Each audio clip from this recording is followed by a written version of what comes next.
Ladies and gentlemen, gather round your radios for a journey back in time. Step into the golden age of radio, where captivating stories and unforgettable characters come to life. Welcome to Golden Age Radio, where the magic of vintage audio dramas awaits. That's right. Prepare to be transported to an era when families huddled around the radio, eagerly awaiting their favorite shows.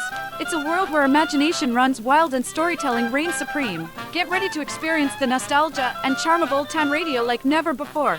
Join us as we bring you a curated lineup of 30-minute episodes that will whisk you away to a bygone era.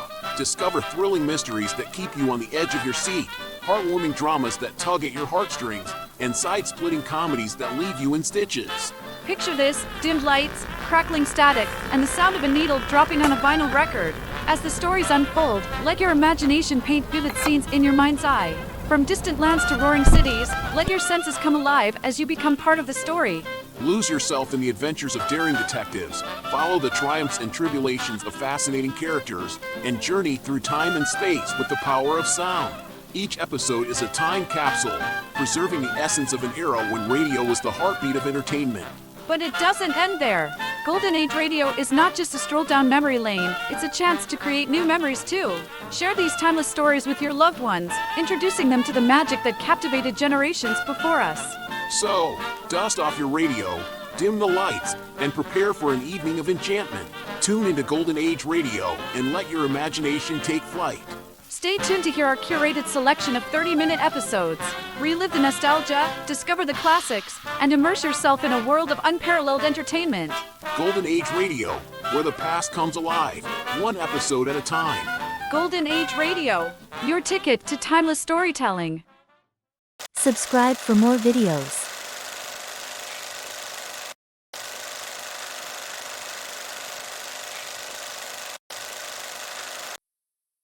The National Broadcasting Company brings you Brian Donlevy as Steve Mitchell in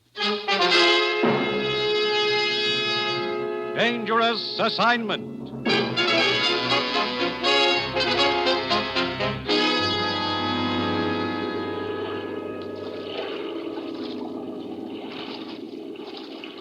Over here. Here I am with the boat. Swim over this way. Here, let me help you, eyeball. Give me your hand. Come on. Up.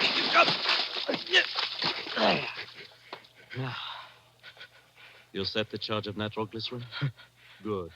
And no one saw you leave the ship?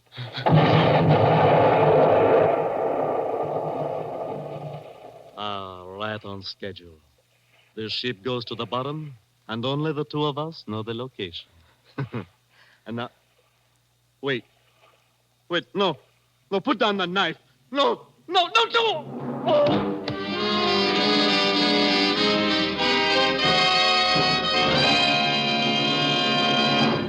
Three ships sunk in 2 weeks, Steve. And the last one cost the lives of 6 passengers. But, Commissioner, why send me halfway around the world just because 3 ships were sunk? Steve, those ships carried U.S. rehabilitation supplies. I see. Now, as usual, you'll pose as a foreign correspondent. Here's your press credentials, Steve. Your passport and plane ticket.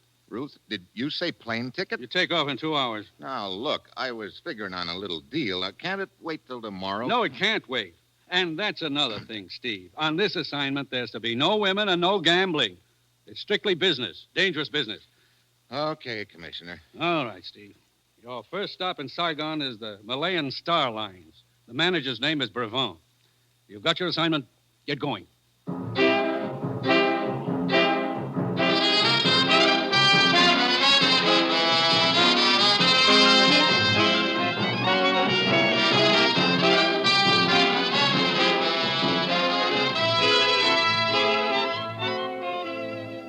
You've seen him in The Great McGinty, as Major Devereaux in Wake Island, as Trampas in The Virginian. Now, here is our star, Brian Donlevy, in another two-fisted portrayal as Steve Mitchell in Dangerous Assignment. The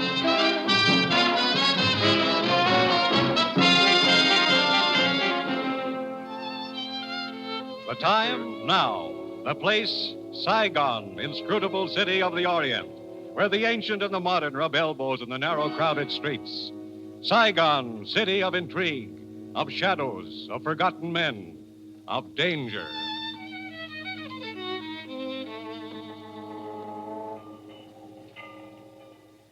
Mr. Brabant, I believe you're in charge of the Malayan Star Lines here in Saigon. That is correct, Monsieur. Mitchell, Steve Mitchell. I'm a foreign correspondent. I just flew in. I'd like an interview. There's not much of which to talk. 3 ships of our line sail for Singapore. The first night out, an explosion, they're gone. Just like that, huh? Oui, just like that. Could I take a look at the passenger list for those 3 ships? Certainly, I have them on my desk. Thank you. You don't carry many passengers. Only a few. Any survivors? From the first sinking, none. From the third sinking, also none. How about the second? 1. Who is it? An Englishman named Dixon, the cook. Is he around anywhere? I'd like to talk to him. Aran, tell the Englishman Dixon to come to my office. Most of your crews have been with the line quite a while? It is the exception rather than the rule, monsieur. Out here, one must take what men one can get. I see. What kind of cargo were your ships carrying? That is the mystifying part, monsieur. Here are the cargo lists. As you see, the Malayan Star Lines carry American rehabilitation supplies, teak wood, spices, rubber, the usual.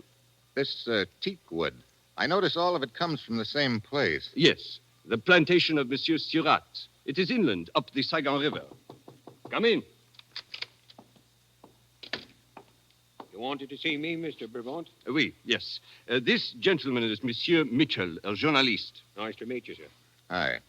Mr. Brabant tells me you're the only survivor from the second sinking. I'm the only one from any of them. That makes you pretty lucky, doesn't it? Lucky ain't half of it. Look, did you notice anything unusual aboard your ship before the explosion? Well, I was back aft, getting a breath of air before turning in, I was. And I noticed a silhouette of a small boat in the moonlight. Off our starboard beam, she was. And running without lights. Without lights? That's right. Anything else? I didn't have time to notice anything else, mister. Because just then there's a sheet of flame. The whole ship goes up in the air, and the next thing I know, I'm holding on to a spar in the water for dear life. Mm-hmm. Have you any idea what your ship's position was when she went down? Near as I can figure, we was in shoal water close to Polo Condori. That is an island 100 miles off the coast of Indochina, monsieur. But of course, it is but a guess. We have no way of knowing the exact location. Yeah. Well, thanks for the information. I think it ought to make a good yarn. Do you intend to remain here in Saigon long? Well, that depends. I'd like to talk to Mr. Surratt, the plantation owner. Do you know where I might find him? There is a gambling casino just down the street, monsieur. If he is in Saigon, he will be there. Good. I'm beginning to feel lucky. I am certain you will not lack for games of chance in Saigon, monsieur. I personally find gambling a bore, but it would seem I am in the minority. Yeah, I guess you are. Well, thanks for the story. I'll see you around. He's an inquisitive gent, ain't he, Mr. Brabant? Yes, he is indeed. Newspaper chap, is he? That is what he said. Dixon, tell Aran to answer my telephone for me. I'm going out for a while.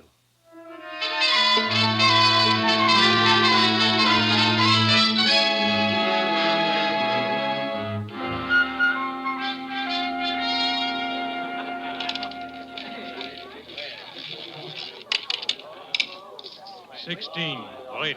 Even. Sorry, monsieur. You lose again. Look, this game is slow death. Haven't you got something with a little more action in it? And monsieur would perhaps prefer the dice table downstairs. That's a thought. Thanks. Oh! I beg your pardon. Oh, no, it is my fault, monsieur. Let me pick up your chip. Oh, you are most kind, monsieur. It was very clumsy of me. As a matter of fact, I bumped into you deliberately. It was the only way I could think of to meet you. Monsieur has a ready wit. All bets down. If you're looking for something to tack on after the monsieur, it's Mitchell. Steve Mitchell. They call me Leanna, monsieur.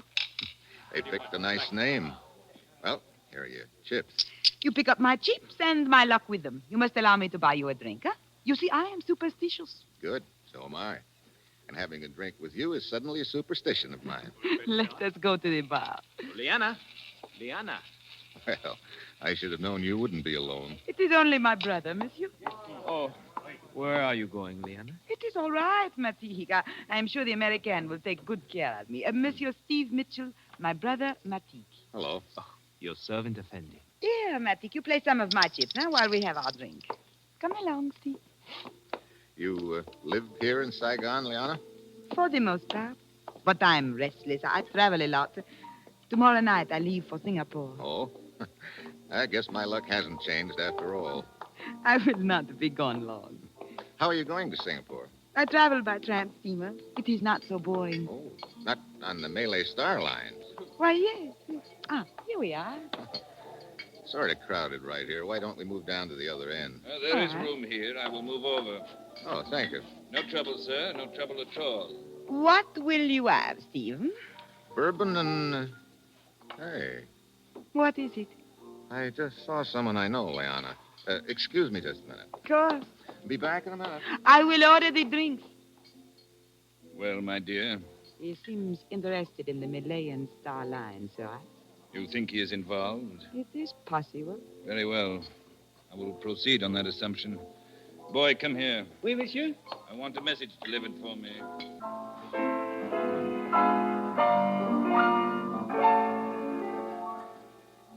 Good evening, Mr. Brevant. Oh, Monsieur Mitchell, is it not? Have you written your story yet? Not yet. I'm a little surprised to see you here at the casino. When we talked this afternoon, you told me gambling bored you. It does. But I do find interest in observing gamblers, monsieur, particularly when high stakes are involved. Oh? Monsieur, I congratulate you on the speed with which you have made yourself acquainted in Saigon. What do you mean? Did I not observe you conversing at the bar with Surat? Surat? The stout gentleman. You mean the guy who was standing next to me, the one with the face like a toad? Your description does not flatter him, but it is accurate. Well, thanks, Surat. I'll see you around. Undoubtedly, monsieur.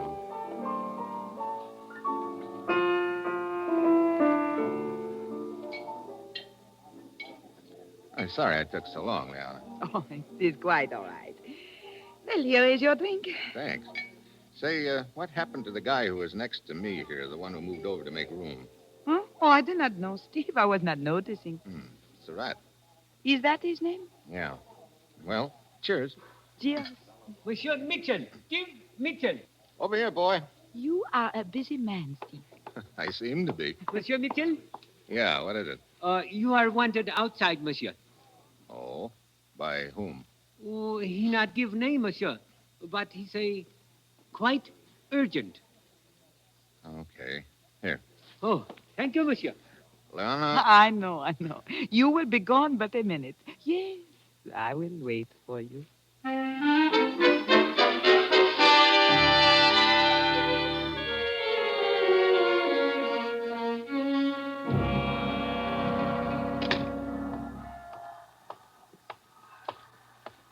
Mitchell, Effendi. Who are you? You are Steve Mitchell? What do you want, a calling card? Yeah, I'm Steve Mitchell. I suppose you tell me why you got me out here. I am Dalai. I suggest that we walk, Effendi. Oh. You always suggest with a gun, Dalai? When it is necessary, Effendi. Come. Mind telling me where we're going? Certainly not. Right around the corner here and into the alley. Cozy in here. And dark, Effendi. Wait a minute. Looks like we've got company in here. It is but my friend Banjak, Effendi. Oh, hello. What's the matter? Is he bashful? He cannot speak. His tongue was removed by force some years ago. But he is strong and willing. Banjak. Why, you... That reminder from Banjak will serve to open the conversation. Look, I don't know what this is all about. To be brief, Effendi, you have information which I require. The locations of the 3 sunken ships. The ships? You think I know where they were sunk? Banjak. Look. Perhaps that will refresh your memory. How can I tell you the location when I don't know them? Again, Banjak. I tell you, this wasn't going to do you any good. I don't know where those ships were sunk. Very well. If you intend to be stubborn, you may proceed, Banjak. I told you not to resist. Well, you think I'm going to stand here and let this big ape make mince meat out of me? Very well, Effendi. It is a pity the Effendi bleeds so easily, Banjak. but I must not deprive you of extended enjoyment. You may kick him. I will tell you when to stop.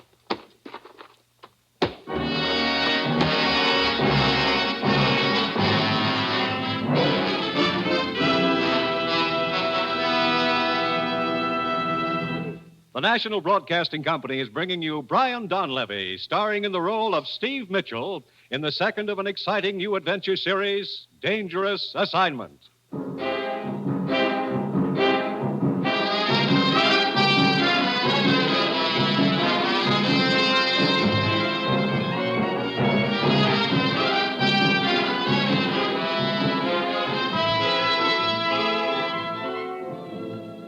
The time, the next morning.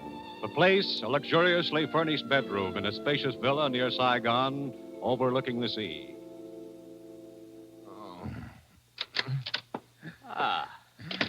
You are awake at last, Effendi. If you can call it that. Well, hey, wait a minute. You're Liana's brother, aren't you? Matik. Your servant, Effendi. Look, would you mind telling me how I got into this harem? You are in the house of my sister, Liana. How did I get here? Well, Liana became worried when you did not return to the casino last night. We went outside to look for you and found you crawling out of the alley, badly beaten. So we brought you home with us. You are all bloody. How do you feel now? All bloody? Hey, help me out of this mink-lined cradle, will you? Oh, of course. Where are my pants? Hey, wait a minute. No. It was I who put you to bed. And here are your pants. Oh, thanks. Where's Liana? Swimming in the ocean. Come, you can see her out the window. Hey, she's quite a swimmer, isn't she? Does she always swim out that far? Oh, yes. Every morning. Well, I'm not that ambitious this morning, but a dip would do me good.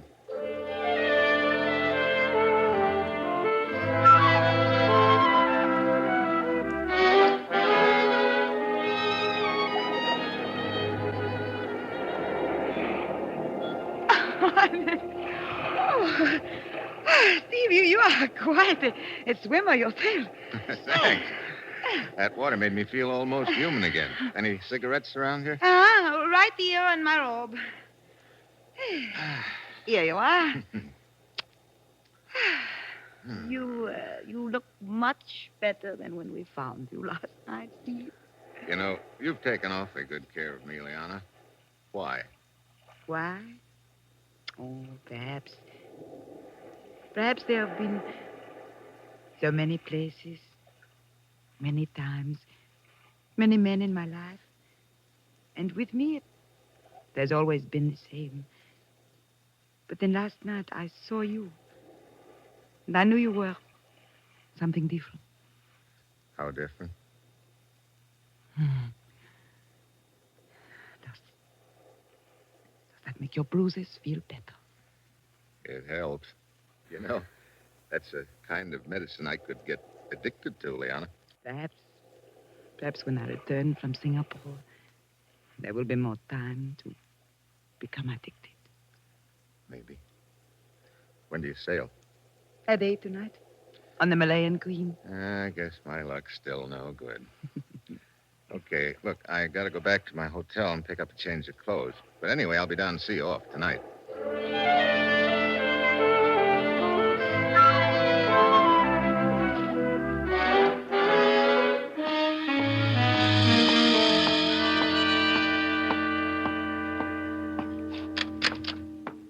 Mr. Mitchell. Huh?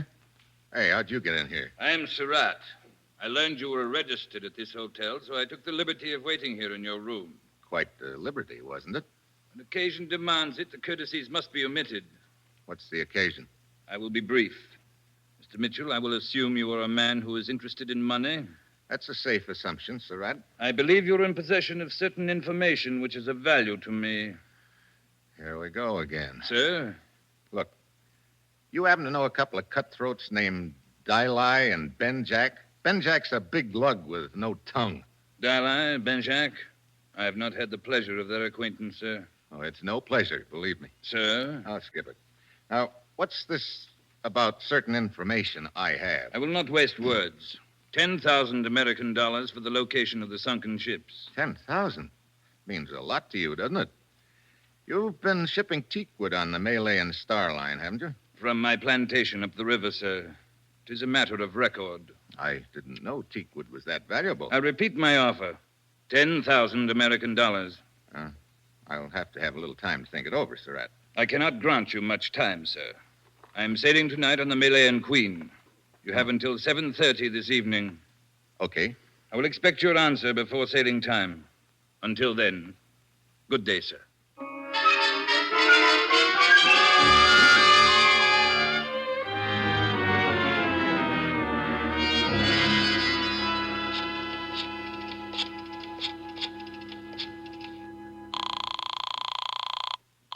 Malayan Star Lines.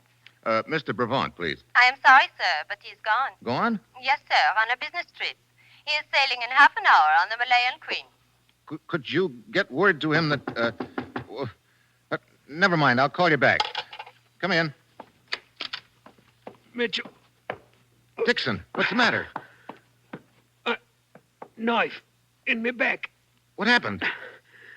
Malayan Queen. Ready to sail. Yeah, I know.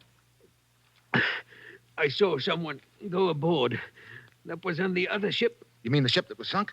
Yes. Who was it? Followed me here and stabbed me. Who stabbed you? Dixon! Dixon!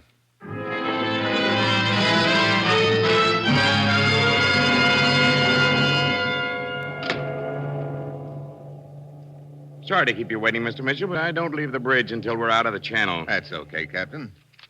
I'd like you to look at these credentials. They'll explain who I am and why I'm aboard your ship. You're investigating the recent sinkings.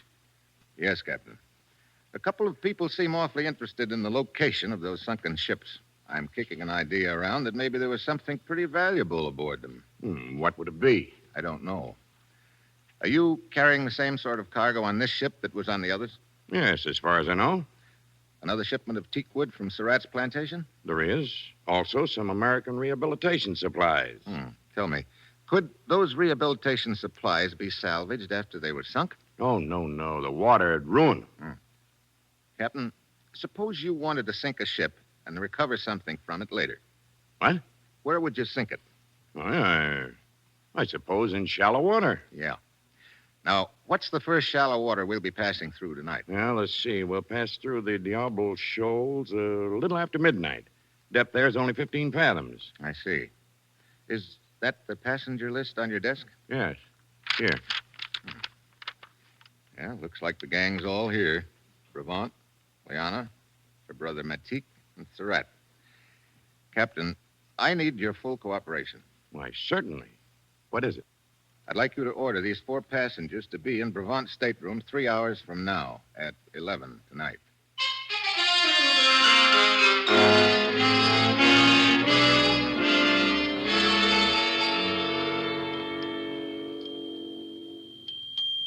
Brevant, I demand an explanation of this, being hauled up to your cabin like a common criminal. But, Monsieur Surratt, I am as much in the dark as you. I do not think it necessary to point out that this may cost you my business, Brevant. If you would only tell us the reason for all this, Effendi Brevant. Matik, I'm sure there must be a good reason for all this. If we are but patient, we will learn what it is.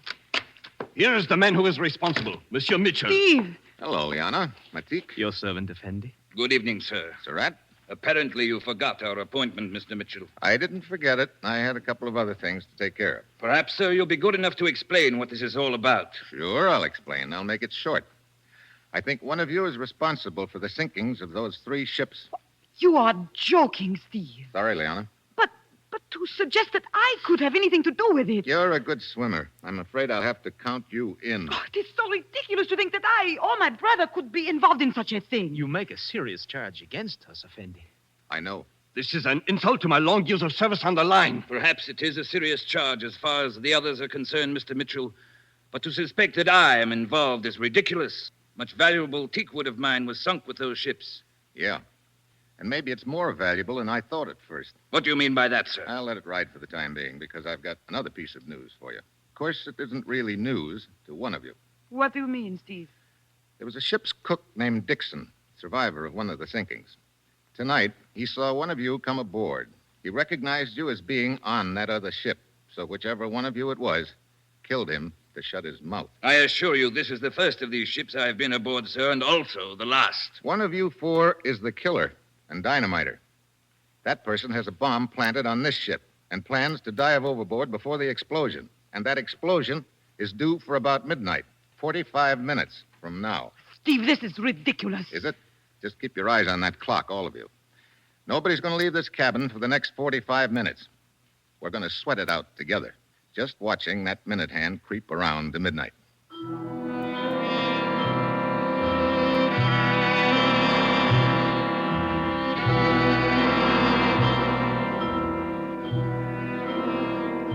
$11:30. Anyone feel like talking yet? Really, Mitchell? Really, what, Haven't you Provence? carried this silly joke far enough, Steve? There is only one way to prove he is mistaken in his suspicions, Liana.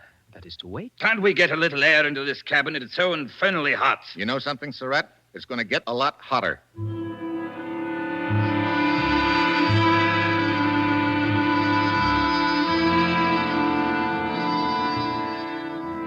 Seven minutes to midnight. We reach shallow water in about 10 minutes. That means 10 minutes before the ship gets blown up. Anybody's tongue loosening up? Surratt? I demand to be released from this pest hole. Bravant? You must be insane. Liana? To think I once considered you... Yeah, save the romance. Matik, how about you? You feel like talking? When one knows nothing, one can say nothing, Effendi. Okay, keep watching that minute hand,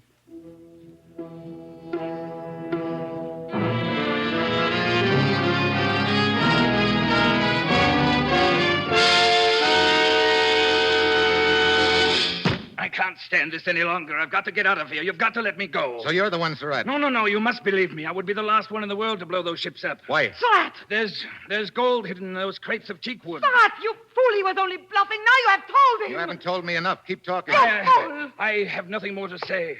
Look, Surratt, 3 ships have been sunk on account of this. Now open up. Start talking. No. You better talk before I beat it out of you. Now spill it. All right. During the war, an air raid, a ship carrying gold bullion steamed up the river to escape. But it was sunk near my plantation. I think I can take it from there. You recovered the gold, and this is the way you've been sneaking it out of Indochina, huh? Hidden in crates of teakwood? Yes, it was Liana's idea. Shut up, Surratt! But someone must have found out about the gold and has been sinking the ships. Yeah, in shallow water so they can get the gold later. Effendi Mitchell, now that we know Surratt is guilty, you will please allow me to leave. I have a headache. Mitchell, it is almost midnight. Yeah, nobody's leaving until I find out who's mined this ship. But Effendi Mitchell, You keep looking at your watch, Matik. Why? Matik, what is the Matik, you didn't. You did. You put the explosives on this ship, too. You were going to jump overboard and leave me here, you fool. Where'd you plant it, Matik? Where did you plant it? Let me out of here. You're not going anywhere. The nitroglycerin will explode in 2 minutes. Matik, you sank those ships. You and Liana betrayed me. Very well. Surratt, put that gun away. Surratt! And for you, Liana. Grab that gun, Bravant. Wait. Matik, where's the nitroglycerin? Where is it? Surratt, you jughead. You killed the only man who knew where it was hidden. We've got 1 minute and 50 seconds to find that nitro. Genius. Any ideas, Bravant? But he could not have put it below decks. Men are stationed all over the ship. It must be in this cabin. Come on. Locked. Get back, Bravant. Wait. Take that side of the room. I'll take this. All right. It's got to be in here somewhere. It's got to be. There's nothing over here, Mitchell. Wait a minute. Listen. There's something kicking. Yes, I hear it. Under the bunk. Look, that black suitcase. Easy. Throw it overboard, quick. Yeah, I got to get out of the way, Bravant. I got to get it over the rail. Hurry, Mitchell, hurry. Only a few seconds more, it will explode. Throw it as far as you can. You don't have to tell me that. Hit the deck. Mitchell! Are you all right, Mitchell? Yeah. Except that I'm about 5 years older, Captain. Whew. That was close. Yeah, too close. Probably buckled a few of the ship's plates. Yeah, well, you better put Surratt under arrest. You can turn him over to the authorities when the ship reaches port. Yeah. Chances of getting the gold that's already been sunk are pretty slim, but there's probably a lot of it still at Surratt's plantation.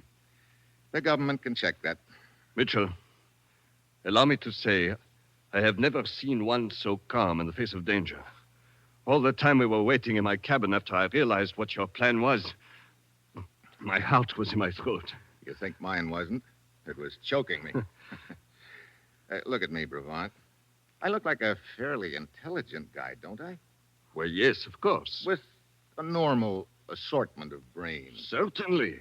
And a reasonable amount of common sense. But of course. And will you tell me something? What is it? Why did I ever get myself mixed up in a job like this?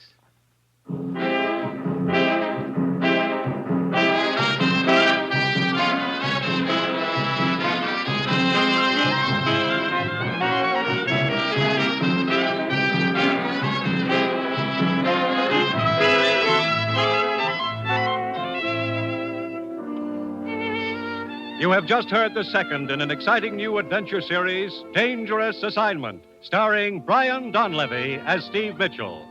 Dangerous Assignment is written by Bob Reif and directed by Bill Karn, with music by Bruce Ashley. Be with us again next week at this same time when Brian Donlevy, starring as Steve Mitchell, will embark on another Dangerous Assignment.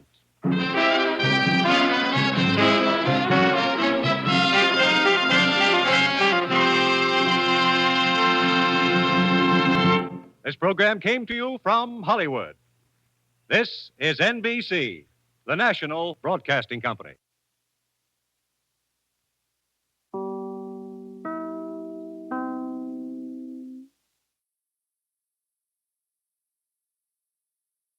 Thank you for listening to Golden Age Radio. We invite you to return tomorrow for the next episode that will take you on another unforgettable adventure. When I was a child, my grandmother used to make the best ice cream with a hand crank. Now you can find her recipe book online, el4e.com. Don't turn your dial because the next installment of timeless tales and captivating narratives is just around the corner. Stay tuned for another dose of vintage radio magic that will transport you to a bygone era of entertainment like never before. Adventures in time and space, told in future tense. Dimension X.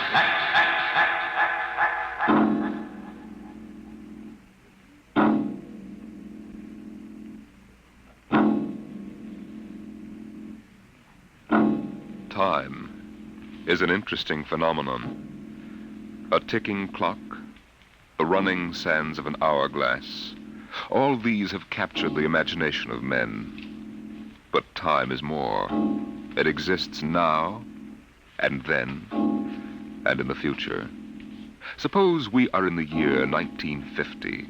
Coexistent in time may be worlds we have never seen, the worlds of the past and of the future.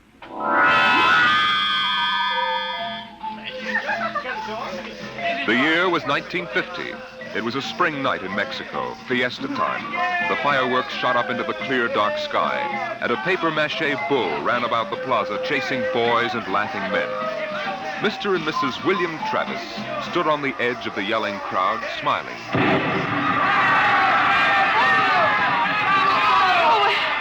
what is it, Bill? What are they saying? They're cheering for the bull.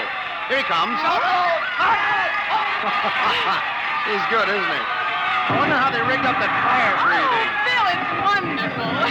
I've never enjoyed myself so much in my life. It's terrific. Oh, they've caught the bull. Bravo, Toro! Bravo, Toro! Oh, we'll go all home. I mean, our trip. Ah, Sue, don't worry. I've enough traveler's checks for a lifetime. Relax. But suppose they find us. Forget it now. They haven't a chance. But suppose they do. Suppose they take us back. They'll never find us now. Relax. Enjoy yourself. Oh, if it only lasts. Come on, darling. Let's get out of the crowd. I think you need a drink. All right. Let's try something different this time. I want to try every drink there is in the world. Oh, don't worry, darling. There's no rush. We've plenty of time now. All right, in here. Oh, there's a table over there. Come on. Bill. What's the matter? Don't look right away, but over your left shoulder, right by the end of the bar, that man. What is it? I saw him this morning in the plaza. Well, darling, take it easy. The town is full of tourists. But he was at Juarez in Tasco. Bill, I'm afraid. Well, now, don't stare at him. Come on. I know it's the same man. He was wearing the same white suit. Sit down, Sue. All right, now, come on, dear. Smile. Act natural. Bill. He's been following us. He's a searcher. I know he is. Quiet. Oh, boy. Here, boy. Si, senor. Si. Benedictine and brandy. Two. Si. Si, senor. He's watching us, Bill. Will you quit worrying, darling? The chances are 1 in 1,000 that they found us. Probably it's just a coincidence. I want to lie down. I think I'm going to be sick. Susan, hang on, will you? If he is looking for us, we can't run out. What's he doing now? He stopped our waiter. He's asking him something. He may just want a drink. Bill, I can't stand it. I've got to go upstairs and lie down. All right. As soon as we finish our drinks. What's he doing now? Well, he's nodding at me, as if he knows me. And he's smiling. Bill, he's coming over here. Now watch yourself. We've got to go right on in front of him. So if he is what we think he is, he won't suspect. I couldn't. We've got to. Now, come on. So I said to David, Dave, that's ridiculous. You know that the thing is that is never going to take... Kristen. What? You did not pull up your pants leg when you sat down. Oh, well, I'm afraid you have the wrong person. My name isn't Chrysler. Chris 10. No, well, I'm William Travis. I don't see what my pants leg has got to do with it. Mind if I sit down? Well, yes, Everyone nowadays pulls up his pants leg when he sits down. Like this. Keeps the trousers from bagging at the knees. But, of course, if you're not used to this style of clothing... Now, see here. We don't know you. We don't? I'm sorry. I thought I knew you. Look, this is our table. If you don't mind... You see, I'm looking for 2 friends of mine. A man and his wife, very much like you. The man is an atomic scientist. The wife, a bacteriologist. Very important people. They work on government business. Just what are you talking about? And when I find my friends, going to take them home with me. Look here, Mr. Sims. That will do for now. All right, Sims. I understand that you thought you knew us. But you can see you're mistaken. Now, if you'll excuse us, my wife and I were just going up to our room. We have to make an early start in the morning. Going for a trip? Up Acapulco, perhaps? Lovely Never spot. mind where we're going. Yes, of course. You don't like crowds, tourists. I'd probably like to get off the beaten path. You know, I've got a vacation folder here that might interest you. Please, Bill, let's go. Oh, wait, Sue. It's put out by an outfit that calls itself Travel in Time Incorporated. Travel in time? Yes, they've come up with a rather intriguing idea. Would you like to actually witness the burning of Rome? Sail with Columbus in 1492 on his voyage of discovery to America? Meet Cleopatra? Then why not take your vacation in time as well as in place? But perhaps you've seen this leaflet before. Of course not. Then you'll be interested in hearing the rest. Travel in Time Incorporated can costume you, put you in the crowd at any place and time in history. Look, we guarantee to teach you any language you need to move freely in any year without risk of detection. This summer, why not escape from the worries of our modern world? Take your vacation in time. Oh, that's impossible, of course. But think what it would mean. A chance to escape all the tensions of an unpleasant life. War, insecurity, fear. Sims, Suppose you were a scientist working on a dangerous bomb project. Oh, you, Mrs. Travis. Suppose you were a bacteriologist working on disease cultures. And you had a chance to escape all that. To take a vacation 200 years in the past. Would be wonderful, wouldn't it? Escape to a more peaceful world. A trip back to, 1950. 1950? But you said a vacation in the past. So I did. But you see, 1950 is the past if you come from the year 2155. 2155? Mm-hmm. Terrible times. Most unpleasant. A war raging, an atomic bacteriological war. Terrible times. With none of the little comforts we enjoy today, like this fine Havana cigar. Bill, I want to go upstairs. I want to lie down. If you were living then, think of how wonderful it would be to take a vacation in time. Back to now. Oh, you're crazy. I don't know what you're talking about. Suppose a young couple like yourselves took a trip to 1950 and didn't want to come back. You know what would happen? The government sends a searcher back to look for them. This is all fantastic nonsense. The searcher finds them and brings them back. Well, do you think I'll find my 2 friends, Mr. Travis? Bill, please take me upstairs. I don't feel well. Oh, is the lady feeling a bit sick?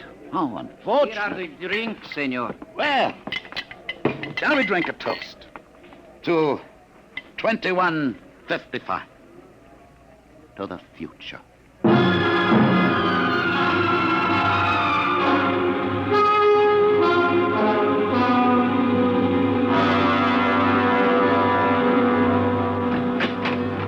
right, inside, quick. Bill, what are you doing? Shoving a chair into the doorknob. He knows. He has been following us. Bill, he's a searcher. You keep quiet, Sue. I want to think. Bill, take us back. That isn't over yet. Oh, I've got a headache. I'll get you an aspirin. What will they do to us? I don't know what they'll do to us. Something slipped. Something must have slipped. But we were so careful. Well, the searchers are trained to watch for detail. Things like not pulling up my trousers. That started him thinking. There's a man who isn't used to ancient clothes. Could kill myself for giving it away. No. It was my walk.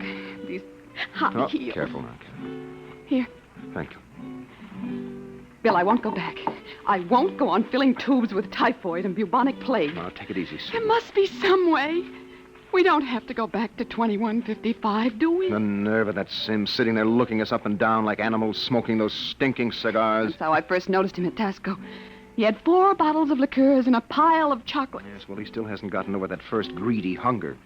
We've got to look out for that, Sue. It's the sure sign of somebody from the future, trying to make up for a lifetime of shortages by stuffing themselves sick. Remember our first night? Bill, I can't stand it. We've got to get out of here. What are you doing? Packing. Getting the suitcases out. That's no use, Sue. What do you mean? We can get to Acapulco by morning. Don't you think he's watching us? We could get away. No, we've got to sit tight. We've got to wait right here for a break. I don't know what, but something has got to break. Darling. Darling, I'm afraid. No. Maybe he isn't sure of us yet. Maybe we can still figure out some way to escape. Come on now. We better try to get some sleep.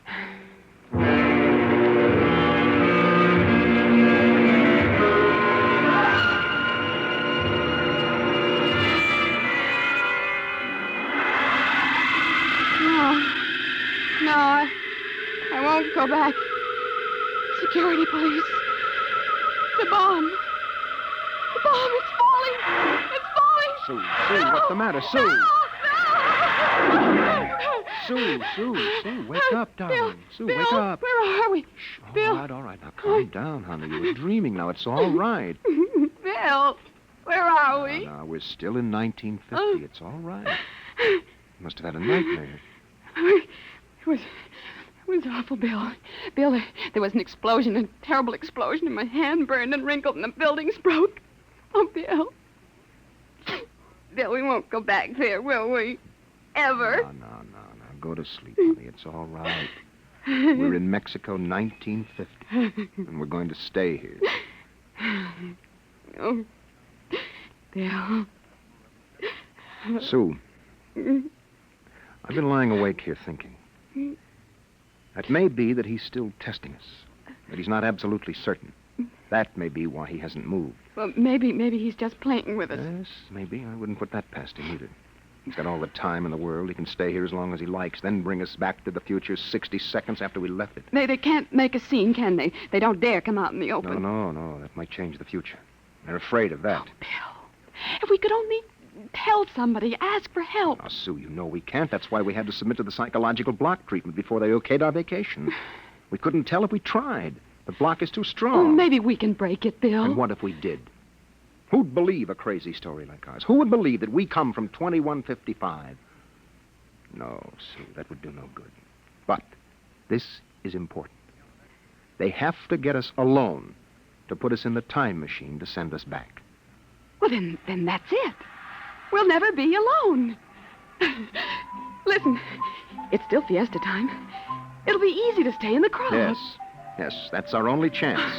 We must not let him get us alone. He won't get us back to that war and that insane world. Bill. It could be the room clerk. At 3 in the morning? I'd better answer it. No, don't. Don't, Bill, don't. I've got to. Hello? Hello? Mr. Travers? What is the idea of this? It's 3 in the morning. Yes. I just wanted to remind you, the rabbits may hide in the forest, but a fox can always find them. What was it, Bill? Bill? No, never mind, darling. Come on. Let's get some sleep. Why, we can.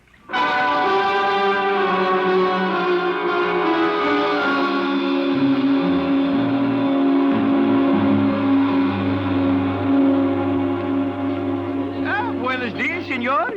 Good morning, Senor I Gomez. trust you are spending pleasant days in my hotel. Fiesta time is the best. Oh, it's been lovely. Your special table is all ready for breakfast. Oh, fine. Blazes is the hotel! Hey, you, Buster, where's the hotel in this godforsaken thing all over? What is all that racket?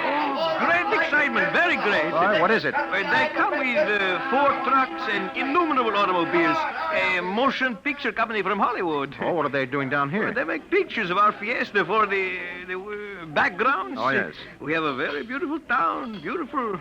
Yes, very beautiful. That fat man, the one with the most colorful shirt, he is the chief, the director. Oh, yes. The manager, where's the manager of this adobe flea bag? Coming, senor, coming. You will excuse me. Oh, I hope the table is satisfactory. Coming, senor, coming. Sue, this is a break. That movie company will draw crowds, and that helps But us. when can we leave, Bill? Well, not today. We'd be sure then. It'd be easy to catch us above on the road. We better stay and try to lull Sims. Okay, kids, end of the line. Ciao! Get it up, Buster. Lay out the pepper. I gotta know. There's Sims, Bill.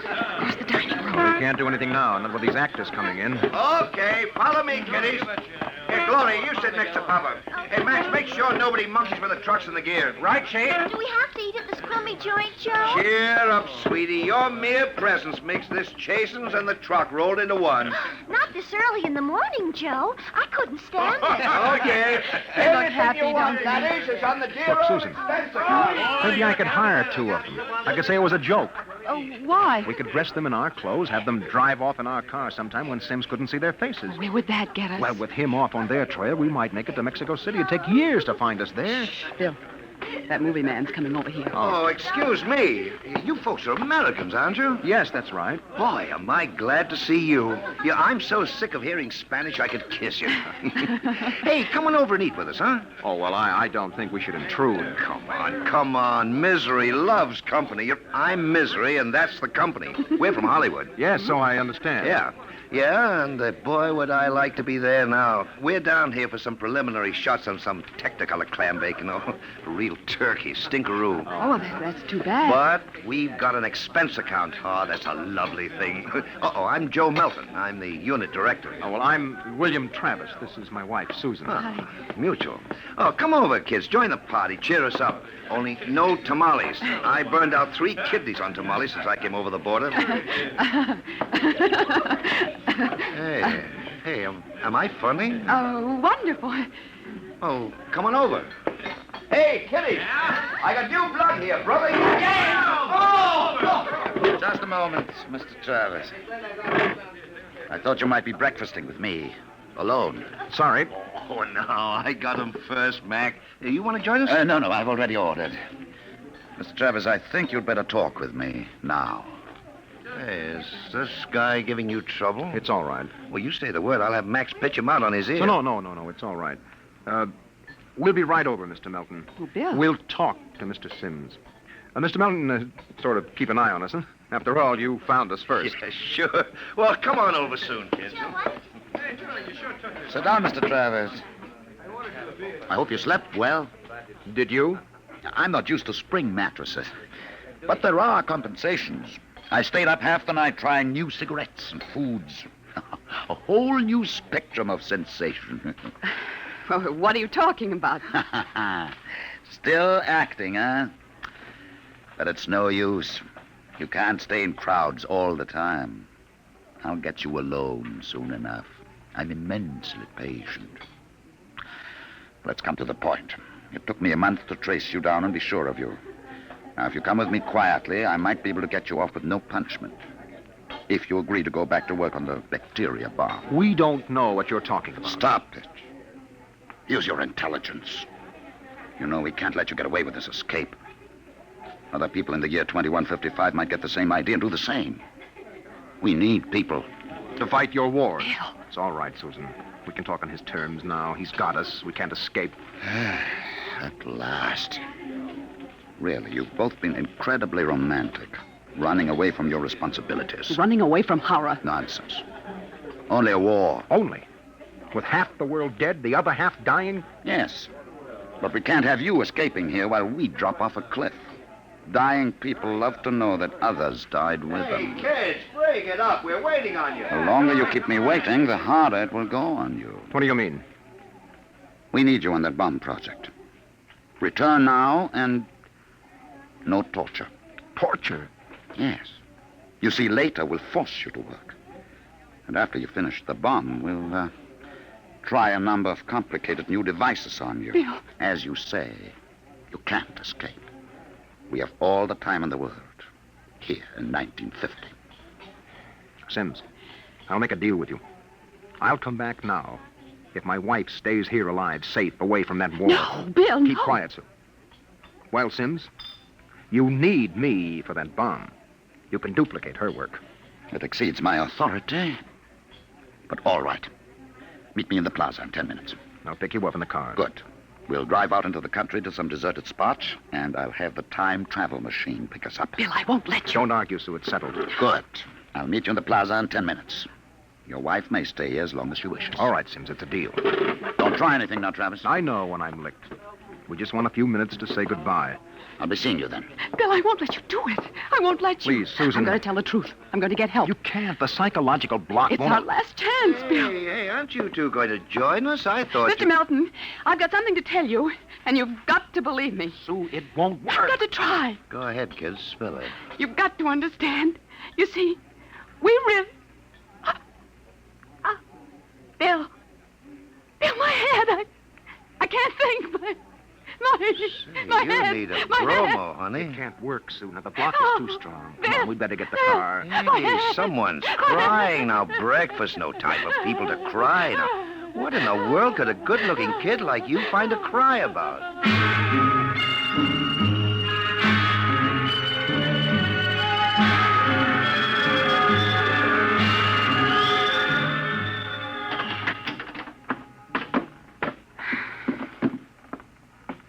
Bill, I won't let you do it. Now, don't make it harder, I'll Susan. let me go back with you. We'll get through some way. You think I'm going to let you go back to that war? Sue, please stop. We haven't got much time. It was so wonderful here, Bill. Oh, Bill. And there he is, smoking those cigars of his, waiting for us. Oh, there must be some way that we can both stay here. Maybe there is.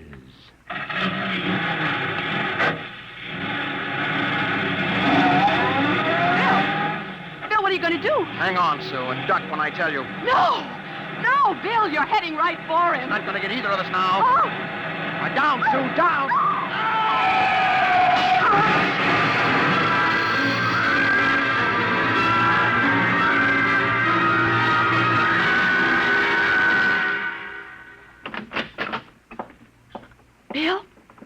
Bill? It's all right, darling. It's all over now. This is the mayor, dear. Senora, your husband has been officially cleared in this most unfortunate affair. It is obvious this Senor Sims died of an unavoidable accident. An accident? Yes. Oh, yes, of course. Adios, Senora. Adios. Will they want to see you again? No. I'm clear. I lost control of the car. That's the way it stands.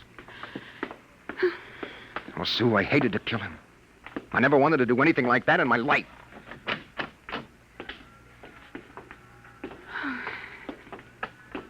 Where will we go now? Mexico City? Well, the car's in the repair shop. It won't be ready till 4, then we'll get out of here. Hey there, Travis. Wait up. It's the movie man, Bill. Oh. He was very good to me when they had you in there. Oh? Hey, I heard what happened. They sprung you, huh? Great, Yes. great. It was an accident. Well, it's lucky you didn't get hurt yourselves. Everything okay now? Yes, I think so. That's fine, but you both look a little rocky.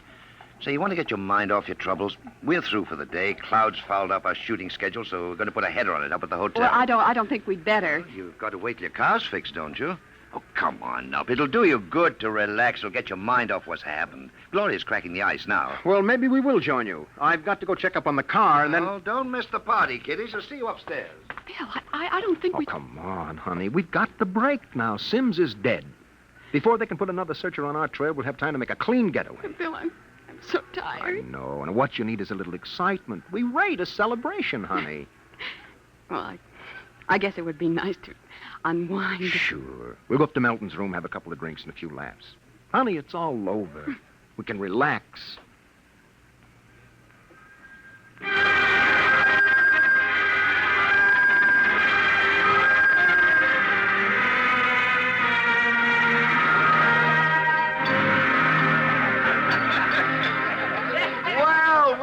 Well, kiddies. Well, we thought we'd join you, Mr. Melton. Oh, great. Call me Joe. Here, Gloria, yank another cork. We got company. Here you are, kids. Thank you. You kids ready to drink? That was a pretty messy business, but it's all over now, huh? Yes, it's all over. Yes, well, it's time to unlax. Grab a glass, honey. Well, thank you. Hey, quiet, everybody. Quiet. How about a toast to our guests? Oh, sure, you bet. All right. To a very beautiful lady, lovely enough for the movies. Why, thank you. No, I'm not kidding. That's why I came over to you in the first place. I might even give you a test. Oh. No, I mean it, honey. You're pretty nice. I could make you a movie star. Oh, and take me to Hollywood? Well, at least it'd get us out of Mexico. No, you're not serious. Sure I am. Gloria, how about a refill? Coming up. Well, it sounds wonderful, doesn't it, Bill? Yes. Los Angeles is a pretty crowded city, isn't it? Crowded? Wait till you see the Sunset Bus. No, you don't really think I could be an actress. You don't have to cheer me up anymore. I'm feeling wonderful now. No, I'm serious. I think you'd be great. I want to do a suspense story. Sort of a war story, you know. Gloria, pour Mr. Travis another glass. Okay, Joe. A suspense story. Yes, dear, yes. A story about a man and a wife who live in a little house. Now, I'm just ad-libbing this, you understand? Oh, yes, sure. Go on. Well, there's a war on, see? A terrible war, you see. They live in the year 2155. Bill? Now, here's the gimmick. They escape into the past, and they kill a man who follows them to bring them back. Gloria, honeypot, get Mr. Travis another glass. Well, sir, this couple takes refuge with a group of movie people. Safety in numbers, they figure. Bill. But the story goes on.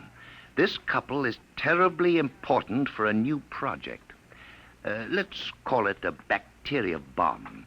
So the searchers figure out a way that they can get them alone in a hotel room. Shove a chair under the doorknob, Max. Yes, sir.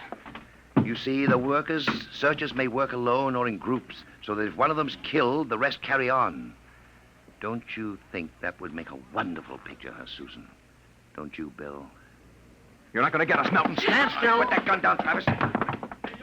Who is it? The manager. Your car is Grab that gun, Max. Let go of me. Now make things worse, Mr. Travis.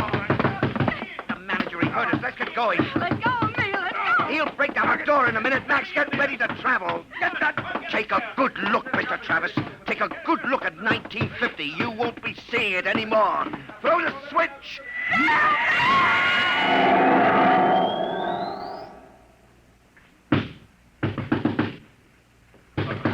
All right, Juan. Break down the door. Where are they? I was at the door. I heard them inside. They're gone. The windows. No, the iron bars are undisturbed. What happened to them, Juan? They just disappeared, all of them. Nuestro Padre Cielo. All right, Juan. Pray later. Senor, I think you'd better send for the priest and holy water. Later, Juan. Hey, that just disappeared. Look here in the closet. See? Hey, bottles, hundreds of bottles. Chartreuse, cognac, absinthe, tequila, Turkish cigarettes, and boxes of pure Havana cigars. But these crazy Americanos. Why should anyone leave all this behind? Juan, never question providence. There is enough here to last us both for a month. Juan, I think we can look forward to a most happy future.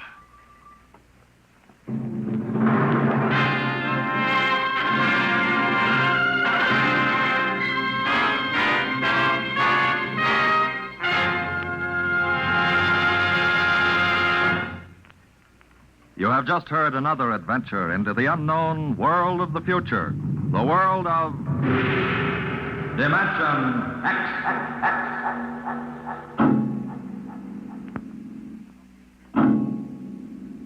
Now, about next week.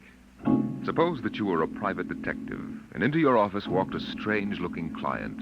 Would you believe him if he told you that there was a Martian embassy hidden somewhere in New York, where spies from the Martian planet were preparing for the invasion of Earth? We'll tell you about it next week. Tonight's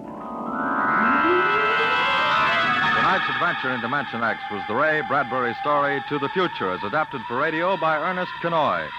John Larkin was heard as Bill, and Jan Miner as Susan. Your narrator was Norman Rose. Music by Albert Berman, engineer Don Abbott. Dimension X is produced by Van Woodward and directed by Edward King. Tomorrow it's High Adventure, now it's Truth or Consequences on NBC.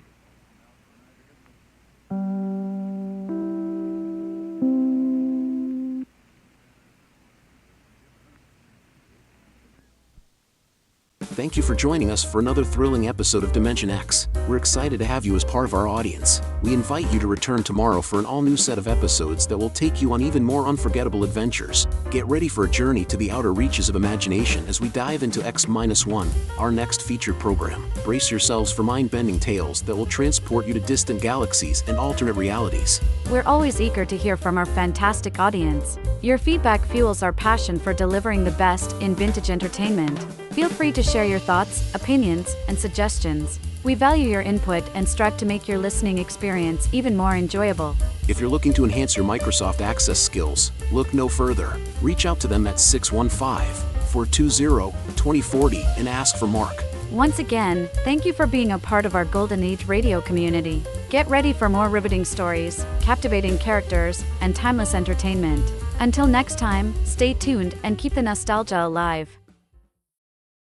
In just a moment, X-1, but first, a quiz program does not always improve your IQ. But when it's an NBC radio quiz program, you can be sure it will improve your disposition. Yes, NBC offers listeners a laugh session every Wednesday night with 2 fun-filled question-and-answer shows. One is Truth or Consequences, and though you may never learn why a chicken crosses the road, you'll howl as contestants perform the stunts dreamed up by MC Jack Bailey.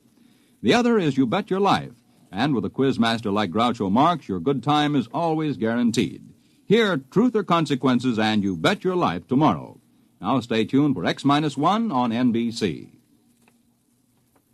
X-1 in 1 minute. This week is Military Reserve Week. If you're a young man between the ages of 17 and 18 and a half, you can fulfill your military obligation with only 6 months of active duty. You need no longer ask yourself, when will I be drafted? By joining the 6-month reserve training program, you become draft exempt and can plan your future with confidence. You are paid for your service while in training. You may be able to pick the exact job you want depending upon your aptitudes in Army vacancies. You may enlist in the program and then receive a deferment until you have finished high school. Your training will teach you to protect yourself and your family in any emergency. The training builds you physically, and the technical skills you learn can help you later in your civilian career. There are many other big advantages for you in the 6-month training program. Visit your Army Reserve Center for all the facts about your big opportunity in the 6-month training program. Learn how you can plan your future with confidence. The book says, when the ship shall enter into the orbital pool of its destination, the motors will change in sound due to the increased anti-gravity components. A study is being made to interpret the meaning of the word destination, which was lost some 4,000 years ago and has always been a subject for much controversy. But this need not concern you. Suffice to be reassured that the change in the sound of the motors is a part of the scheme of things. Return to the schedule. The ship is all. Praise the ship. The ship is all. Praise the ship. Countdown for blast-off. X-5, 4, 3, 2, X-1, fire.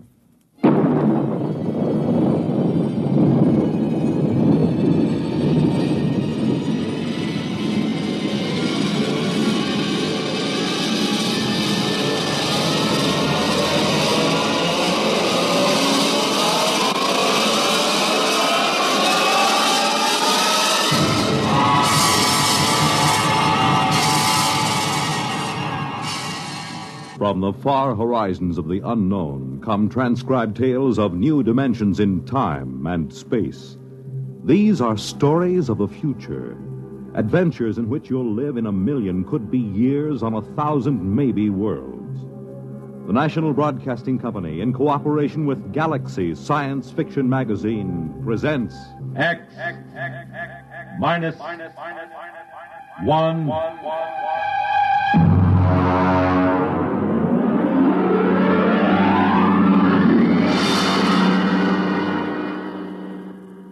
Tonight, The Sense of Wonder by Milton Lesser.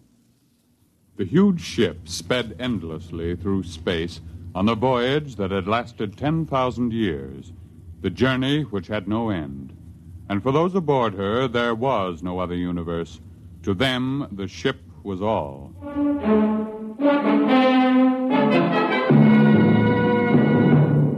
The ship is all.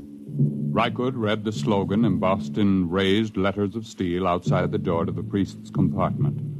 The ship is all. His eyes wandered to the face of the young man standing next to him, his superior, Kreifer.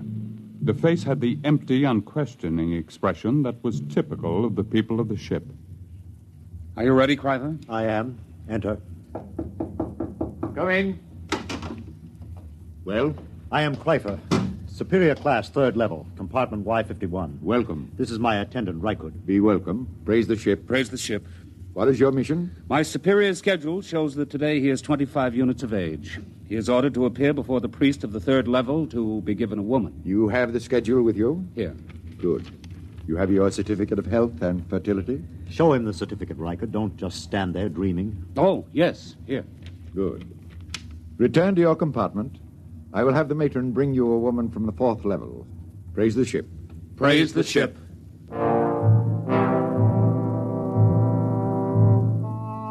Kreifer returned to his compartment, followed by Rykud.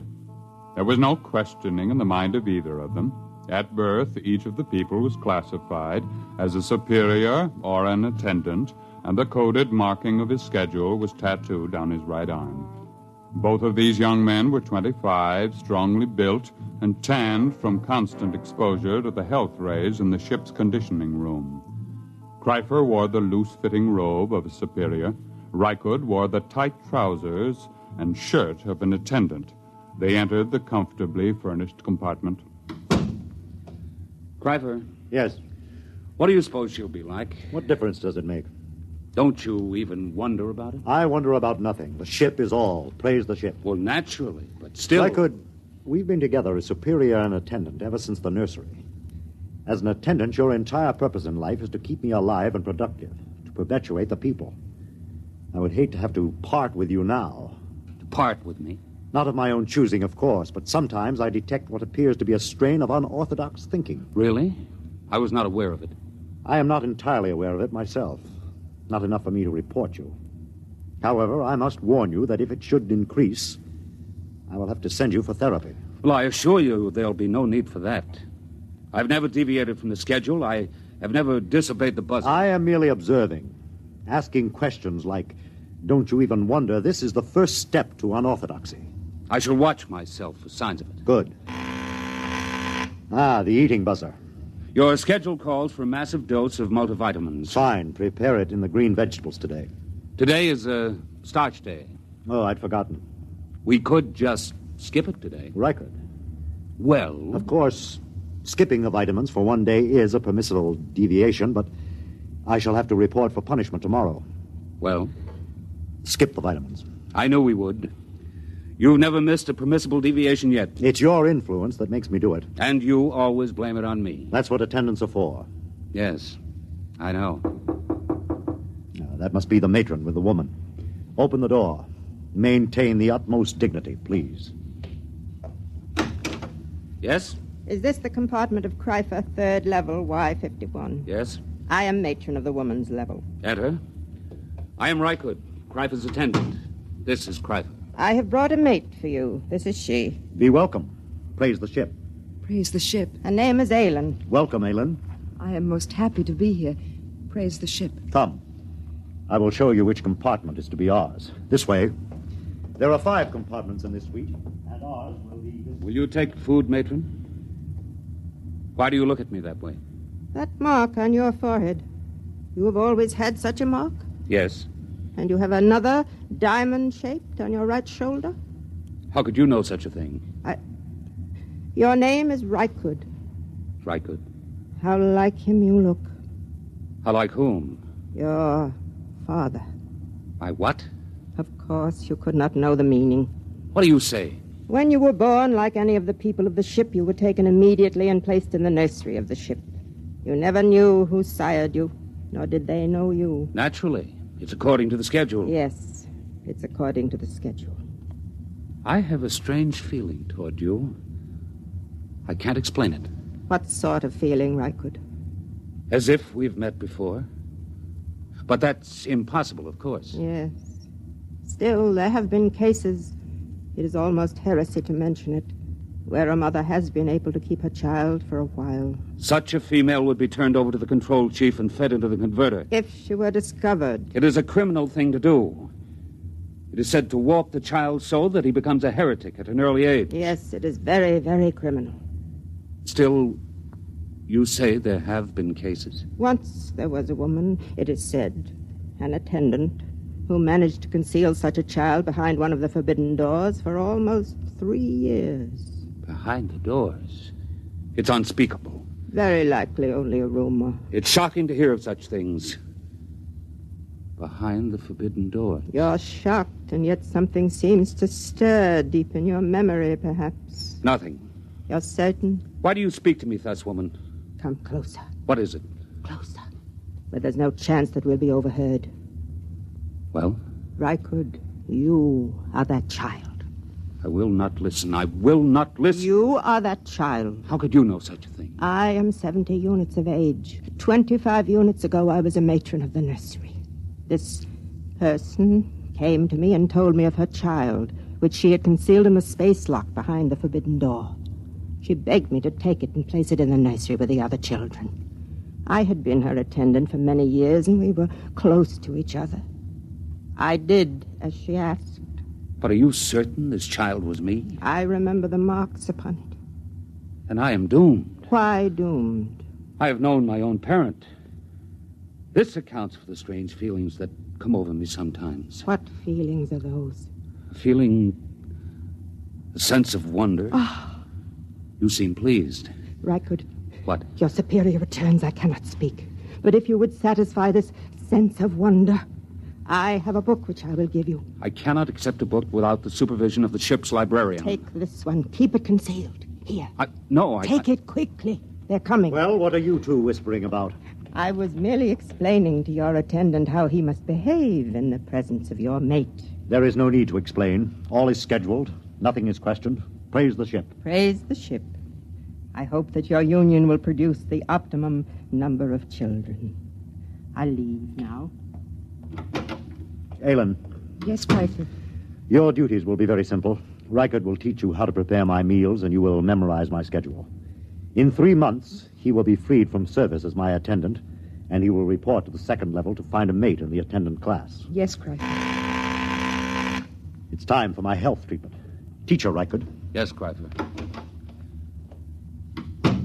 Come here. Closer, where I may examine you. This is Cryfer's schedule. You will memorize it. Yes. Here is a list of permissible deviations. Oh, I'm familiar with it, naturally. I see. I was not aware of what training you received on the women's level. The matron trained us well. Good. You have been with the matron a long time? Ever since I left the nursery. I see. What is she called? Mara. Mara? Tell me, did she ever speak to you of a sense of wonder? Are you of the control police? Certainly not. Then you should know better than to discuss feelings. I'm sorry. I thought perhaps... What's that? The change bell. There has been some change. It frightens me. Oh, what does it mean? I don't know. I heard it only once before. When the ship passed very close to a red planet, there was a shower of stars, and the ship seemed to shake, and the change bell rang. We were all summoned to the priest and told that we must undergo a test for radioactivity. What are we to do now? Rykud, Aylin, quickly. It is the change bell. We are all summoned to the priest of our level. Quickly! Within a few moments, the people of the third level of the ship were assembled in the area outside the compartment of Chul, the priest. They stood there trembling, listening in panic to the clangor of the change bell, not daring to wonder what it meant, but aware that something different had happened. Something different. I'm frightened. Hush! The priest is coming. The ship is all. Praise the ship. Praise the ship. Listen to Chul, your priest. I have just been in contact with the chief priest of the ship. This is what I have been given to say. For 10,000 years now, ever since the ship began the voyage which has no end, we have lived as one people following the schedule. In those years, the change bell has rung only twice. On one occasion, it was to announce a change in the schedule for the preservation of the people of the ship following the epidemic. On another occasion, the ship passed close to a radioactive explosion, and it was feared that we had become dangerously activated. Now the change bell has rung again. You wish to know the reason, naturally. I am given to tell you there has been a change in the sound of the motor. There is no cause for alarm. The priests have consulted the book, which no man may see save the high priest. And we have learned that there is in the book a provision for a change in the sound of the motors. The book says, when the ship shall enter into the orbital pool of its destination, the motors will change in sound due to the increased anti-gravity components. A study is being made to interpret the meaning of the word destination, which was lost some 4,000 years ago and has always been a subject for much controversy. But this need not concern you. Suffice to be reassured that the change in the sound of the motors is a part of the scheme of things. Return to the schedule. The ship is all. Praise the ship. The ship is all. Praise the ship. On his way back to his compartment, Rykud stopped for a moment in front of the forbidden door which led to no one knew what, and listened to the sound of the motors. Yes, it was true. There was a new sound. It was frightening, and yet at the same time it made Rykud's heart leap with expectation. He looked at the forbidden door again and read the warning. No unauthorized persons permitted through this door. Attendant? Yes. What's your name and compartment? Rykud, attendant to Kryfer, third level, Y51. Who are you? Graf, control police. Why do you loiter outside the forbidden door? I was merely reading the warning, trying to impress it upon my brain. Is there a need to impress it? You have doubts? Well, no. No, of course not. Then why bother to impress it? If you have no doubts, there is no need to impress it. Well, I was merely... You see, I am engaged in the training of a mate for my superior. I wish to make certain that she knows every jot and line of the warning. Has she doubts? I'm sure she does not. Then why impress the warning upon her? It should be sufficiently impressed upon her since birth. I was merely... You were merely loitering, eh? Tell me, Rykud, do you ever wonder what is behind the forbidden door? Never. Are you perfectly content? Perfectly. Good. I'm going to enter your name in my report as a warning. See that it is not repeated. I will see. Return to your compartment. I will return. Praise the ship. Praise the ship. Rykud went back to his own compartment. He tried to push the events of the day out of his mind. It was almost too much to cope with. First, the mate for Kryper, then the news of his birth, now the change in the sound of the motors, and the book. Rykud lay inside his bunk, drew the curtain, and took the tiny, ancient plastic book from his trouser belt. He opened it and began to read.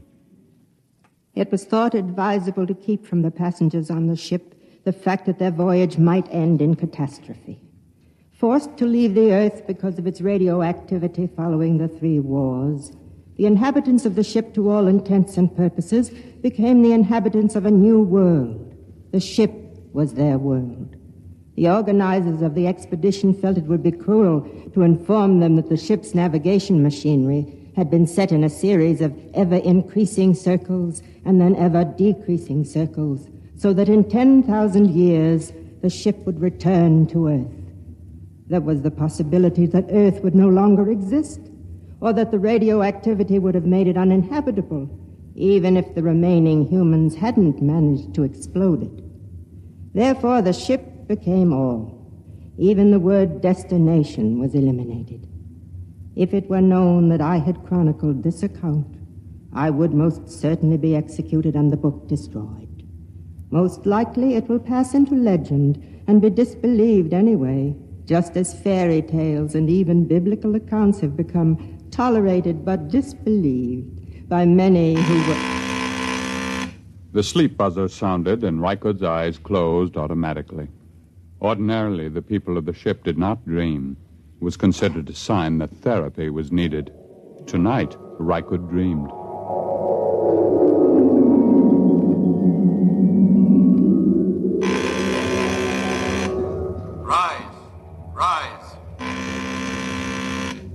Rise. Dress. Eat. Raise the ship. Rise. Eat. Dress. The ship is all. Rycood! No. Rycood! What? Shh. What is it? You've been dreaming. I heard you and came in to see what was troubling you. Where's Cryfer? He sleeps like the dead. I was dreaming. Ellen, look at me and tell me the truth. Do you ever dream? Do you? Yes. I knew it. I could tell it by looking at your eyes. But you mustn't tell anyone. I won't. You were very close to the matron, were you not? Yes. Did she ever read to you? Read? Did she ever read from this? Where did you get that? She gave it to me. Then you must be one of the trusted ones. Who are the trusted ones? Some of us, the women who were with the matron since we were very small. We've been trusted by her to hear the reading of this book. I see. But if anyone found out... I know. Rycood? Yes? I feel very strange. I, too. What is it? I don't know. Sometimes, after the matron had read to us from the book, I would have this feeling, strange and frightened. And she would comfort us. Comfort? What does that mean? She would put her arms around us. And did that comfort you? Yes. How terribly strange. Rycood? Yes? Comfort me. Put your arms around me. Helen. Please, will you? Yes.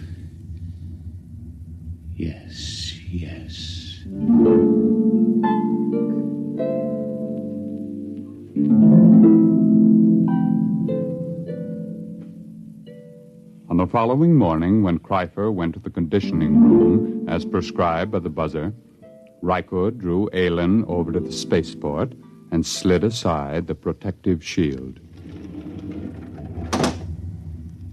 Look. I am looking. Tell me what you see. I see the stars and space. Look closely. Do you see nothing unusual? I so seldom look through the spaceport. I'll tell you then. Look there. See that one star, so big and so bright that it hurts your eyes? Well? I've been watching it. It is growing larger each hour. Stars do that. Never has one been this large. What difference does it make? The stars exist only as pictures in the glass of the viewport. They're not real. The ship is all. That is what we are told, but perhaps it isn't true. What? Perhaps these stars do not exist only in the glass of the viewport. Perhaps they exist beyond the viewport. I don't understand. Let me say it this way once and forever. Perhaps, Aylin, the ship is not all. Rycood, your heresy frightens me. Rycood, hold me close. It frightens me even to look at you. Oh, Rycood, you mustn't even think it. I do think it. I believe it. I believe the ship is not all. And I believe you are a candidate for the converter. Cryfer. Don't move, Rycood, or I'll blast you into dust. It is bad enough for an attendant even to touch his superior's mate, but to couple it with the ultimate heresy. There is nothing but death in this. Cryfer, I beg of you. Stand aside, Aylin. I'm going to finish this heretic. Now, Reichard. Oh. Have I killed him? No, he's just stunned. Oh, Reichard, what can we do? I don't know. Reichard, the change bell again. Something's happening. I know what has happened. Come, we'll go to the priest. What about Kreiper? He'll have us killed. No, it's too late to think of that. Come. Come,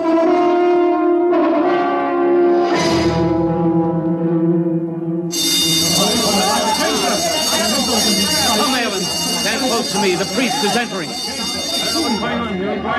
Silence! Once again, the change bell has sounded. There has been another change. Doubtless you all felt the shock and the vibration a moment ago. I am informed that the motors have stopped. Silence! However, once again, there is no need for any panic or alarm. We will continue to live our lives just as before. The only thing that has changed is that the motors have stopped and that the view in the viewports has changed. Behold. The view in the viewports has been changed from the stars to a garden. That is all there is to it. The book makes mention of the fact that the view in the viewports is changeable. Go back to your compartments and resume the schedule. The buzzer will be your guide as always. The ship is all. The ship is all. Wait! No, I have something to say. Listen, this is what I have to say. The ship is no longer all. Seize him! Keep back! I have my superior's ray gun. I will destroy any who move to seize me. Listen to what I have to say. The view in the viewports is not just a garden. It is the destination. It is the earth. Don't you understand me? We have arrived. We have reached the destination. The journey is over. We can leave the ship and go out into the garden. Fools, can't you understand? Watch the viewport. Watch it. The viewport is broken. I've shattered it. You can go out. Feel the air rush in. Smell its fragrance. Reichard, they don't move. They don't understand. Seize him! Kill the heretic! Kill him! Reichard, they're moving toward us. Run. Follow me quickly. After him! Death to the heretic!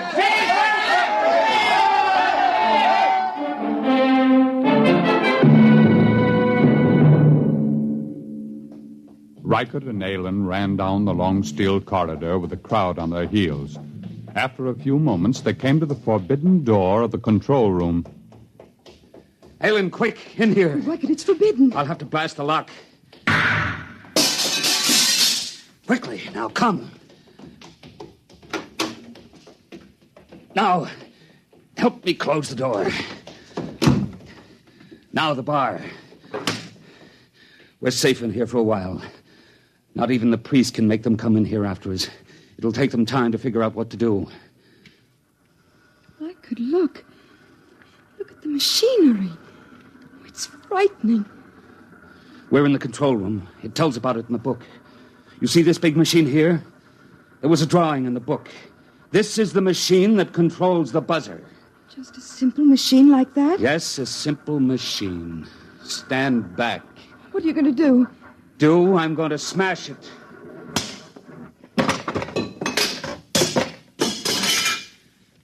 Now they're going to have to find a way to live without the buzzer. Reichard, they're breaking down the door. Come with me. Where can we go? There's nothing except the ship. No, there is more than the ship now, Alan. There's the earth. The cool green earth. I'm going to smash the viewport. Come on. We're going to leave the ship. Reichard, I'm frightened. Put your arms around me. There's nothing to be afraid of. Come, Alan. Take my hand. Here is the earth. And it is ours.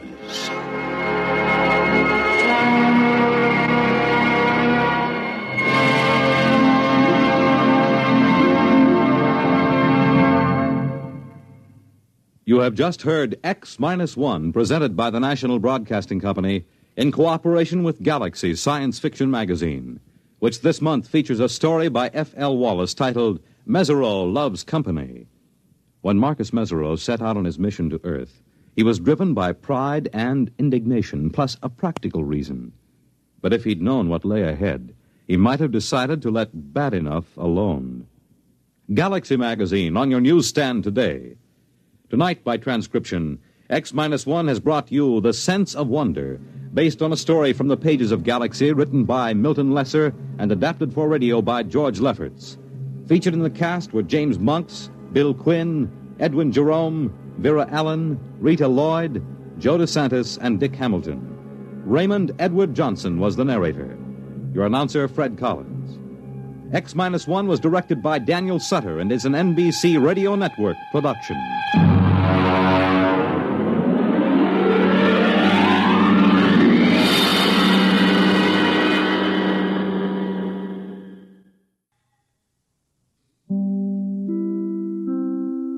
Thank you for joining us for another thrilling episode of X-1. We're excited to have you as part of our audience. We invite you to return tomorrow for an all-new set of episodes that will take you on even more unforgettable adventures. Get ready for a journey to the outer reaches of imagination as we dive into Space Patrol, our next featured program. Brace yourselves for a combination of sci-fi and law enforcement.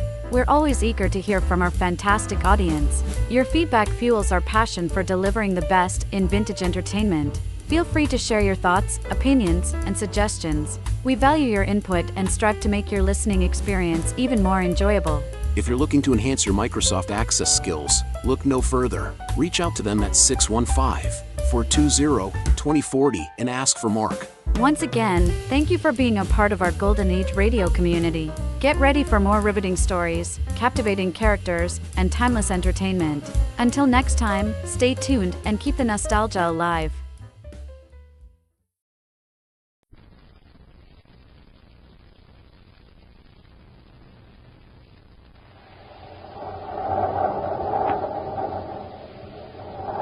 Instant Ralston and regular Ralston, the hot whole wheat cereals in the red and white checkerboard packages present Space Patrol! High adventure in the wild, vast reaches of space. Missions of daring in the name of interplanetary justice. Travel into the future with Buzz Corey, Commander-in-Chief of the Space Patrol! In today's transcribed Space Patrol adventure, Buzz and Happy are trying to drive off one of Prince Baccarati's atmosphere ships before it destroys a small submarine in the great sea of Planet X. We're driving him off, Hap. Yes, sir. He's cut on all rockets. But what happened to the sub? We'll take care of it later, after we've chased that atmosphere ship away. Commander, they're firing at us. They want to play rough, we'll cooperate. Stand by to fire space torpedoes. We're hit! Knocked out our starboard rockets. We're out of control. Commander, we're going to crash! We'll return in just a moment with today's exciting Space Patrol adventure, the Sea Monster of Planet X.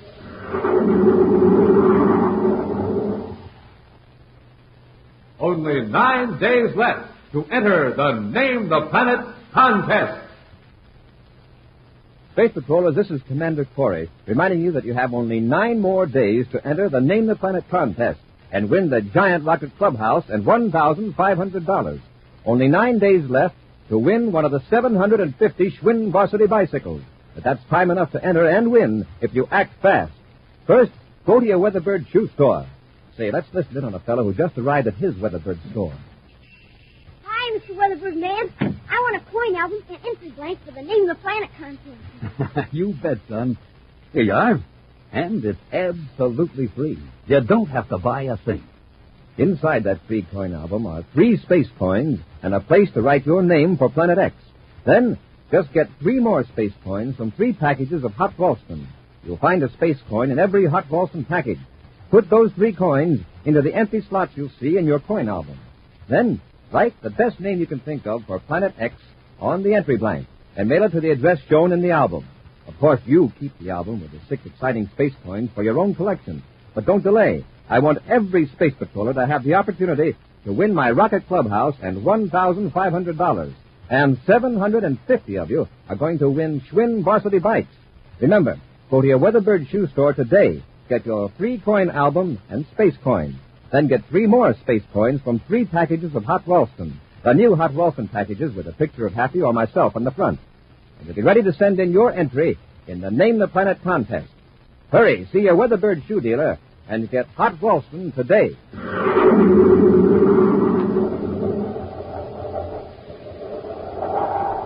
And now, today's exciting Space Patrol adventure, the Sea Monster of Planet X. What is the fate of Prince Baccarati? That's the question uppermost in the minds of Commander Corey and Cadet Happy as they maneuver the Terra 5 slowly over the great sea of Planet X. In their last adventure, Buzz and Happy cornered Baccarati and Dr. Malengro in a deserted city under the sea. But the prince and his henchmen slipped into an escape hatch and shot toward the surface in some sort of sealed capsule. Now, as their spaceship circles over the approximate location of the engulfed city, Buzz and Happy watch the viewscopes for a sign of the strange cylinder containing the two men.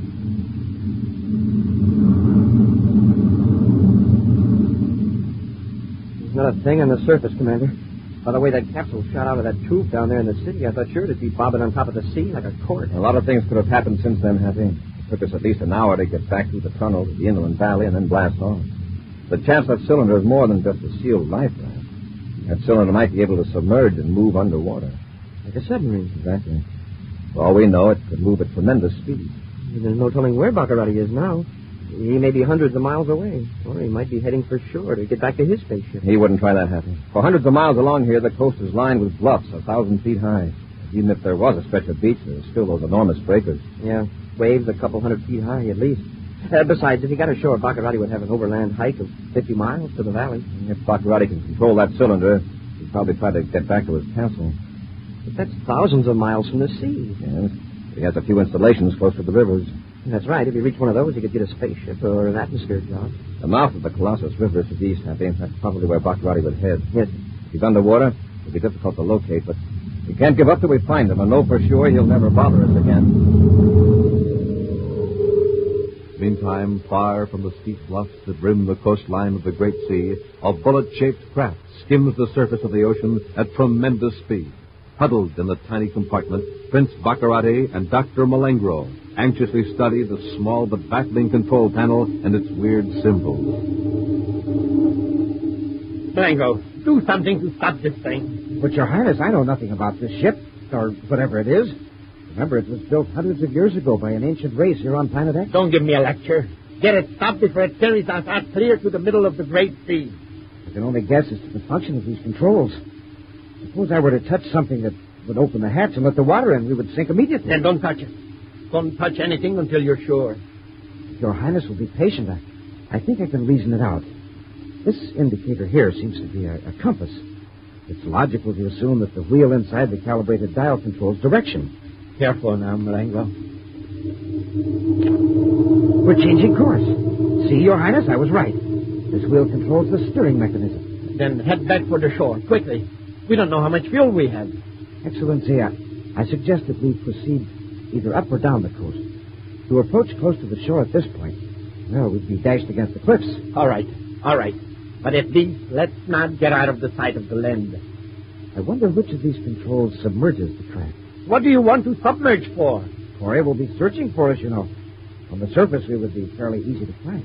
Yes, that's right. But be careful now. This vertical lever, I'm going to advance it slightly. We're going under. Rise to the surface again. Malengro, do you hear me? Yes, Your Highness.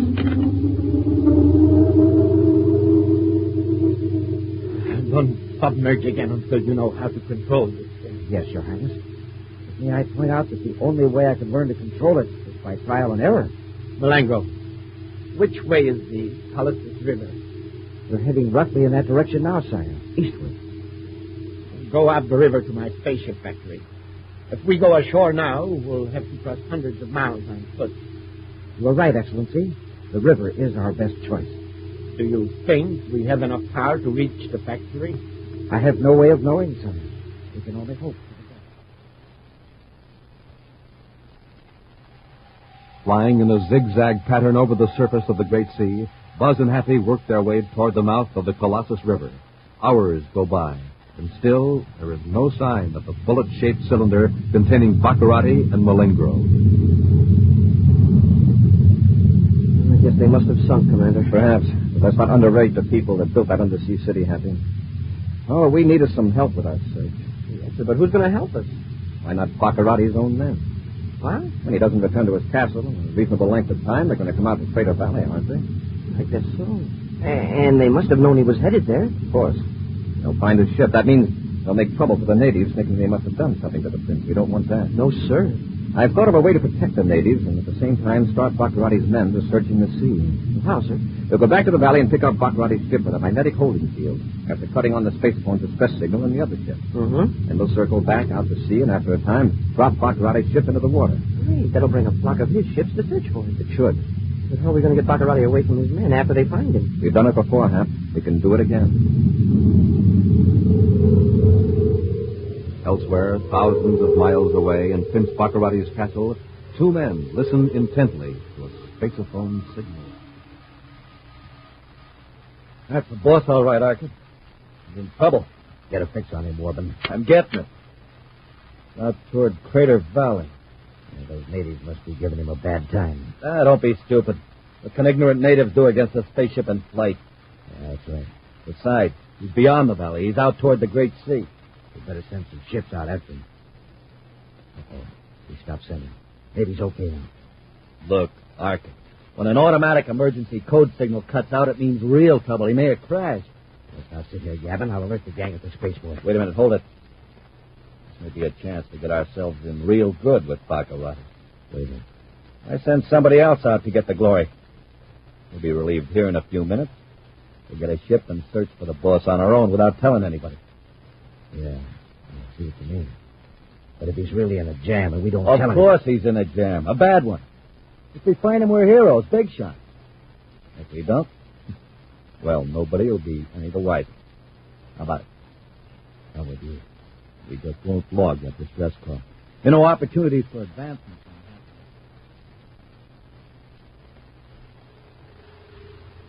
Now, in complete control of the strange submarine, Malengo pilots the craft toward the mouth of the Colossus River, while Prince Baccarati peers up through the transparent dome, watching for Commander Corey's spaceship. We're approaching the mouth of the river now, sire. See how the headlands are flattening out? In an emergency, we could land anywhere along the beach. All right. Does this stuff have a spaceophone on it? I do not think so, sire. Wait a minute. I think I see a spaceship. Where? Over there to the right. Just coming over the horizon. You're right, sire. I see it. Submerge! But, Your Highness, I don't think it's Corey. It's approaching from over the mainland. Corey knows we're somewhere in the sea. Well, then it's one of my own ships. It must be, Excellency. I wish there was some way to signal him. This sub is so small he might not see us. I'll increase our speed, sire. Zigzag over the water. The white foam of our wake will be visible for miles. All right, do it then. It is one of my ships. I can tell now.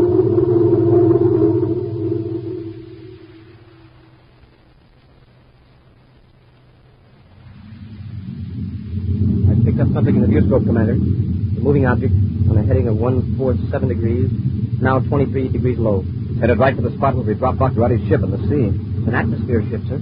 We hold this altitude, Happy. Yes, sir. God, there's only one ship. I expected 10 or 20. Yeah, with the big boss in distress, I figured every ship on Planet X would turn out. Possibly more will show up later. Our main job now is to keep from being detected.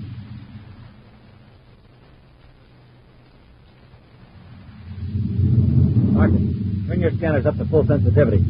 We're near the spot where the boss's signal cut out. It's bad, Woman. Out over the Great Sea. Yeah. No sign of a wrecked ship. Probably sank. Baccarati still might have made sure. If it was lucky. I'd hate to take my chances with some of the things that are supposed to be in these waters. They said it. You know, I hear there's a giant jellyfish. Wait. Put that down there on the way. White Street. Well, let me adjust that viewscope. Cut our velocity, will you? Sure. Some sort of surface. Shaped like a projectile. Look at it. Oh. What's it zigzagging like that for? Space attackers. They want to make themselves a tough target. Where'd it come from? Never saw anything like it before on Planet X. Probably some new space patrol gadget. Now we know what happened to Baccarati. Yeah. They blasted him out of the sky. We better get away from there or we'll be next. There's maneuvering down there. I'd say he was afraid of us. Let's blast him with a space torpedo. It's going to be tough to hit. Yeah. But it'll look good if Baccarati's ashore watching it. All right, hold this heading, Arcot. I'm going to cut loose.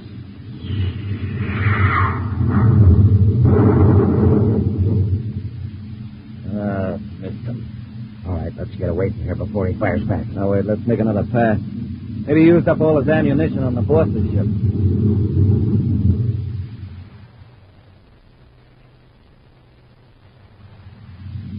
Commander, that ship's firing at something down there in the water. I saw the explosion, Happy. Adjust the view scope. Right.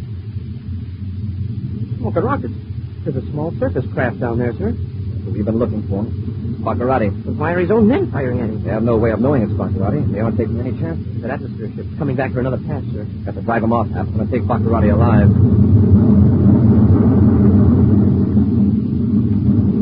Jesus, he's cut on all rockets. We'll keep after him till we run him off. Yes, sir. We'll chase that atmosphere ship way out to sea. Commander, they're firing at us. If you want to play rough, you'll cooperate. Stand by to fire space. Commander, we're hit. Stock out our starboard rockets. We're out of control. We'll return to Space Patrol in just a moment. Space Patrollers, this is Carol. I want to tell you about the 750 beautiful Schwinn varsity bicycles that 750 lucky Space Patrollers are going to win in the Name the Planet contest. They're big, husky beauties. Schwinn, the best bike made. With 3-speed gear shift, 2-wheel handbrakes, and all the other famous Schwinn features. And you can win a Schwinn. But there's not much time.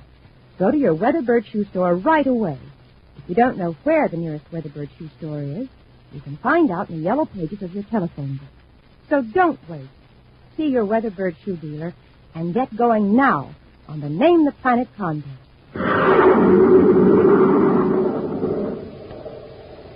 And now, back to our Space Patrol adventure. The Sea Monster of Planet X. Unable to locate the small submersible craft by which Baccarati and Dr. Malengro escaped from the Undersea city, Buzz devised a plan to lure Baccarati's own men to aid in the search. After turning on the emergency spaceophone signal in Baccarati's deserted spaceship, Buzz and Happy lifted the ship by magnetic force field and then dropped it into the great sea. 2 of Baccarati's men picked up the signal of the castle and set out to rescue their chief. They decided the tiny craft on the water was a Space Patrol weapon, and so fired upon it. In attempting to drive off the atmosphere ship, Buzz and Happy were fired upon by Baccarati's men. With a hole in the hull of their spaceship, Buzz and Happy are now circling helplessly over the great sea. A torpedo tore out of starboard rocket control, Happy. We're losing altitude. If that atmosphere ship comes back, I'll sure let them have it. Our space weapons are still in order. Apparently they're glad to be out of the fight, Hap. They know that was a lucky hit. We're just going in circles. We're trying to set her down on the beach. With the side push of the rocket, what's to keep us from swerving out into the sea? I'll spiral down till we're on course parallel with the shore, then cut rocket. And ease her down with the repeller ray. Right. If I can groove her down to that long stretch of beach, it might work.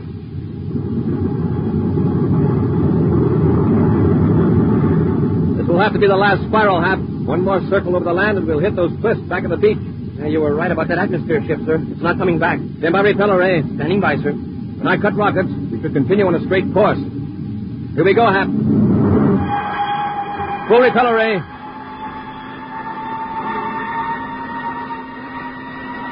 It's going awfully fast for a landing, sir. I know it, Hap. I've canted the repeller ray forward to give us some braking action. It's working, sir. We're slowing down.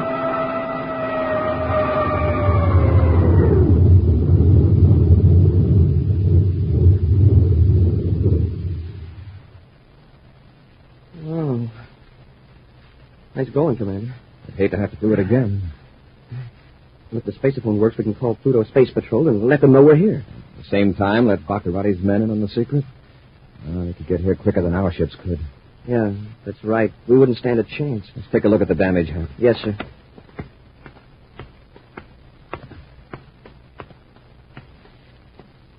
Hey, that's some hole. Yes, but we're lucky. The torpedo hit us a glancing blow and didn't explode on contact. It sounded like it did. It was a couple of thousand yards behind us when it blew up. Well, this is going to be a job. I think we can handle it. Let's get to work. Far out from the beach, a metallic object lurks just beneath the surface of the sea. Then, cautiously, a transparent dome rises a few inches out of the water. Carefully, Prince Baccarati scans the sky and then turns toward the beach. Hold it, Malengro. Keep it just as it is. Yes, Your Highness. Hori has landed on the beach. Is their ship damaged, sire? It doesn't appear to be. Yeah. Wait a minute. There's a hole in the hull. Why the gash? Otherwise, it seems to be all right. There's Corey. He's trying to repair the damage. It's going to take him some time by the looks of it. Well, we'll wait till they're just about finished. Then go ashore and surprise them. Excellent, Your Highness. But suppose Corey's ship is too badly damaged to blast off. There'll be at least one workable spacephone transmitter aboard. We can call the castle for help. All right, Malengo. Submerge. And make for the inlet on the other side of those rocks. Its motors purring, the sleek craft moves underwater and then turns into the inlet. The dome breaks the surface as the tiny sub moves toward the shore. A gentle grinding sound tells Baccarati and Malengro that their craft is in shallow water. All right, Malengo. Cut off the power. Yes, Your Highness. Now open the hatch. Do you know how to do it? I think so, Excellency. We'll have to wait ashore, Malengo. See that your weapons don't get wet. Yes, sir. I think this is the hatch release. I'm getting it, sire. There. All right. Boost me up, Malengo. Yes, Your Highness. All right. Now, come on, hurry. Coming, Your Excellency. Arms held above their heads to protect their weapons, Malengro and Baccarati wade ashore, hidden from the spaceship by large rocks. But their movements are not entirely unobserved. 4 pairs of eyes are on them as they emerge onto the beach. 4 pairs of eyes attached to a single barrel-shaped head. The head rises up from the quiet waters of the inlet, several hundred yards offshore. Supported by huge coils, the head rises farther out of the water, and a ripple of excitement passes down a gigantic body.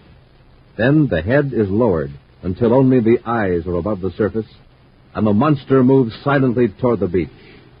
Meantime, Commander Corey applies an atomo torch to the outer skin of the spaceship's hull.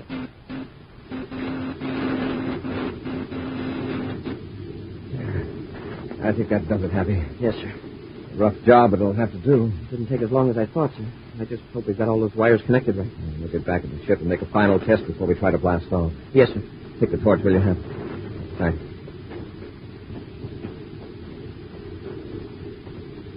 Hold it, Happer. We tend to examine the hull of the ship. Yes, sir. I thought I saw something move down the beach toward those big rocks. Oh? It might have been a large seabird, and again, it might not. I got a glimpse out of the corner of my eye, sir. There is something moving. Uh-huh. It's a man floating along the sand. Baccarat. Yes. And Malengo's right behind him. What do we do, rush him? No. Pretend you don't notice anything. Be very interested in the ship's hull. Then casually get into the ship and then run after more tools. You want me to bring out our ray guns? Yeah. Keep them hidden, though. We'll wait for them to rush us and then let them have it. Yes, sir. Smoking rockets. Are they coming? Oh, no, sir, but I just saw something else. Maybe I'm space happy. One of those big rocks is moving. If we weren't on Planet X, I'd think I was having a hallucination. What is it, sir? There's no name for it. Centuries ago, on planet Earth, it would have been called a sea monster. But it's on land. At least part of it is. All it seems, it's moving very quietly. Commander, it's after Baccarati and Malengo. We'd better warn them. Wait. You don't know how fast that thing can move. Any noise or sudden motion might make it attack right now. Get into the ship, Hap, and bring a couple of blast guns. Yes, sir. But move slowly, Hap.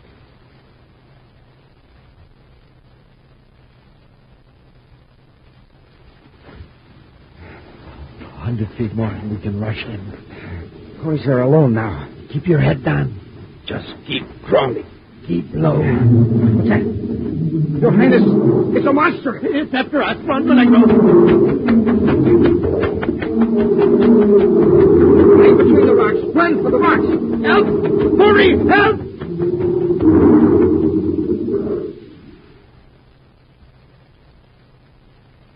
Hurry, Happy. Get those blast guns. Coming, Commander. It's attacking them. They've hidden between those rocks. Smoking rockets. Give me a gun, Hap. Here you are, sir. Help! Help! They're still alive. Monster can't reach them. Oh, if it had raised its head, I could blast. Now, hold it, Happy. You might hit Baccarati and Malengo. We've got to get closer. Come on. Commander, it's trying to pull the rocks apart with its claws. We can't waste any shots on this thing, Happy. I'm going in close and divert its attention. So be careful, Commander. When it moves toward me, we'll both fire. Help! Commander! Commander, here he comes! Let him have it, Hap. Run, Commander! Run! He's down. Hey, we got him. Keep away from him. Watch out for his tail. He's done for, sir. Took a lot of doing. All right, Baccarati, you can come out now. Oh, Commander. What a dreadful creature. It nearly had us. Commander, you saved our lives. Yes, Commander. I'm very grateful. Why, those awful jaws came that close to me. Malengro and I were just going to surrender when that monster charged us. Got it, Baccarati. We saw you trying to sneak up on us. Now, come on, into the ship. Yes, Commander, of course. Wow, I thought we'd never finish that thing, sir. I emptied my blaster. Better collect our weapons, Hap. Right. No, you don't, Cadet. Stand right where you are, both of you. Commander. I warn you, Cadet, don't move. Your Highness. Don't be frightened, Malengro. Hori and the Cadet are helpless. Then they empty their breath guns into the monster. Sorry, Commander. I had to open my big mouth. Just keep your hands up, both of you. All right, Baccarati. What are you going to do with us? Take us to your castle? Oh, no. I'm going to leave you here. Your Highness, they did save our lives. Shut up, Malengro. I know what I'm doing. After all, they do have an even chance for survival. Oh, you ungrateful coward. You mean you'd leave us here on this beach, miles from any settlement? It's all right, Hap. We don't ask favors of space rats. If you get hungry, you can eat. There is plenty right over there where you're sitting. Yes, Baccarati. We could eat sand. In fact, you said a mouthful. My eyes! Get Malengro, Happy. Yes, sir. I'll take that ray gun, Baccarati. Commander, honestly, I never would have left you here. I was just joking. Cadet, you believe me, don't you? Oh, sure. And that sea monster wasn't serious either. He just wanted to play.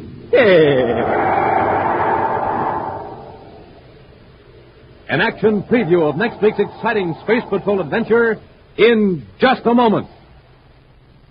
Hiya, Space Patrollers. Cadet Happy speaking. Listen, I got something important to tell you. If you haven't already entered the Name the Planet contest, you're missing out on the biggest chance you ever had. A chance to win a gigantic rocket clubhouse and $1,500. And you're missing 750 chances to win a Schwinn bike. So take off for your Weatherbird shoe store and get your free coin album and contest entry blank. And then zoom over and get some good hot Ralston. Remember, see your Weatherbird shoe man and see your grocer for hot Ralston. And hurry up. Do it now.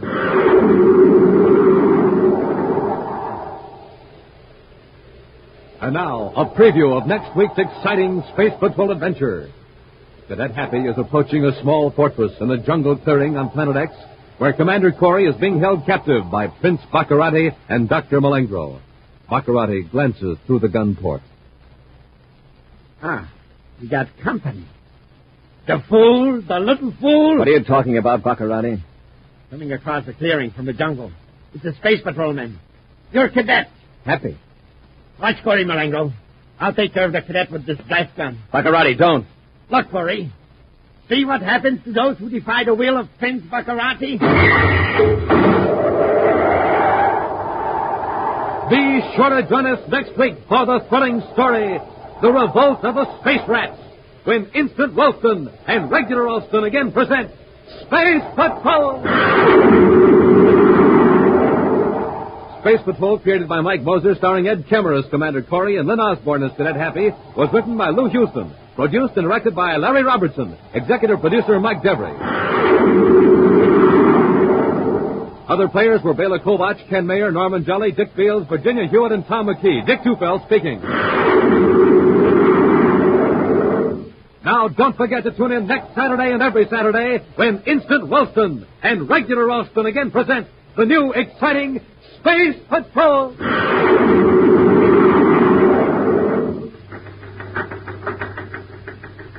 This is Dick Tufeld in Los Angeles, reporting on a plane that can fly 1,000 miles without refueling, the North American FJ-2 Fury.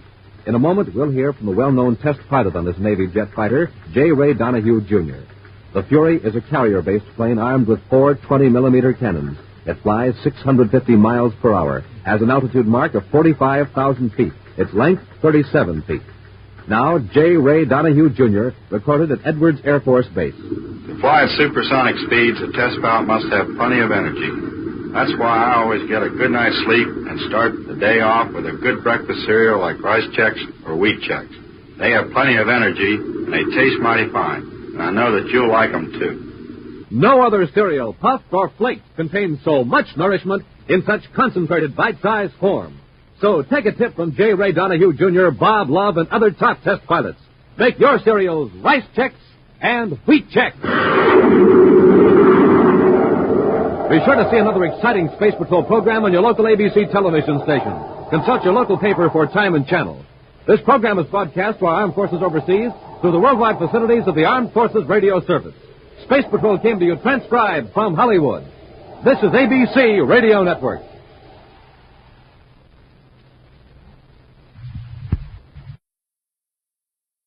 ABC Radio Network.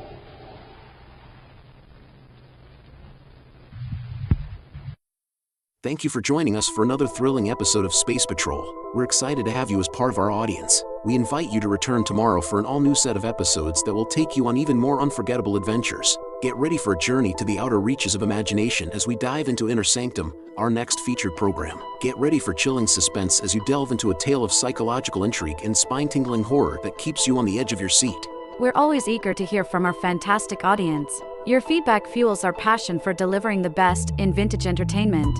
Feel free to share your thoughts, opinions, and suggestions. We value your input and strive to make your listening experience even more enjoyable. If you're looking to enhance your Microsoft Access skills, look no further. Reach out to them at 615-420-2040 and ask for Mark. Once again, thank you for being a part of our Golden Age radio community. Get ready for more riveting stories, captivating characters, and timeless entertainment. Until next time, stay tuned and keep the nostalgia alive.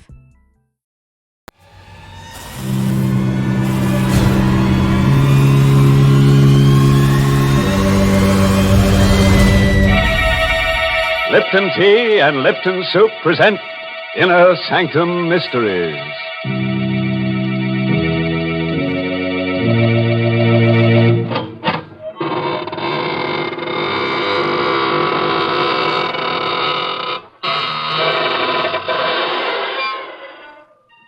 Good evening, friends of the Inner Sanctum. This is your host to welcome you through the squeaking door. Draw up a tombstone and sit down. Don't mind the fact that we've carved your name on it. Well, it's rather lonesome around here tonight, isn't it? Yes, most of the folks who haunt the place are out tonight with their sleds.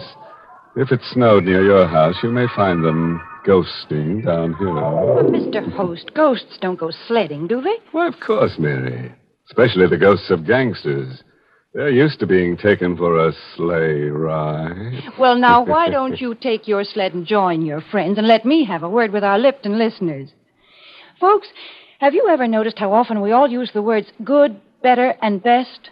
We're always comparing things, because comparisons help us decide what the best things in life are. For example, the perfect way to prove how really flavorful Lipton tea is to compare Lipton's to any other tea and taste the difference. Lipton's flavor is brisk, never flat or wishy-washy. It gives you all the flavor, tastes just the way you like tea best. No other tea gives you more bright, mellow goodness, because that superb flavor of Lipton's is extra rich, extra satisfying. Yes, friends, just compare Lipton's to any other tea. You'll find Lipton's gives you brisk flavor, and you'll find Lipton's wonderful brisk flavor gives you more contentment in every cup. All right, Mary. Now you go and perch yourself on that teapot over there and get ready to hear about The Dark Chamber. It's an original radio play by Robert Newman, who witnessed the story while peeking through a keyhole. Yes, and our star tonight is Kenneth Lynch, who plays the role of Joe. Our story tonight is about death, violent death, and also about something which is even more terrifying, the unknown. You don't believe that anything can be more frightening than death? Then you've never experienced the ultimate in fear. But you will within the next few minutes. If you'll put out the lights, pull your chair up close and listen to The Dark Chamber.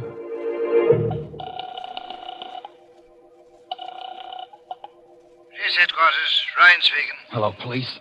Listen, you've got to help me. You've got to. I don't know how you can, but my name is Watson, Joe Watson. I'm a driver for the Acme Sanitary Hand Laundry. Address? Where I am, I don't know. That's part of the trouble. Now, look. Hey, wait, listen. I know it sounds crazy, but it's true. Check the laundry. Check the veterans. I'm an ex-GI. They'll tell you I'm straight. Well, I'm in a room someplace. I don't know where it is or how I got here or what I'm here for. I don't even know how long I've been here. It's a big room, but it's funny. No doors, no windows that I can see. It's just a couple of chairs and a table with his phone on it. I'm scared. What do you expect us to do? Find me. Find out what this is all about and get me out of here. I don't know. Oh, listen, this isn't a gag. Can't you tell? You don't know what it's like just sitting here waiting, not knowing where or why or what's going to happen. Can't you trace this call or something? Well, okay. Hang on. Oh, thank heaven. I was afraid. Listen, I hear something. Someone's coming. I better hang up. I'll call you back later if I can. How do you do? Who are you? My name's Helming. Dr. John Helming. And your name? I don't have to tell you anything. That's very true. Although I didn't think you were aware of it. I think I already know everything about you that I'm interested in knowing. Like what? Name? Joseph Watson, age 26, occupation, employee of the Acme Laundry, honorably discharged from the Army 6 months ago, with the Bronze Star and the Purple Heart. What the... So you cased me. Went through my pockets, huh? Well, if you know that much, you know I haven't got any dough. Money? I'm not interested in money. Well, what do you want, then? Where is this place? The last thing I remember is making a delivery on Spruce Street, noticing that the lights were out in the hall and hearing a noise behind me. You or somebody slugged me. That's right. Well, will you stop grinning like that and tell me what this is all about? Of course. I brought you here because I need your help in an experiment. An experiment whose details I've already worked out with mice and rabbits and cats and other animals. What kind of an experiment? An experiment in fear. Fear? Yes. You fought in the war. You were wounded. That means you've probably known fear. And still, you won the Bronze Star, which means you overcame it. Now, the question is, can you overcome your present fears? What are you talking about? You're afraid. Nothing has happened to you yet, absolutely nothing, and yet you are afraid, aren't you? You're afraid because you're face to face with the unknown. Because you don't know what I want and what I'm planning to do. Which is as it should be. And that's the way we'll leave it. For the moment. Hey, wait a minute. Come back here. Come back. You can't...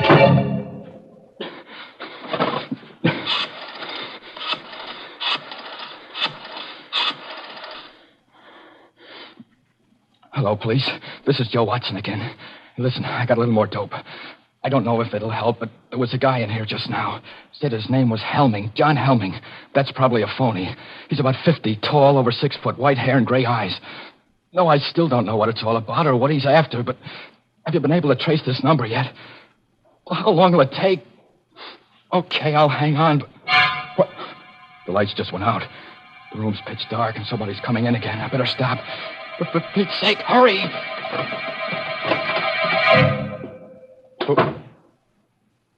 Who's that? Who just came in? Who are you? A girl. Keep away from me. Keep away, do you hear? Keep away. What's the angle now? Angle? Why did you bring me here? Wait a minute. You mean he put the snatch on you, too? When I was on my way home, chloroform or something. And the next thing I knew... Why are you pretending? You're in on it, too. You must be. It's a trap. It's a trap, all right. But I'm not in on it. I'm in it, along with you. My name is Watson. Joe Watson. I'm Betty Grant. You swear? I swear. What would I lie about it for? I wonder why he put you in here. Put us together. Who is he? What's he going to do? I don't know. He said something about an experiment. An experiment in fear, but... Hey, listen, we've got to get out of here somehow, some way. He might be listening. Very astute, my dear. Of course I'm listening. Where are you? Right here in the dark. I've been here all the time. Why, you... No, Joe, don't. He must want you to go for him. He's probably got a gun. Right again, my dear. Not that I'll need it. This is stage 2 of the experiment. A new stimulus to action has been introduced. Man against the unknown has become man and woman against the unknown. Look, let's get down to brass tacks. Be sensible about this. Thank you, Joe. That's why I won't need my gun. This new stimulus has been negated by an increased sense of responsibility. Responsibility towards the girl, and therefore by increased fear. Blast you, gun or no gun, if I get my hands on you! Where are you? Where are you? Outside now, so you can relax. That was the final stimulus in this stage. Injured pride. The discovery that I could read your innermost thoughts and knew exactly what you were going to do. But you mustn't let that bother you. I already know everything you're going to do from now on. Till the end. Listen, you! Helming! Helming! He's gone. Joe. I know. Hold on, baby. Don't let it get you. There must be a way, some way. I suppose he's still listening? It's hard to say. But I'm going to take a chance. There's one thing he didn't figure on. A telephone. Here? Yes. If I can find it again in the dark. It was over on the... Here it is. I put through 2 calls already to the police. Told them what was happening and asked them to get me out of here. I had to hang up both times before they could trace the call and get this number, but this time... Hello. Hello, operator. What? No, this isn't the operator. You're on a busy wire. It doesn't matter. Thank heaven I got somebody. I've been trying for about 10 minutes now. Look, get off the line, will you? I've got to get through to the police. It's terribly important. But you've got to help me. You've got to. My name's Ben Lazarian. I'm a prisoner someplace. I don't know where. What? It's true. Strange house somewhere. A doctor who says his name is Helming. What? What are you laughing at? Joe, what is it? What is it? I haven't got headquarters. I've got a guy that... I'm sorry, Ben. It's no use. What do you mean? We're in the same boat you are. A girl named Betty Grant and myself. Helming's got us locked up, too. You too? Yeah. He said he knew everything we were thinking, everything we were going to do. I did get through to the police before, but I guess he caught wise. We're talking to each other over an inside line. Then... Yeah. We're through. No. Joe, don't say that. Don't even think it. Look, ask him exactly where he is. Just where are you, Ben? Do you know? It's hard to say. I was out cold when he brought me here. It's a kind of a hall, a passageway. Cement floor, ceiling, stone walls. There doesn't seem to be any door or opening or anything like that. That's what I thought here, too. But there must be one, or how would he have gotten you in there? Hey, listen, start looking. See if you can find it. That's true. I never thought of that. If I do find the door and it opens into where you are... That's right. 3 of us together. We'll surely be able to figure something out then. Hold on. I'll start pounding on the walls. You see if you hear anything. Go ahead. What's he doing? He's going to knock on the walls to see if he's anywhere near us. And if he is, if he can find a door, we can get together. Hear anything? I'm not sure. Maybe. I'm not sure either. Sounds awful far away, is it? There, listen. That wall right there.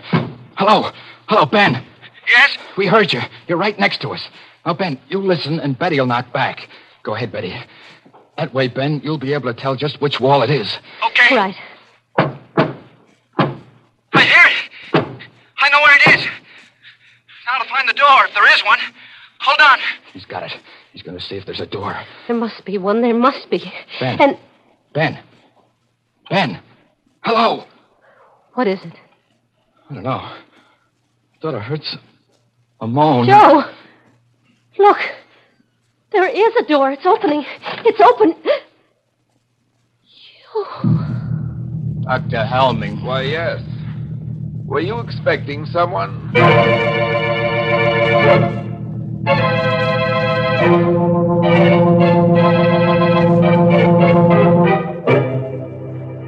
Well, now that you mention it, Doctor, there was someone we've been expecting and waiting for since we first heard about that cozy little place of yours.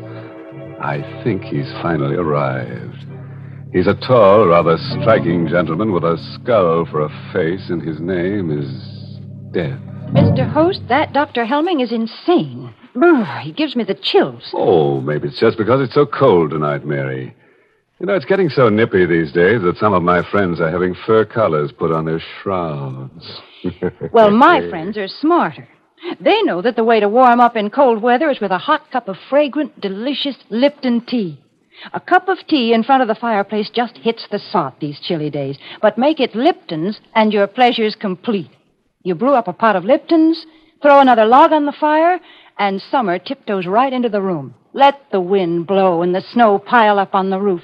There's all the magic of June in a cup of Lipton's, in its deep amber color, its tantalizing fragrance, and its rich, hearty flavor. And what flavor that is. Never wishy-washy, always brisk and full and satisfying. Try it, folks. You can let winter do its worst when you've got Lipton's in your cup. That's right, Mary.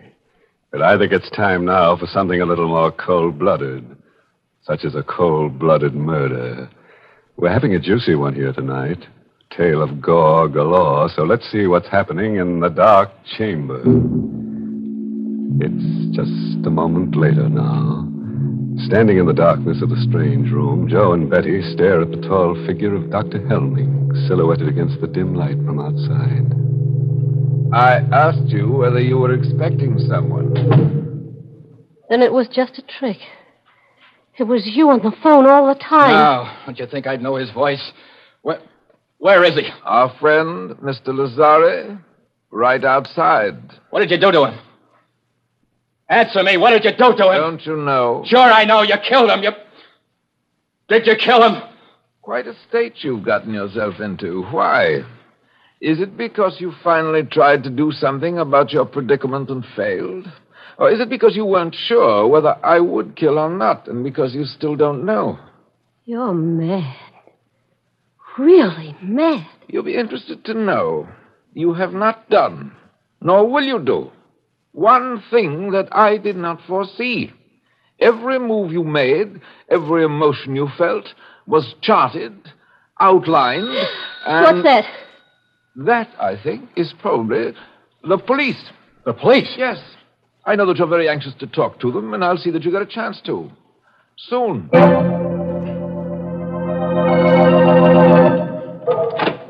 Good evening, officer. I'm looking for a guy named Helming. Dr. Helming. I'm Dr. Helming. Come in, won't you? Okay. Thanks. This is kind of a funny business. It's about a phone call we got a while ago, finally traced here. The guy who said he was a prisoner or something. That must have been Watson. Yeah, that's his name. Joe Watson. Do you know him? Of course. I can't tell you how sorry I am. It was really very careless of me, and I'll see that it doesn't happen again. What do you mean? If you did any investigating, which I'm sure you did, then you know that I don't run a sanitarium exactly, but I do take a few patients. Mental cases for treatment. Ah, so that's it. A nut, eh? I wish you wouldn't say that. Watson's case is particularly interesting. A 4F who wasn't able to enlist, and he developed a persecution mania. Thinks that everyone is down on him, eh? Not everyone, exactly. His present fantasy is that he's an ex-GI and that I'm keeping him prisoner. Sure sounds plenty tough. Well, I guess I'll run along. I'm sorry I bothered Don't you want to see them first, officer? Talk to them? There's no need of that, Doctor. We get calls from cranks every day. We always investigate a cause. But I insist. After all, you only have my word for it. There's just one thing I'd like to caution you about. Sure, I know. I'll play along. Humor them. Splendid. Right in here. It's quite a room. Joe, look. It's a cop, and that means... Then you did get my message. Sure, Joe. Took a little time to trace the call, but everything's okay. Oh, thank heaven. It was such a screwy story, I was afraid that... Hey, wait a minute. Then why is he standing there like that? Why haven't you got the bracelets on him? Dr. Helming? No need for any rough stuff. He said he'd come along quietly. What? You're lying. I don't know why, but there's something wrong here. Something... I know. You think we made the whole thing up. But we're crazy. No. It's true. He told you we were, and you believed him. course not. Look, I'm... Stop it, will you? Stop saying that. Well, if I could only prove it somehow, show you. I know. Lazzari. Joe! Murder. That'll open your eyes. Somewhere in that wall is a door. Make 'em open it. Show you what's behind it. I think maybe I'd better be going, Doc. But there is a door there, officer. Just a second. I'll open it for you. Here we are. Joe. Body. It's gone. These doctors are always hiding the bodies. It turns up again later. Give us another ring, huh? Maybe I shouldn't have said that. Can I go out this way, Doc? Down to the end of the corridor, then to your right. I'm sorry I gave you all this trouble. Perfectly all right. Thank you for being so understanding. Quite all right. Goodbye. Goodbye, Doc. Well, children? Don't look that way, Joe. Don't. I know what you're thinking, and it's not true. We're not crazy. There was a body there. Of course. You hid it when you went out to let the cop in. And the telephone. You left that here purposely. Wanted me to use it. Get the police here. Obviously. I told you that this was to be an experiment in fear. What I didn't tell you was that, in a sense, I was one of the subjects, too. It was important for me to learn how I would function under pressure. And speaking objectively, I think I did rather well.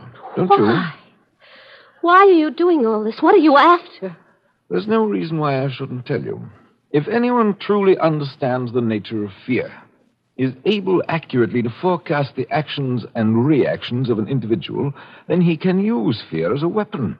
Society will react as the individual reacts. You see, society doesn't want to believe that anything can menace it. Doesn't want to take action to protect itself, any more than the individual does. This was something that Hitler and Mussolini understood intuitively. I understand it scientifically. They failed, but I shall succeed. You mean that you... I'm afraid that's all I have time for. As far as you two are concerned, the experiment is finished. Completely finished.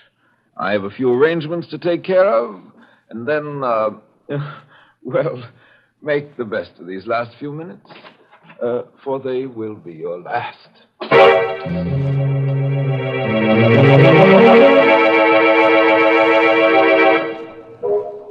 Joe, do you hear anything?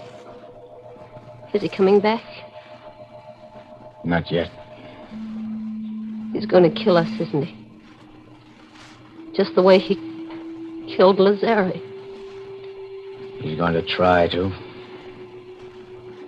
Why are you sitting there like that, looking at me? I guess because it's the first chance I've had to look at you. How do you mean?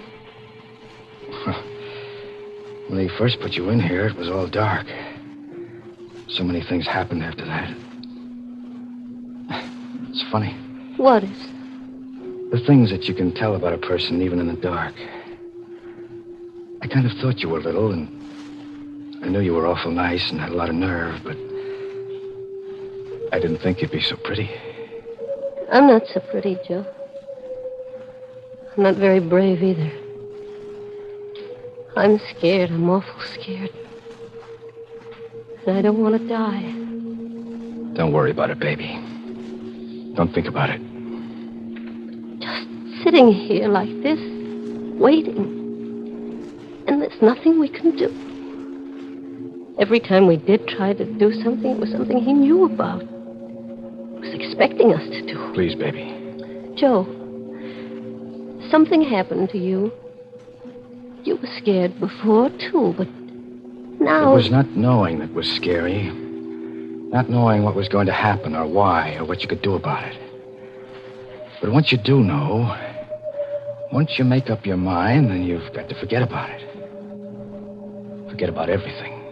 Make up your mind about what? This is going to sound kind of funny, especially now, but... Well, do you have anyone special? A fellow, I mean, that... Why... Oh, no. That's good. I mean, Well, gee, it's a shame we never met before. If we had, we wouldn't be here now. I mean, we probably would have been out together someplace. And what time do you get through work usually? About 6. The store closes at 5:30, but... Me too. I could have picked you up at about 6. Joe, I hear something. He's coming. Yeah. Okay, get up. Over in the corner of the room so that he'll see you as soon as he opens the door. What about you? I'll be waiting over here, behind the door. Joe, you're not going to... I know I haven't got much of a chance, but, well, wish me luck. That it'll be quick anyway. Oh, no. Joe, please. All right, my young friends. Time. All my arrangements have been completed, and I'm... Where's Watson? Right here. Joe, look out! He's coming! It's okay, baby. Didn't get me. I got the barrel of the gun and... Good Lord. Got him. In the chest. But you couldn't have done that. You couldn't have. Outside, Betty. See if you can find another phone. Call the police again. And this time, tell them to bring an ambulance. But you couldn't have done it. It was all plotted, graphed, and worked out in detail. I knew just what you were going to do, how you would react. By this time, you were to be in a state of complete frustration, resigned, ready to die. Why did you do it? Why? I don't know. Now, just take it But easy. I've got to know. You've got to tell me. Was it because of the girl? Out of desperation? Because you knew you were going to die anyway? I tell you, I don't know. I just know that, well, a guy will take just so much pushing around.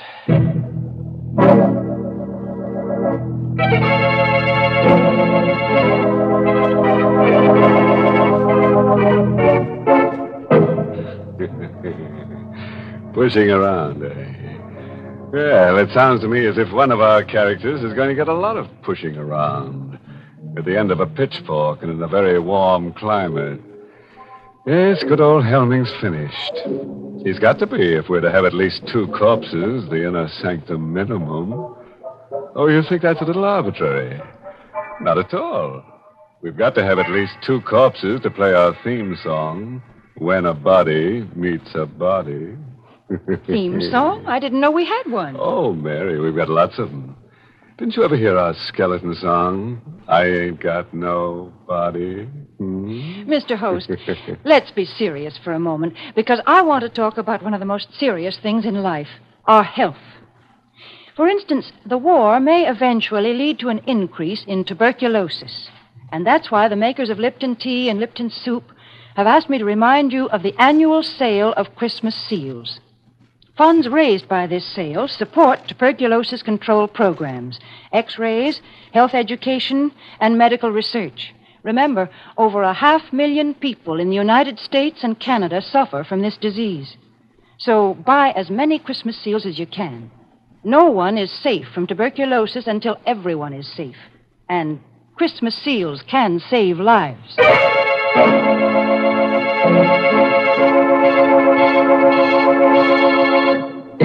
And now, friends, here's a word of wholesome advice. If you've had any murderous thoughts lately, give them up. It just doesn't pay.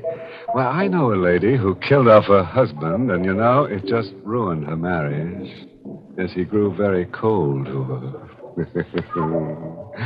Oh, by the way, this month's Inner Sanctum mystery novel is The Fearful Passage by H.C. Branson. Yes, and next week's Inner Sanctum story, directed by Hyman Brown and brought to you by Lipton Tea and Lipton Soup. Next week's story is about a vampire. He's a very stingy fellow. As when you go out with him, the drinks are always on you. Naturally, we're going to try to make him feel at home here, so I've just ordered a good supply of bats with green eyes, a coffin for him to sleep in, and a wooden stake to drive through his heart. I wouldn't stake my life on it, friends, but he may visit you before next Tuesday. Until then, good night. Pleasant dreams. Hmm?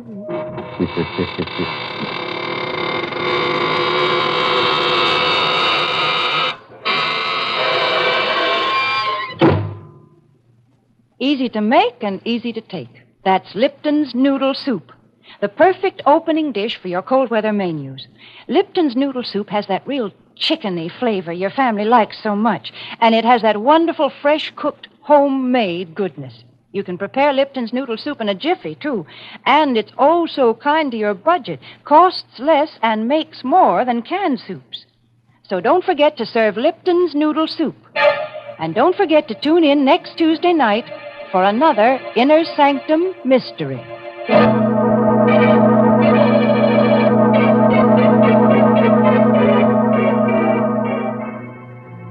This is CBS, the Columbia Broadcasting System.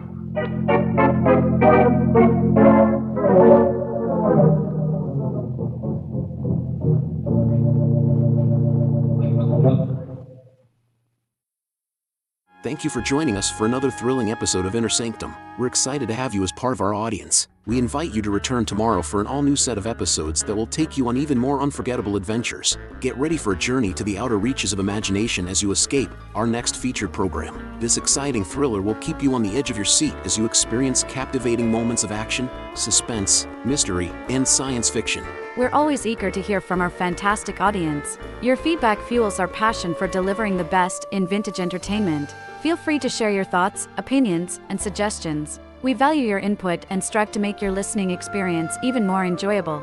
If you're looking to enhance your Microsoft Access skills, look no further. Reach out to them at 615-420-2040 and ask for Mark. Once again, thank you for being a part of our Golden Age radio community. Get ready for more riveting stories, captivating characters, and timeless entertainment. Until next time, stay tuned and keep the nostalgia alive.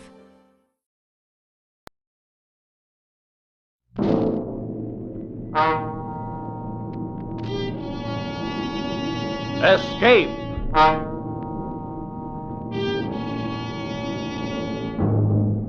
You are fighting your way through a frozen wilderness, torn by the icy blast of an Arctic blizzard, and driving you on towards certain death is a man with a gun, from whom you cannot escape.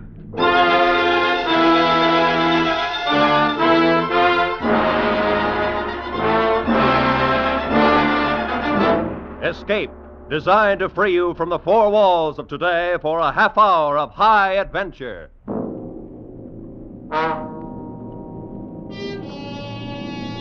Tonight, we escape to the Canadian North Woods, to a lonely wilderness where justice finds strange paths, as James Oliver Curwood told it in his famous story, The Match.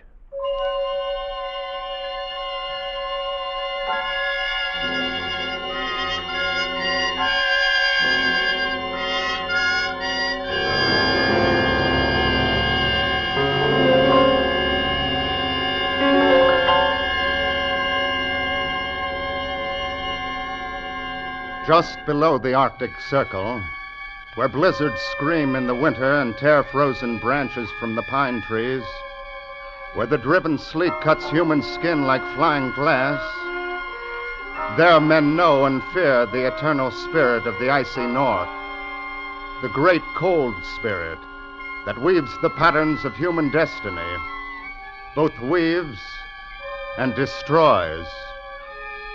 Forever and again, the spirit throws out strange swirls of chance and coincidence that meet eventually in a terrible whirlpool which swallows up the old pattern and creates some new and different one for men to wonder and marvel at. One such swirl in time and space began months ago and far to the south, in a logging camp near the southern border of Canada, where two men faced each other on a narrow trail in the light of a full moon. It began in violence and hatred.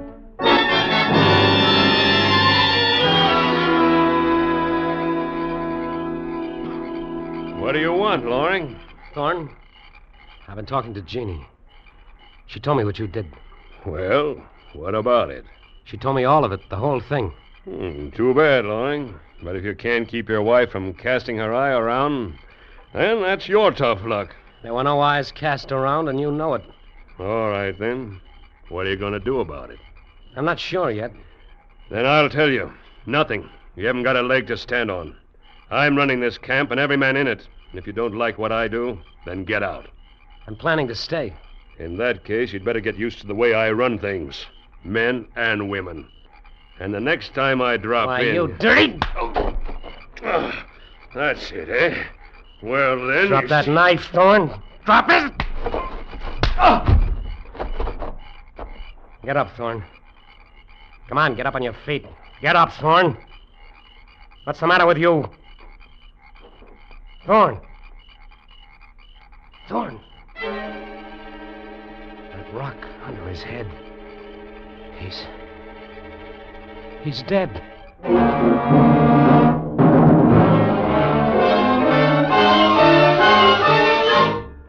Jeannie? Billy. Billy, what's wrong? Jeannie, I ran into Thorne a few minutes ago. Oh, Billy. Your hand. What did you do? I hit him, Jeannie. He started to pull a knife, so I knocked him down. His head hit a rock when he fell. He's dead. No. Oh, no. They probably won't find Thorne till morning, so I've got to get out of here in the next half hour. Leave? I'm new here, Jeannie. They don't know me. It's just my word. I wouldn't have a chance. Where'll we go? Not you. You're going to take the baby and go back to the cottage in New York State. But where are you planning to go? North, honey. A long ways north. I'll have a better chance up there in the woods. They'll catch you, Billy. They always do. Don't worry. They won't catch me. And somehow, sooner or later, we're going to be back together again. Believe me.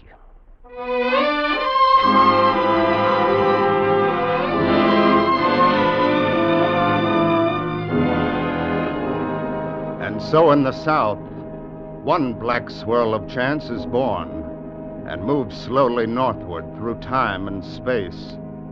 Moves even as the great Arctic storms move across the faces of continents.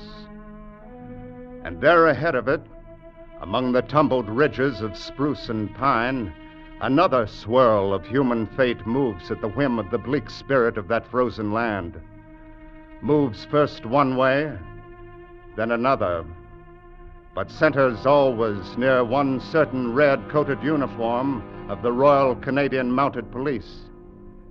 Centers on the hard, lean figure of a man called Sergeant Brokaw. Nice shot, Sergeant. Thanks, Trooper. The captain sent me to... Wait. There's one of our targets still up out there. Dead center. Brother, I wish I could shoot like that. Work on it. Good shooting's something you'll need if you stay in the Mounties. I guess it's helped you plenty of times. Yeah, a few. What have you got there, telegram? Oh, yeah. It's an order the captain told me to bring out to you. Here.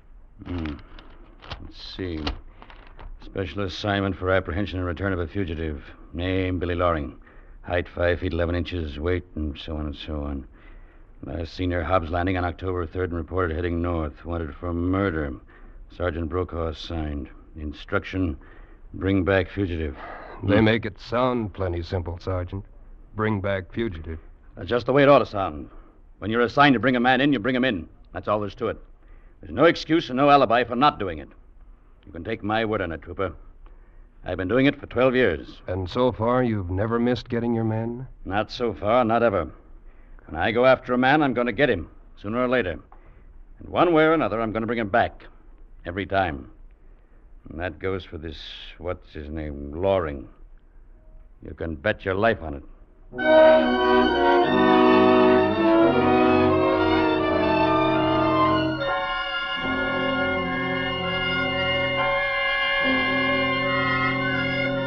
And so they grew in time and space, these two great swirls of chance, the one hovering in the north, and the other moving toward it slowly across 1,000 miles and through 227 days.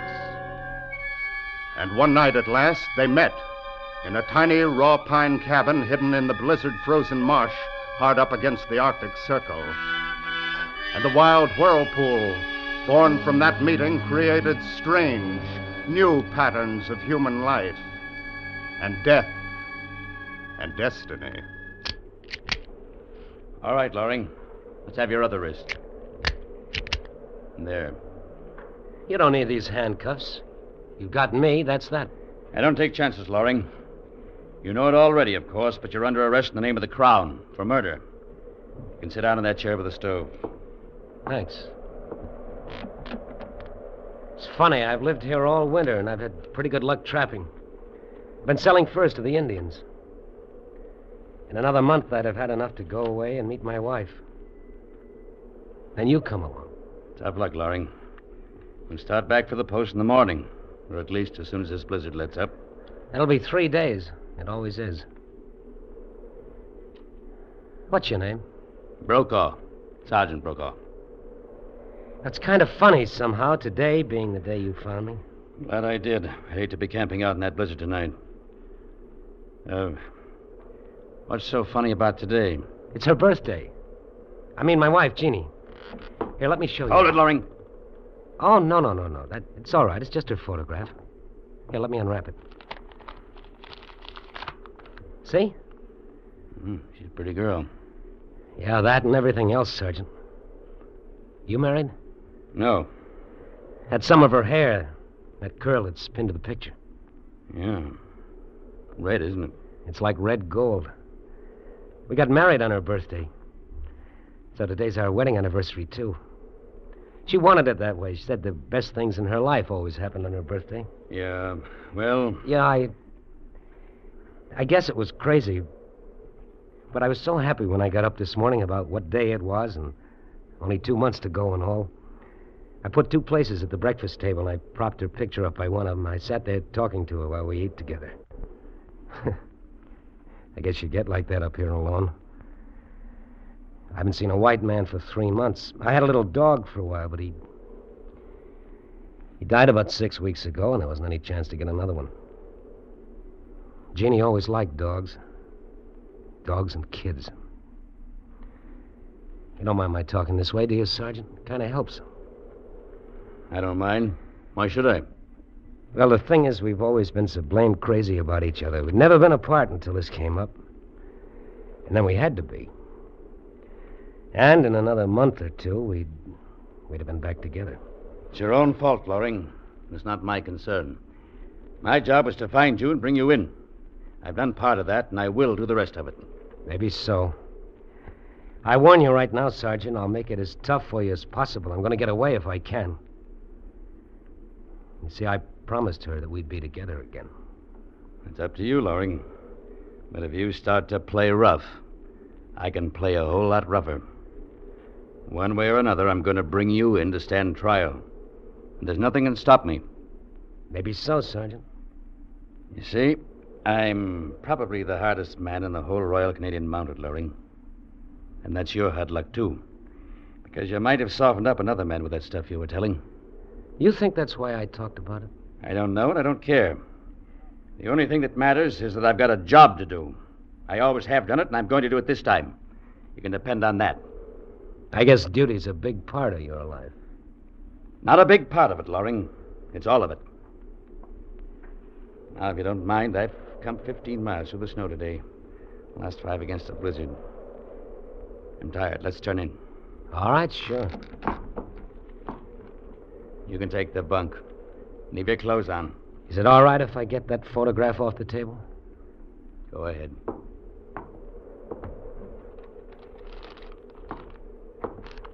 All right. Put your feet together. Huh? What's the chain for? Another reason to call me hard. I'm going to padlock it around your ankles. You are cautious. That's right, Loring. There. Now call out if you want anything in the night. If you try to get up without calling, I'll kill you. I'll sleep here in the chair. And this gun happens to be cocked. Thanks for warning me. Good night, Sergeant. Good night. By the way, Sergeant Brokaw. Yeah? It's too bad you never got married. Why? Because when you go to sleep, you've nobody to dream about.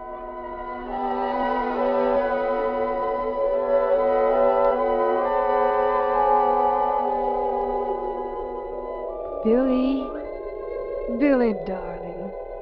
Can you hear me? Yes, Jeannie. Yes, darling. Never mind the blizzard. It doesn't matter. We've been in storms before. Yes, I remember. And today's my birthday. And also the day we were married. Nothing can really hurt us. Everything's going to be all right. Yes, Jeannie. Yes, everything is going to be all right. Billy, Yes, Jeannie. remember one time in the fall, we built a bonfire and roasted ears of corn. That was in the field back of the cottage. Oh, yes, 2 years ago. That was on your birthday, too. Yes. And do you remember how the smoke would always get in your eyes? And how it would follow you around and make you cough and sneeze? Sure, I remember. Remember? The smoke, Billy. The smoke. Sure, I remember. Billy. The smoke. The smoke. What? Smoke. The cabin's on fire. Sergeant. Sergeant Brokaw. Wake up, the cabin's on fire. Good Lord. Will you get this chain off my feet? I can't walk. No time. The whole roof's on fire. Here. I'll carry it. Smoke. Can't see the door. Oh, here it is. Well, looks like we made it. Thanks, Sergeant. I gotta get back in there. All our stuff's in there. You can't make it. There goes the roof. I guess you know the spot we're in, Loring. Yes, I know. Our heavy coats, mittens, snowshoes, and all of our food is burning up inside there. And it's 40 below, and the blizzard's just starting. Here, you can't lie there in the snow. Get that chain off your ankles. There you are. Thanks, Sergeant. What about the handcuffs? Hey, stay on, Loring. Are you crazy? What difference does it make? We haven't a chance. You know that as well as I do. Yeah, I know. We couldn't be any worse off. We don't even have a match. I saw you fill your case and put it in your coat. It's inside there. We don't even have a match. I know that, Loring. And I know everything else you're going to tell me. You don't have enough clothes to keep us from freezing to death. If we stay here and keep the fire going, we'll starve. It's 60 miles to the nearest post and 20 miles to Thoreau's, the next cabin down the trail. We might make 10 miles if we're lucky. More likely 5. That's right. So why the handcuffs? You've been living up here for 3 months, Loring. I've got an idea you probably know some cabin a lot closer than Thoreau's. Some Indian or a trapper. Maybe not more than 2 or 3 miles away. You want to start breaking trail? Well, suppose I did. What of it? Something good has always happened to me on Jeannie's birthday, and I think it has this time, Sergeant. It's a lot easier to freeze to death than to go back and die the way I'd be doing it. So... Oh. So it's like that? It's like that. Unless you want to make a deal. What kind of a deal? Take off these cuffs, give me that revolver, and I'll get you out of this. There's a cabin, all right. Sorry, Loring. No deal. You're a fool, Brokaw. I got nothing to lose, but you're just tossing your life away. How about it? We'll take turns breaking trail. You can lead off first. We may as well start. Where? Thoreau's, of course. 20 miles. Why don't we sit down and freeze to death here instead of 5 miles from here? Because I'll be 5 miles closer to bringing you in. Come on. You're a fool, Sergeant. You're beaten, and you know it. Why don't you give in? Come on, Loring. Let's get going.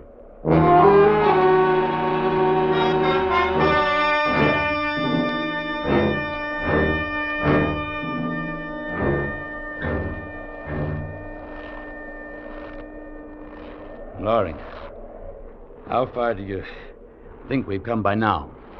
I don't know. Let's rest for a minute. Yeah, I'm pretty winded myself. 5 miles, you think? I'd say about 4. 16 more to Thoreau's. Think we'll make it, Sergeant? We'll try it. We only had some way of building fires we could stop and get warm once in a while. Not even an Indian could build a fire in this blizzard without matches. Yeah. The wind is slacking off a bit. Which means it'll get colder. Now, we better move on. Sergeant, how about taking off these cuffs? They're freezing to my skin. Look, I'm bleeding on both wrists. Then why don't you take us to that cabin you know about? Want to make that deal? No deal. No deal, no cabin. Then I'm sorry for you, Loring. But the cuffs stay on. Why? What difference can it make? We'll both be dead in 2 hours anyway. If we are, you'll still be wearing those cuffs. And this gun will still be in my holster. Dead or alive, you'll still be my prisoner. The hardest man in the Mounties. Are you ready, Loring? Sure, why not? I'll let out for a while. Come on, let's go.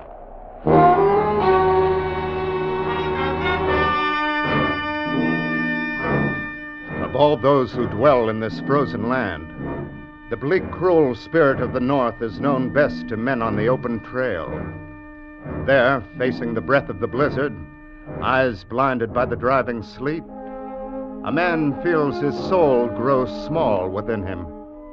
And when that happens, his mind may turn to strange fantasies and to memories of a faraway voice.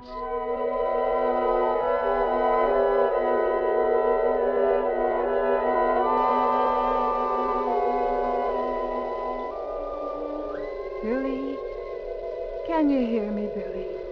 Yes, Jeannie. Everything's going to be all right, Billy. I love you, and everything's going to be all right. Sure, honey. The snow doesn't matter, and the blizzard doesn't matter. They'll be gone soon, and there'll be only us. Yeah. I can see you now standing there at the gate. In front of the cottage? That's right, darling. Don't look at the snow and the icy trees and the storm. Look at me instead. See? Yeah. It's spring. The sun's shining. And I'm wearing my hair the way you've always liked it. It's in curls all tumbled. See, Billy? Yeah. Oh, Jeannie.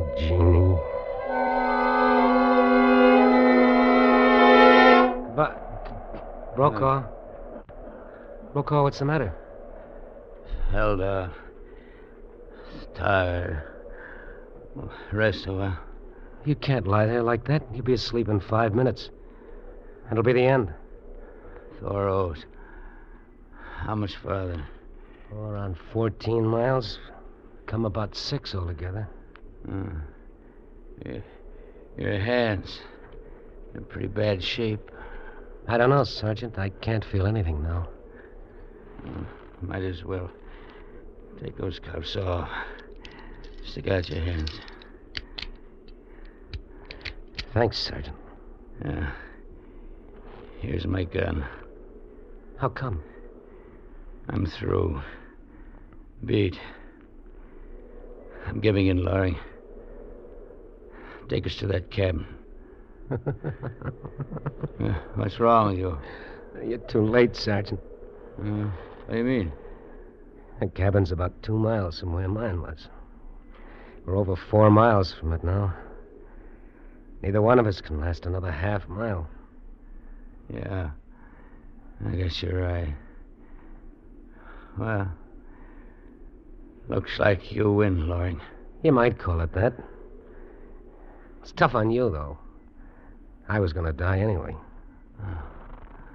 Well, you may as well keep moving. Why? This is as good a place as any. Not gonna stop trying as long as I can move. You can do what you like, Loring. I'm going on. Wait a minute, Sergeant. If we had a fire and we could get warm for a while, then we could make that cabin without much danger. Yeah, we haven't. Suppose I say the word that'll save both of us, get us out of this. Will you go back to headquarters and tell them I'm dead? No, I can't do that. In 12 years of the service, I haven't run up a white flag once. I'm not going to do it now. Dying or no dying. Duty, huh? Call it whatever you want. We'll make you a square offer, though. Pull us out of this, and I'll give you 24 hours head start. As soon as we're both on our feet again. You're all right, Brokaw. Funny, I don't even know why I'm doing this. I could have let you go on down the trail there. You'd stumble into a drift and be dead before you'd made half a mile, and I'd have been safe then. Funny, I don't know why I'd do it. Maybe it's on account of her. What's your plan, Larry? What have you got in mind? I'll take the offer of 24 hours, Brokaw. I've got a match. A match? Yeah, just one. I remember dropping it in my pants pocket yesterday. It's on this side. Maybe you can get to it. Your hands are in better shape than mine. All right. I can't seem to... Yeah, here it is. It's dry, too. Now drop it. It's the only one. Yeah, we gotta have some branches. Dry bark. Here, you hold it while I get some off that birch tree. All right. Mash. Don't drop it, Lauren. Hold it careful. Yeah, I got it.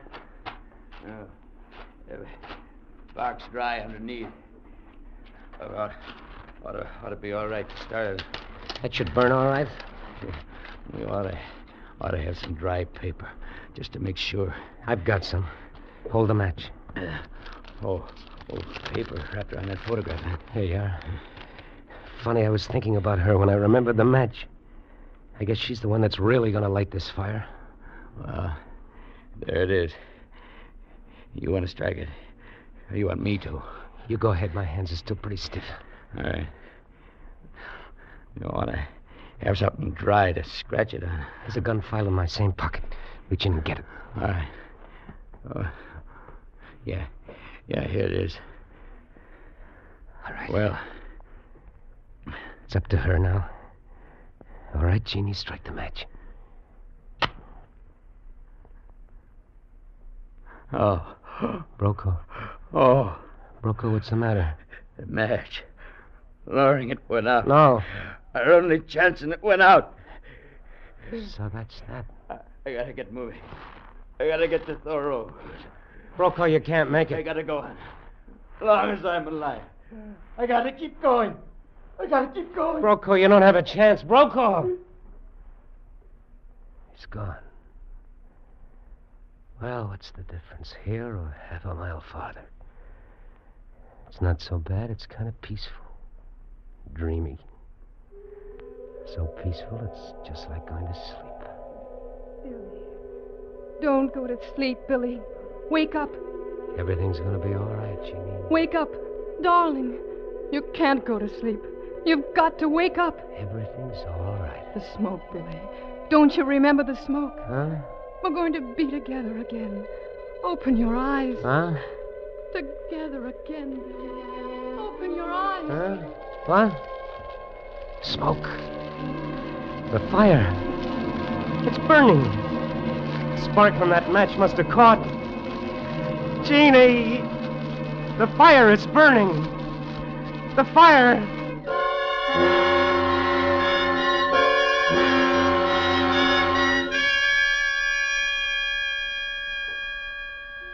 And so one man finds eternal sleep on the frozen breast of the snow, and one man dreams beside a fire, whose tongues of flame are like the red curls of a woman's hair.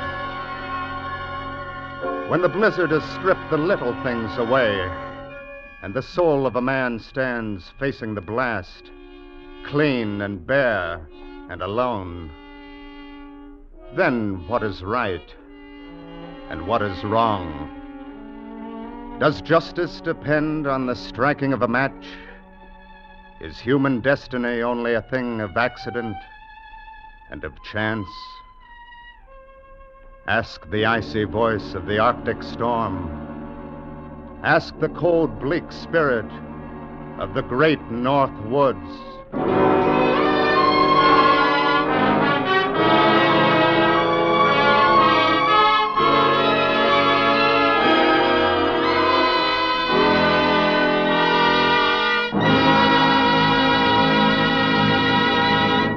Escape is produced and directed by Norman MacDonald, and tonight brought you The Match by James Oliver Curwood, adapted for radio by Les Crutchfield, with Frank Lovejoy as Billy, Wilms Herbert as Sergeant Brokaw, Cynthia Corley as Jeannie, Nestor Paiva as Thorne, and Clark Cuney as the trooper, with Stan Waxman as the narrator.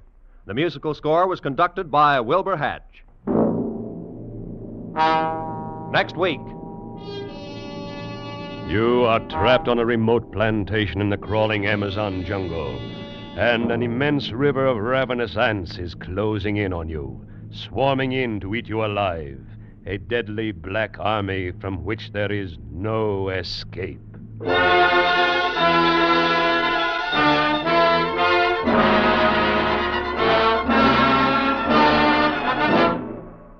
Next week, we bring back the escape story you have most requested in your letters, Carl Stevenson's gripping tale, Leiningen versus the Ants.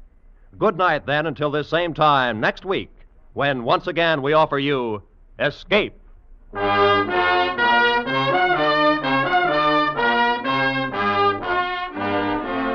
This is CBS, the Columbia Broadcasting System.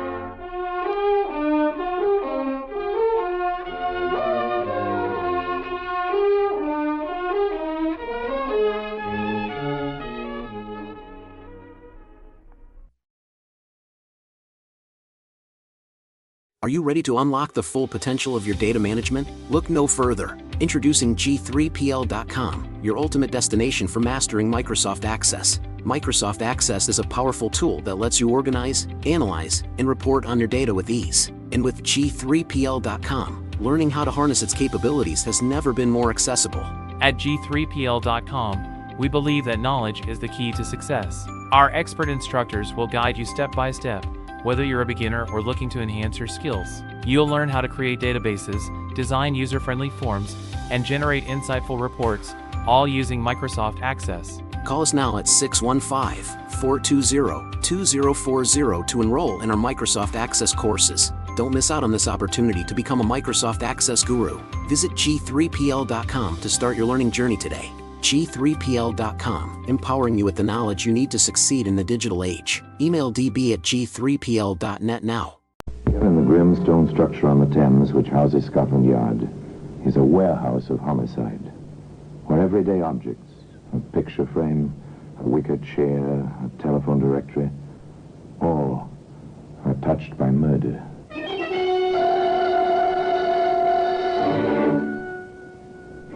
A straight razor.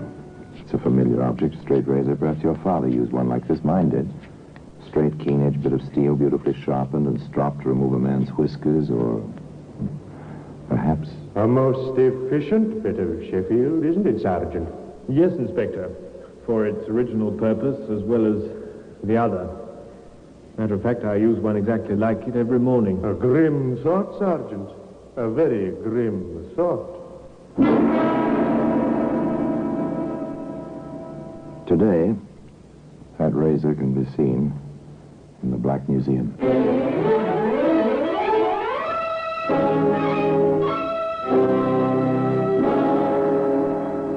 From the annals of the Criminal Investigation Department of the London Police, we bring you the dramatic stories of the crimes recorded by the objects in Scotland Yard's Gallery of Death, the Black Museum. In just a moment, you will hear The Black Museum, starring Orson Welles.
Now, The Black Museum, starring Orson Welles.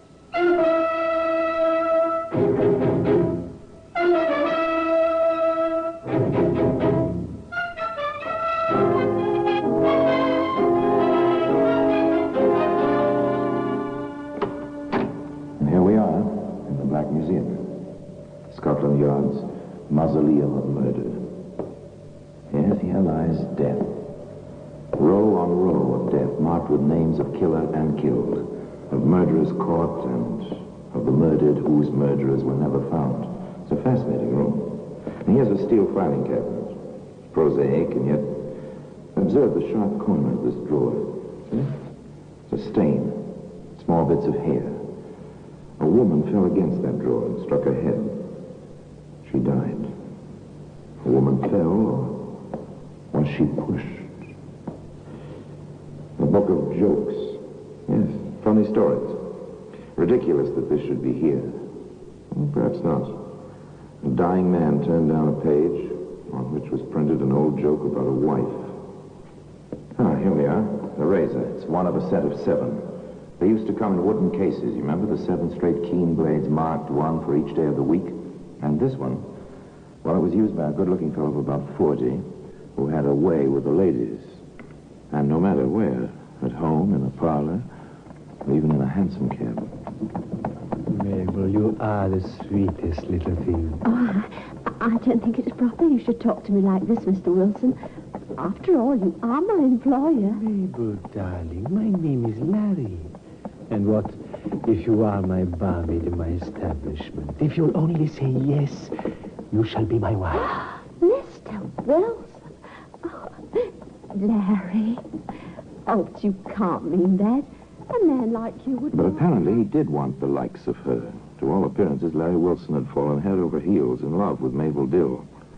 Now, listen to Larry for a moment. Mabel, little one, you've got to marry me. I can't see you waiting on the customers, drawing ale, working with me every day. I can't, and not have you for my wife. An interesting accent, hmm? Intriguing. Certainly to a susceptible young woman, that voice and that touch of accent was attractive. And when one has been a sheltered girl in 1896, as Mabel was, well...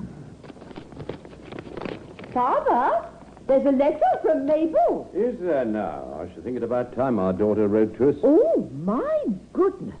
Something wrong? Oh, yes and no. Ridiculous. How can a thing be wrong, yes and no? Mabel's wanting to be married. And to her employer. What? Well, there it is in the letter. And a note from him, too, telling her how much he loves her. Oh, very well if he means it. How do we know? Oh, perhaps it would be best if we went to find out. Excellent, Mother. Write to Mabel at once. Tell her she's to do nothing, absolutely nothing, until she's had the chance to talk with us. Simple people, the Dills, and eager to protect their daughter's future. So off they went, bag and baggage, to the Statue Tavern. A pub, in fact, owned by Larry Wilson, where Mabel was tending bar. Oh, my word, it's a party, isn't it? Well, looks like a wedding party to me. Oh, must be there's a bride somewhere. Oh, there she is. It's Mabel. Here, now, my girl, what's the meaning of this? Oh, Dad. Oh, Dad. Oh, I'm so happy you and Mother got here today. Oh, Mabel, darling. Oh, didn't you get my letter? Oh, there was no letter. Oh, come along and meet my Larry. You'll be as happy with him as I will. Not much the Dills could do about it, was there? Mr. and Mrs. Larry Wilson, proprietors of the Statue Public House, the pub.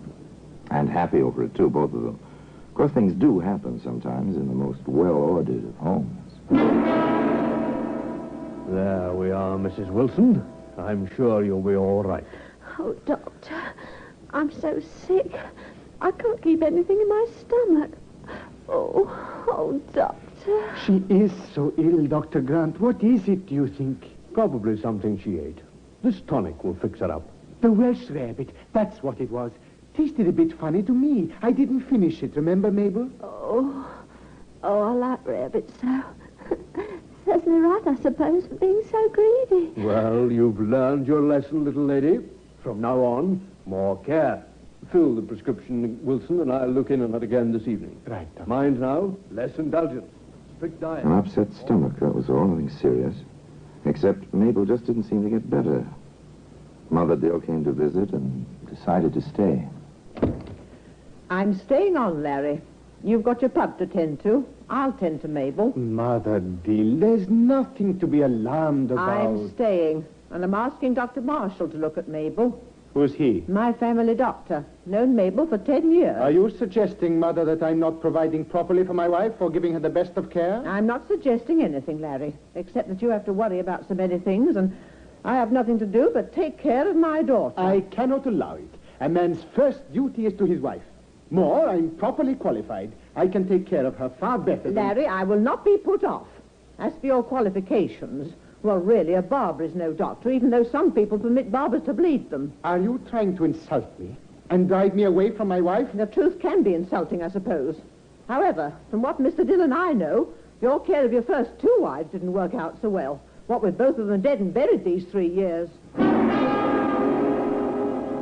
There was no arguing with Mrs. Dill. Her child was suffering, and she intended to have her way, and she did. Dr. Marshall came in consultation with Dr. Grant. It puzzles me. It does, really. You can see my position, Marshal. I've done everything the symptoms seem to call for. Nothing helps. Well, we'll see. Meanwhile, if we can get her to take some nourishment, the poor child's just wasting away. I've known her 10 Of course, years. this was 1896, remember. There were no methods yet, such as a series of gastrointestinal tests or a basic metabolism test, or any other of the modern means to determine the cause of intestinal ailments. The doctors had to work by observation and an occasional chemical reaction. In the case of Mabel Dill Wilson, it was tragic indeed. Larry. Larry. He's downstairs, darling. Mother's here. I want Larry. Oh, it's Larry. I'll call him, dear. Larry! Will you leave the bar and come upstairs? Larry! Larry Wilson came upstairs, and quickly, 2 at a time, he raced up the stairs and entered his wife's room. Is that you, Larry? Yes, sweetheart, it is.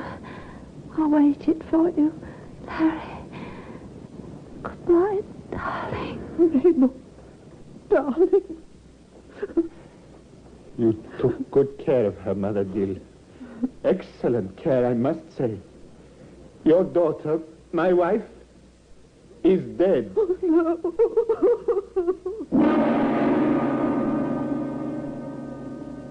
The child bride was dead, no doubt about it. The mother's tears were matched only by the husband's angry sorrow. He faced the 2 doctors. What did she die of, gentlemen? What? My diagnosis is exhaustion following inflammation of the intestines. I do not know, as yet. You do not know. You do not know. Are you a doctor or aren't you? I take offense at your tone, Mr. Wilson. For your information, I have refused to approve the death certificate. What? Dr. Grant wishes to certify cause of death. I agree that his idea of inflammation of the intestines is probably correct. Then but I do not know, as yet, what caused the inflammation. When I do know, I shall be glad to sign the certificate. Whatever caused the inflammation caused the death. How do you expect to determine this? By a post-mortem, Mr. Wilson. I shall do it myself, with Dr. Grant as a witness. I shall not permit... But you will permit it, Mr. Wilson, because if you don't, I shall have to report the whole matter to the police and the coroner. The stage is set. The actors are in their place and the drama has begun, and yet there's something missing. An item of evidence, which was to provide the whole affair with by far its most horrifying aspect. It was a case of razors. Razors, which can be seen today in the Black Museum. In just a moment, we will continue with The Black Museum, starring Orson Welles.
And now we continue with The Black Museum, starring Orson Welles.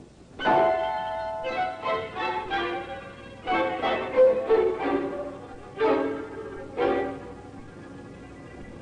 two doctors and the mortician took what remained of poor little Mabel to Dr. Marshall's surgery.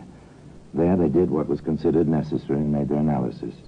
Shortly after, Dr. Marshall wrote out his report.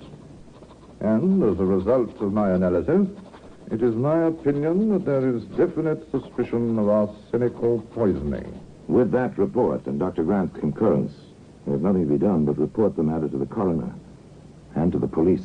How certain are you, Dr. Marshall, that there is a large quantity of arsenic in the body? As certain as I can be, Inspector, without being a specialist in criminal toxicology. Have you preserved the necessary items, Doctor? Contents of the stomach and so on? I have. In sealed jars, initialed by both Dr. Grant and myself. Very well. If you will deliver them to me, I will see to it that proper tests are made at once. In the meanwhile, it might be wise to have... In the meanwhile? Well, of course, there was only one thing to do. A certain pub owner had to be questioned. Mr. Wilson?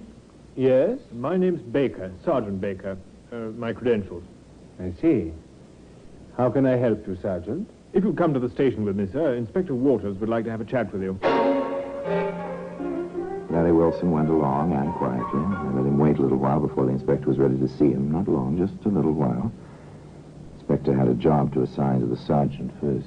I have a warrant, Baker. Take a squad, go back to the statue and search it from top to bottom. Bring back anything which looks at all suspicious. Yes, sir. Quick as you can. All right, Mr. Wilson. Inspector Waters will see you now. Thank you, Sergeant. How do you do, Inspector? Sit down, Mr. Wilson. Make yourself comfortable. Two gentlemen facing each other in a quiet office. Might be a business deal. Might be a matter of life and death. Mr. Wilson, as you may know, we are in the position of having to investigate certain details of your wife's unfortunate and untimely death. I understand that, Inspector. Do you have any reason to suspect foul play? Of course not. Mabel was the sweetest, nicest, most gentle. And quite poor, wasn't she? I really couldn't say. I didn't check up on that. I was in love. Yes, of course. In any case, she had no will and left no estate. Exactly. Unlike your first wife, whom you married while you were still a barber, and with whose estate you bought a tavern. You're very thorough, Inspector. What you tell me is quite true. Certainly very thorough indeed. The inspector knows a lot about you, Larry Wilson. Your second wife, Mr. Wilson, she also left you some money. You moved over to the Statue Tavern after her death, didn't you? Yes, that's right. Couldn't abide the old place with Belle passed on. You are sentimental, Mr. Wilson. You left the trade of barber after the other one. What was her name? Daisy was her name. Yes, I did leave the trade. May I ask when you came to this country, Mr. Wilson? In 1888. Why? Oh, routine check. We found a record of your passport in 1890 for a trip to America. You came back within a year and, of course, it had been noted that you were not born in the British Isles. That's right. And then your name is not Wilson, is it? I wasn't born Wilson. My father's name in the old country was Wilmets. I anglicized it. An interesting idea, Mr. Wilson. You sat... There was more, much more. 2 hours of it. When they were about finished, the inspector had a detailed life history of Mr. Larry Wilson. Of course, there were a few open areas. 1889? Do you know, Inspector, I have practically no memory of that year. I was learning my trade then, I guess. No time for the kind of events which make memories. And then there was 1891. I had to re-establish myself after I came back from the States. Took some time. It was in 92 I married Daisy. And stayed married to her until she died in 94. And then married Belle, who passed along in 95. And now it's 96. And... Well, we found one thing. Oh, excuse me. I didn't know you were still here, Mr. Wilson. That's perfectly all right, Sergeant. I was just about to go. What have you there, Sergeant? A case of razors, sir. What? But those are mine. Yes, they are. I dare say the sergeant found them in your bathroom. He's been busy with a search warrant, you see. Yes, I begin to see a lot of things, including the reasons behind my being kept here? Is my mother-in-law in on this? On the contrary, she knows nothing yet. Where did you find those razors, Sergeant? Hidden, sir. Hidden in the bin on top of a spare bedroom closet, sir. Thank you, Sergeant. Very well, Inspector. While you're on your way, Sergeant, will you escort Mr. Wilson to his room? Of course. What's the idea? Are you arresting me? Not at all, Mr. Wilson. Not yet, at any rate. We're detaining you temporarily on suspicion, sir. Suspicion of what? I'll let you know in 24 hours, Mr. Wilson. That's the limit the law allows.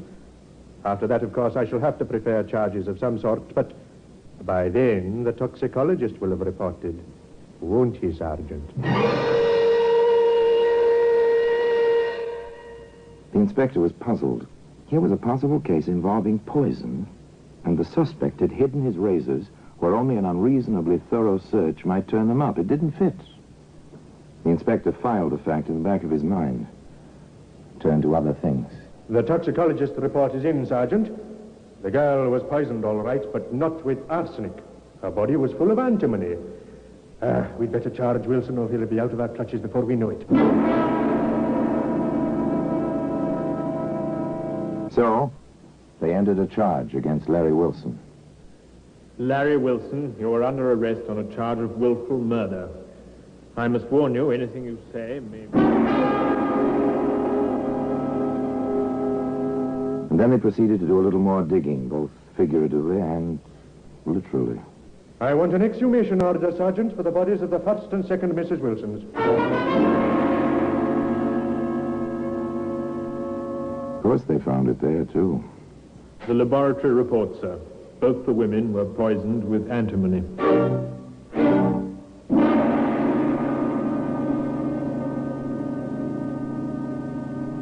They called in Dr. Grant. Dr. Grant, you attended all three of Mr. Wilson's wives, did you not? Yes, I did. And you made out the death certificates in the first two instances? I did. And in both cases, you stated that the cause of death was exhaustion following severe retching brought on by intensive inflammation of the intestines. I did. But you didn't consider these facts at all suspicious? Why should I have? I've seen many such cases. Fatal cases? No, not fatal. However, with the symptoms in all the cases so remarkably alike, they were alike, weren't they? Definitely. Oh, most definitely. Now that you mention it, Inspector, the whole thing does seem a trifle too coincidental, doesn't it?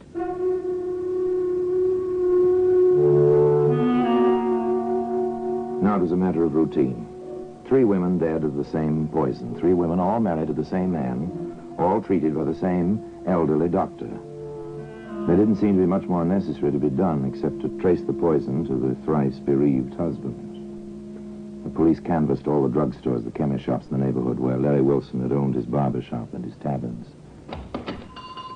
What can I do for you, sir? Good morning. My name is Baker. My credentials. I see. CID. How can I help you, Sergeant? We'd like to know if you've ever had a customer named of Wilson, Larry Wilson, one-time barber and tavern keeper. Oh, that Wilson. Yes, of course. Used to buy his supplies here. Did he? What, for instance? Oh, brushes and combs, soaps as he needed them, and so on. Did he ever buy any strong antiseptics? Not that I remember. Any poison for hair dye or such? I think he once bought some tartar emetic. Yes, I'm sure of that. I remember now. He told me he was experimenting with a new type of dandruff remover. He had the idea that antimony might work very well. Dandruff remover. Or wife remover. This was up to a jury to decide. There was small doubt what a jury would decide when the chemist showed Sergeant Baker the poison book. I'm certain. Yes, here it is. Day and date, amount, July the 5th, 1894. Tartar emetic. Signed L. Wilson. It's almost 2 years now. I have a pretty fair memory, haven't I, Sergeant? They had him. Bit by bit, piece by piece, the story was filled in. The saga of this man with a fascinating little accent. And the women he'd married. Daisy Alistair, 5 years older than Wilson, owner of a small dress shop, with £350 saved painstakingly over the years. Belle Davis, owner of a flower shop, with £275 to her credit in the merchant's bank. And, of course, little Mabel Dill, who had nothing but sweetness and a share of good looks. 3 wives, 3 deaths, the poison. But still, the inspector was puzzled. Can you send for me, Inspector? Yes. Sergeant, where do those razors you found fit into this pattern? The man was a barber, wasn't he? You do mean Wilson, don't you? Yes. But why did he hide them? He says he was afraid somebody would cut himself. Nonsense, there were no children. Sergeant, I may have hit on an angle. I sent over to Criminal Records for this file. Look at it. I see, sir. The description of this man fits Wilson perfectly. Of course, this man was seen only once. True enough, but it's the identical coloring, height, weight, even the brief sound of his voice. Well, it proves nothing, sir. I know, but there's more. The cases in this file began in 88. Wilson came to Whitechapel in 88. The cases stopped in 90, when Wilson went to America. But in that year, it's noted here, there were 3 identical cases in New Jersey. They stopped in 91 when Wilson came back here. As Dr. Grant would say, it's too remarkable a coincidence, Inspector. Would you, Sergeant, in this room and having seen this record and knowing about those razors, hazard that Larry Wilson is Jack the Ripper? I'd hazard it, sir. I couldn't prove it. Neither could I, but I'm convinced all the same. Perhaps he... well, we've got him on other matters. We can hang him only once in any case. I'd handle that razor with care, sir. It's mighty sharp. A most efficient bit of Sheffield, isn't it, Sergeant? Yes, Inspector. For its original purpose, as well as the other. Matter of fact, I use one exactly like it every morning. A grim thought, Sergeant. A very grim thought. We shall never know the full story. But most people would agree with the inspector. There was more than a reasonable chance that justice had finally caught up with Jack the Ripper. Certainly, that case of razors deserves its place of honor in the Black Museum.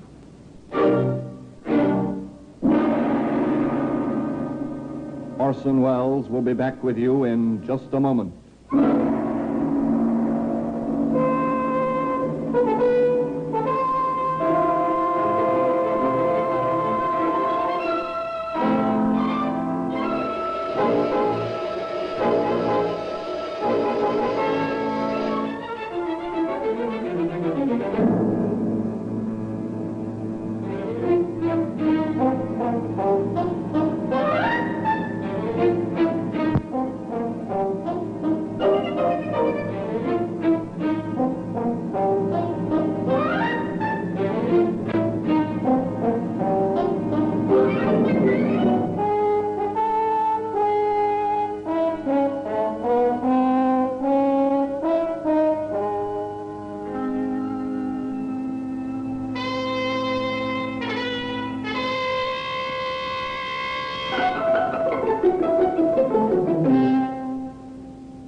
Now here in person is Orson Welles. They were sure, but they never proved it. Larry Wilson was hanged for the death of poor little Mabel Dill, legally and technically, and for the deaths of his other 2 wives as well. There's no question. The jury deliberated exactly 10 minutes. But the additional fact remains that never again from the date of Wilson's arrest was there a murder in the technique of Jack the Ripper. Not in London, not in America. His terrible signature never appeared again on the body of any murdered woman. The case of razors remains in its customary place in Scotland Yard. And now, till we meet next time, till we meet in the same place, and I tell you another story about the Black Museum, I remain, as always, obediently yours.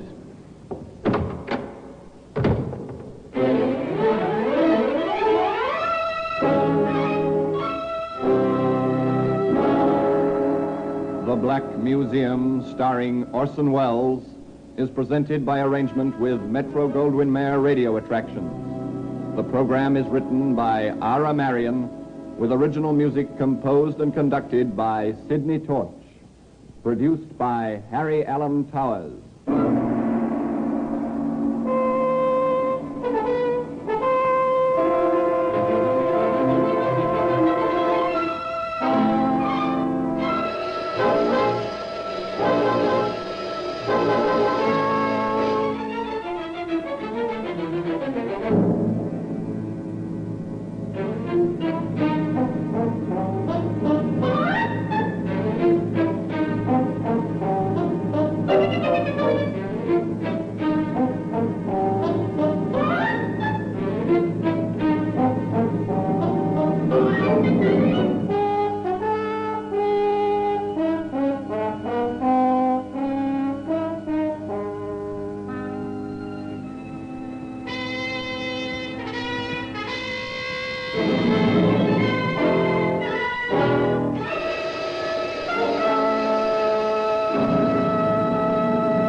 Are you ready to unlock the full potential of your data management? Look no further. Introducing G3PL.com, your ultimate destination for mastering Microsoft Access. Microsoft Access is a powerful tool that lets you organize, analyze, and report on your data with ease. And with G3PL.com, learning how to harness its capabilities has never been more accessible.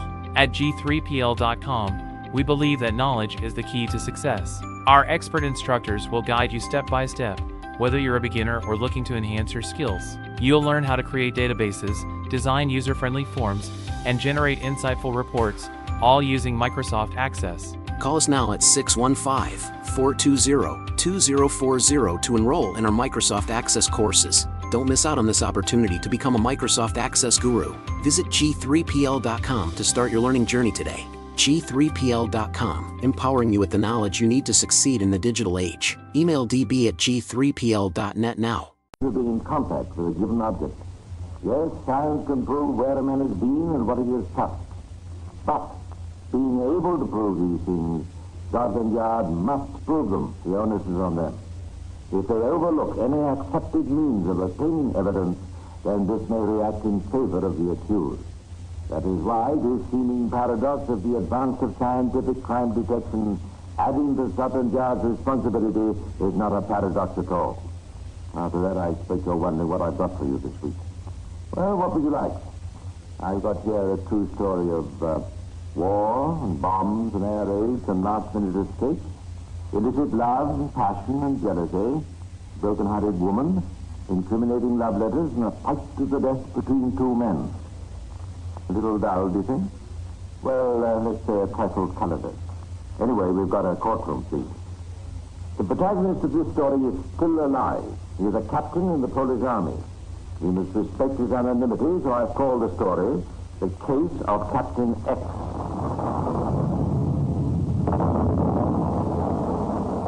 September 1939, the Germans advance in Poland. The capital, Warsaw, is bombed day and night. Hundreds of thousands of people search desperately for a way to escape the rapidly closing Nazi net around the city.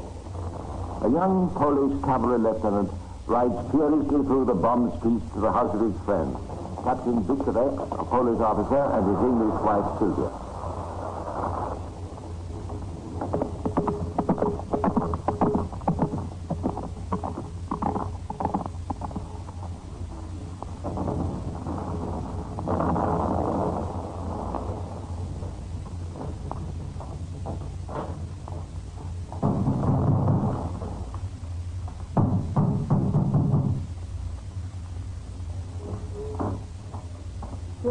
What is it?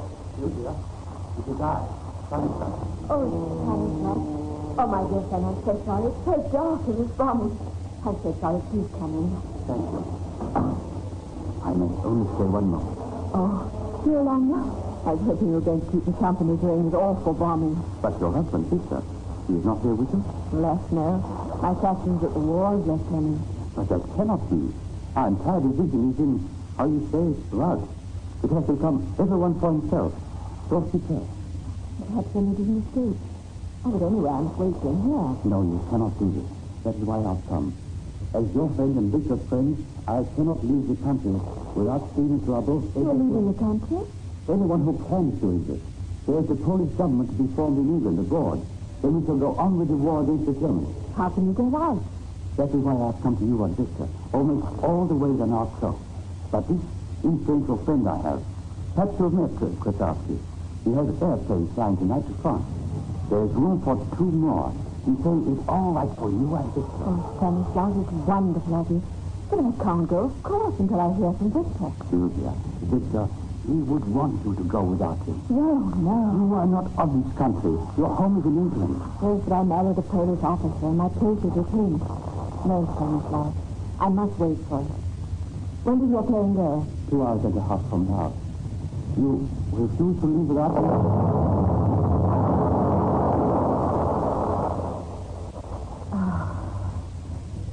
Listen, Stanislaus, he may come tonight. If he comes before the plane leaves, I'll bring him to the airport and we'll join you. Is that all right?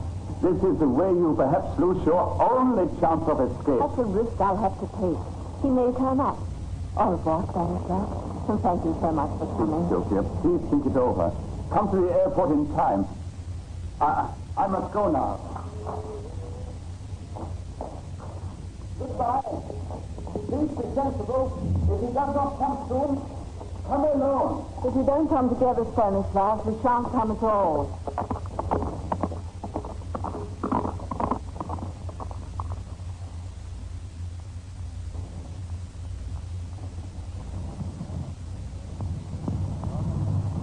Lieutenant, we cannot wait much longer for these friends of yours. Just a few minutes, Mr. Pathology. Just a few minutes. A few minutes. A few minutes. That is how the hours go by, and then we shall have lost any chance of getting out. Look, over there. Isn't it a car? Oh, it's the last car in Warsaw. It is. You're right. Stanislaus, we've come. Mr. came soon after you left. Hurry, please, madame. You may talk in the plane. We have not much time. Please be careful how you speak to my wife. If you don't like the way I speak to her, you needn't come, please. Our nerves are all on edge. Well, Captain, it's up to you. Are you coming or staying? Coming. All right, then. All aboard, as you say in England, madame. Is that right? That's right. All aboard. Goodbye, Warsaw.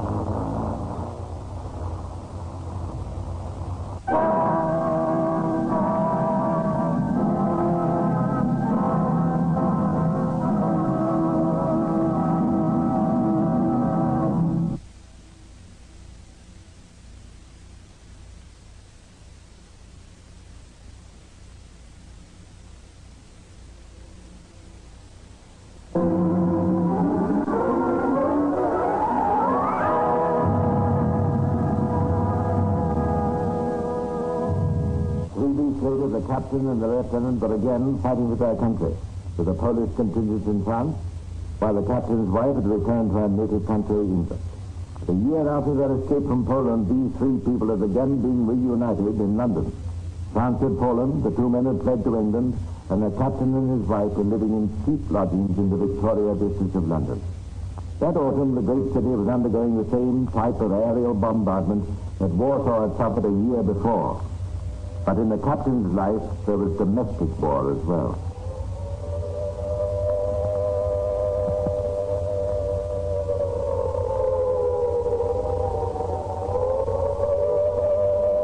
Every night they come. Every night.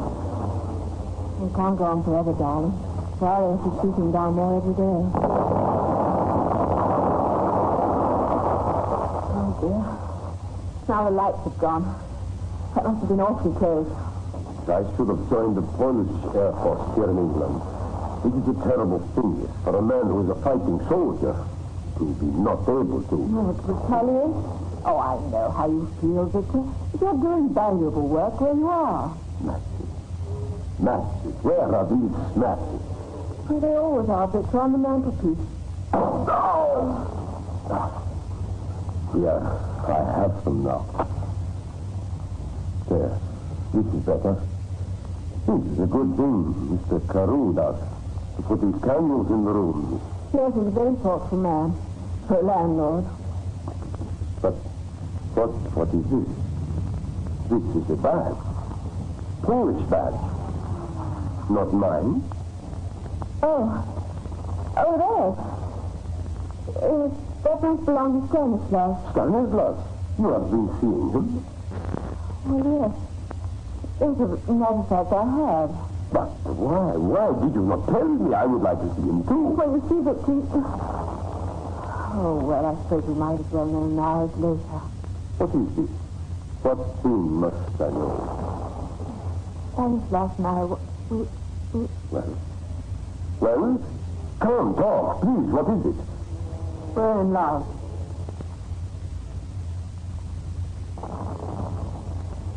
You mean this? Is true? Yes, but you must try to understand. Understand? Understand this from my wife? No, I will not understand. You will stay faithful to me. You are my wife. I know, Victor, but this is You talk no more. You hear, Sylvia? You knew you loved me. Only me, Victor, your husband. Forget this silly, sunny Sylvia. Yes, Victor. I must have you always with me. I must not see you go away. If this thing ever happened, if you try to leave me, I cannot stand for this. I will not want to live. I take my gun, this gun, you see? I take the gun and I shoot, like this. Only when I shoot them, it will be at my head. But I cannot go on to live without you here, Sylvia. I'm sorry, Victor. I'm sorry. Yes, that is best. Yes, you forget this, Stanislaus.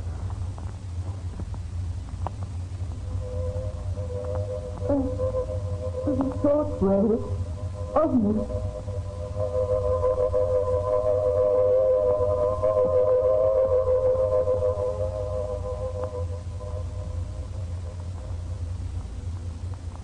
But this was by no means the end of the trouble. The young lieutenant continued his attentions to Sylvia, and she was not strong-willed enough to rape with him. A month later, the captain discovered that the two had been seeing each other again. And there was another angry scene, and the captain again threatened suicide. Sylvia wrote in a letter to Stanislas after the quarrel, And I really think that Victor will carry out his threat if he suspects that you and I are still seeing each other after tonight. Dearest Stanislas, I don't know what I should do. So I'm happy, Sylvia.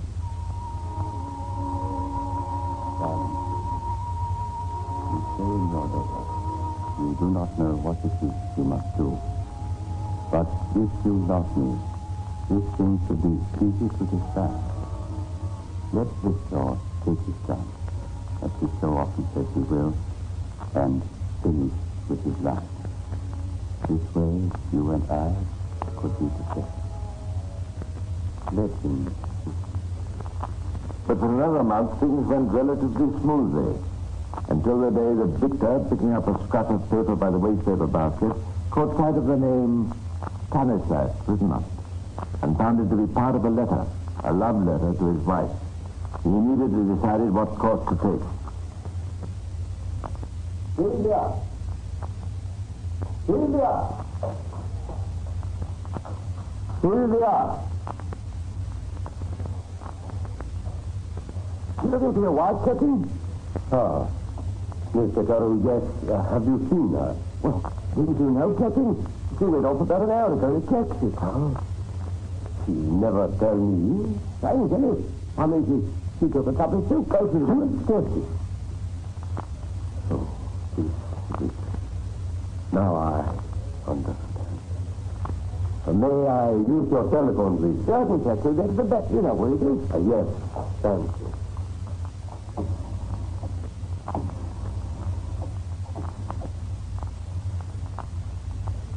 Hello? Stanislas? Yes? Hello, Victor. I wish to see you, please. Here, at once. You can come? Yes? Yes. Very well, Victor. I come at once. Now, we shall see.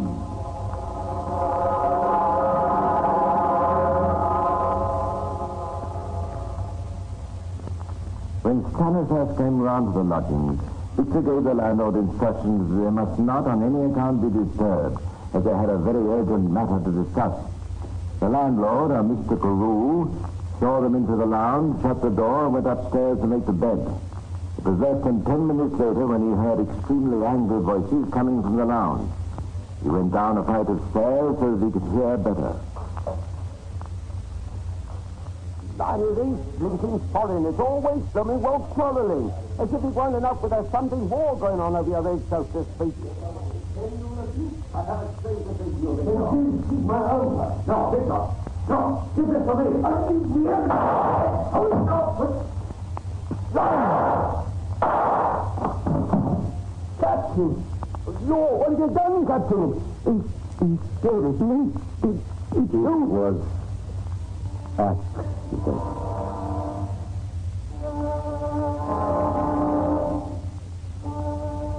Was it an accident? Or was it murder?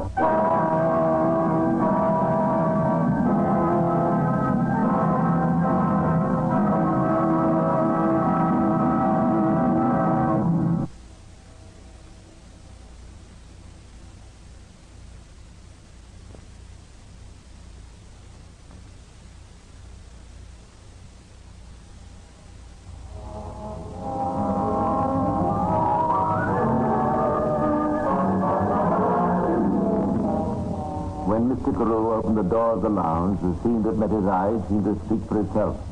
In the armchair facing the window lay the lieutenant, obviously dead. Facing him with a smoking revolver in his hand stood the captain. No, what have you done, Captain? He's dead, isn't he? You? It was accident. Well, I'm afraid you'll have to tell that to the police. I'm all against telling them here, but I'll have to call them. Oh, Lord, nothing like this ever happened to me before. It was accident. Yes, well, you better stay here and don't move anything. I've always read you must never move anything when things like this happen. To think that something like this could happen in my house. It was not long after that Detective Inspector Wimpole arrived on the scene. His investigation revealed that the revolver had been fired 3 times. 2 shots had been fired into the body of the lieutenant and 1 in exactly the opposite direction. The bullet mark being found near the window facing the victim. It was also found that the captain's cigarette case was lying in the armchair. But it was quickly realized that the relative positions of the 2 men would probably have changed during the course of their discussion. Detective Inspector Wimpole now asked the captain to explain what had happened. It is accident while we fight. I asked the lieutenant here to talk to him before he has been seeing my wife too much. Perhaps he ran away with him. He comes. I asked him to stop seeing my wife. He said no. I asked again. He said no again. I then take my gun and say I no longer wish to live. He come after me and take the gun from my hand. Then he shoot at me. The bullet is there by the window.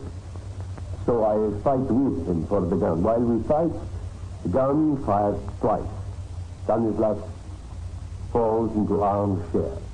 He's dead. It was accident, Inspector.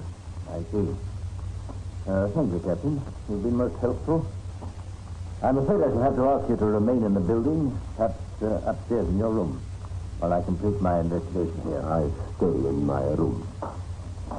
Oh, and would you send the landlord in to see me, if he's out there? I do.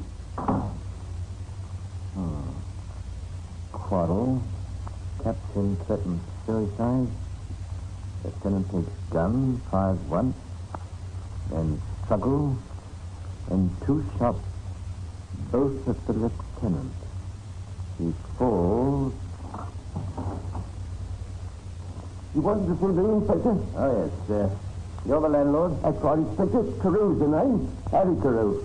Now, Mr. Carew, whereabouts in the building were you when this quarrel was taking place? No, sir. At first I was upstairs making a building. Anyone with you? No, sir. I'm all alone here. No help these days. Now, before the war... You were making the bed? Yes, sir. Then I heard the shouting from down here. The captain's voice and the chap got killed. Real loud their voices was. So I thought I'd better see another see this was happening. I got down one flight of stairs. Could you hear what the voices were saying? I heard the lieutenant shout, "Give it to me," twice. And then there were 3 shots. But they didn't come together, did they? How do you mean, Inspector? The shots weren't together, were they? There was a pause between the first and second. No, Inspector. 3 shots in a row. Bang, bang, bang. Are you positive? Positive, Inspector. Go on. Well, I go downstairs then, you know. And when I opened the door, I see the captain standing there with a gun still smoking in his hand. And the lieutenant in the chair. Detective Inspector Wimpole realized that the case was not as clear-cut as he first imagined. Either the captain was lying and the gun had gone off 3 times in rapid succession, or else Mr. Carew's memory was inaccurate. and there had been a lapse of time between the first and the second proof.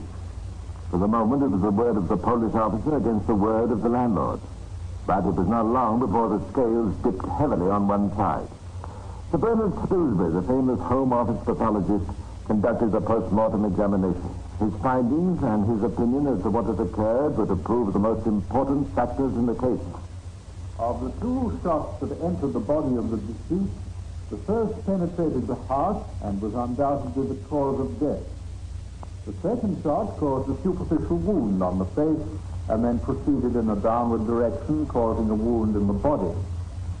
From the position in which the body was found, it would have been impossible for the second bullet to have been fired when the deceased was already sitting in the chair.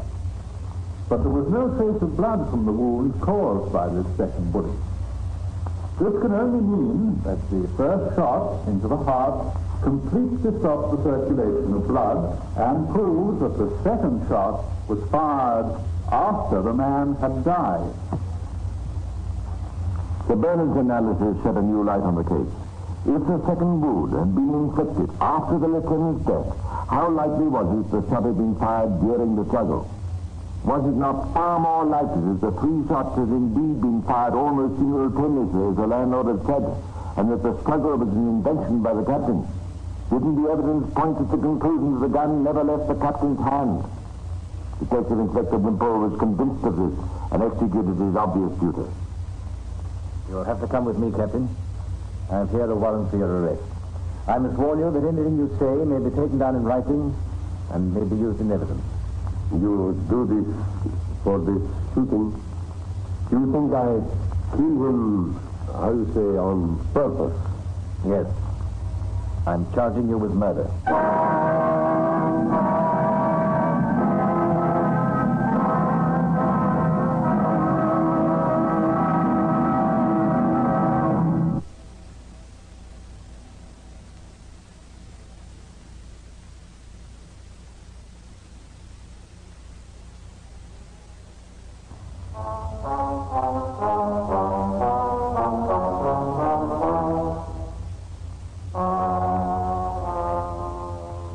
It was after the captain had been committed for trial at the Central Criminal Court of the Old Bailey that Sir Patrick Hastings was put in charge of the defense.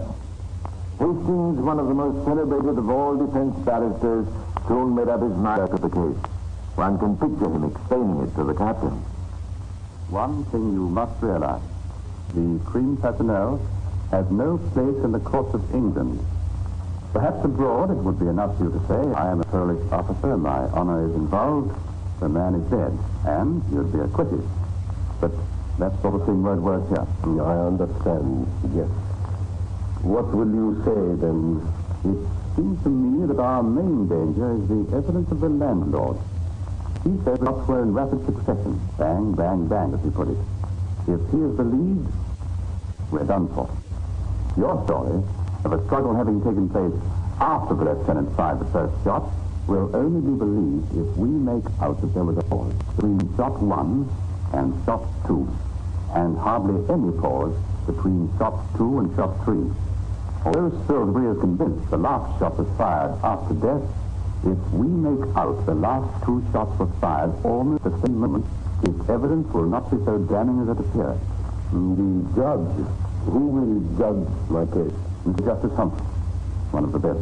This Mr. Humphreys, he will believe I take the gun to shoot himself. Stanislaus, he take it from me and shoot. I fight with him. The gun goes off twice. And then the gun is in my hand and Stanislaus is in the chair. Dead. Good heavens. I've suddenly realized something. In the report of depositions before the magistrate, there's not one mention of fingerprints. Don't you see? If your story is true, then both your print and the lieutenant's will be on that gun. For you say you both handled it. And this was found, both our fingerprints were found on the gun? That is what I'm going to find out.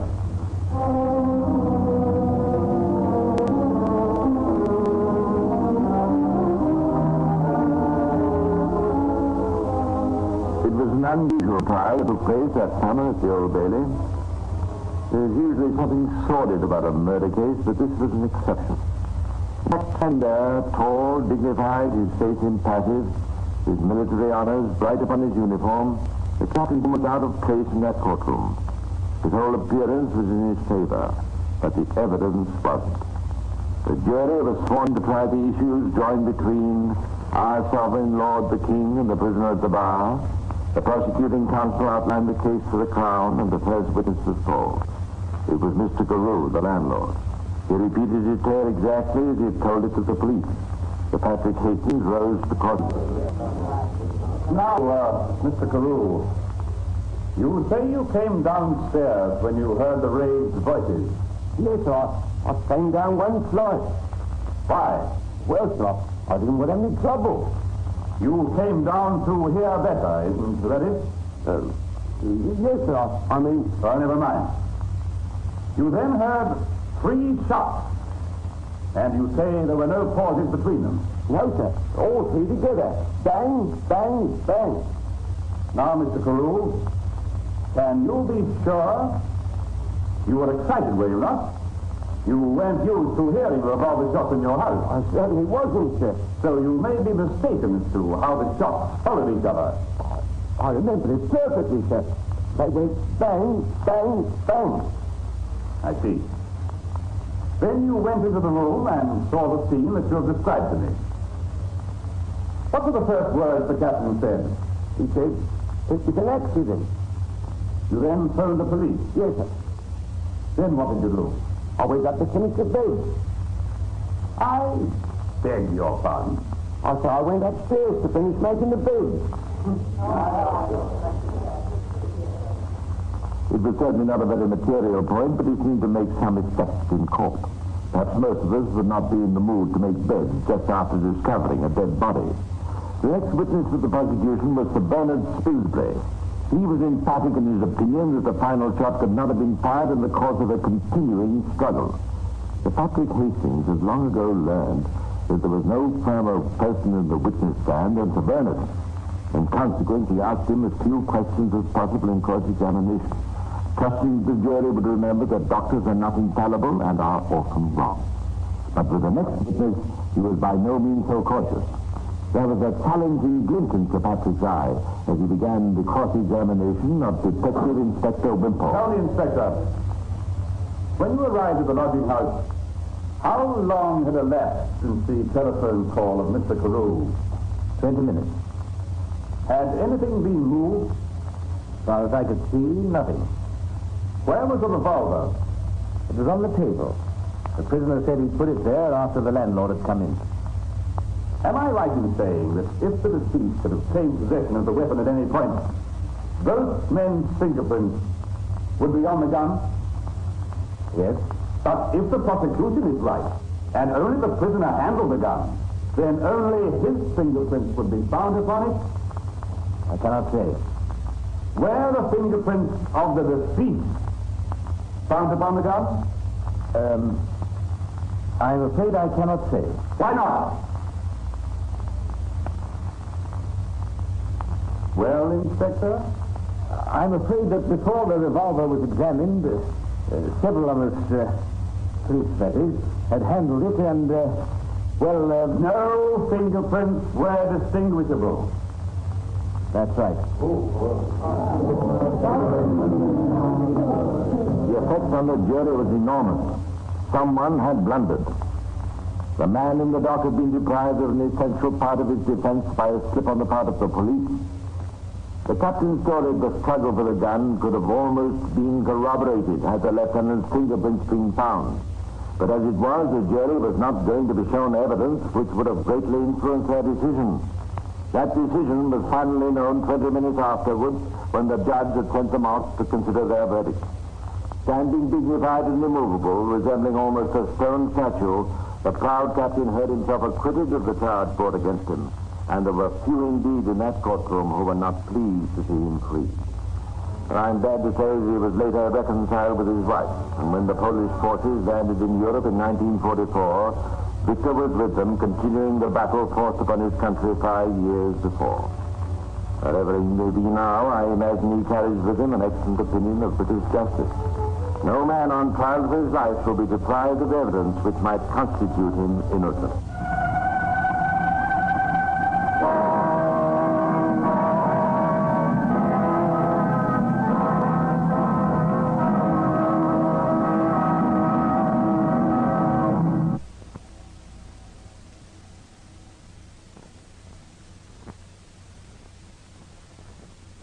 Thank you for joining us for another thrilling episode of Secrets of Scotland Yard. We're excited to have you as part of our audience. We invite you to return tomorrow for an all-new set of episodes that will take you on even more unforgettable adventures. Get ready for a journey to Los Angeles. For our next featured program, Dragnet. The stories you are about to hear are true.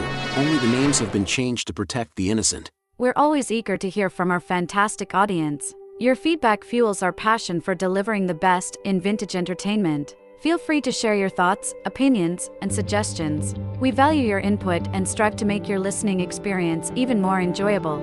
If you're looking to enhance your Microsoft Access skills, look no further. Reach out to them at 615-420-2040 and ask for Mark. Once again, thank you for being a part of our Golden Age radio community. Get ready for more riveting stories, captivating characters, and timeless entertainment. Until next time, stay tuned and keep the nostalgia alive.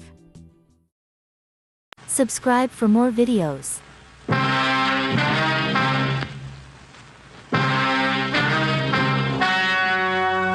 The story you're about to hear is true. Only the names have been changed to protect the innocent. Fatima Cigarettes, best of all long cigarettes, brings you Dragnet.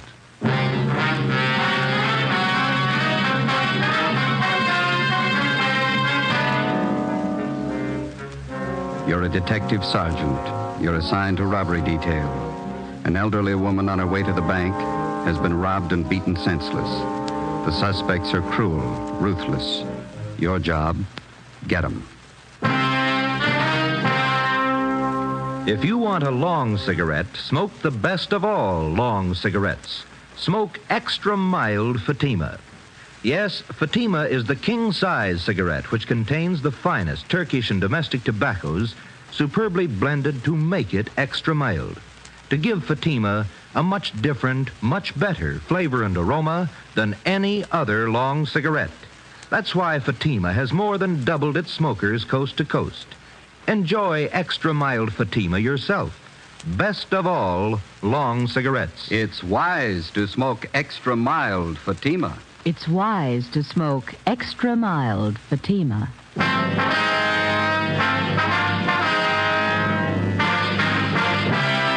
Dragnet, the documented drama of an actual crime. For the next 30 minutes, in cooperation with the Los Angeles Police Department, you will travel step by step on the side of the law through an actual case transcribed from official police files. From beginning to end, from crime to punishment, Dragnet is the story of your police force in action. It was Saturday, August 9th. It was hot in Los Angeles. We were working the day watch out of robbery detail. My partner's Ben Romero. The boss is Ed Walker, captain of robbery. My name's Friday. It was 10:14 a.m. when I got to room 27A, robbery detail. Hi. Hi. Hello, Joe. Hi, Win. How is he? Won't know for a while. What'd the vet say? Thinks the dog picked up some kind of poison food. Oh, it's too bad. Sure hot. You got a penny? Yeah. Yeah, there you are. Thank you.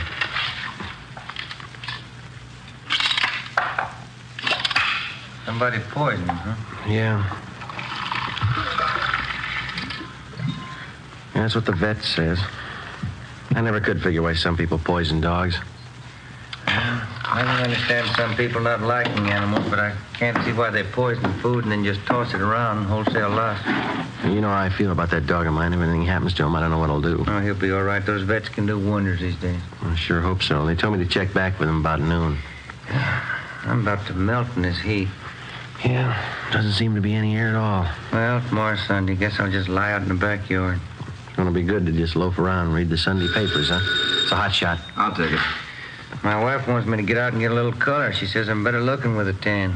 She ought to know. All right. Will you get married, Joe? After so long, it gets so you believe everything they tell you. Here's one to roll on. Yeah? Robbery and shooting. Victim's car was stolen. You want to get on it? All right, let's go, Joe. Bank job. Don't make any plans for Sunday. 10:53 a.m. Ben and I pulled up in front of the Union Trust and Savings Bank at Melrose and Logan. We made our way through the usual crowd that was milling in and around the bank. We spoke with the manager, a Mr. Bill Fore. He told us that he didn't see the actual robbery. The victim was taken in the parking lot next to the bank. Her name was Myrtle Shaw, a longtime customer of the Union Trust and Savings. Fore told us that she always did her banking at the same time each day, around 10 in the morning when the bank first opened. He said she was the proprietor of Myrtle's Cafe, 4 doors west of the bank. Let us through, please. Sorry, let us through here. Officer, over here. Yes, sir. Friday and Romero, central robbery. Did you answer the call? Yes, we did. Freeman and Welsh, unit 13R. Ambulance just left. Victim didn't want to go to Georgia Street, said she wanted her own doctor. Okay, is she inside the cafe? Yeah. Let's go in, Ben. Are you Freeman? No, I'm Welsh. Freeman's inside. See if you can clear this crowd a little, will you, Welsh? Right. Thank you. All right, you've seen everything now. Now, let's move along. Come on. Get black on the street there. All right, officer. There she is, over in the last booth. Freeman? Yes, sir. Friday and Romero, central robbery. Is this the victim? Yes, that's right.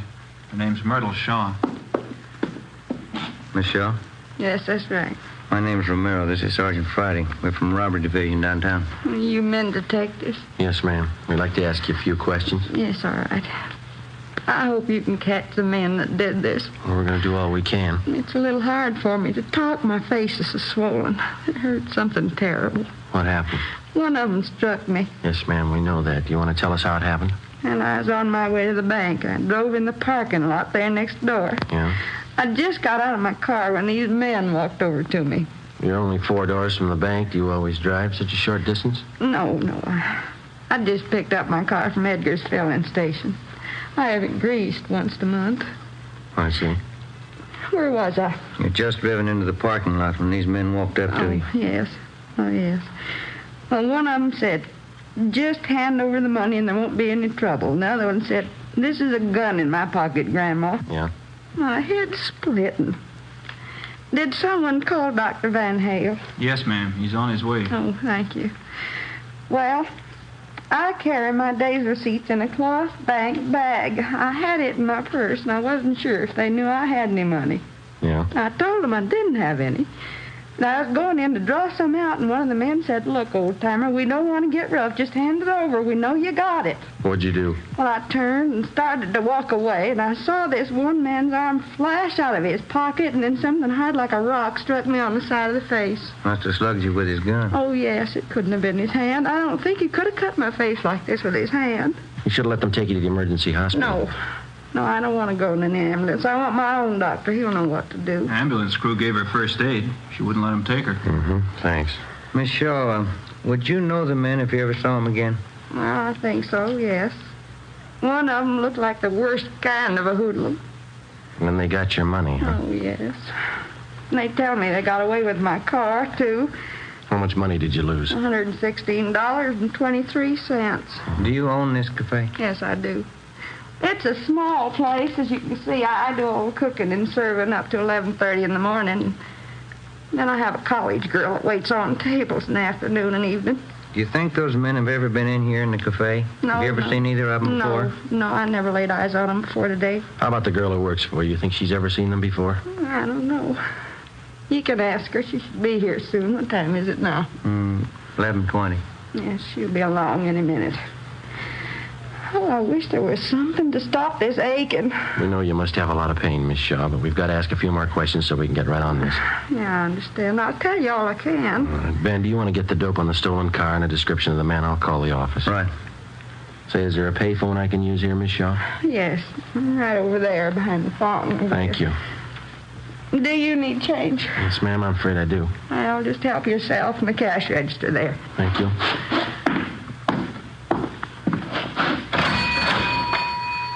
I put in a dime, taking out 2 nickels. Oh, well, now that wasn't necessary, young man. You didn't have to tell me. Well, I know, but we don't like to open other people's cash registers. You're a police officer, aren't you? Yes, ma'am. I trust you. That seems to be the reason a lot of people don't. I called the office, and as fast as Ben repeated the information, I phoned it in. The detailed information was broadcast to all units. The stolen car was a 1946 green Ford sedan, license number 1X-Ray 1898. All units were instructed to be on the lookout for the car, and if found abandoned, to notify robbery detail immediately and to keep the car under surveillance until we arrived. I called in a description of the suspects and the fact that the money was taken in a cloth bag stamped Union Trust and Savings. Myrtle Shaw's doctor arrived, and she was ordered to bed for rest and treatment. Ben and I interrogated all the possible witnesses in the parking lot, and we found only one man who saw the actual robbery. His story compared to that of Miss Shaw's, but he could add nothing more. We talked with a young college student who worked in the restaurant. She didn't think she'd ever seen the men in question. We drove back to the city hall and went to the stats office. They made a run for us on the descriptions and M.O. that we had, and we pulled the packages of all possible suspects that the machine sorted out. We narrowed and sifted the 24 possibles down to 12. We took the mug shots out and showed them to the victim and the one witness. They could not identify any of them as the two men in the holdup. 2:35 p.m. Saturday. We started to canvass the neighborhood, door to door. That takes care of Logan Street for one block, both sides. Want to start here on Melrose? Okay. Let's try this drugstore. I'm on fire. Paper says it's supposed to hit 99 today. I believe it. Come on. Yes, sir? Police officers. We're looking for a couple of men. Here's the descriptions. I wonder if you'd read this and tell us if you've ever seen them. Yes, sir. We got time to have a coke. No, we better not. It's getting late. No, I'm afraid I've never seen anybody who answers either one of these descriptions. You sure? Yeah, quite sure. Well, thank you. I'll have to have that back. Oh. Let's go.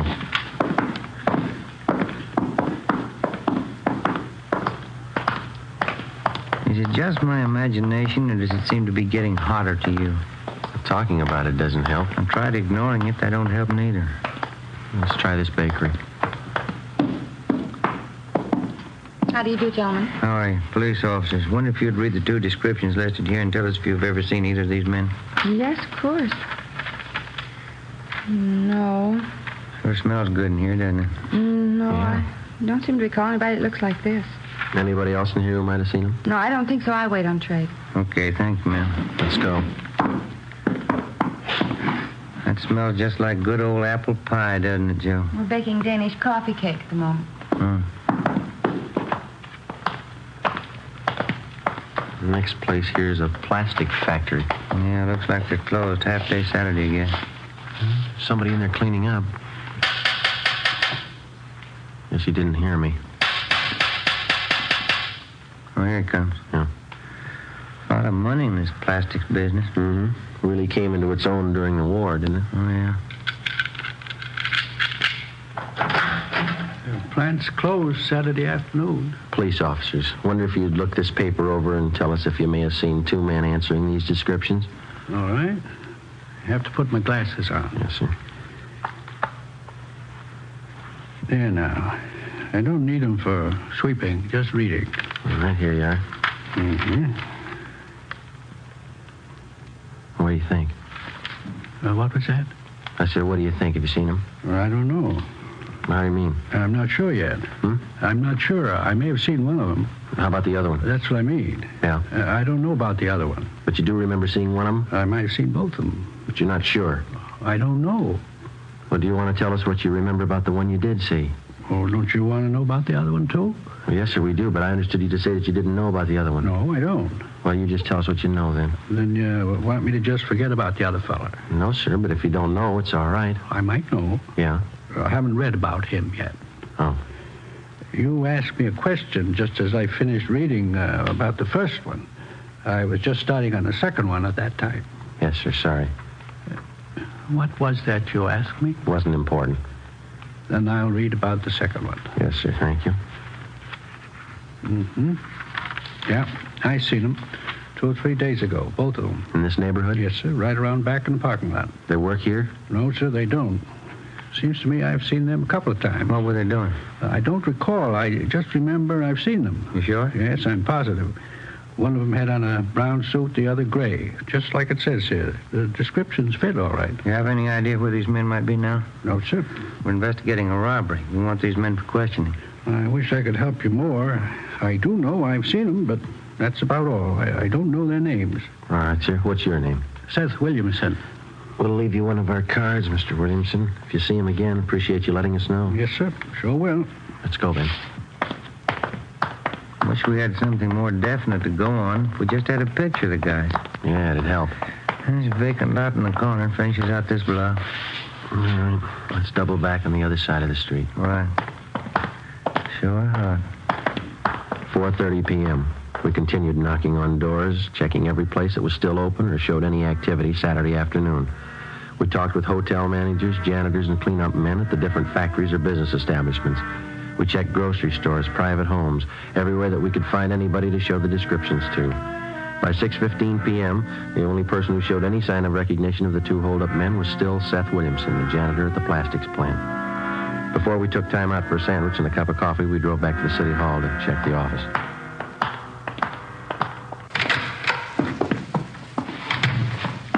Hi, Friday. What do you say, Marty? A couple messages for you here. Thanks. What's the matter with you, Romero? I'm dehydrated. That sun almost fried me. Well, Joe, that one call there's from your mother. Said to tell you your dog's out of danger. Oh, that's fine. Called in around 2, huh? Yeah. That other one's from some guy who says he wants to talk to you right away. Been calling in since about 3 this afternoon. Seth Williamson, eh? Called 4 times. Yeah. Said to tell you he'd wait at that number there till he heard from you. I'll call him right now. Been hot downtown, Marty? Pretty warm, yeah. Any kickback on that stolen car? No, not yet.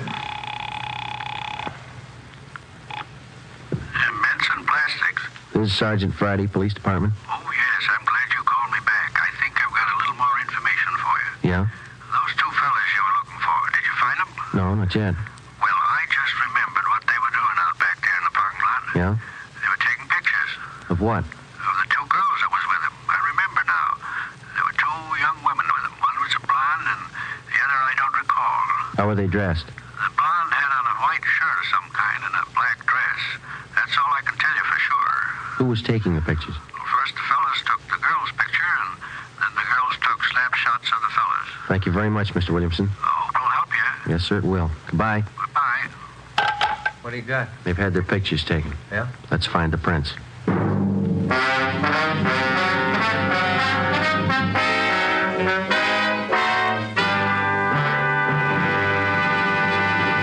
You are listening to Dragnet, the case history of a police investigation presented in the public interest by Fatima Cigarettes. If you smoke a long cigarette, it will be in your interest to listen to a typical case history of a Fatima smoker. It's the case of Miss Nancy Appel, a night news writer for one of the world's great press services. This is her actual signed statement. When you're working hard, smoking more, it's nice to enjoy a really mild cigarette. I found the king-size cigarette that has this quality above all others. That cigarette is Fatima. Because it's extra mild, Fatima is always more enjoyable. That's why I agree. It's wise to smoke extra mild Fatima. And more smokers agree to that every day. Actual figures show Fatima has more than doubled its smokers coast to coast. So enjoy extra mild Fatima yourself. The long cigarette, which contains the finest Turkish and domestic tobaccos, superbly blended to make it extra mild. You will prefer Fatima's much different, much better flavor. You will agree. It's wise to smoke extra mild Fatima. It's wise to smoke extra mild Fatima. The best of all long cigarettes.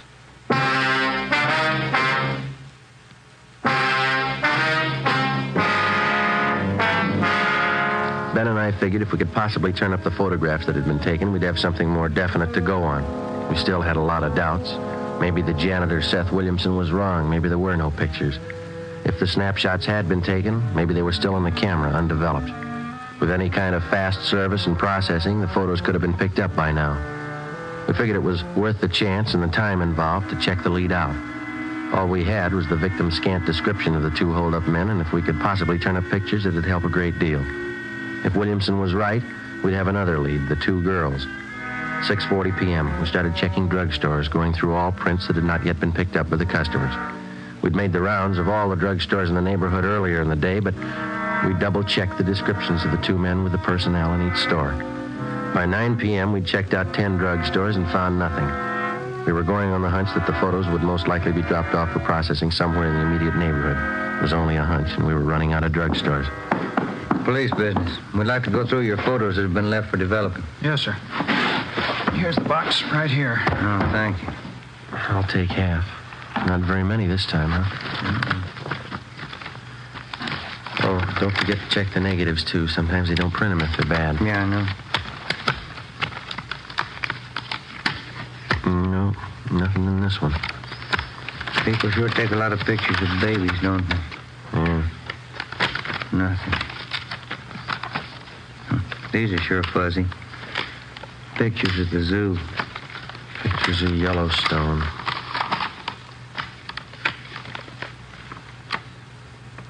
Ben. Yeah? Pay dirt, maybe. Let me see. 2 guys. 2 girls. One's a blonde, white blouse, dark skirt. Look close. Now, let's see. Left by a Marion Lang, 223 East Bexel. Well, Claire. Yes, sir? You want to double check us on this envelope? Yes, sir. This date and time right here, 3:30 p.m., August 6th. Yes, that's correct. That's when the films were left for processing. 3 days before the robbery. Did you ever see this woman in the picture before? Let me see. This one? Oh, yes. Yeah. She comes in here quite often. Miss Lang is her name. How about these men or this other girl here? No, I've never seen them. When were these prints supposed to be picked up? I waited on her. She told me she'd pick them up yesterday. Well, we'll have to take these photos along with us. They'll be returned. All right, sir. How will I explain this to Miss Lang? If this is the right address, you won't have to. Before we left, we called the office and had a stakeout placed in the drugstore in case Marion Lang tried to pick up the photos. We checked the address she gave on the envelope, 223 East Bixel. It was a small apartment building near the corner. The manager told us that Marion Lang had moved out the morning of August 9th, the day of the robbery. She left no forwarding address. The manager knew nothing of the other girl or the men in the photos. We checked with Myrtle Shaw, the victim. She positively identified the 2 men as the ones who robbed and slugged her. She knew nothing of the 2 girls. Hadn't seen them before. We put out a warrant on Marion Lang and gave the photos to Lieutenant Frank Cunningham and the Record Bureau. Monday morning, August 11th. Morning, Frank. Hello, boss. Any record on the guys? Nothing we could find, no. I'm having copies sent out right now. Kind of thought maybe if we came up with pictures, we'd be halfway home. Maybe we are. How do you mean? I had Tony make some blow-ups from the negatives. Full of grain. Probably taken with a cheap box camera of some kind, but they might help. What'd you find? I just checked the enlargements. They were still in the wash, but I think we got something. Let's go over the photocopy. All right.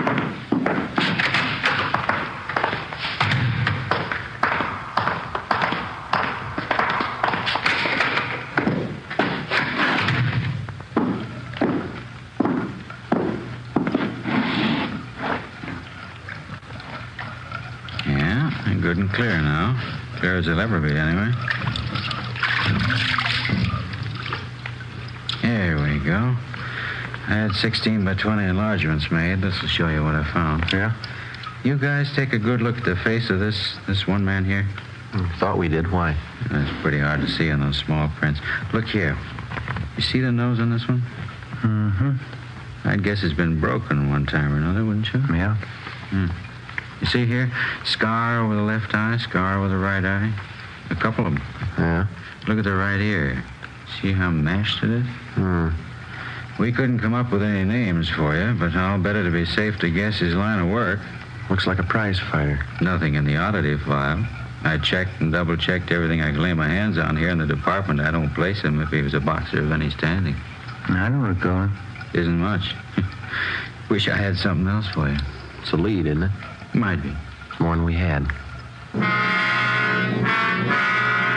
It was possible that one of the 2 hold-up men in the photos could have been a professional fighter. From his appearance and build, we felt it was a fair guess. We took copies of the snapshots to the State Boxing Commission, Los Angeles branch. We spoke with a Mr. Farmer, who couldn't seem to recall the man from his picture. We went over the description that the victim had given us. Farmer said that he knew a great many of the fighters because at one time or another they all check in and out of the commission before a bout. But the man in the snapshot remained unidentified. He checked through several hundred cards bearing the photographs of boxers in the files. No luck. Farmer suggested that we try the Spring Street gym where the out-of-town fighters get into shape and the boxers in town train. We left him a copy of the photograph and our card so that he could continue checking back through his files. It was 10:22 a.m. when we got to the Spring Street gym. Here's the manager's office. Come in. You the boss here? Yeah, what can I do for you? Police officers. Yeah? We're looking for a man we think might be a fighter. I wonder if you can help us out. Sure, try. I'm Sergeant Friday. This is my partner, Ben Romero. Hi. My name's Charlie Coleman. Here's a couple of photographs for you to look at, Mr. Coleman. Mm-hmm. Have you ever seen this fellow on the right? Let's see here. Let's walk over by the window, get a little light on him. Wait a minute. Used to work out here all the time a couple of years back. Name's Billy. Marshall, yeah, that's right. One of them named Billy the Kid Marshall. Is he still around? Oh, gee, I couldn't tell you. It's been a good 2 years since I seen him up here. Any idea where we might locate him? I doubt it. Used to be a Benny Farber stable. Benny's been east now over a year. Let me check back through my locker listings. Maybe I still got something on him. Yeah, let's see. Out cards. Yeah, that's what we want. Let's take them over here by the window where we can read them. As I recall, Marshall wasn't much of a fighter. Farber nursed him up through the prelims, got him in the semi-windups.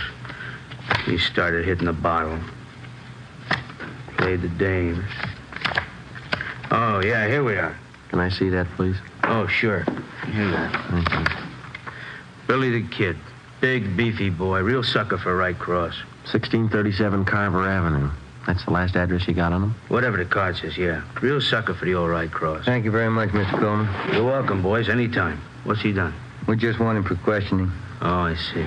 If you should hear from him, don't tell him we're looking for him. Let's go. Thanks again.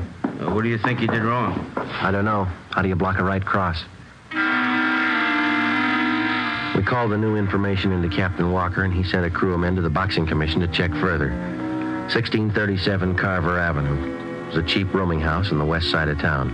Marshall hadn't lived there for over a year and a half.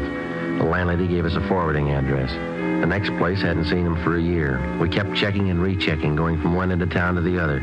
Each place was a little better than the last. It was easy to trace Billy the Kid's rise in the fight game, such as it was, by the condition of the places he lived in. We covered 6 different rooming houses, boarding houses, and apartments. Each time his residence had been a little more recent. 5:15 p.m., Monday, August 11th. We pulled up in front of the Sunflower Hotel, 433 Banyan Street. Rates, $2 a week and up.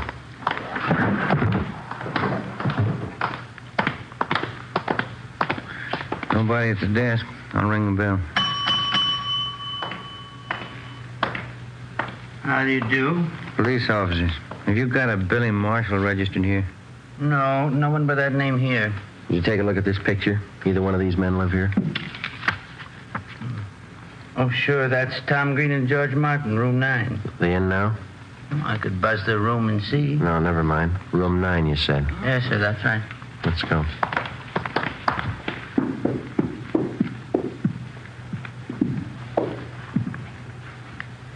Room 9. Cover me. Right. Yeah? Special delivery letter. Slip it under the door. You have to sign for it. All right, stand still, police officers. Cops, Tom. Watch it, Ben. Take the other one, Tom.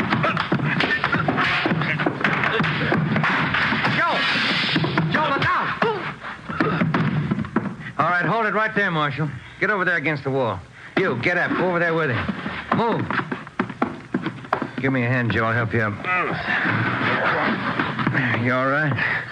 Yeah, I'm okay. There he is, Joe. Looks like his picture. Fits the description. Except for one thing. Yeah? He's no sucker for a right cross. The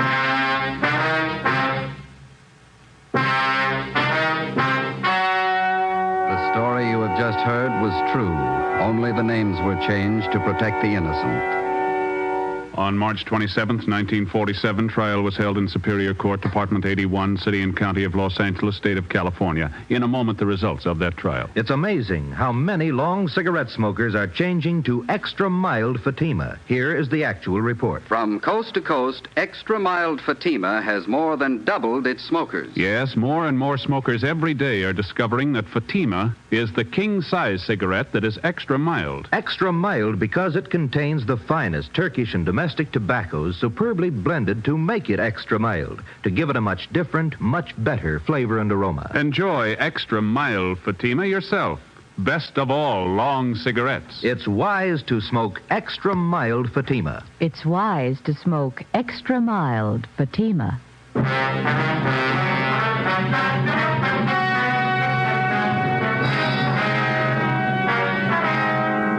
Both William Marshall and his accomplice were found guilty of armed robbery and grand theft auto and are now serving their terms as prescribed by law. You have just heard Dragnet, a series of authentic cases from official files. Technical advice for Dragnet comes from the Office of Chief of Police W.A. Wharton, Los Angeles Police Department. Fatima Cigarettes, the best of all long cigarettes, has brought you Dragnet transcribed from Los Angeles. Screen Directors presents Lucille Ball as Miss Grant tomorrow on NBC.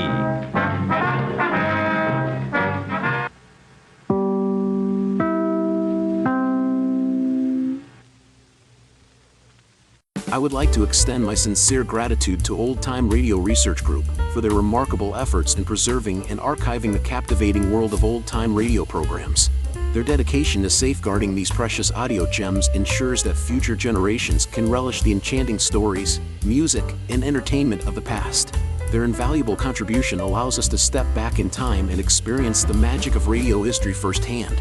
Their link is in the description below. Calling all cars, a presentation of the Rio Grande Oil Company.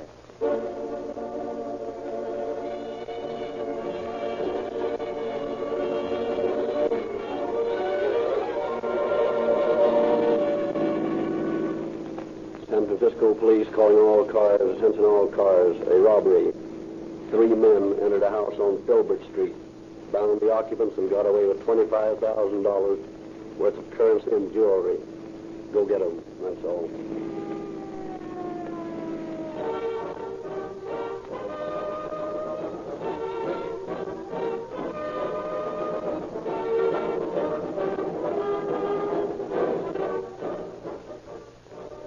The sales of Rio Grande gasoline have been steadily increasing.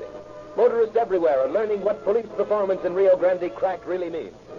Cracking produces a gasoline that averages 10 points higher in anti-knock than gasolines which are not cracked.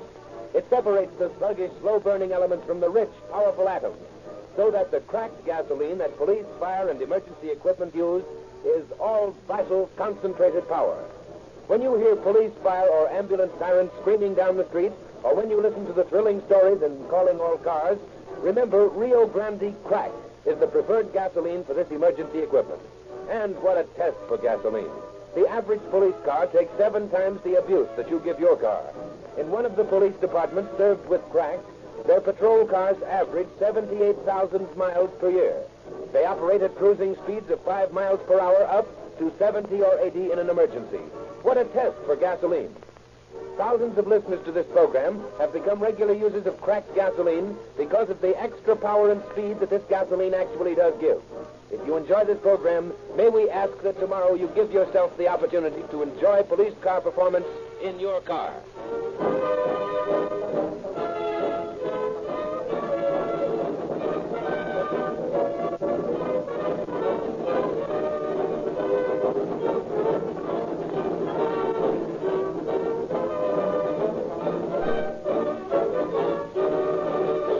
Ladies and gentlemen, tonight we are honored to have as our guest speaker Mayor Angelo J. Rossi of San Francisco.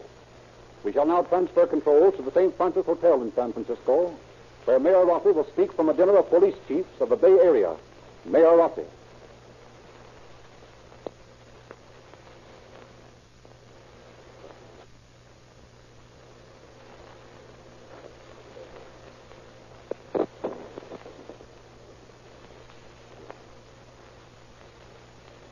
On behalf of Mayor Rossi, who has been detained by extraordinarily heavy official duties, we introduce Sergeant McKee of the San Francisco Police. Sergeant McKee.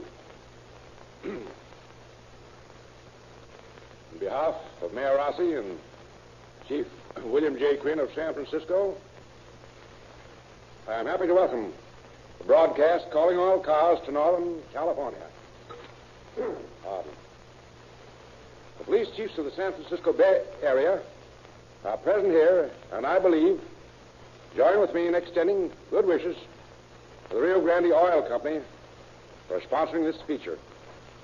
This broadcast will give citizens a clear picture of the work peace officers are doing in combating crime, and more important, will point out the lesson that all of us engaged in police work know that crime does not pay. Tonight, we are to hear the story of the human monkey, a criminal case.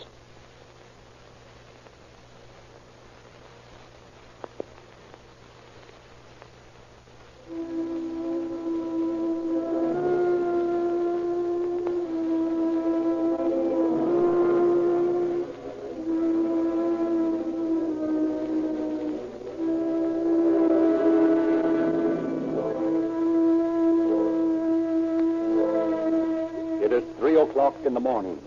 Caught in the fog's wet flaws, San Francisco sleeps. Only the distant clank of a cable car ruffles the tomb-like silence of the city. But in a lovely mansion on Filbert Street, the master of the house tosses in his sleep. Half awake, he senses the presence of someone in the room. He reaches for the light. Who's there? Keep quiet. Who is it? What do you want? Quiet, I said. Everett, what's the matter? Quiet, lady. Throw on those light covers. Right. Burglar! Yank that sheet off the bed. Why, how Hurry, this is dare Chris. you? Don't you Come on, don't be all night. night. Get going.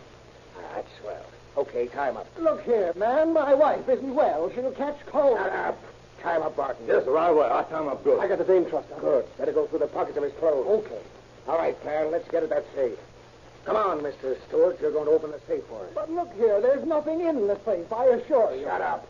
We know what we're doing. Now get in there. Switch on that light, pal. Now open her up. Come on, quit stalling. Well, you frightened me so I can't get it to work right. Man, you so what, man? You open that thing up, or I'll beat your brains out with this, you blackjack. Come on, pal. Cut the rough stuff. Now, look here, Stewart. You know what I got in this can? No, what is it? Nitroglycerin. Oh. And here's the putty and the cap. Oh. Now, you open that safe or I'll blow the door off, and you with it. Well, I'll try. Let me see. 3 over 9, then to... yes, that's it. That's more like it. Here, boss, look over here. There ought to be something in the silver drawer here, sure enough. Don't touch that. There's a burglar alarm attached to it. Oh. Take him back in the bedroom while I empty the safe. Yes, sir. Okay, come on, you. Tie him up good. Don't you worry, I will. Senora, what's the matter? Oh, I'm all right, Everett. What's she doing on the floor, young man? She fell off the bed. Oh, but how could you leave her there like that? Aren't you ashamed? Oh, quit your bullying. You're lucky we didn't bump her. Come on, man. Quit just squawking. I'll put you to sleep for good. Well, got it tied up? Yes, sir. Okay, I got everything that was in the safe. Well, let's go then. Now get this straight, you two. Don't move and don't make no noise. If you do, we'll come back and blow you to bits.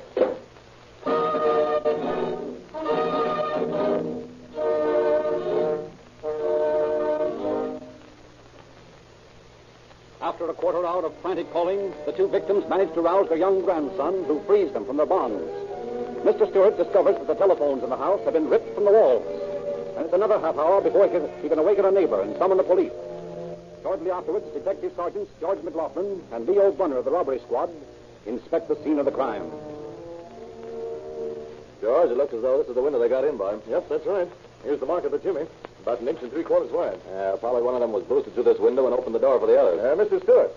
Yes, Sergeant. Got any sort of a burglar alarm system here? Why, yes. The whole first floor is wired with burglar alarm. That's funny.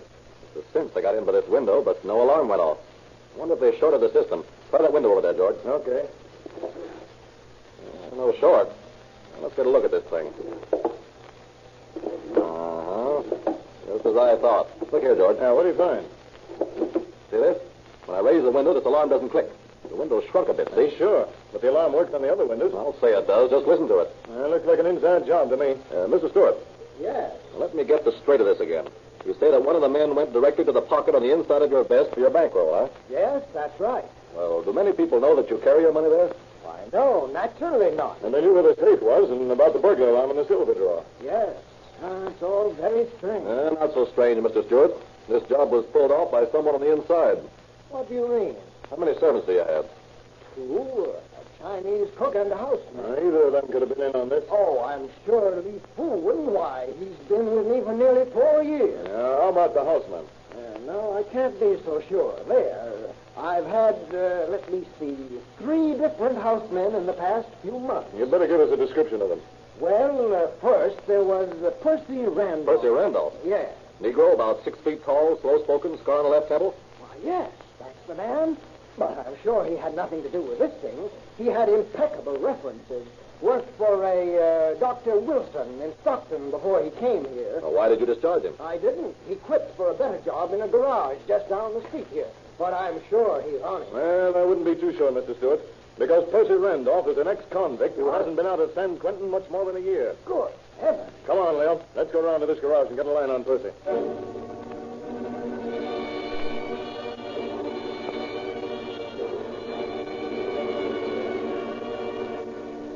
Percy's employer at the garage informs the detectives that Percy has been ill for a couple of days and directs them to his address in Oakland.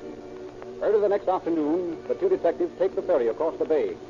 McLaughlin, wise to the ways of the man they are seeking, suggests to his partner that they first look into a few of the restaurants in the Black Belt. In the second place visited, the officers find a party of several Negroes and their ladies. Percy is among those present. That's him. The tall, bullet-headed one. Come on, let's talk to him. Hello, Percy. Oh, hello. We want to see you outside for a minute. Yeah, sure no. What for you want to talk to my boy, man? Just got a few questions to ask him. You can't take my boy from me. Hey, hush your mouth, Rosebud. These jumbos know what they're doing. Now, just a minute, I get my hand. Oh, you won't need your hat. You only want to talk to me for a couple of minutes. Yeah, but I guess I better take it, boss. I don't figure I'll be back for a long, long time. Hey, what's this all about, honey? Hey, don't mind yourself what's about Rose, man. You is coming back sometime, isn't you, big boy? I don't know, honey. You all see me when you all sees me. These two gentlemen didn't come all this way over the bay here for nothing.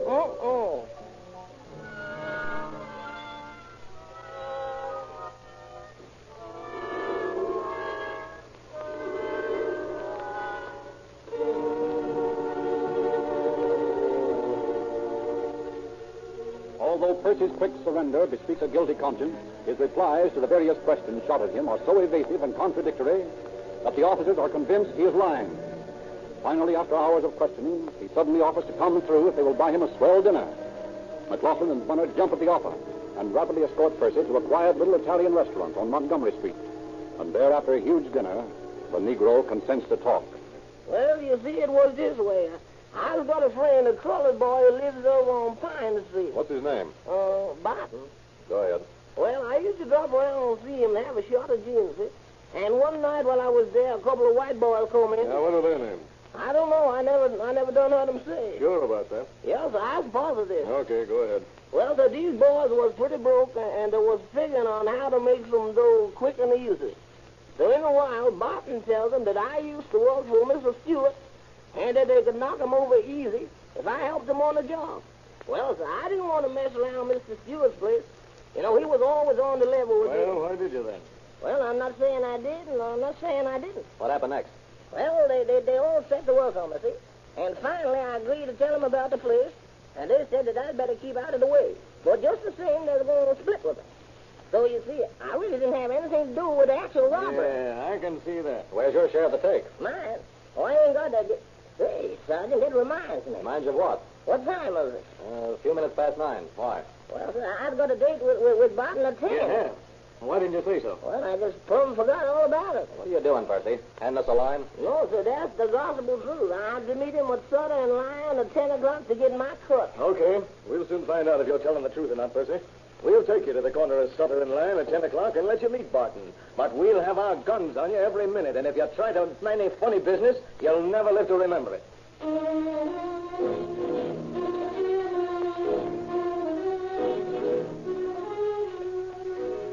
Percy is instructed by the officers to meet Barton and walk east on Sutter Street.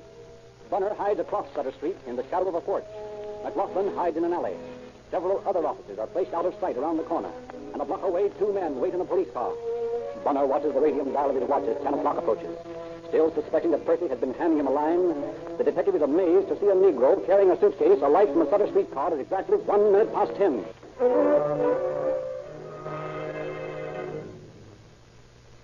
Barton starts walking west, and Bunner is about to pull his gun when Percy hails his friend, and Barton comes toward him. For a few minutes, the two men talk, and then Barton gives Percy the suitcase and places something in his hand. Just at that moment, a police car drives by, and Barton, frightened, hastily leaves Percy.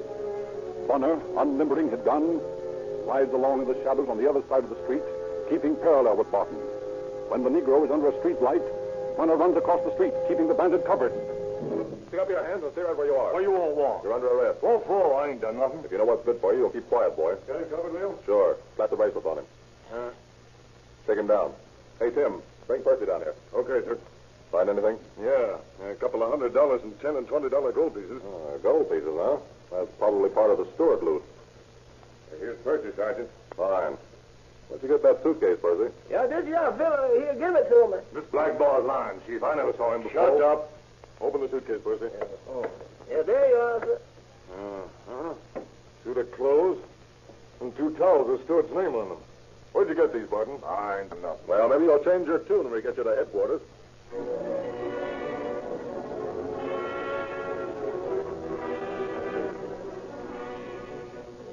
But Barton steadfastly refuses to talk. And when arraigned before the judge next day, proclaims his innocence and demands an immediate trial. Officers Bunner and McLaughlin ask for more time to enable them to round up 2 more suspects. And the judge continues the case for a week, placing Barton under a $100,000 bond. Then McLaughlin and Bunner are led by Percy to Barton's room on Pine Street. While McLaughlin and the Negro hide in Barton's room, Bunner interviews the Japanese landlady. Yes, please. I'm a police officer. Oh, police officer. Oh, I nothing do bad. I good woman. What for the honorable police officer come to my house? Don't worry, ma'am. I didn't come here to arrest you. Oh, very nice. Thank you very much. I want to ask you some questions. Oh, yes. Questions. I do. I want to know something about that colored fellow that lives upstairs. Color fellow. He not nice, I think. Any white men go up there? White men? Oh, I think maybe yes. What do you know about them? Me? Not knowing anything. Well, how many men were there? Oh, maybe so too. Sometime other kind of fellow he come, I think. What do they do up there? Do I not know him. Now, listen, ma'am, I'm not going to arrest you. I want to find out about these guys. Now, what do they do up there? Oh, please, they talk. Maybe they drink. What do they talk about? I know nothing. I hear voices. Oh, maybe so. There comes one of them through door. Where? Come in from street, maybe. Get back in the room. Close that door part way. I don't want him to see me.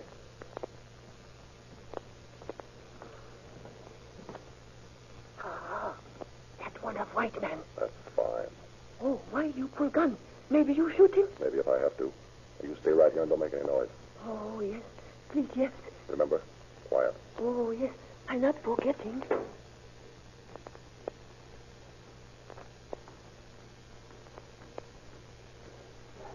Oh, I beg your pardon. I guess I'm in the wrong room. That's the right room, all right. Get back in there. I was looking for my girl. There's a couple of men in there. Don't argue with me. Get back in there. What's the matter? Don't you know your old pal Percy anymore? Say, who are you anyway? You don't recognize me yet, huh? Well, I'm a police officer. Come on out here, George, and frisk this guy. Say, what's this all about? That's what we're finding out. Know this guy, Percy? Sure, boss. He was on the steward job. His name is Elmer Sandberg. Memory's getting better, Percy. You're crazy. My name's George Smith. Yeah, I know. We got a lot of your relatives on our books. And here you are, Leo. $10 gold piece is all I can find. No gun? Nope. Well, the gold piece linked him up with the steward job. Yeah, but he was there, boss. Shut up, you dirty stool piece. All right, Sandberg, you shut up. That sort of thing isn't going to help you any. Yeah, look here. I'm on a level, I tell you. I don't know what this is all about. Oh, well, then I'll tell you. Night before last, $25,000 in bonds, jewelry, and cash were stolen from Everett Stewart's house on Filbert Street. We want to know what you know about it. Well, I don't know nothing about it. Whoever you see, eager to call Percy a stool pigeon. Oh, I know these kind of guys. He'd frame anybody for $2. Oh, come on, Sandberg. Let's save some time. What have you got to tell us about this stick-up? I got nothing to tell. Listen, why don't you take him into the room alone, Leo? We're just wasting time this way. Okay, I'll try it. Come on in here, Elmer. I want to talk to you alone. I suppose you're locking that door so you can give me the works, huh? Not at all. I just want you to tell me the truth. Now, well, I am telling you the truth. I don't know what you're talking about. Oh, yes, you do. I suppose it's natural that you'd lie, but it'll save us all a lot of time if you'll come clean and tell me all you know about that Stewart I tell you, I don't know anything. Well, how about that gold piece we found in your pocket? There's a lot of gold in that Stewart. Well, it's a birthday present for my girl. Oh, come on, Sanford. That's weak as the devil. We'll have to think of a better story than that.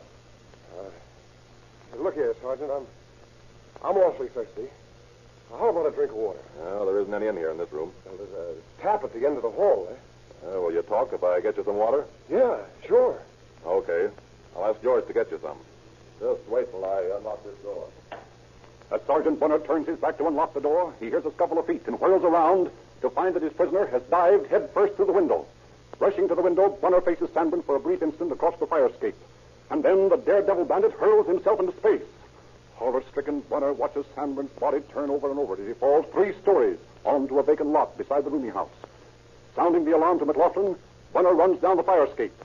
When he reaches the second-floor landing, to his amazement, he sees Sandburn jump to his feet and run toward Pine Street. Bunner jumps from the second-floor landing. His ankle crumples under him as he hits the ground.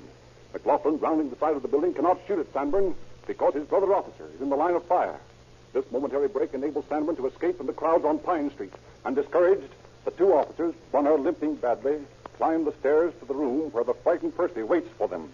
They begin a careful search of the room as they discuss their hard luck. Leg hurt much, Leo? Yeah, pretty bad. I broke something when I lit. Yeah, but that's nothing. What I can't understand is how that guy can move after he jumped those 3 stories. Yeah, beats me. Well, we just got a tough break, that's all. Yeah, that's right. Hey, George, here's something. What do you got? An address. Here, what do you make of it? 116 E-U-R-L-E Street. Ah, what a lousy penman this guy is. Earl Street. There's no street like that in San Francisco. Wait a minute. This may not be an E, and this L-E might be a K. Which might make it Turk Street. That's right. And 116 is just around the corner. Let's give 116 Turk Street a try.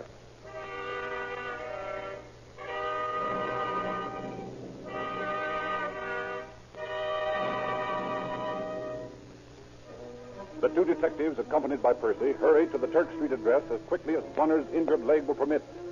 As they enter the place, they overhear the tail end of an argument. I tell you, this ain't no receiving hospital. I won't have you messing up the place. If you're going to come in here all covered with blood, why, you have to get out and stay out. Hey, wait a minute. This sounds interesting. And that's funny. Sounds like the landlady's reading a riot act to somebody. Quiet. Here she comes. Well, what do you want? Now, we're looking for a young kid who might be injured. Did anybody like that come in here during the past few minutes? Did he? I'll say he did. And he's going out as fast as he come in. Said he was run over by an automobile. I don't believe him. And I don't want the police coming around my place. Madam, we are the police. I knew it. I knew that young devil would get me in trouble. Please be quiet. We don't want to tip him off. Let's go into your apartment and talk it over. Oh, very well. But I can tell you right now, I don't know anything about this. I run a respectable place here. There's no doubt about that, ma'am, but let's not make so much noise. Which is your apartment? Oh, this one right here. I suppose we'll have to let you come in. Yeah, leave the door slightly open. We don't want him to get away. Is this the only way out of the house? Yes, it is. What's this fellow look like? Well, he's about 17. He's short. He's got gray eyes. How badly injured is he? He's all scratched up and he's limping. He told me he'd call his uncle to take him to the hospital. His uncle? Yes, there's a middle-aged man comes to see him. At least he says it's his uncle. Now, wait a minute. Did you hear that? Yes. That was somebody coming in the front door. If it's this boy's uncle, nod to me. All right. That's him. Drop your hands. Quiet, I'll let you have it. I'll get back in here. Frisk him, George. Hey, what is this? I came here to get a good night's sleep. Yeah? Well, you'll get your good night's sleep tonight in jail. No gat, Leo. Good. I'll get into this closet here. Hey, look here. You can't do this. And shut up. Say, that's Frank Letterman. We've set him up a couple of times for safe cracking. We're doing a good day's work, Leo. Yeah, but we haven't got Sandburn yet.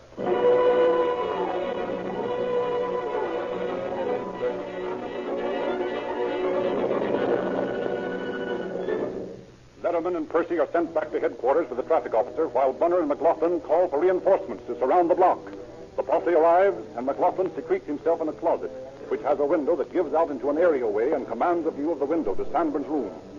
All precautions taken, Bunner approaches the door of the room and is surprised to see it open and Sandburn appear. The game's up, Elmer.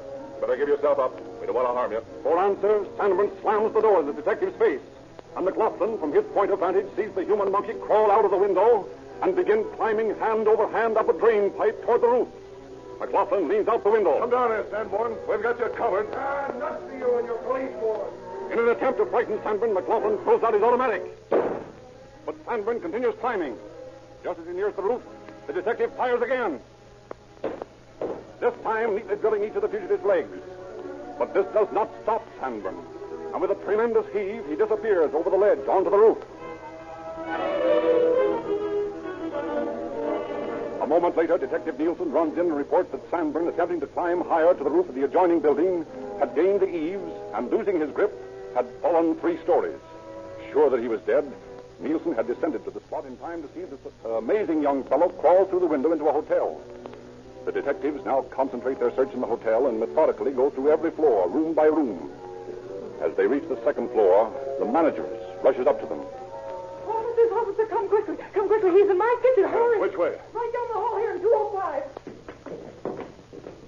There. In there. Drop that gun, Sandman, and we'll let you have it. Okay. You got me all right. Oh, he fainted. Come on, boys. Let's carry him out to the car. Yeah, yeah. Get hold of his feet there, Coughlin. Take it easy. All right. Yeah, all right, this way. Hold that door open, Charlie. Well, look at the way that poor kid's been beaten up by those big brutes. Get that, George? Yeah, I got it. The policeman's hold us in the wrong with some people. Yeah, I wonder if that dame would like to have this poor kid bump her on the floor some night the way he did Mrs. Stewart.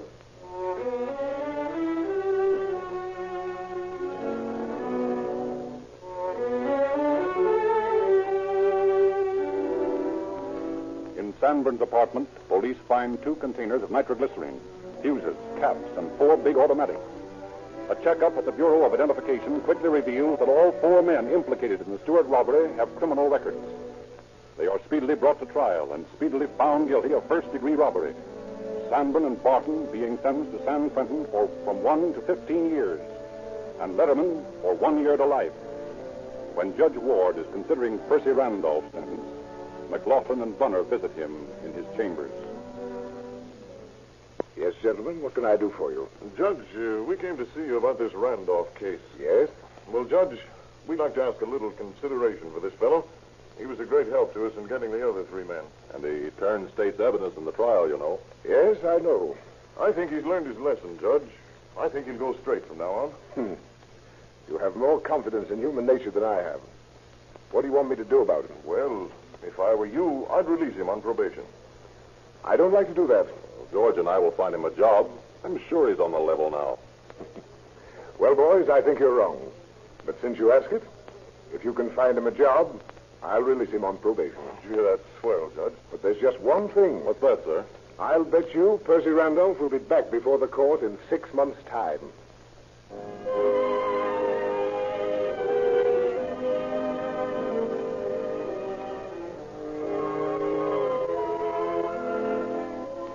Laughlin and Bunner obtain a job for Percy in a cleaning plant. He went straight for several months, and then one day disappeared with a truckload of clothes.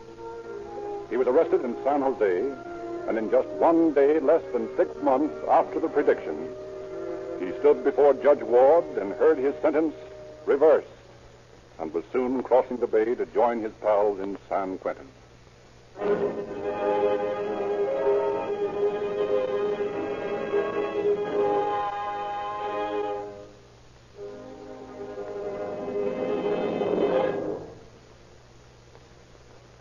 When you hear police sirens screaming, remember that Rio Grande cracked gasoline is saving precious seconds in police car emergencies.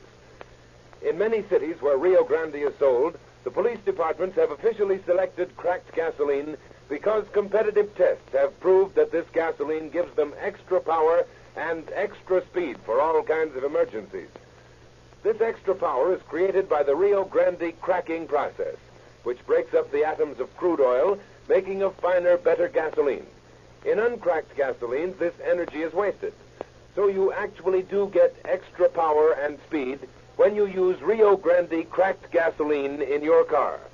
You get police car performance, and it costs you nothing extra because Rio Grande cracked with tetraethyl added sells for no more than many gasolines which are not made by the cracking process. You get a greater value for your money when you drive into an independent service station and ask for cracked gasoline.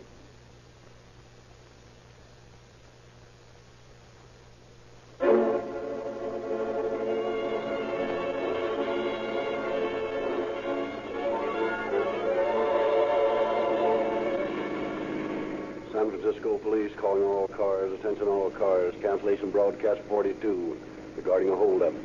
Suspects in this case are now in custody. That's all.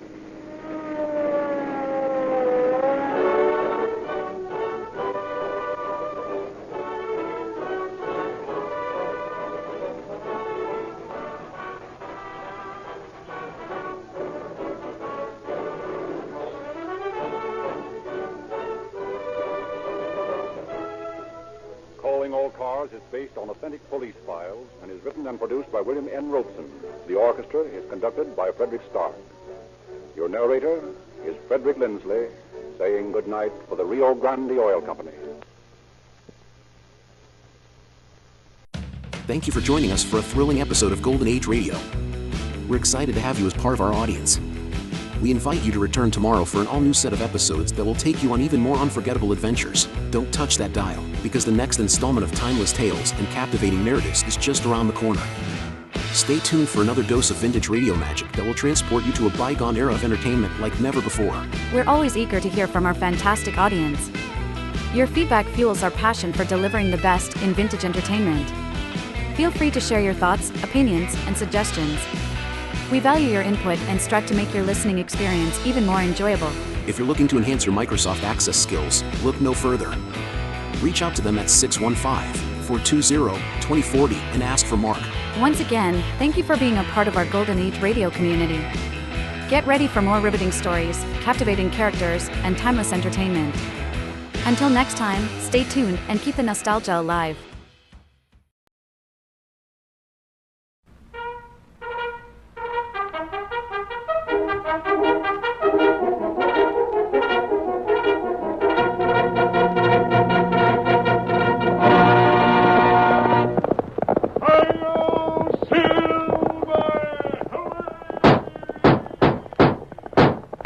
A fiery horse with the speed of light, a cloud of dust, and a hearty hi-yo silver, the Lone Ranger.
The phantom figure of the plains takes us back through the years in fancy to the wild and untamed west of old.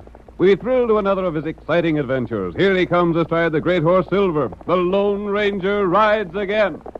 Come on, Silver! That's it, old fellow! There's a dangerous trail ahead, but we must hurry! Hi-yo, Silver!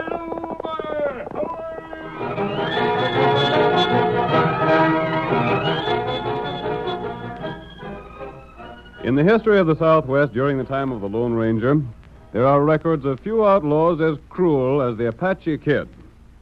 He was raised by white people after the murder of his father. As a result, he had the education of an average white man, though himself a full-blooded Indian. His career of crime began with the killing of the man who had caused his father's death. From that point on, his crimes were countless. More than a score of lawmen sent to capture him were murdered by his blazing guns. He was shrewd, completely savage, and absolutely without fear of the law.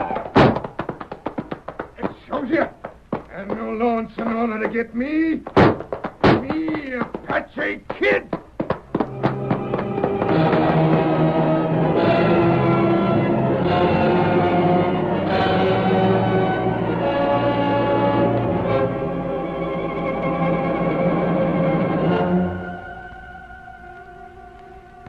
At At the time our story opens, we see the Lone Ranger and his faithful Indian companion Tonto in a small camp near a spring. They are kneeling beside the unconscious figure of a badly wounded man. The masked man speaks. There's little hope for him, Tonto. Not right. Wound plenty bad. If he'd only regain consciousness long enough to tell us who shot him. And tell us who he is. Him lawman. I know that, Kimosabe. The bullet that struck him went right through his deputy sheriff's badge. We hear long time now. Him not open eyes. 2 days, Tonto. That right. He's been unconscious all the time. I don't understand. What that? The clothes this man is wearing cost a lot of money. A lot more than the deputy sheriff can afford. That right. And he's old. A man his age wearing clothes of this sort and wearing the badge of a deputy sheriff calls for some explanation. Oh. Listen to him. Isn't there something we can do? Tonto do all Indian know. I missed. Tonto, he's speaking. I missed my chance. Take it easy, friend. We're doing the best we can to help you. You're a friend? Yes. Who shot you and left you here like this?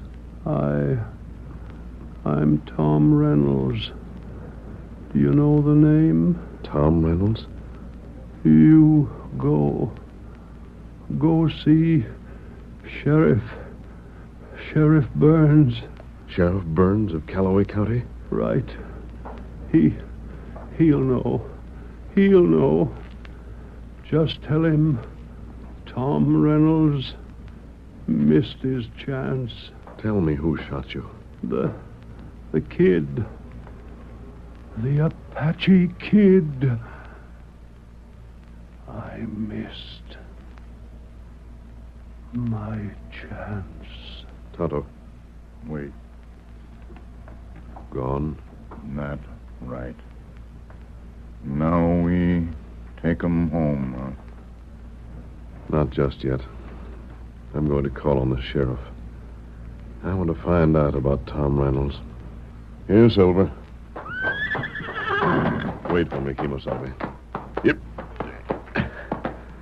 While I'm gone, I'm also going to find out about the Apache kid. Come on, Silver.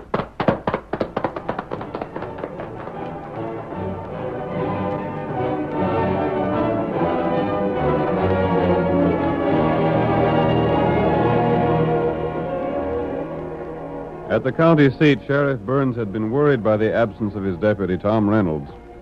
We see the sheriff in his office speaking about the matter to another deputy. And you still ain't found no track of Reynolds, huh, Sam? Nary a sign of him, Sheriff Burns. It beats me how he could just drop clear out of sight like he's done. He was getting too old to be a deputy. But dad ratted, what's a man in my position to do with a critter like old Tom? Too bad you ain't more deputies like me. You? Huh. I don't say... Steady, Sheriff. What the... You two. What for the love of... 2 guns. A gun to cover each of you. All right, stranger. Seeing as you aim to stick your neck in a noose by busting in here masked and throwing guns on us, have your say. But consider yourself under arrest. I'm here, Sheriff Burns, for information. Well? Did you have a deputy named Tom Reynolds? Yeah. What do you know about him? You say, did I have a deputy? I still got one named Tom Reynolds. He's out... Tom Reynolds met the Apache kid. What? The Apache kid? That dirty polecat. Need I tell you any more? Answer me just one question.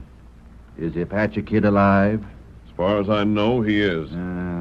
That means that old Tom ain't.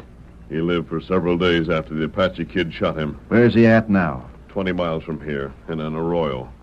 My friend and I stayed with him, but there wasn't a chance for him to pull through. One more mark again the kid. Sheriff, if ever I get the chance to line my gun sights on that redskin, I swear he won't be standing no trial by law. Stranger, who are you, anyhow? That's unimportant. The important thing, Sheriff, is to get the Apache kid. That's what poor old Tom give up his life doing. Poor? You mean... Oh, he had a plenty cash. In fact, he was about the richest man that lived in these parts. But he was still a deputy, despite his age. Yeah. You see, 5 years ago, the Apache Kid got old Tom's son. He did? Yeah. Then Tom vowed that he'd get the kid and fetch him in alive to stand trial. He didn't want to shoot him. He wanted him alive so as he could let him know that the shooting of Dave Reynolds was what led to his downfall. Gosh, I'll never forget old Tom vowing over his boy's dead body that he'd get the kid or die a-trying. Yeah, and the Apache Kid never knowed it was Dave Reynolds that they drilled at the mesa that time. That's the main thing old Tom hoped for. I'll never forget how he'd practiced the things he wanted to tell the Apache Kid when he finally brought him in. I can see him now, standing right there in that corner, Sheriff. Remember? Yep. Telling us how he aimed to say, when you shot my boy, you started me on your trail. And it's that lad's murder that'll put the noose around your neck. Poor old Tom. Did the Apache Kid know Tom Reynolds was wealthy? Can't say what he knowed. Did he know Tom Reynolds was out to avenge his son? Don't know that. The kid just kills for the sake of killing. If he seen a lawman's badge, he'd shoot and let it go at that. Did Tom Reynolds have any family? Nope, he just lived alone. Big house down the road a piece. All kinds of cash, too. But doggone who the Sam Hill are you to come in here and get us to talk like this? Sam, you forget he's holding guns on us. Oh, doggone. You're under arrest. Very well, Burns. If you want to put me under arrest, you can do so. But first, you're going to listen to my plan. I am, huh?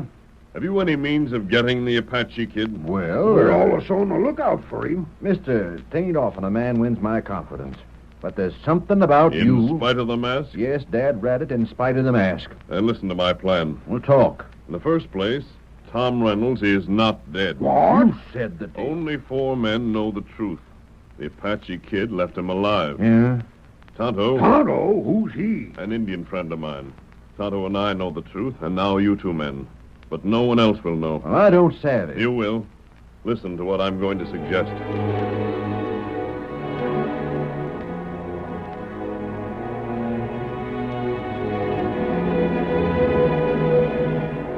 The Lone Ranger explained his plan while Sheriff Burns and his deputy listened.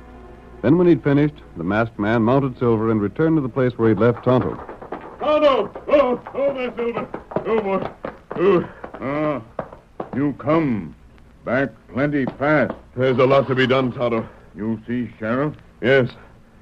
I learned a lot about Tom Reynolds and the Apache Kid. Me look round here. Yes? Find trail. A trail? Apache Kid trail. But it's days old now.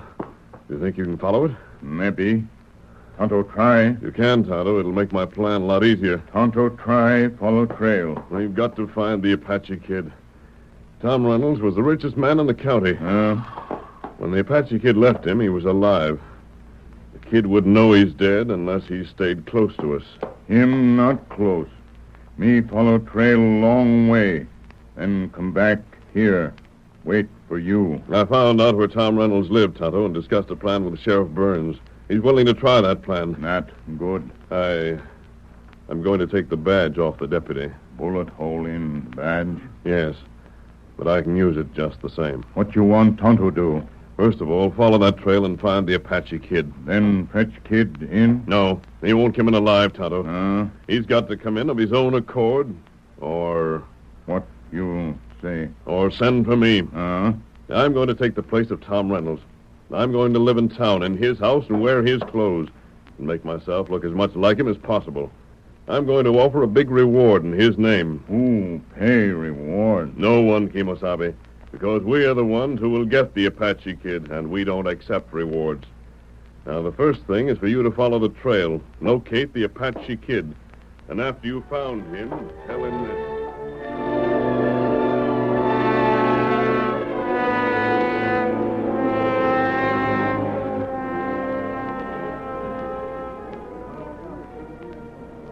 Hey, Sam, I want to speak to you. Well, what's rankling in your mind? What's come over Tom Reynolds since he got back? What makes you think anything has? Can't get to see him. Can't talk to him or nothing. He was shot by the Apache Kid. No, you don't say. Yep. And lived? His house is occupied, ain't it?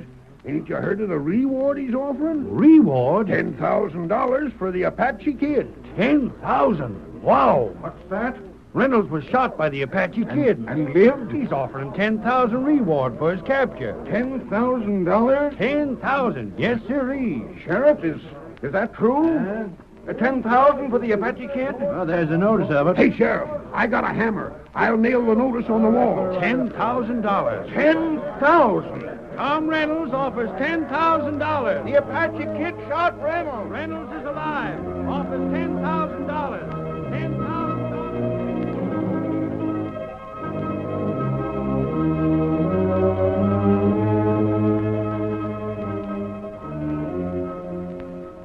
Sheriff Burns and his deputy had followed their instructions, and soon everyone in town was talking excitedly of the reward. While the news was being spread, the Lone Ranger, disguised as Tom Reynolds, stood beside his great horse Silver in the stables behind the large Reynolds home. I think Tom Reynolds is alive, Silver, old boy. I hope we can carry out the plan, keep him alive, at least in spirit, till we keep his pledge for him. It all depends on Tonto. If he can trail the Apache Kid to his camp and carry out his part of the plan, there may be a chance. I wonder if Tonto will be able to follow that trail. If he's successful, I wonder if the Apache Kid will shoot or give Tonto a chance to talk. And I hope the Apache Kid invites him to sit by his campfire and talk over a plan to pick up some quick and easy money.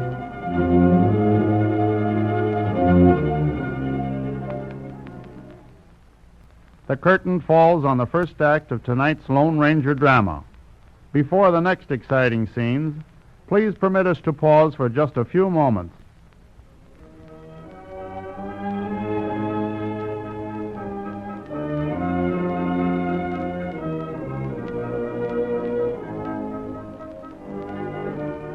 Now to continue our story. You will recall that in the first act of tonight's Lone Ranger drama, the masked man and Tonto found Tom Reynolds dying from bullet wounds. The Lone Ranger reported Reynolds' death to the sheriff and outlined a plan to bring the Apache Kid to justice. Our next scene opens in the outlaws' camp. It is in a forest clearing some distance north of town. With the Apache Kid is his wife, an Indian woman who both hates and fears her husband. You try escape again. No.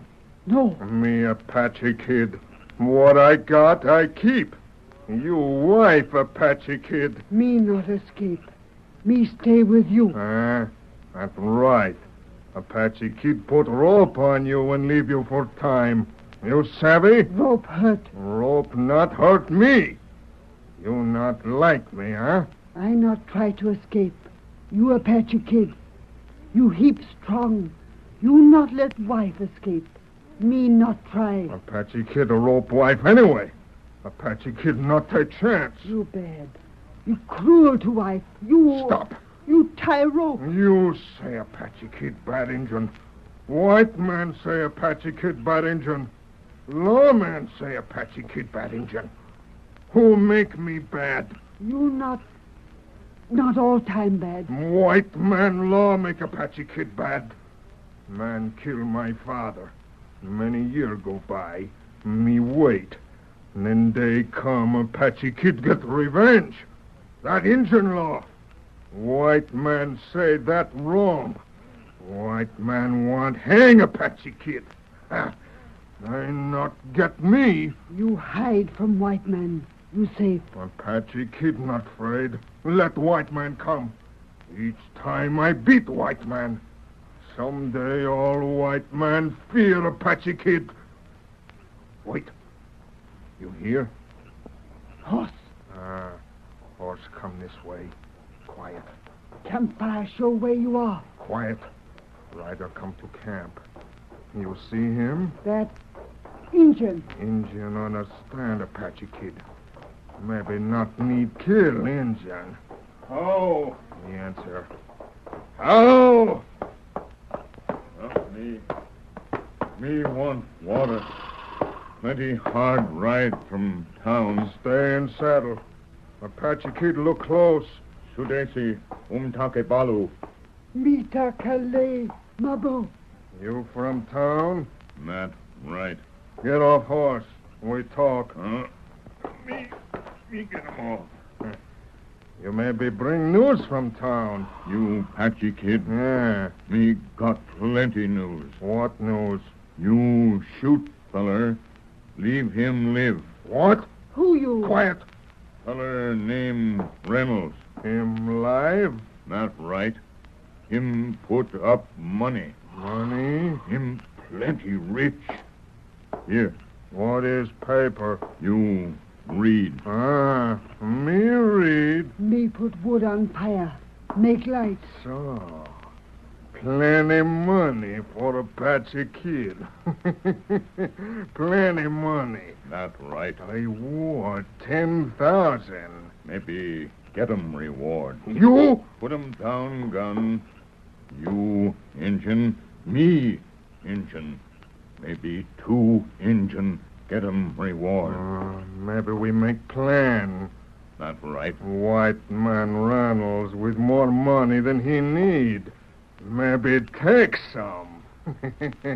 We make plan.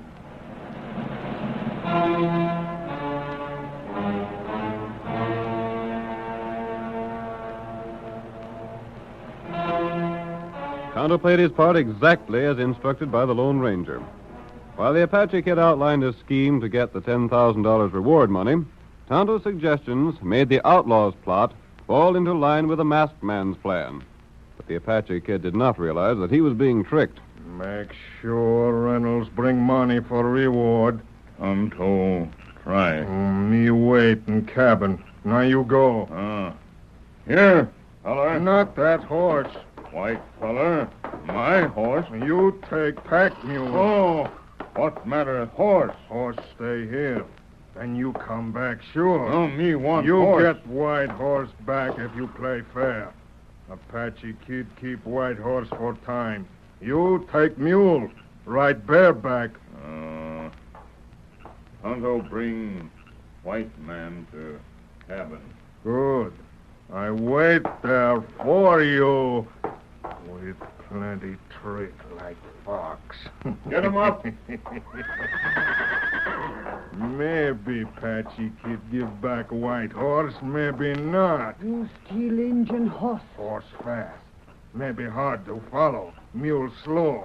Apache kid follow easy. What you do? Now put rope on you. Make sure you hear when I come back. No, please. No rope. More rope. Make sure wife not run from Apache kid. Someday you not come back. Then what happened? Me not care what happened to you if Apache kid not come back. You cruel. You run away. You tell lawman too much. Apache kid get captured. Me not take chance, savvy? Oh, rope tight. Plenty tight. Keep you in camp. Now Apache kid follow Tonto.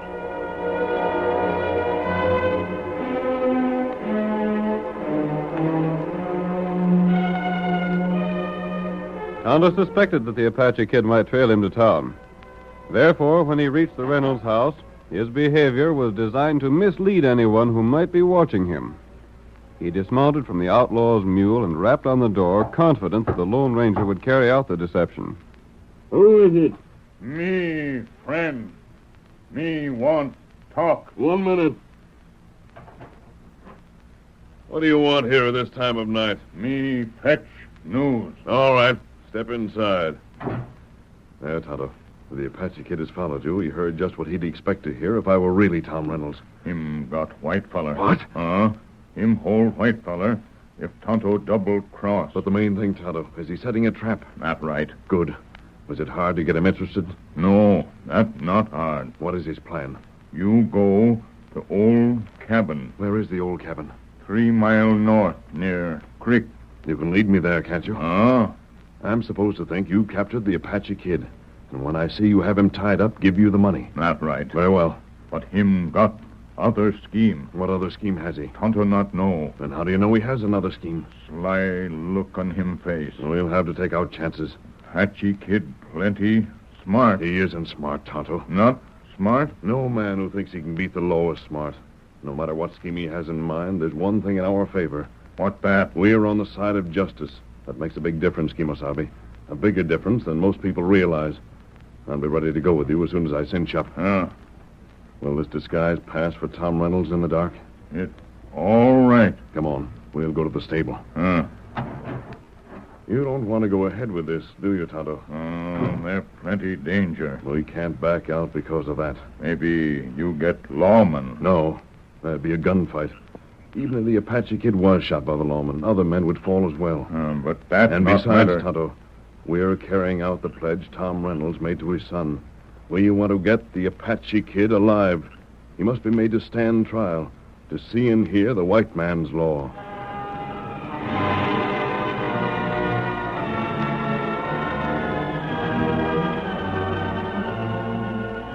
In a few moments, Silver was saddled, and the Lone Ranger, still disguised as Tom Reynolds, guided his horse down the trail that led through the woods.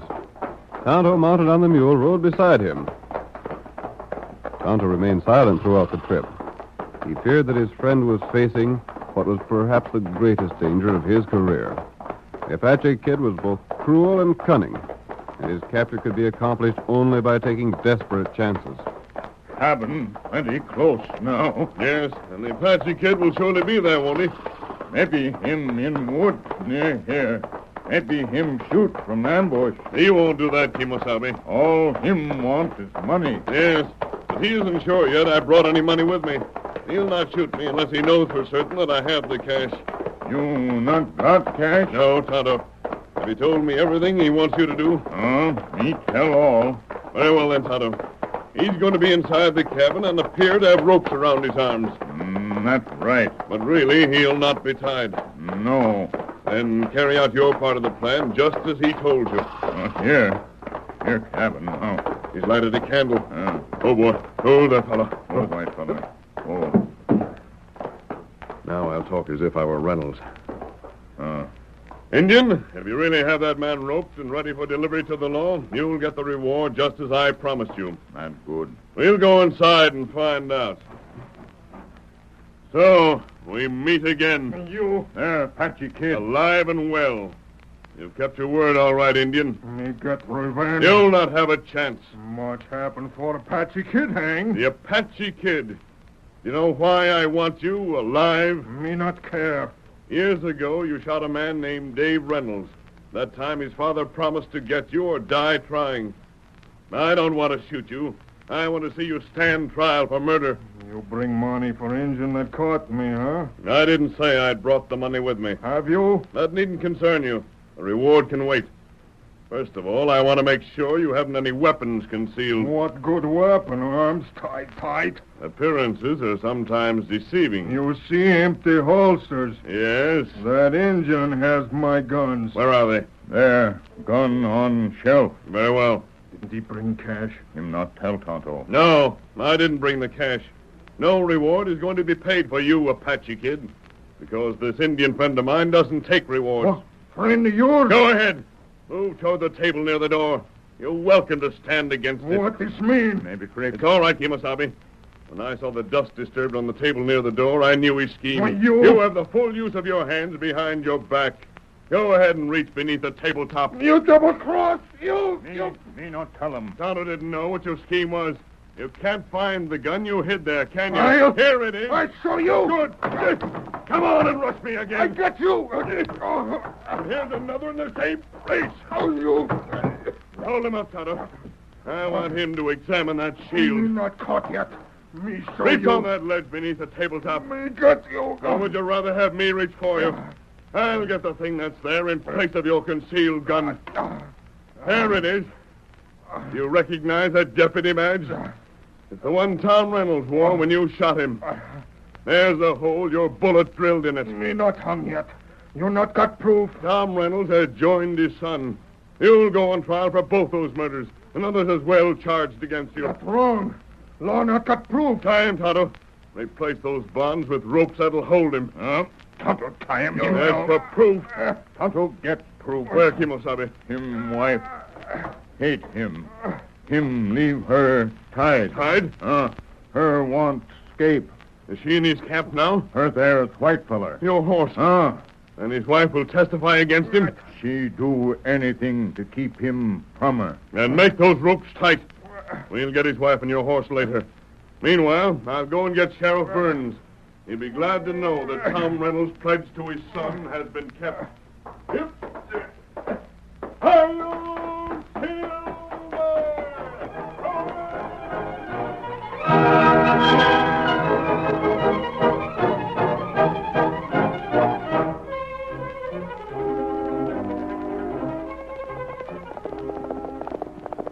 That's on those great legs of yours, Silver.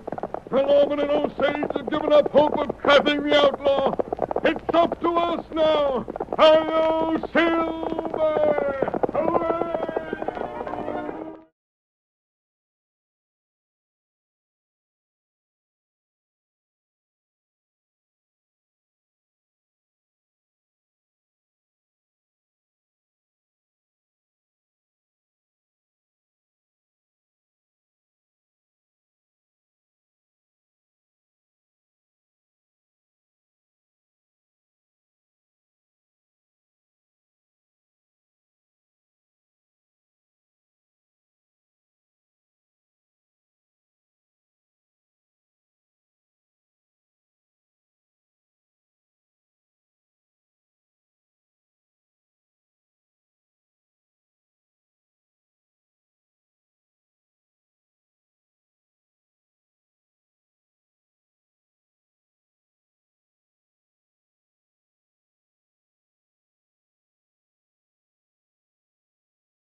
The National Broadcasting Company presents Joel McCrea in Tales of the Texas Rangers. Tonight, transcribed from Hollywood, another authentic reenactment of a case from the files of the Texas Rangers.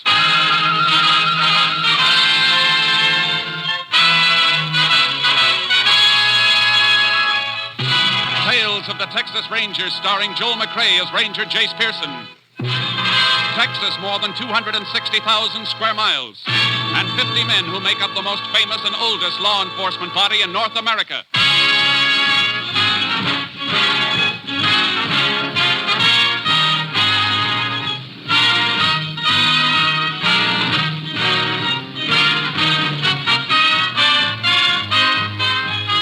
Now, from the files of the Texas Rangers come these stories based on fact. Only names, dates, and places are fictitious for obvious reasons. The events themselves are a matter of record.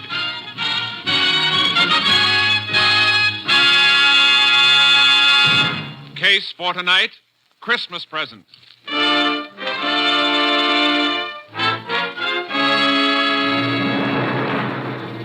It is 2 p.m., December 21st, 4 days before Christmas in the Depression year of 1931.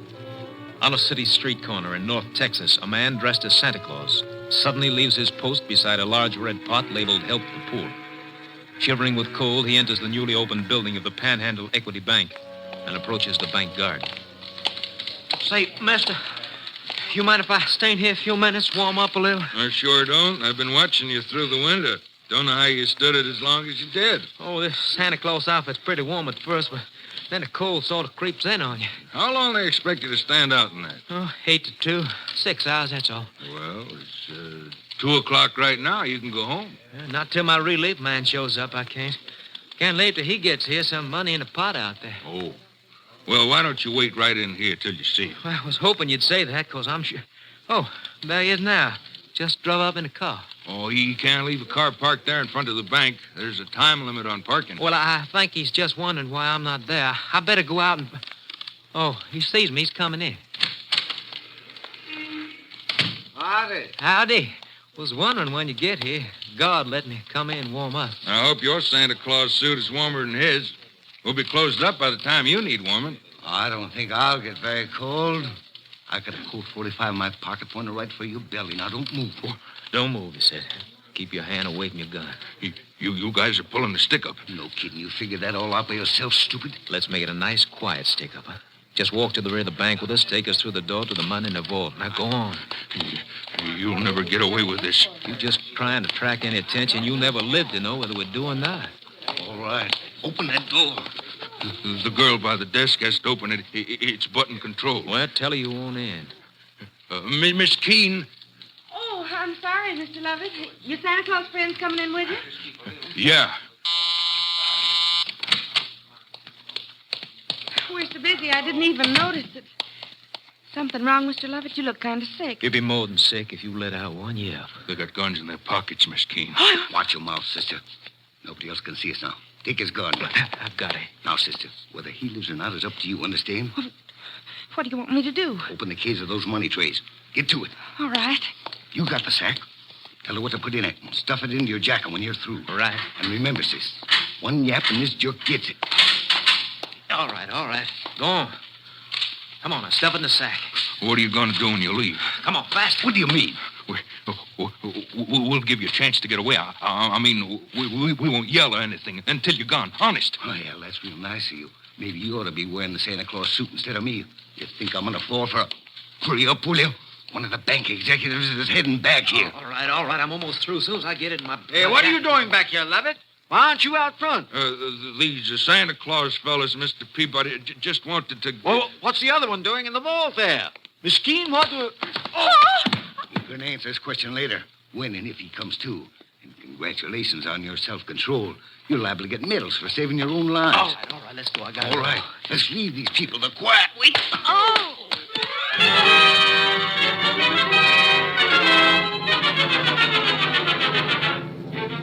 A statewide alarm was put out to all law enforcement agencies in a matter of minutes, but the perpetrators of the Santa Claus stick-up had vanished.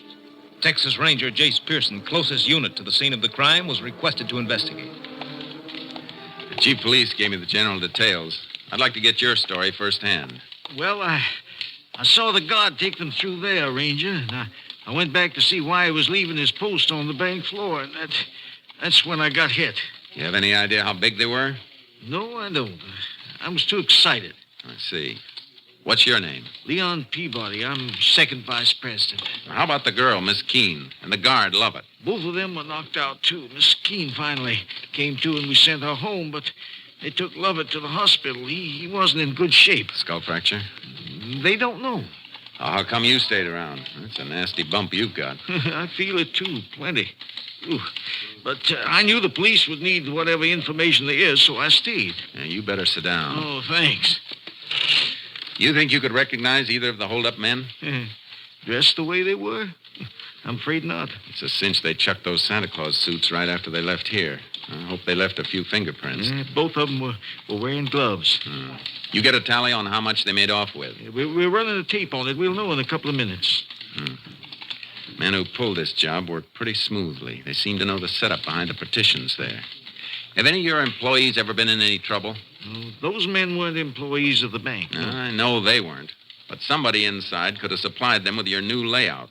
Helped them plan the job. Well, sir, all of our employees have been with us for at least a year, and we haven't taken on any new ones since we moved over here 2 months ago. Mr. Peabody. Oh, yes, Donnelly. Is that the rundown? Yes, sir. 63,800. And we've got serial numbers on some of the larger bills. Good. That'll help if they try to pass any. I'll take a copy of that list. Police can alert the other banks and merchants. We'll get numbers out on the statewide and interstate. We may run down some more serial numbers when we cross-check deposits. That'll be fine. I think you ought to go home now, Mr. Peabody. We can reach you there if you're needed. Oh, thank you. I guess I shouldn't even think about myself, though. I'm a bachelor, but the God love it, he's got a wife and 3 children. Pretty rotten Christmas present for them if he doesn't pull through.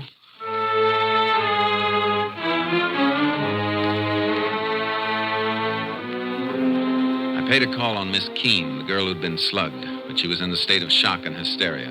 By nightfall, all possible angles had been checked, and we still didn't have a lead. My boss, Ranger Captain Stinson, flew in, and I met him at the airport and drove him to town. You talked to all the welfare agencies that have Santa Clauses stationed on the streets? Yeah, and every man they have checked out clean. It was a phony setup, Captain, even though one of the bandits spent the whole day right out in the corner outside the bank. Well, that was smart. Got the bank guard used to seeing him. Yeah. City police are checking to see if they can find out where the suits came from and who got them. Good idea. How's the bank guard doing? Love it. I checked the hospital. He's still out. No fracture, but they can't bring him around. He may have... KTXA to Unit 10. That's yours, Jace. Yeah. Unit 10. Go ahead, KTXA. City police report stolen car found in alley off Crockett Street between Maple and Lolly. Maybe car used in Panhandle equity bank robbery. Police chief requests your assistance. 10-4. Proceeding there immediately. 10-4. Unit 10, clear. KDX Austin. We better get there fast. This may be the break we need.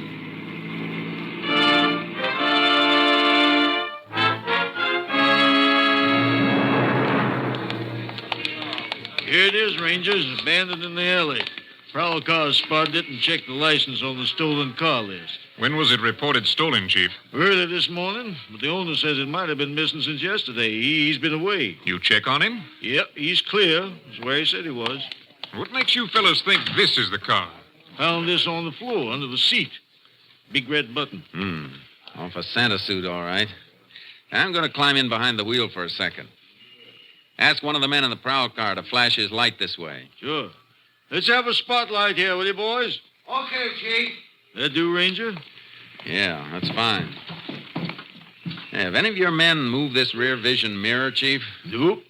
How about this front seat? You slide it back to get that button you found? No, just saw it under there and reached in and got it. What are you trying to figure, Jace? The last fellow who drove this car was pretty big, about an inch or inch and a half taller than I am. What makes you think so? Because the seat's all the way back where it would be for a tall driver. And I have to raise myself a bit to get a clear view through the rear vision mirror. Hey, that's good thinking, Jace. Yeah, but maybe he didn't touch anything. Maybe he left the car just like it was when he stole it. I'll give odds against that. A man who's getting away from a bank stick-up wants to know what's coming behind him.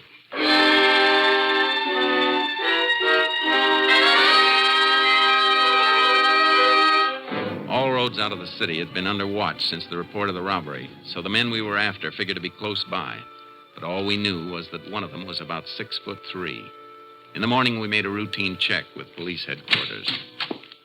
Morning, Rangers. Morning, Chief. Morning, Chief. Your men come across anything? I was just going to check through this report. Tells us the location of just about every Santa Claus suit in town. All of them belong to organizations, use them for their Christmas parties. Of course, once in a while, they let some private individual borrow them for a kid party or something, as if they put up deposit money. You got a list of the places that have loaned suits out and who got them? That top paper. I was just starting to check it. Look if you like. Thanks. Looks like we might be adding a murder charge to the armed robbery, Captain. The bank guard dead? Not yet, but it looks bad. They're operating for a blood clot on the brain. He's, Wait a minute. What is it, Jace? I think we've got a boy to talk to. Look at this list. 2 suits borrowed from 2 different organizations, but both borrowed by the same man, Anthony Ross, 124 Petagrosa Street. Say, that's worth looking into, Jace. Come on. Let's pick him up.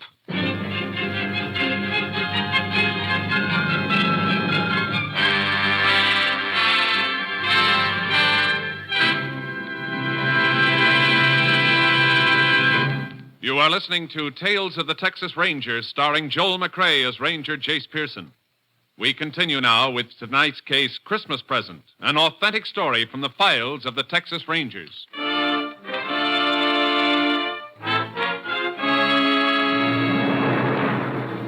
home of Anthony Ross at 124 Petagrosa Street turned out to be a rundown shack on the outskirts of town. A small boy and girl, not dressed well enough against the cold, stopped playing with a mongrel dog as we drove up. They stared at us while we went up the rickety porch, the dog barking at our heels.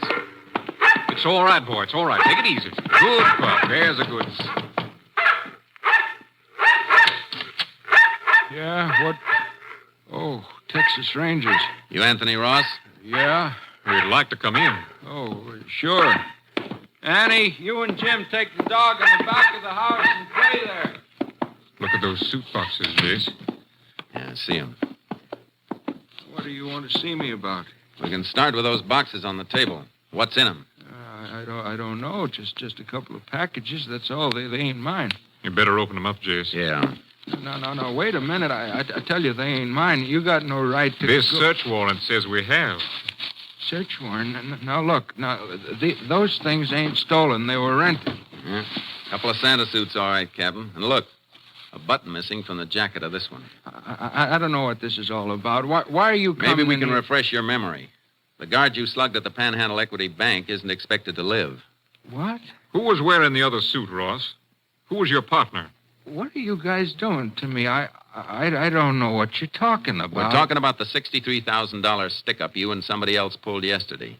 And since you're about 5'10", I can tell you that your partner's about 6'3".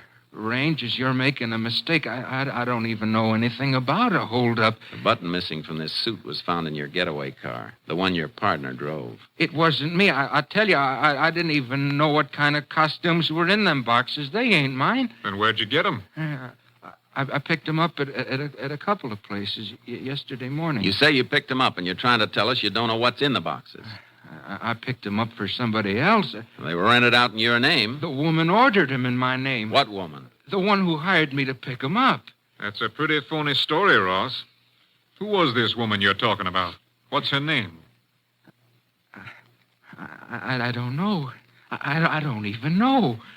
You better come with us, Ross. No. You got to listen to me. Please listen. You got to believe me. I was in town early yesterday morning. She come right up to me on the street. I was pulling my kid's old wagon along, trying to find some junk I might sell. You sure you don't want to think this story over before you go any further? She asked me if I wanted to earn $1 running a couple of errands. I said, sure. A buck could give my kids a meal for a change. She asked me my name and address, and I told her, and then she told me to wait while she went into a booth and made some phone calls. When she come out, she sent me to 2 different clubs, told me there'd be costumes and packages. She had them left in my name to avoid confusion, she said. You didn't think that was funny? Mister, all I could think about was earning that $1. She gave me money, deposit money for the costumes, and told me to come back and meet her with the stuff on that same corner. Where were you at 2 o'clock yesterday afternoon? I was looking around for a junk again for a couple hours after I delivered the packages, and I guess at 2 o'clock I was walking back home from town. It's a long walk to here in this weather. Cost of a bus ride will buy a loaf of bread for the kids you saw outside. Is that a crime? What's it to you if I walk my feet off to feed my kids? All right, Ross. That was a nice act. But there's a big hole in it. You say you delivered the Santa Claus suits to a woman you didn't know. But you've still got them. Yeah, I got them. They're going to mean a good Christmas. Yeah, but you're not going to believe what I tell you. The woman came here last night, drove up in a car, woke me up. She said she was leaving town in a hurry. Didn't have time to take the costumes back herself, and if I'd take them back, I could keep the deposits. $15 each. Yeah, but you're not going to believe that, are you? You better get your coat. Will you give me a chance to ask one of the neighbors to watch out for my kids? I'm afraid you'll be gone too long for that. I'm sorry, but we'll have to take him into the juvenile home. Oh. I guess they'll get better care there than I've been able to give. I'll get my coat. Ross, you been doing any painting around here? Painting? This place looked like it ever saw paint. What made you ask that, Jace? I just noticed this inside the leg of this Santa Claus suit. Paint blob. Looks fresh. Well, how come it's inside the leg, not outside? I don't know. That's something we'll have to figure. This is the large-size suit. Must have been worn by the big boy we're looking for.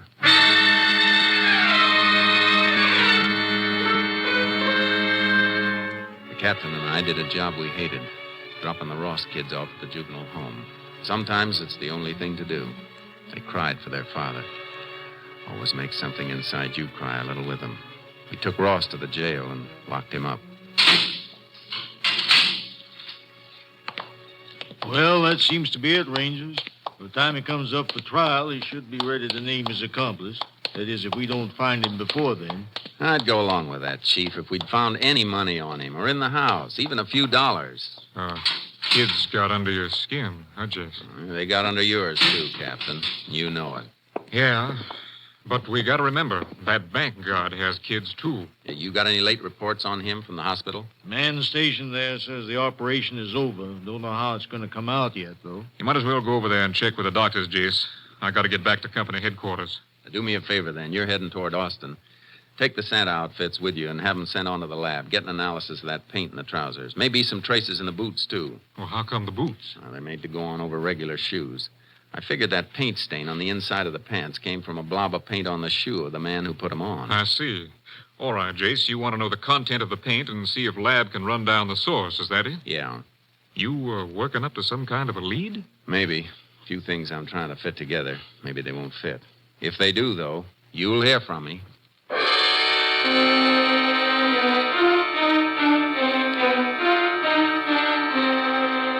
I went over to the hospital and checked with the doctors, but the outcome was still in doubt. The guard's wife was there, face twisted with worry and fear.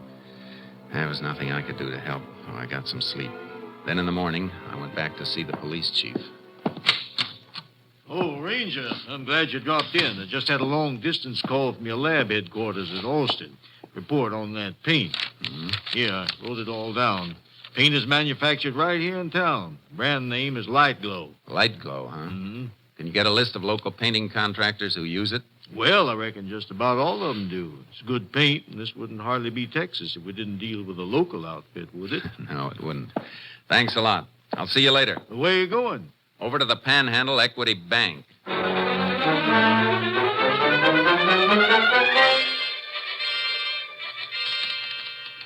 Mr. Peabody, do you know who painted this bank before you opened? Well, there was a contract for the building. Included the painting. I guess that was done on a subcontract. Can you find out from the contractor? Sure, but do you mind my asking why? I told you the day of the robbery. Everything was too well planned. Like the men who did it knew the inside of the bank. Yes, I remember you saying that.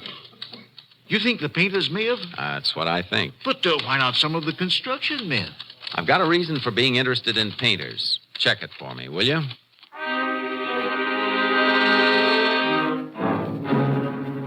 He checked. Contractor gave the name of the painters. 2 men, Eddie West and Martin Poggin. They'd been working the day of the robbery, he said, at a house on the north side of town. I went out to the house to see the owner.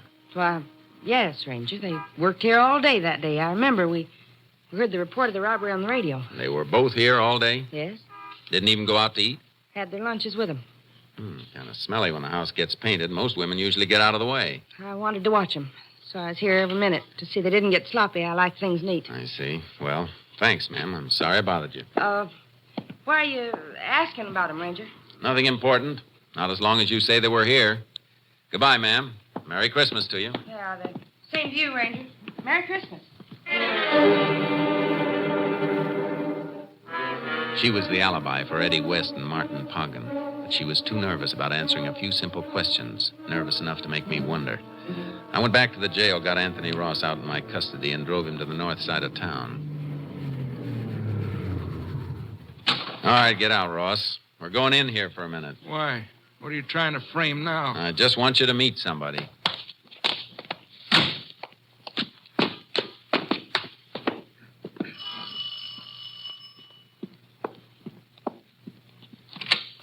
Well, back again, Ranger. I thought we'd... That's her. Ranger, that's the woman. Who is he? Who is this man? You ought to remember me, lady. My kids are in juvenile home on account of you, and I've been in jail. I never saw you before in my whole life. Tell him the truth. Tell him before I... Hold it, Ross. Take him away from here. Go away, both of you. Ranger, I got those costumes for her. For her. You're a liar, a liar. That word fits somebody, all right. Can I come in and have a look around, ma'am? What for? What do you want? I want to check over the painting job to see if it's just new painting or if there's some new plaster under it someplace. You can't come in. You have no right. The boys you're alibying for must have come back here after they cracked the bank, because you must have picked them up in your car after they ditched the one they're using. I don't know what you're talking about. Wouldn't carry the money on them. Did they cover it up here, safe under fresh plaster and paint until it cools off? No. I can call for a search warrant and wait till a crew comes and tears this place apart. It'll go better for you if you don't try to cover it. The money isn't here. Well, come on. Where is it? It's here, all right. In that wall. Behind the picture. Come on, Ross. Which one's your boyfriend? Poggin or West? Eddie West. He said we'd get married. Go to Europe next year. You'll all go someplace next year, but it won't be Europe. West about 6'3". Yes. How did you know? I got an early Christmas present. Somebody sent me a crystal ball. As soon as I call the police and dig out that bank money, you're coming with us. Ranger, I'm clear now, ain't I? Looks that way, Ross, but you'll have to go back to jail for a while and be checked out by the local police. That won't take any longer than it'll take me to pick up Eddie West and Martin Poggin.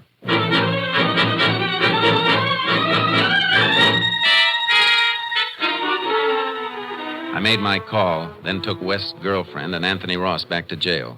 Poggin and West were playing it smart, working right up to Christmas Eve like a couple of house painters would be doing.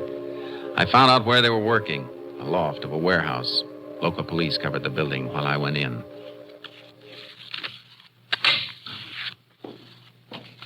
Eddie, who's that? Who came in? Probably the watchman. Watch out for those paint cans. Don't worry. I see him. That ain't the watchman's boys, Eddie. Come out of the shadows where we can see you. I'm coming. But seeing me isn't going to make you happy. Eddie, it's a Texas Ranger. Shut up, Poggin. I got my gun. Howdy, Ranger. Something you want? Yeah. I want the 2 men who robbed the Panhandle Equity Bank. Shut up. What would we know about that, Ranger? Come down off that scaffold and I'll tell you. Okay. Marty, lower away. Too bad you aren't working in a place with a phone. Your girlfriend could have warned you earlier. Eddie, he knows. I'll get him. Keep your hands away.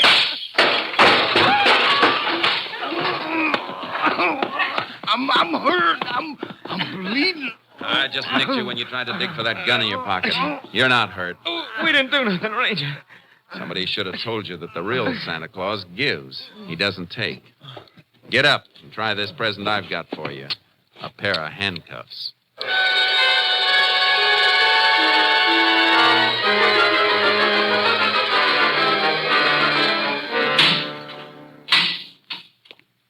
Well, that winds it up for sure, Ranger. Didn't turn out too bad either. Just heard from the hospital. Guard passed the crisis. He's going to be all right. You couldn't have better news, Chief. Just in time, too. It's getting dark. Christmas Eve. You let Anthony Ross go? Mm-hmm. About 10 minutes ago. He didn't seem too happy, though. Just like he didn't care. What with his kids in the juvenile home and everything. Judge mightn't even release him if he can't care for him. Ross didn't have a dime. Not even bus fare. It'd take him a couple hours to walk home. Oh, why didn't I think? Well, maybe it's just as well that way. Let me call the judge. And Mr. Peabody, the bank vice president. Mm-hmm. Stores will be open late, won't they? Sure. Why? It'll take Ross a long time to get to his house. Maybe we can get some of your boys to help us and change his mind about Christmas.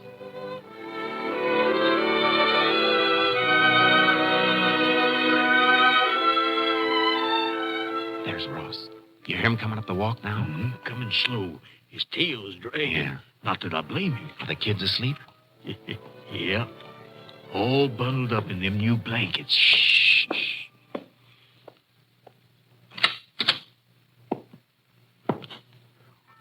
What? Ranger. And the chief.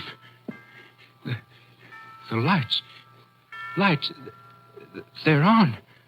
The power company turned them off. Yeah. They sent a man out to turn them on again. What? What's all this stuff? Ornaments. Christmas tree. All those toys and things. Tomorrow's Christmas, Ross. For you and your kids. They're in the bedroom asleep. My kids.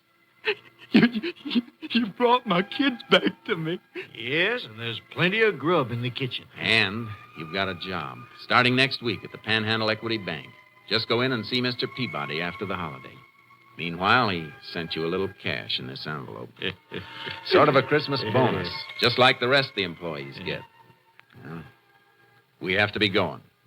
Merry Christmas. Yep. Merry Christmas, Ross. Merry Christmas, fellas. Merry Christmas. And God bless you. Thanks. God bless you.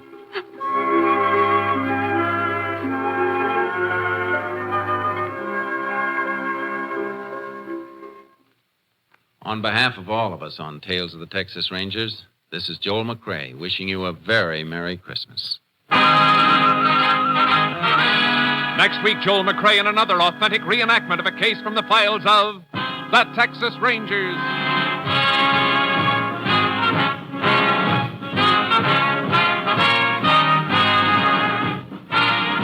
Joel McCrae is currently seen starring in the Universal International Technicolor production Frenchie.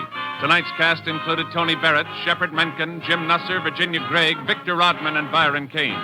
This story was transcribed and adapted by Joel Murcott, and the program was produced and directed by Stacy Keach. This is Hal Gibney speaking.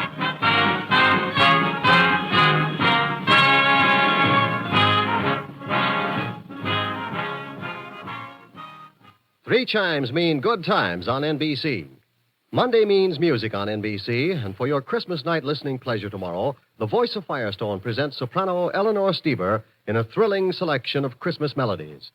Next, Jack Parr calls a Marine veteran in Japan on NBC.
Herbert Marshall as the man called X. Wherever there is mystery, intrigue, romance, in all the strange and dangerous places of the world, there you will find the man called X.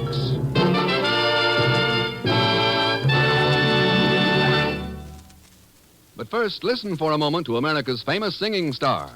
And now, here's Bing Baggy Pants Crosby. Oh, now, Ken, that type of introduction's entirely uncalled for. Well, I'm sorry, Bing, but your clothes are a little rumpled tonight. A little rumpled? Well, I can tell you why. I had a very rough train trip up from Los Angeles. Yeah? I had a horrible experience. I shared an upper berth with Bob Hope. Well, that's the last time I ever get stuck in a berth with groaning Lisa. So why did you have to have Hope in the berth with you? He broke out of his crate.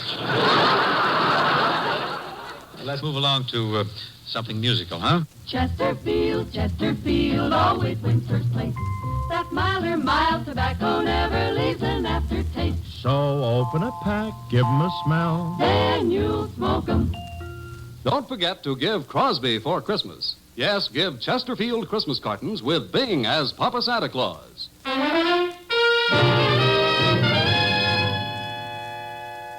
It happened on a moonless night near a peaceful oasis on the vast South Arabian desert. One moment, the small, well-piloted plane was coming in for a quiet, uneventful landing. And the next...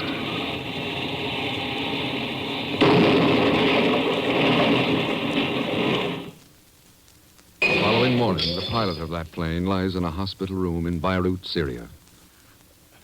Arabs. Tap line. Ken. You still there, Ken? I'm here, Jack. Go on, yes. Guns. Somebody's smuggling guns. Explosives. Can't let them, Ken. Can't let them destroy Tap line. Who's behind it, Jack? Who's smuggling these guns into the Arabs? Who's after the Tap line? Mud. Red mud. What about red mud? Red mud. Stop him, Ken. Stop. Jack. Okay, Jack. I'll see what I can do. Oh. Looking for someone? Oh, why, yes. I was looking for the room of Mr. Jack Buckley. You might find that easier by looking for the room numbers above the doors, not by leaning against them. Oh, yes, I see. What did you want with Jack, Miss... Anthea. Marilise Anthea. I'm Jack's fiancée. I have just heard of his accident, and But you have just been in his room. Tell me, how is he? I'm sorry, Miss Anthea. So he is dead. Jack is dead. So young, so much to live for. And now he has been killed by the hand of fate. That's one way of putting it, Miss Anzia. What do you mean? Somebody pumped 2 bullets into his back. So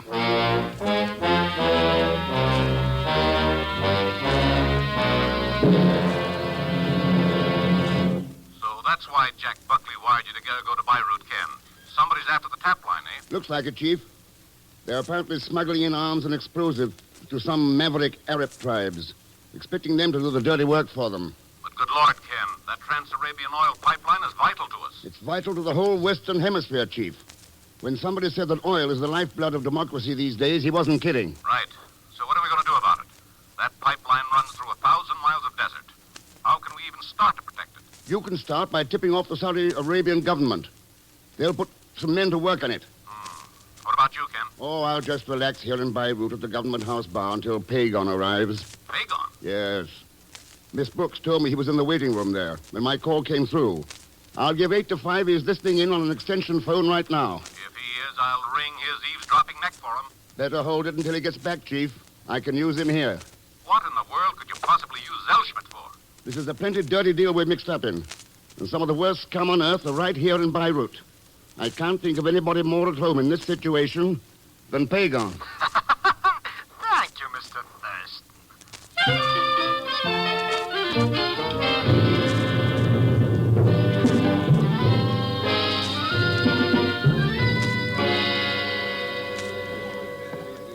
Here you are, Thurston Effendi. A martini with onion. Thank you. Keep the change. 1,000 thanks, Effendi. 1,000 thanks. Well, it was very funny. Waiter. Oh, waiter. Yes, Edwards Effendi. Scotch and soda for the young lady and myself. Your best Scotch, you understand? Yes, Effendi. A burra peg for you, Hassan. A burra peg, Stephen, if you please. It's not what I please, Hassan. You're the one who has to drink this filthy stuff. That right, Marilis? Stephen, darling, on such a wonderful evening as this, I could not disagree with anyone about anything. Not with Hassan over his burra peg, nor with Mr. Thurston over the onion in his martini. I was wondering if you remembered me, Miss Anzia. How could I forget, considering the circumstances under which we met? I should like to have you meet 2 friends of mine, Stephen Edwards and Hassan Al-Kar. Gentlemen, this is Mr. Ken Thurston. How do you do? Thurston, are you? American, eh, Thurston? That's right, Edwards. I suppose you're in the oil business. In a way, yes. And your recommendations are complete. You're in oil, you're a friend of the delectable Marilis, and I'm sure you'll be delighted to attend a house party I'm giving at Merzwa. Merzwa? Yes. A large oasis in the Saudi Arabian desert, Mr. Thurston. Stephen has a home there. It has become a mecca for those interested in oil. Oh. Yes, a quite democratic one, too. Stephen has entertained all classes, from King Ibn Saud down to lowly construction engineers such as Jack Buckley. I see. Well, will you join us at Mizra? That'll depend on how some business turns out for me here.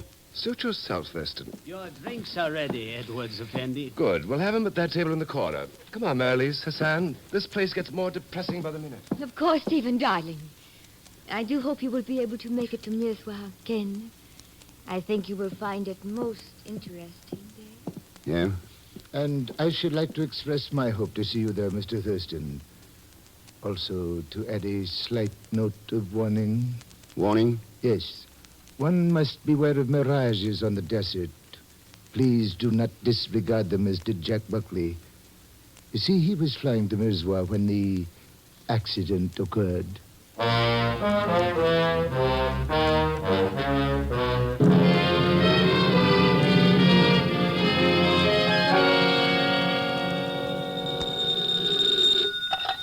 Hello?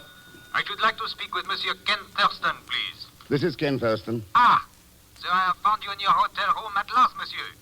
Well, allow me to inform you, Monsieur Thurston, that under no circumstances will you be allowed to get away with this outrageous swindle. Swindle? What else would you call this bare-faced attempt to bring 500 empty brass watch cases into Beirut? Brass watch case. Just who are you, anyway? My name is Norbert, Lucien Norbert, French Customs Office. Ah, that explains it. It does not explain anything to me, monsieur. Are you in your office, Norbert? That is correct. Good. Then just hang on to Pagon Zelschmidt until I get there.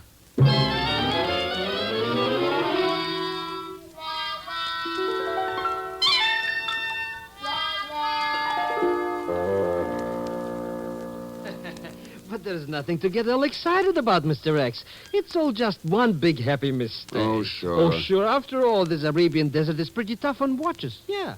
All that sand and stuff and sand. Well, so in case something happened to mine, I brought just a few spare cases. 500 of them. So I'm not an optimist. You were optimist enough to ship them under my name, Pagon, and figure you could peddle them to the Arabs as good American watches. Oh, it's lucky that Norbert latched onto them.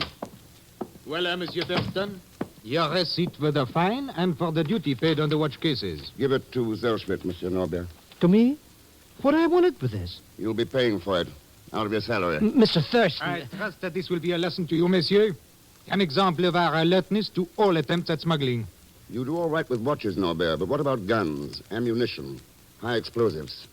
And what is your interest in all this, Monsieur Thurston? I'm interested in oil, Norbert. Tapline oil. Ah, oui. I understand. So? I would not know of this smuggling of firearms, monsieur, officially. And unofficially? What would you do, monsieur? We are badly undermanned. There are many long kilometers of uninhabited coastline. On any dark night, a ship could move into shore undetected. Yeah. Its cargo could be picked up by plane. There are natural landing fields near practically every large oasis. What about Merswa? It has a private field owned by Monsieur Stephen Edwards. Uh-huh. And this may be of interest to you, Monsieur Thurston. Not far from that landing field is one of the tap line's main pumping stations.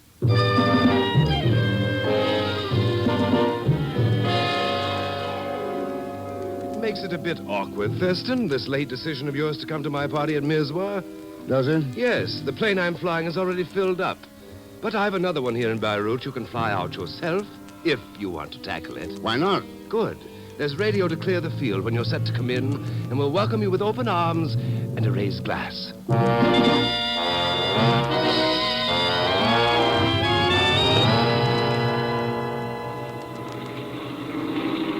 You know something, Mr. X? I think I should have stood in New York. I don't like flying around all over this desert sand, and at night, yeah. Don't worry about it, Pagon. They told us at Beirut that Edwards Field is well equipped with lights. Those jokers. What do they know about anything anyways?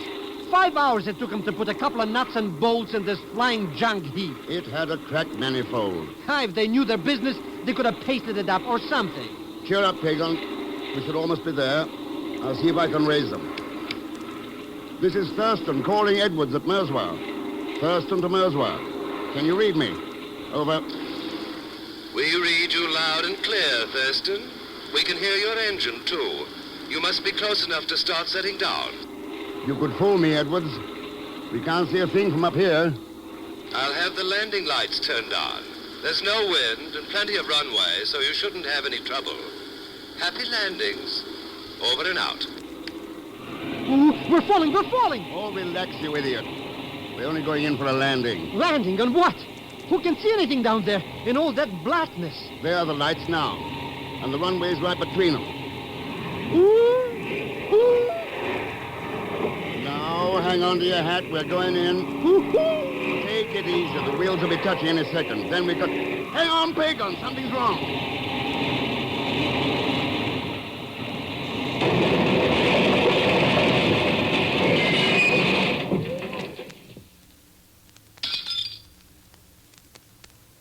We will continue with The Man Called X in just a moment.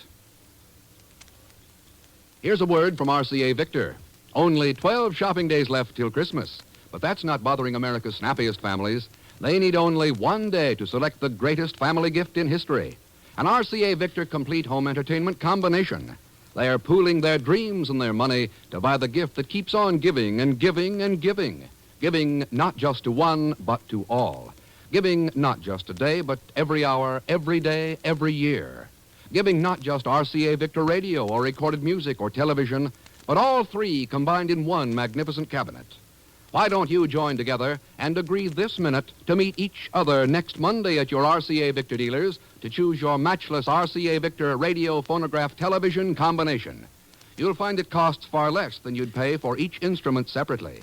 You'll find that your RCA Victor combination is the greatest gift each of you ever made to the year-round happiness of all of you.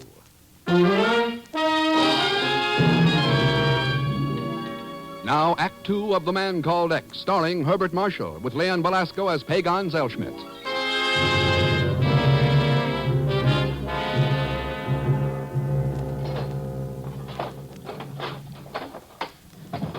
Pagan? You okay?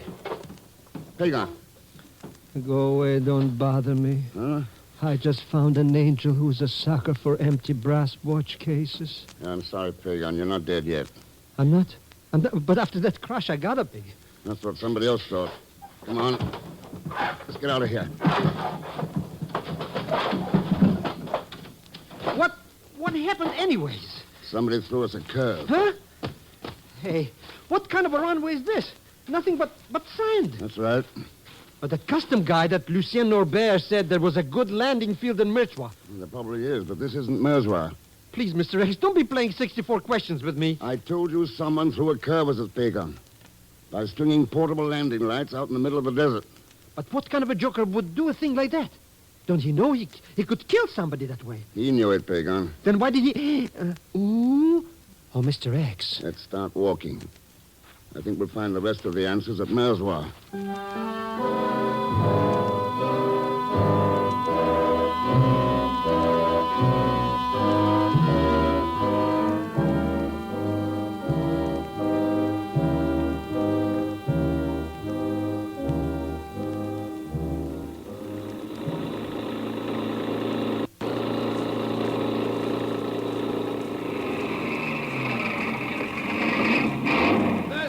Is that you, Thurston?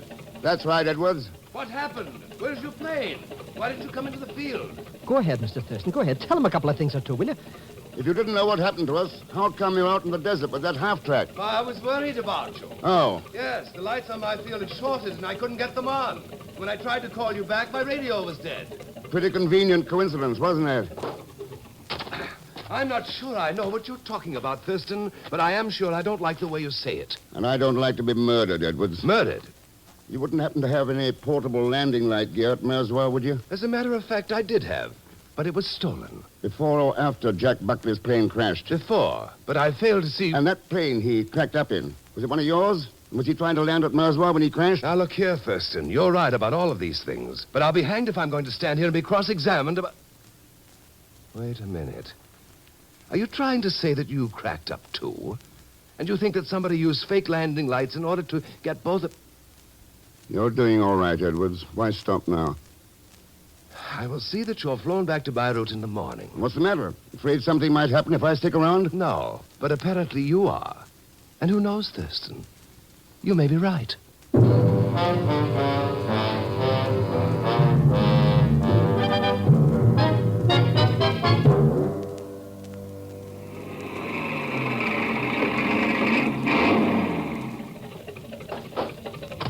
I did promise you a drink when you arrived at Merzois, Thurston. If you care to join me, I'll be in the bar. Make mine a triple scotch, Mr. Edwards. Sorry, Pagan. You've got work to do. Work? I want you to snoop around here, talk to the servants, learn whatever you can about smuggling, particularly arms and ammunition. But, Mr. Get Rex... started, Pagan. But...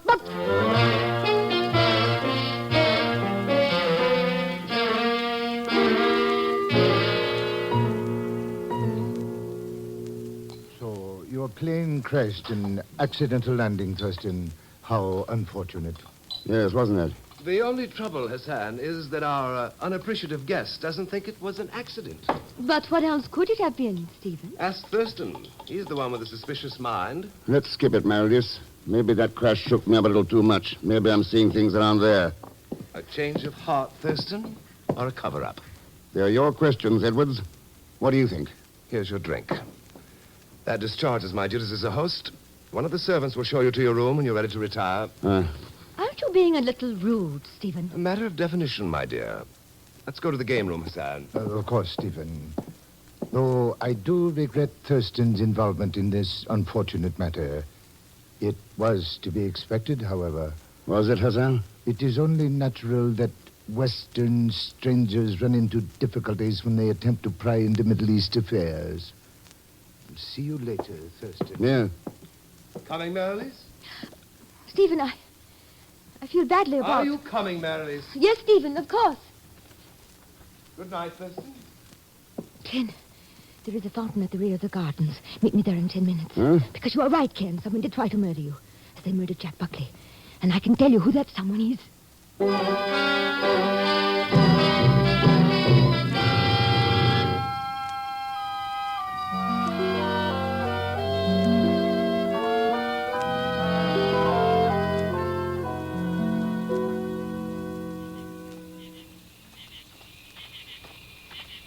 Sorry to be late, Ken. Stephen is in an ugly mood. It took me longer to get away than I had thought. I don't mind waiting. If you can tell me who killed Buckley and why. I can tell you, Ken.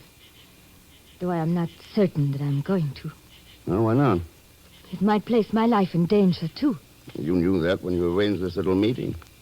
I think it only fair that I be paid for the risk I take. So that's it. What else did you think it could be, darling? How much, Meredith? $10,000. Whoa. You don't come cheap, do you? Building the tap line wasn't cheap either. Well, Kate?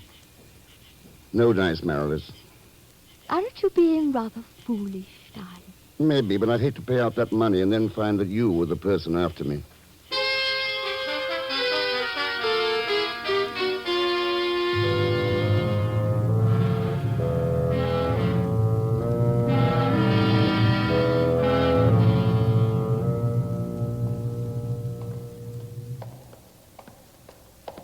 Hey, why are we wandering around in this airplane garage anyways, Mr. Thurston? I wanted to see what kind of planes Edward was flying out here. So you're finding out. So what? So he's got 4 DC-3s, transport planes, heavy cargo carriers. Could they carry us back to Beirut? They could also carry arms and ammunition, Pagon. And look here. Look at the mud caked on those landing wheels. Red mud. And Jack Buckley said something about red mud just before.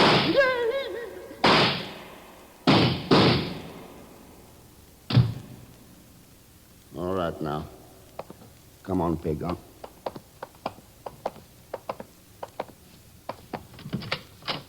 Going somewhere, Thurston? Hassan, what are you doing out here? I thought I was going to take a quiet stroll before retiring, but those shots rather upset my plans. I don't suppose you know who fired them. It was not I, Thurston, if that's what you are thinking. But I did see some shadowy figure slip away in the darkness. Ah. You have had your share of difficulties out here, haven't you? Strange that others do not share the same troubles. What are you driving at? I was merely referring to the pilot of that plane. He's coming in for a landing. And this time the landing field lights seem to be working perfectly.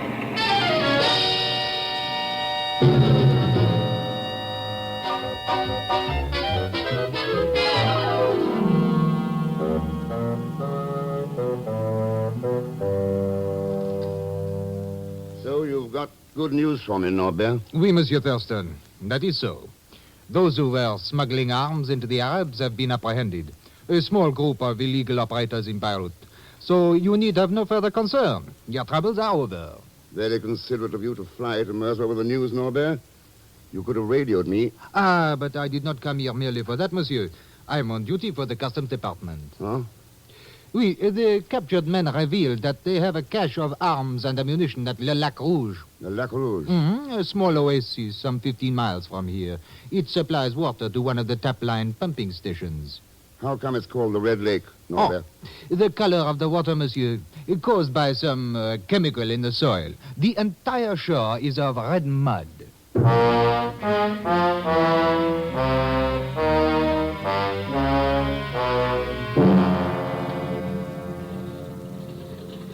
How about it, Norbert? You willing to let us fly to La Rouge with you? Well, I don't know, Monsieur Edwards. But we are all getting bored with each other's company here, Monsieur Norbert. Hassan, Stephen, and I. Besides, this way you will have some company on a lonesome task. Well, I have never been able to refuse the desires of a beautiful woman, mademoiselle. But what of you, Monsieur Thurston? Edwards has a plane ready for me, Norbert, to fly back to Beirut. Now that you've got things under control, why should I stick around?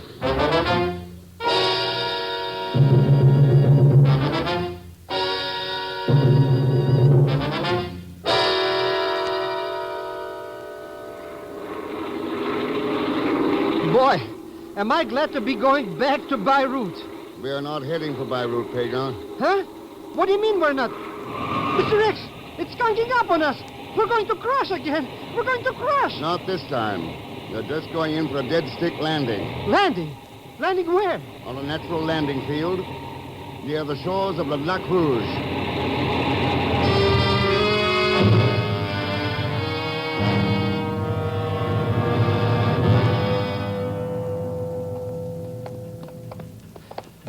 But this isn't any lake, Mr. X. That's right. It's one of the tap line's pumping stations. Pumping stations? What are we going to do at the... Hold it, Pagan. Huh? What is it, Mr. Thurston? Look over there, near the main piston shaft. Near the... Mr. X? Yeah. What's going on over there? A little plan to blow up this pumping station. To blow up? Let's get out of here, Mr. X. No hurry. Let's talk it over first. Talk it over? Yeah. Need any help with that nitroglycerin? Thurston. That's right, Norbert.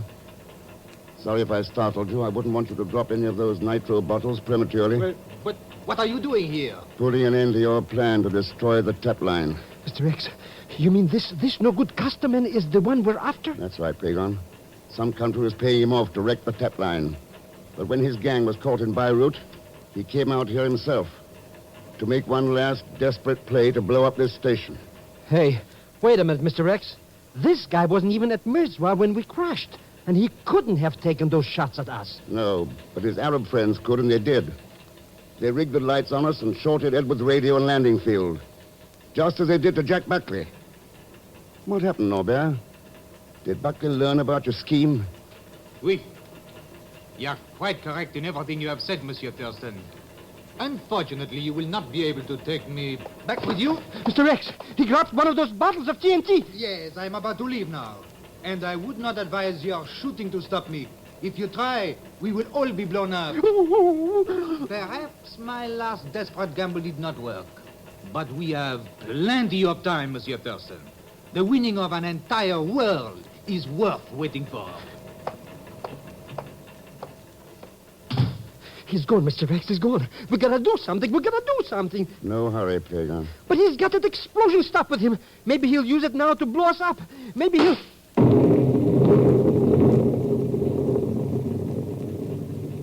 Mr. X. What was that? I told you there was no hurry. Hassan's bullet took care of that nitro. And Norbert. Hassan's bullet? But what did Hassan have to do with this? That's what the French and the Arabian governments pay him to do, Pagan. You mean he's a Desert G-man? That's right. He and I arranged this little get-together before leaving Mirzwa. Well, what do you know? So I guess we show that no-good crook Norbert where he gets off at. Oh, it's not Norbert who bothers me so much. It's Edwards. And all those like him. Edwards? Yes. We can protect ourselves against the Norberts of this world. But we can't protect ourselves against the selfish and the blind who put their own personal interests above those of freedom. That's where the real danger to democracy lies. We've got to learn that. All of us.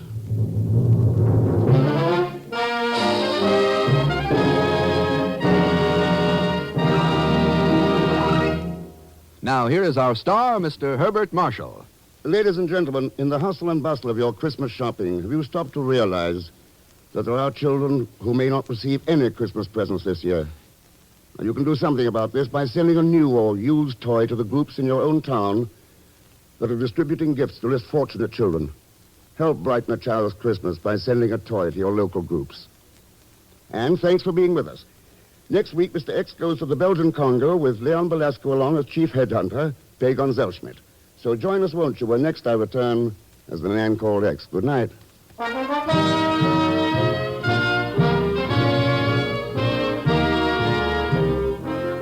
The Man Called X is a J. Richard Kennedy production with music composed and conducted by Felix Mills. Tonight's story was written by Sidney Marshall. All characters and incidents on this program are fictitious, and any resemblance to actual characters or incidents is purely coincidental. The Man Called X, starring Herbert Marshall, and Dangerous Assignment, starring Brian Donlevy, have been brought to you by the makers of Anacin for fast relief from pain of headaches, neuritis, and neuralgia. by Chesterfield, the only cigarette that combines mildness with no unpleasant aftertaste. By your local Ford dealer, who is now displaying the new 1951 Ford, the car that's built for the years ahead.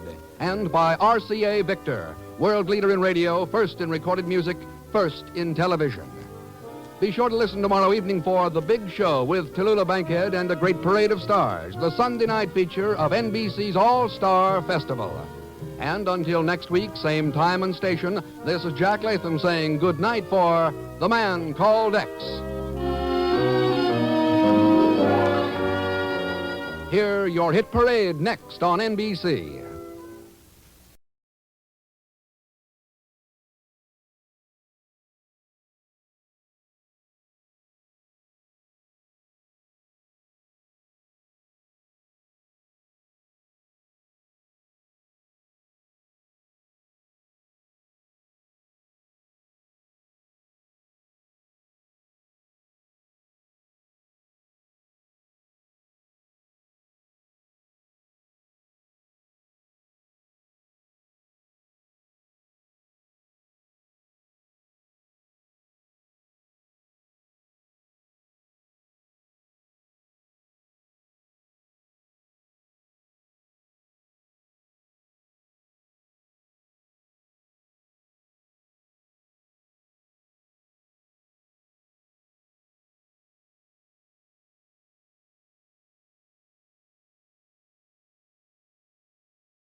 Subscribe for more videos.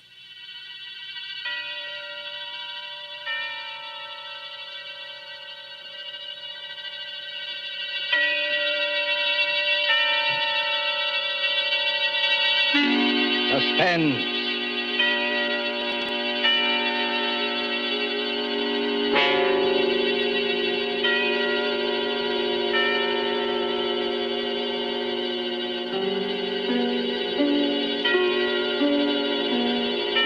The Man in Black, here again to introduce Columbia's program, Suspense. Heading our starring Hollywood cast this evening is Mr. Paul Lucas, and with him are Miss Heather Angel and Mr. Bramwell Fletcher. Story by John Dixon Carr, dealing with strange, very strange happenings in a London curio shop, and called Mr. Markham, Antique Dealer, is tonight's tale of suspense.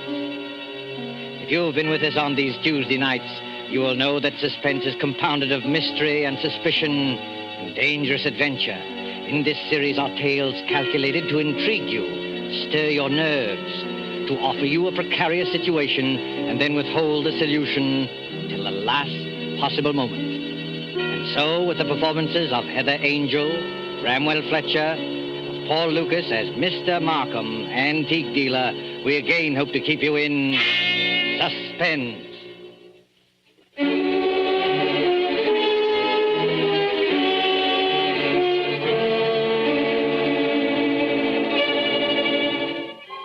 This is the story of a man who commits murder and gets away with it. Does the idea shock you? Do you believe that justice must always be done? But let's be honest with ourselves. You and I needn't be cynics to know that justice is very seldom done. Innocence flinches. Guilt is childlike and bland. Innocence is imposed upon. Guilt can encompass all things, even a successful murder. And I know this because I was the murderer, you say? Oh, no. Inquire at Scotland Yard. I was the victim. In Bond Street, not far from Piccadilly, there used to be an establishment, which in a less fashionable part of town would have been called a shop. On the windows, in letters as discreet as a visiting card, were the words, Charles Markham, Antique Dealer. Such a delightful fellow, Markham. Such a character. 30 years ago, yes, as long as that, this antique shop was a dingy place, despite deep carpets and crystal chandeliers. It rustled with the ticking of 100 clocks. It was shadowed by damascened armor and the loom of tall tapestries. And late one summer night, when the shutters were long closed on those windows, a four-wheeler drew up before the door in the gas-lit street.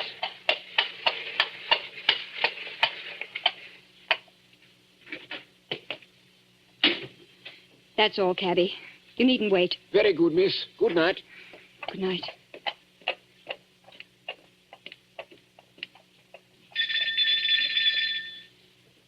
He must be here.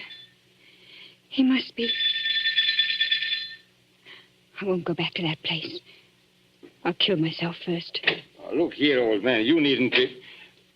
Oh, I beg your pardon. And I beg yours. I'm not the person you were expecting, am I? No, madam. As a matter of fact, I was expecting a police officer. A police officer? Oh, merely an old friend who often drops in for a talk and a drink. You are Mr. Markham, aren't you? Yes, my name is Markham. Can I be of any service to you? I want to come in. I want to buy a present for somebody. Now, really, madam, this is hardly the time. Yes, I know it's late, but... It's nearly 1 o'clock, madam. Surely tomorrow morning will be... That'll be too late. This is a special occasion. It's a birthday present. That's it. A birthday present. I've got to deliver it before breakfast. And Sir George Lytle says this is the only place in London to buy antiques. Sir George flatters me. Won't you let me come in? Just for 5 minutes. Well, under the circumstances, madam, I think it might be managed. Now, one moment while I put some lights on. No, please. That one little light will be enough. But you won't be able to see anything. That doesn't matter. I'll trust to your judgment. Just as you like. This way, madam. What's that? That noise? Oh, you mean the clocks, madam? There are more than 100 clocks in this room. I'm very fond of them. Don't they get on your nerves? Ticking away together like a nightmare? Striking the hours together? They don't strike together, madam. When the hour approaches, you will hear a musical din that lasts for some time. Might I interest you perhaps in a clock? No. I hate them.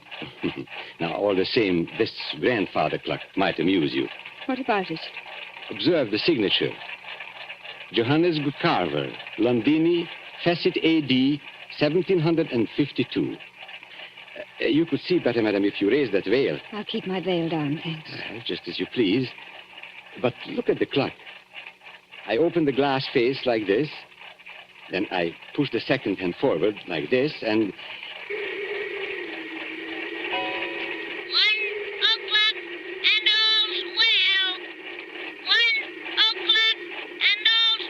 What was that voice?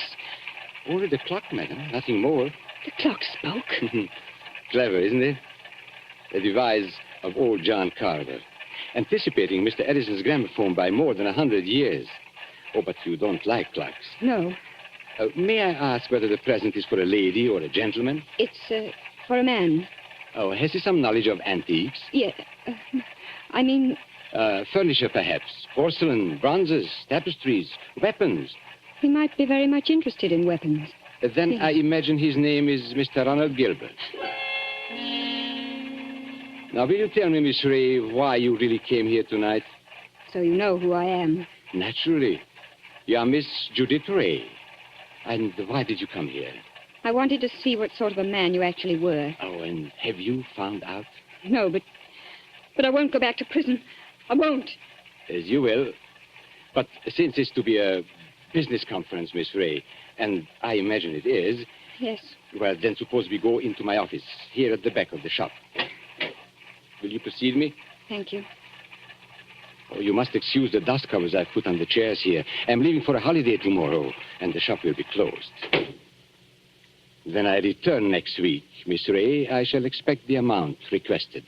In cash, of course. But I can't raise 2,000 pounds. You ought to know that. Well, your fiancé could raise the money, I imagine.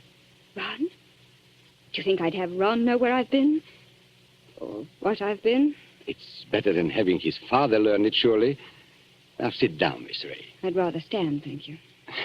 Now, that's a very foolish gesture, but the ladies will do it. They think it gives them dignity and shows the disdain of the poor blackmailer. You see, I make no bones about it. I am a blackmailer. You seem rather proud of yourself. Why not?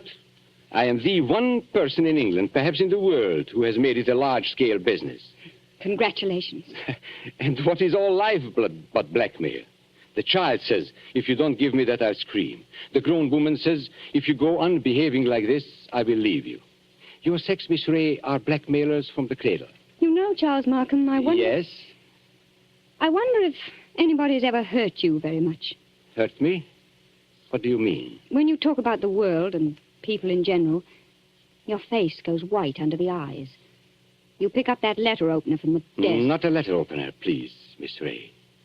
A Medici dagger. 16th century work. It isn't the money that really interests you. I don't understand. You hate the world.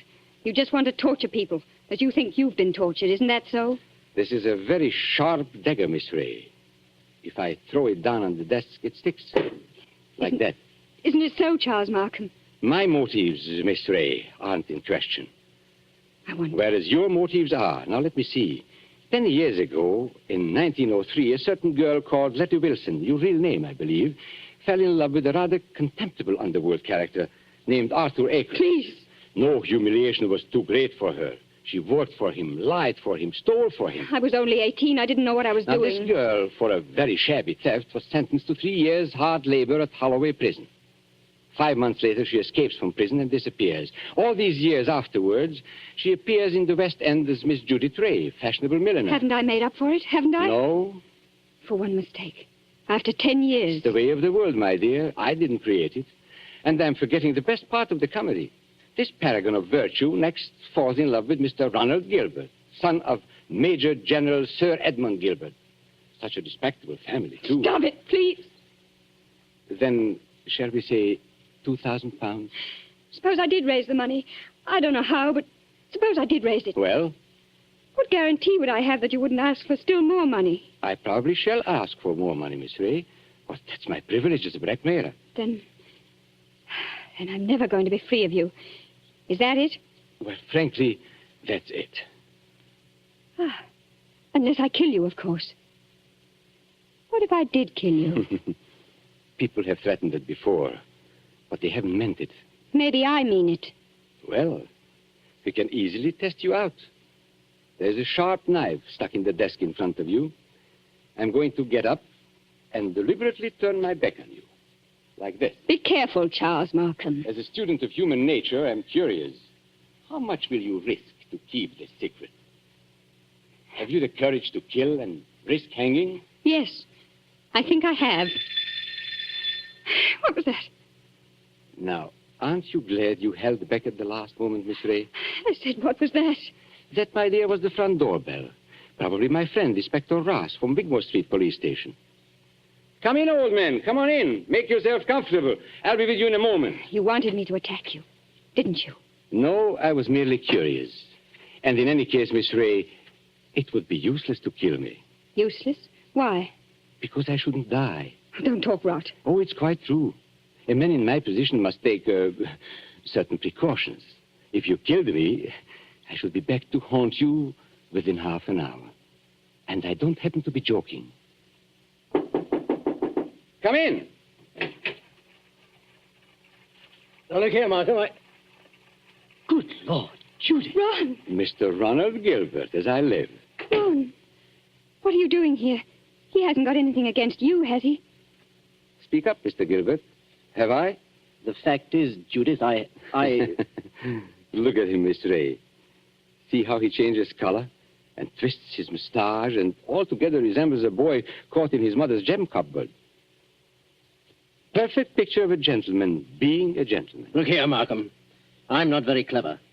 You can always make a fool of me when you start talking, so let's stop talking. I've brought the money. What money? Oh, merely my fee for keeping quiet about you. So you went to Ron, too. You told him about it. Naturally. If possible, always sell your wares in 2 markets. How much money? Never mind, Judith. I hoped I could do this without your knowing. How much money? 3,000. It's all I could raise. Has he told you who I am and what I've been? Look here, Judith. Who the devil cares who you are or what you've been? I happen to be in love with you. Never mind. Let's get out of here. Ron, it's no good. He'll only come back for more money. I know that, but what else can we do? Nothing, I'm afraid. Well, what's that knife doing there, stuck in the desk? Nothing dangerous, I assure you. No? Merely a curio. I pick it up like this, I flip it down like this, and pick it up again. Miss Ray was very much interested in the dagger.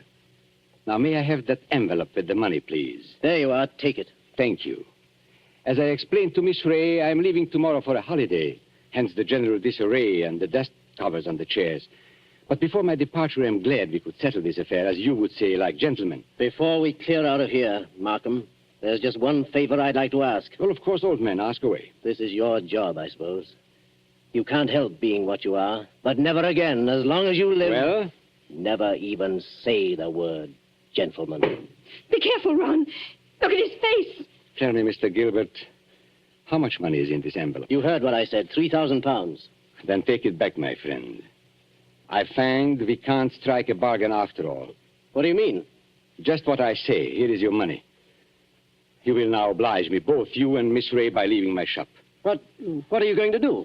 Tomorrow morning, perhaps even tonight, I'm going to get in touch with the police, and I shall tell them where they can find Letty Wilson, alias Judith Ray. You can't do that, Markham. Oh, yes, he can.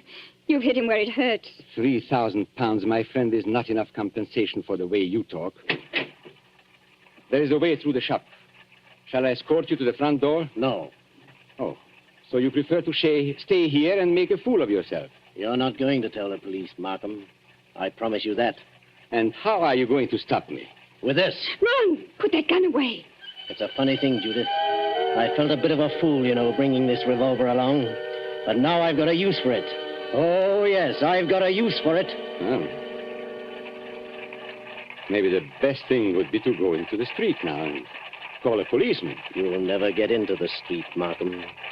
Are you following me into the shop? Yes. So both of you, it appears, came here under false pretenses. You said you wanted to pay me some money. The money's still here, but you've lost your chance to get it. And our dear Judith said she wanted to buy a present for you. I showed her this grandfather clock here, this talking clock. Don't go a step beyond that clock, Markham. I warn you. Nonsense, old man. You wouldn't dare shoot. Wouldn't I? No, and I'll call your bluff. 1 step. 2 steps. I know your whole silly tribe, my friend. You wouldn't risk it. No, you wouldn't.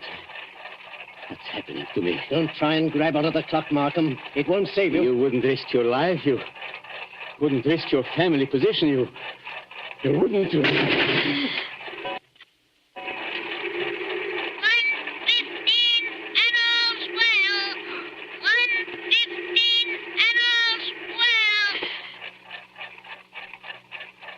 I had to do it, Judith.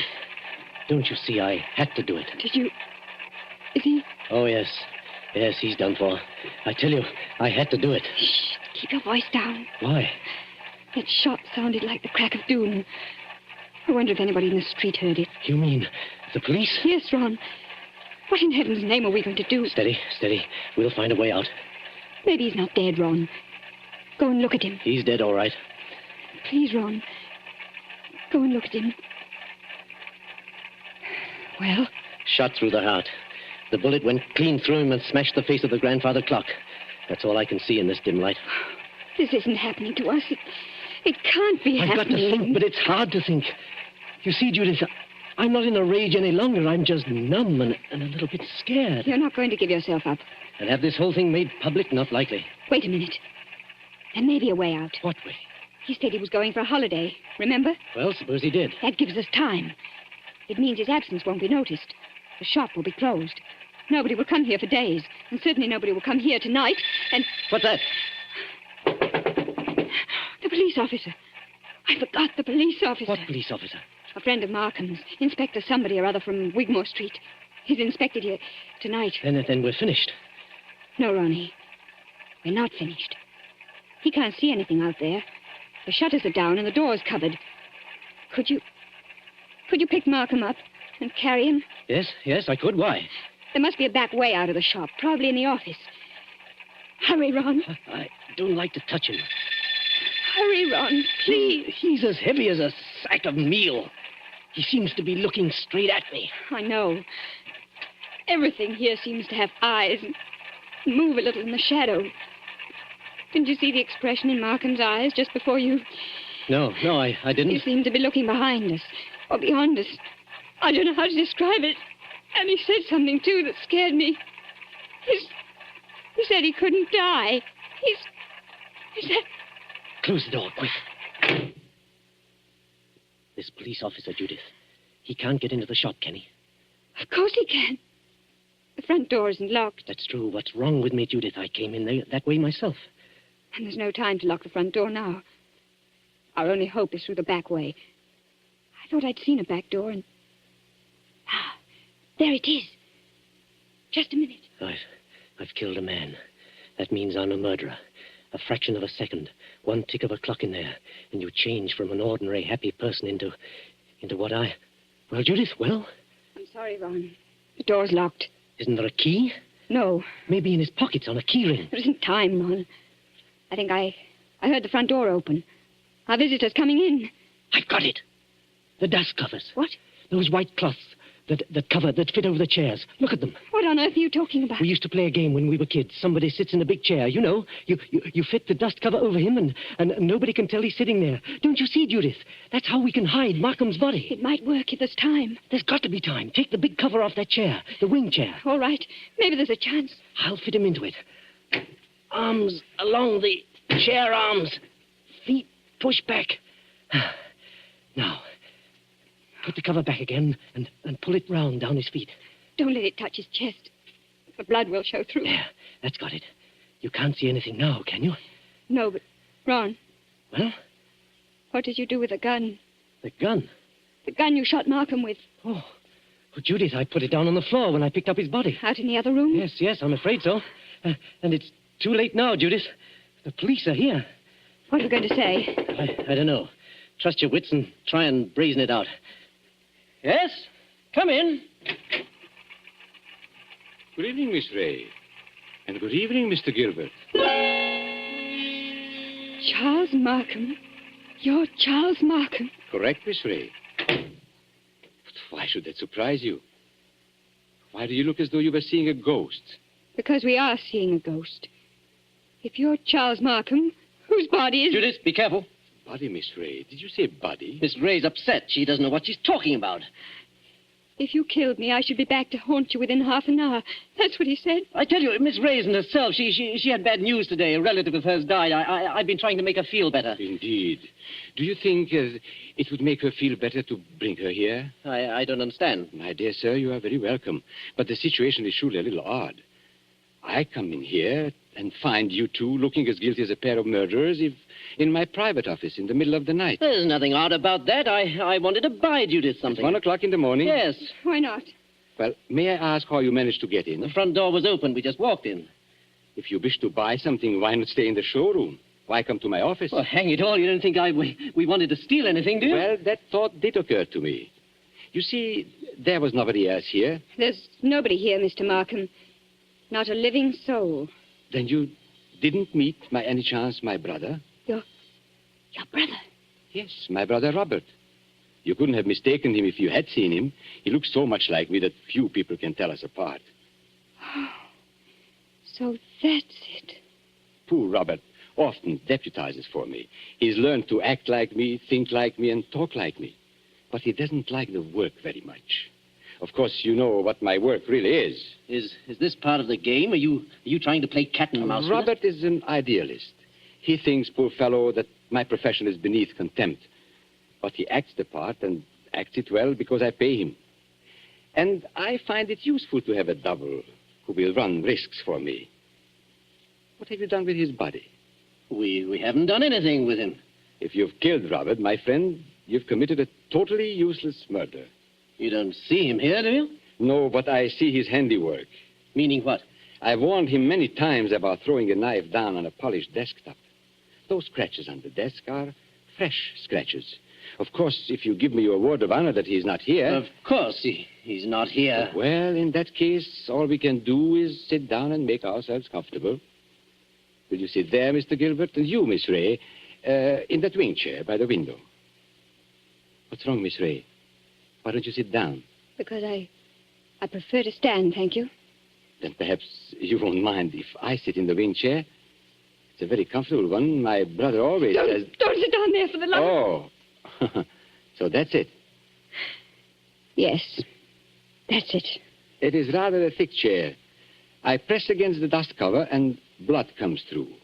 I lift the bottom of the dust cover and... What's the use of going on with this? I killed him. You admit that? Yes, I admit it. But Judith had nothing to do with this. I swear she hadn't. My telephone, you notice, is against the wall. I shall have to turn my back to you when I ring. Ring? Where? Wigmore Street Police Station. Oh, no. Give him a chance. Please give him a chance. Hello?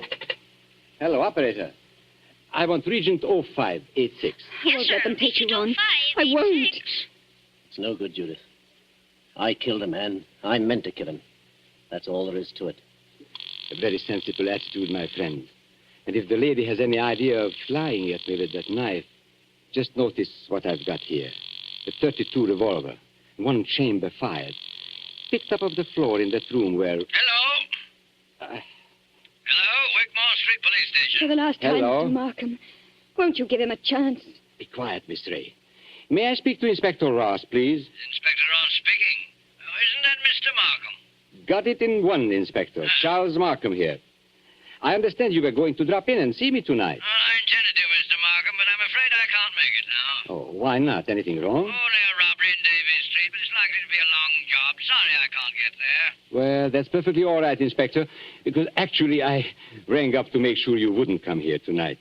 You see, I've got a lot of work to do, and I'm leaving for Eastbourne early tomorrow morning. Let's make it some other time, shall we? Oh, glad to, Mr. Markham.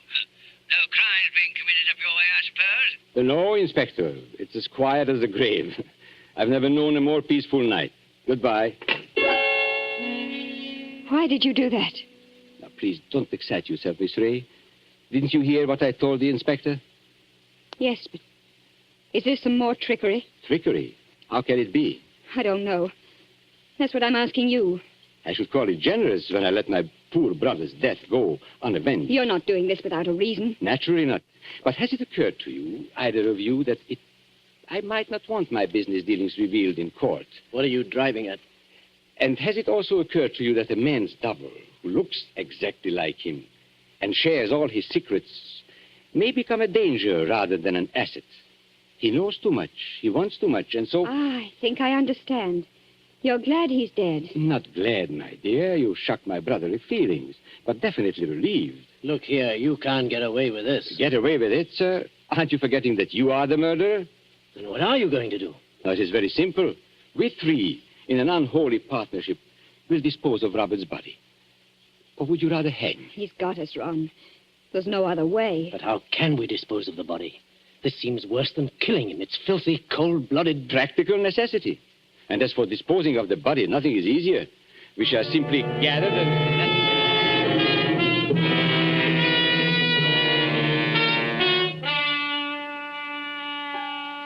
And so, as I said before, this is the story of a man who commits murder and gets away with it. Now, Ronald Gilbert looks back across the years and is still firmly convinced of his own guilt. But, of course, Gilbert never shot anybody. I was the man who committed the murder. Don't you remember? The bullet that killed my brother is supposed to have passed through his body and smashed the face of the grandfather clock. But that's an impossibility. The face of a grandfather clock is much higher than the heart of a man. You see, 2 shots were fired at the very same instant. Gilbert missed and smashed the clock face. I fired from the door of the office and did not miss. That was why my brother looked past those 2. I went out by the back door, locked it, and reappeared at the front afterwards. It was not Robert Markham who died. I am Robert Markham. It was Charles who died that night. And I killed him to stop forever the wholesale blackmail that was poisoning the lives and blasting the hearts of 1,000 half-crazed people. His records I destroyed, his correspondence I burned. He's dead and gone. I have assumed his name and identity ever since. I committed a murder. And yet, if you sat on a jury, dare you say that you would condemn me? Come now. Would you?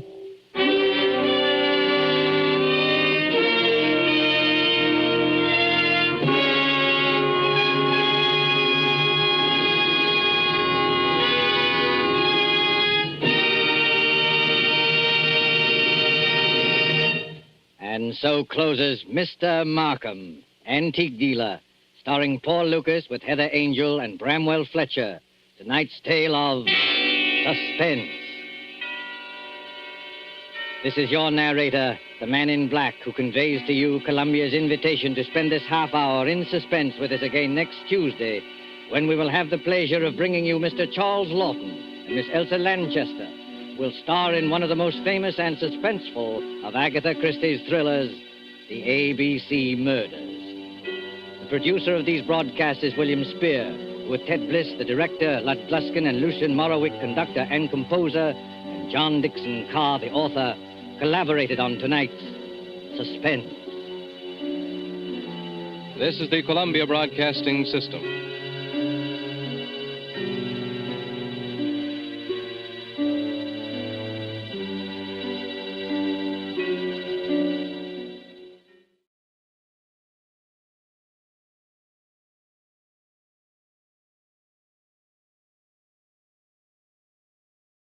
Are you ready to unlock the full potential of your data management? Look no further. Introducing G3PL.com, your ultimate destination for mastering Microsoft Access. Microsoft Access is a powerful tool that lets you organize, analyze, and report on your data with ease. And with G3PL.com, learning how to harness its capabilities has never been more accessible. At G3PL.com, we believe that knowledge is the key to success. Our expert instructors will guide you step by step. Whether you're a beginner or looking to enhance your skills, you'll learn how to create databases, design user-friendly forms, and generate insightful reports, all using Microsoft Access. Call us now at 615-420-2040 to enroll in our Microsoft Access courses. Don't miss out on this opportunity to become a Microsoft Access guru. Visit G3PL.com to start your learning journey today. G3PL.com, empowering you with the knowledge you need to succeed in the digital age. Email db@g3pl.net now.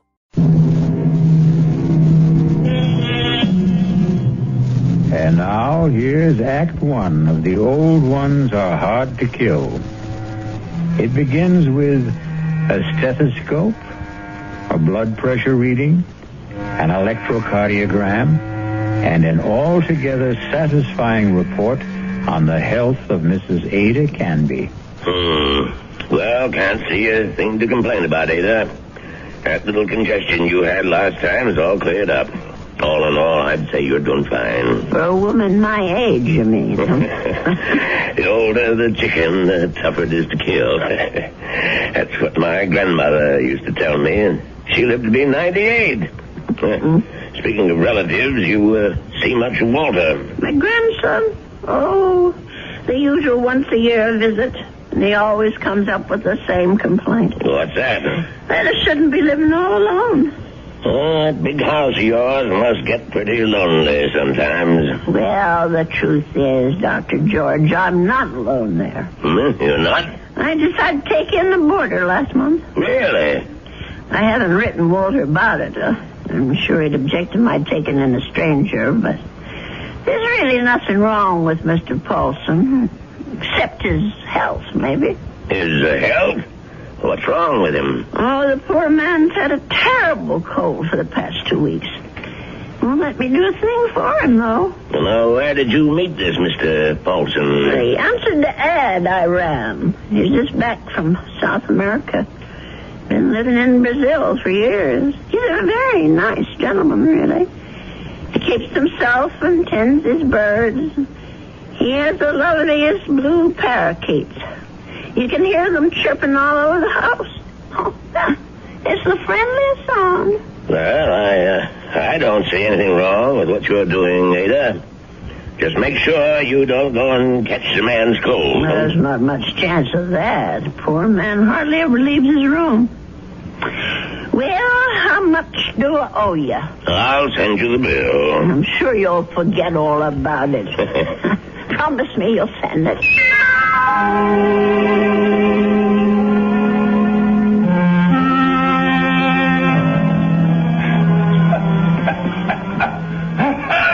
Oh, dear.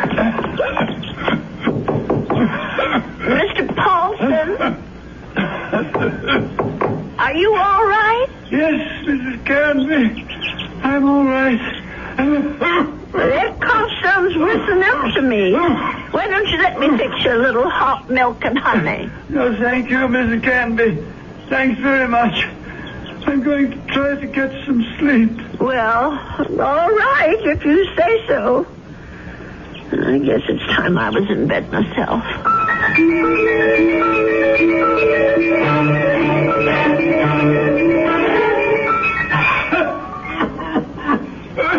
my, listen to that poor man.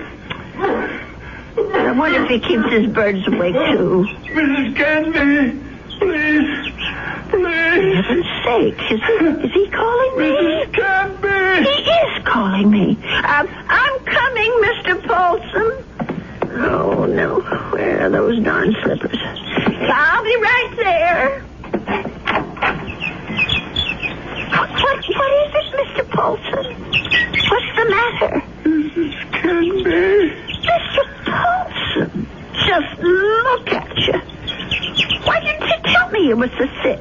I would have called a doctor. No, too late now. Too late. I know a very good doctor. I saw him only this afternoon. I'll go and call him right now. No, please, listen to me. Well, I've got to get help for you, Mr. Paulson. I'm dying. Confession. Wait, do you want a priest? Is that what you want? Richardson murdered 10 years ago. What? Murder. I did it. I killed him for money. I was paid. Did you hear me? Oh, Lord. Mr. Paulson, do you know what you're saying? Do you understand me? Lindell is innocent. I killed Richardson, not Lindell. Well, let me get help. You can tell them yourself, Mr. Paulson, and the police and the doctor. You tell them, please. Tell them to free Lindell. He's innocent. Tell them I'm the one who killed Richardson 10 years ago. I don't know anything about such things, and I don't want to. I did it. I killed Richardson. I did it. I don't want to hear it. Please don't tell me. Please. Mr. Paulson, Mr. Paulson? Oh, dear God. I think he's gone.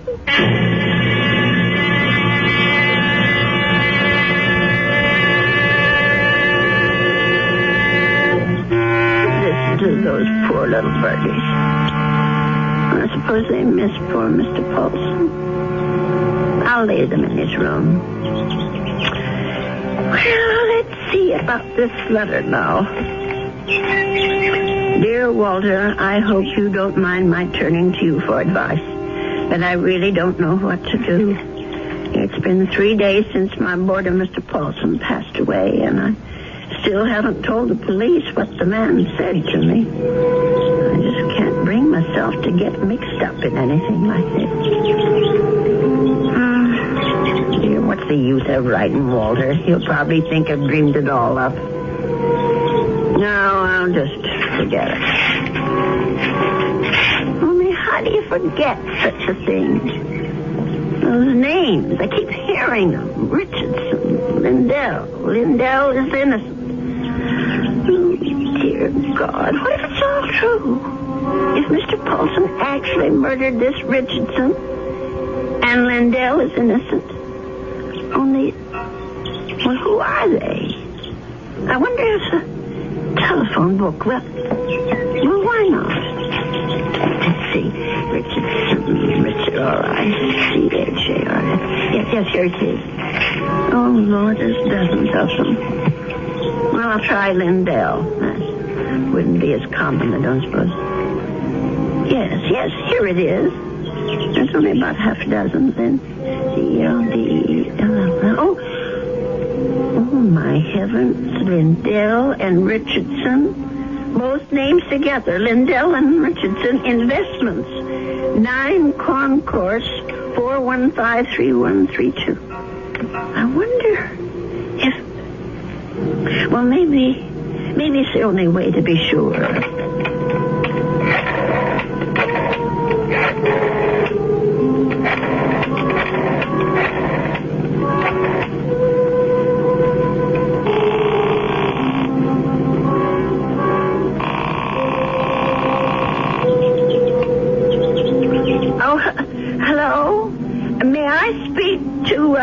Mr. Lindell? He isn't? Well, then what about Mr. Richardson? Oh, I see. Well, is there someone there I can speak to? Yes, please. Thank you. Hello. This is Mr. Shelton. May I be of service? Well, maybe you can. I want to know about your Mr. Richardson, about when he died. I think I did business with him once, a long time ago. Well, it's 10 years, madam, just about. But if you're interested in investment advice... Well, I'll think about it. Thank you very much. 10 years. Well, it could be a coincidence. I guess it all depends on how he died.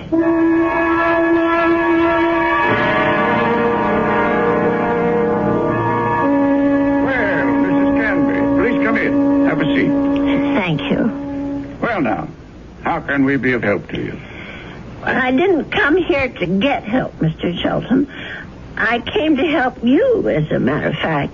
Or rather, somebody you know. Who would that be? Mr. John Lindell, the man who was supposed to have murdered Mr. Richardson.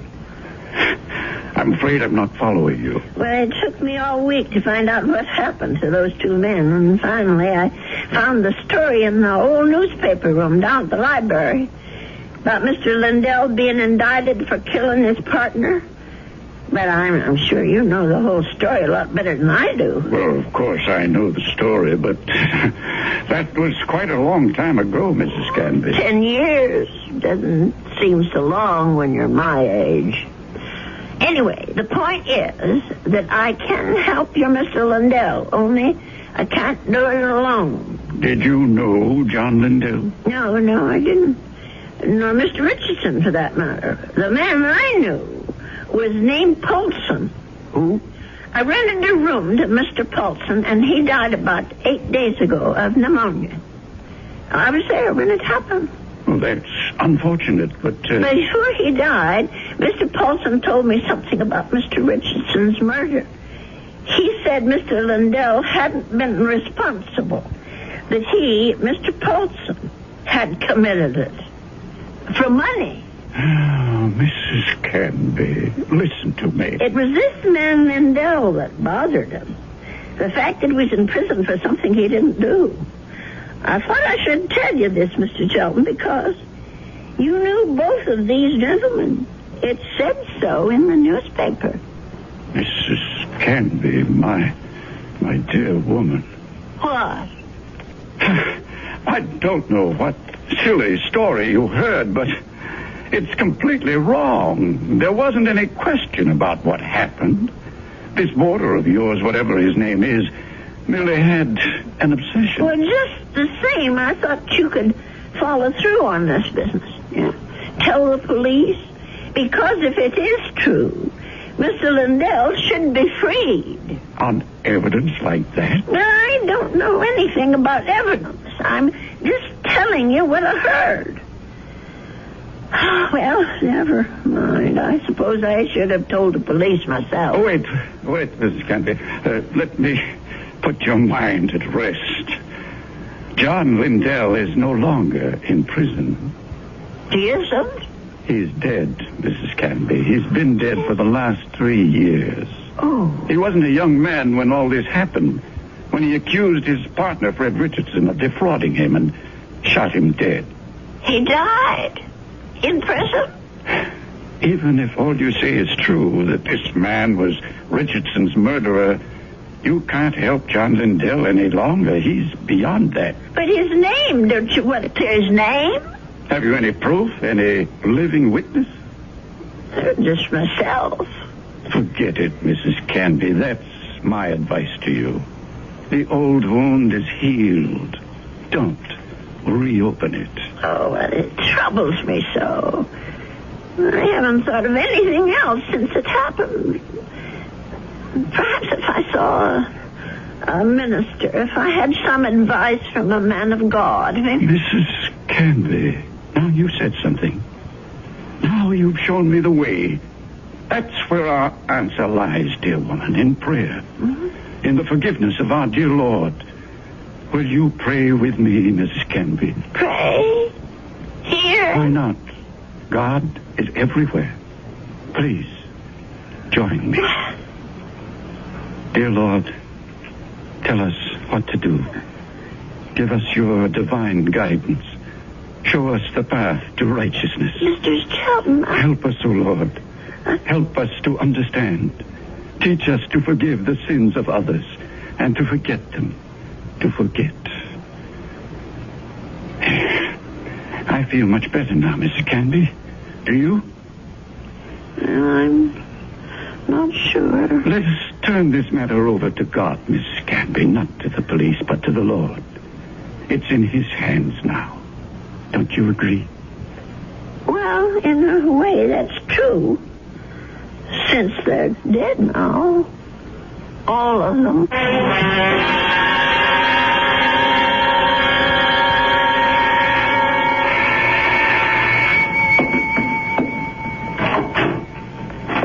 Yes?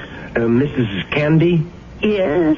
My name's Stuart Winfield, Mrs. Canby. I understand you have a room for rent? Yes, I do. Well, I'm new in town. I just arrived from Philadelphia. I've been staying at a hotel, but I'd like something homier. Well, the room I have is $35 a week. I can't offer you any meals, but you can use the kitchen all you want. Well, that sounds good to me. Would you like to see the room? Yes, ma'am, I sure would. Well, come on in then. Thank you. By the way, how did you know I had a room for rent? I was going to place an ad this weekend. Oh, I guess someone at the hotel mentioned it. I forget just who. Say, this is a real fine old house, Mrs. Canby. I can see that I'm going to like this place. Just fine.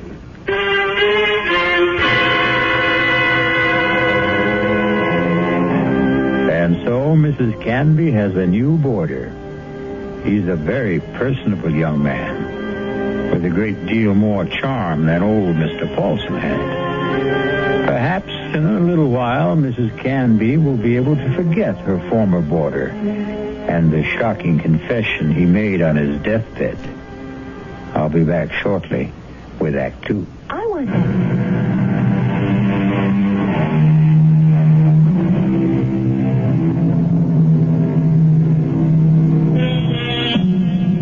Stu Winfield took no time at all to make himself at home in Ada Canby's big old house.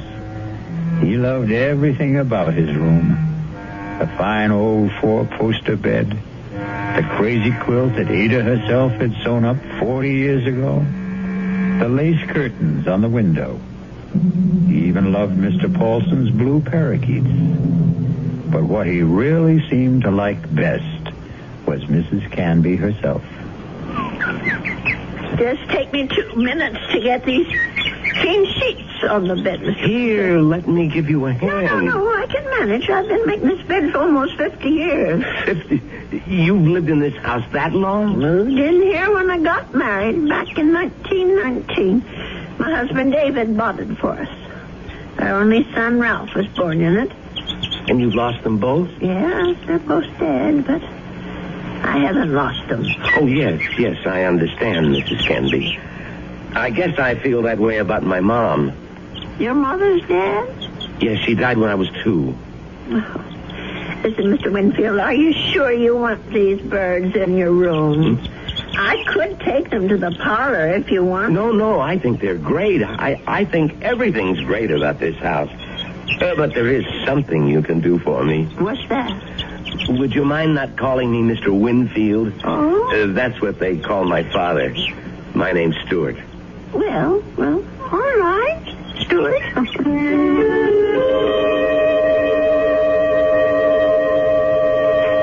Dear Walter, I think it's about time I told you that I have a boarder in the house. Mr. Winfield is the nicest young man you could want to meet. He's a great deal friendlier than my first gentleman, Mr. Paulson, and he seems to like nothing better than to sit around evenings and talk. We talk about his home and his parents and his plans for the future. I think the poor boy misses his home and family, and I'm sort of a substitute for all that. You know, it isn't really fair, Mrs. Canby.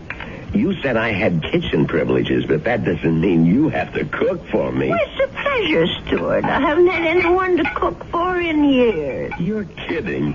You mean to say you cook this good without practice? Oh, you're just being nice. I'm sure that stew is just plain ordinary. It's terrific, no kidding.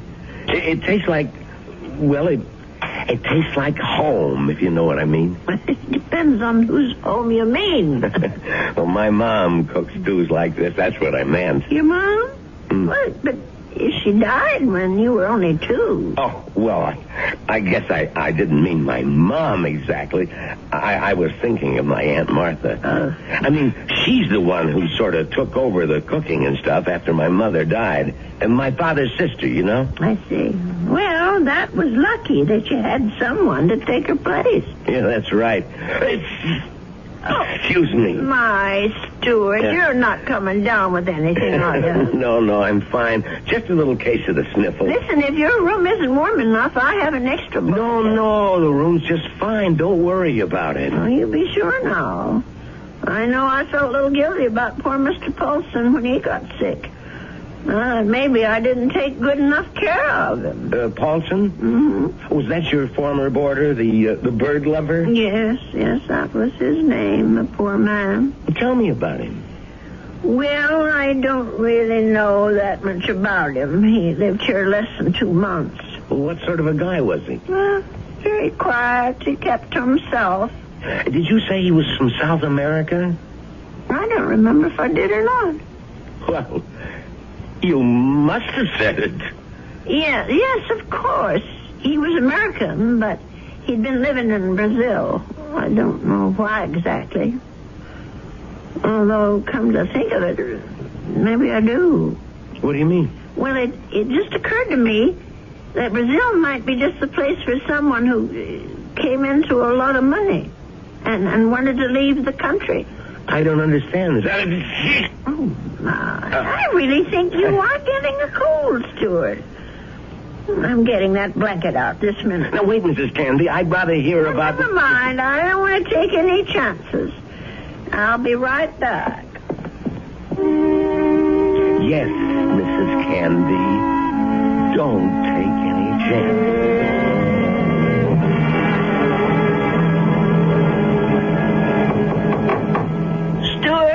Yes? Come in. I brought you a tray, Stuart. Oh. No, you shouldn't have gone to all that trouble, Mrs. Candy. Wasn't the least bit of trouble. Besides, you've got to have some supper. Feed a cold and starve a fever. That's what they I mean, I was going to come out to the kitchen and get myself a sandwich or something. You didn't have to bring it to me. Oh, look at that. Is that roast chicken? Well, that's what it's supposed to be. I hope it tastes all right. Noodle soup with dumplings. Mrs. Candy, you're spoiling me rotten. Do you know that? Yeah, I just thought it'd be a good idea if you stayed in bed and took it easy. You weren't planning to go out tonight, were you? No, I was just going to stay in and read for a while. Maybe watch television. Oh, that's good. Here, I'll just set this tray down. Oh, the service here is just too good. Oh, we never finished our talk the other day about that boarder of yours, Mr. Paulson. Well, there's not much to say about him, really. Well, you said something about his living in South America. You said you thought you understood why he was living there. Sounded real interesting. Well, the truth is, Stuart, there is something to tell about Mr. Paulson. Maybe you can help me feel better about it all. About what? Now, I'm not going to tell you if you don't eat. All right, Mrs. Canby, I'll eat. Well, it happened just about 3 weeks ago.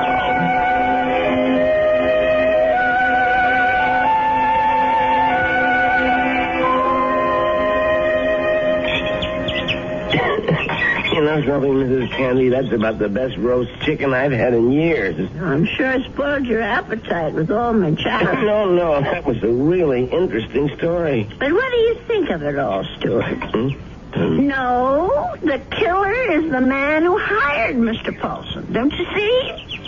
Is it right that he should get away with it? Now, wait a minute. You're jumping to conclusions. No, I'm not.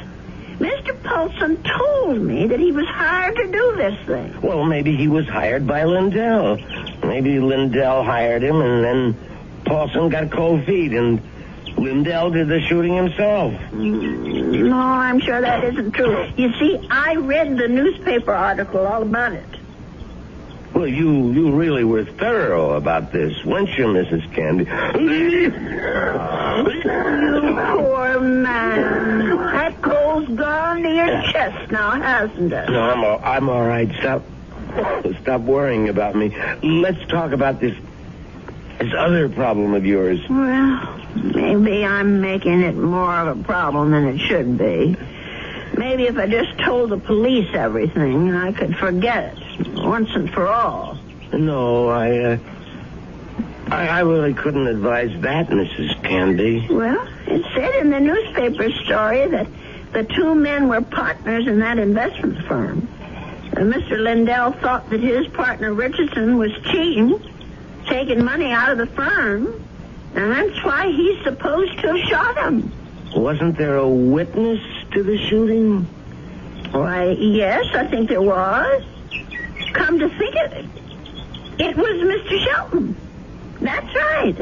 Well, doesn't that wrap it up for you? Well, it would if it wasn't for Mr. Paulson. Listen, Mrs. Candy, you know how much I like you. Why, in just a few days, you're more like family to me than my Aunt Martha ever was. Well, it's nice of you to say, Stuart. And that's why I want you to listen to me about this. That's why I want you to forget about this whole foolish thing. And listen to you. You sound awful, Stuart. Just terrible. No, I'm all right. No, you're not all right. I'm going to get you some cough medicine right this minute.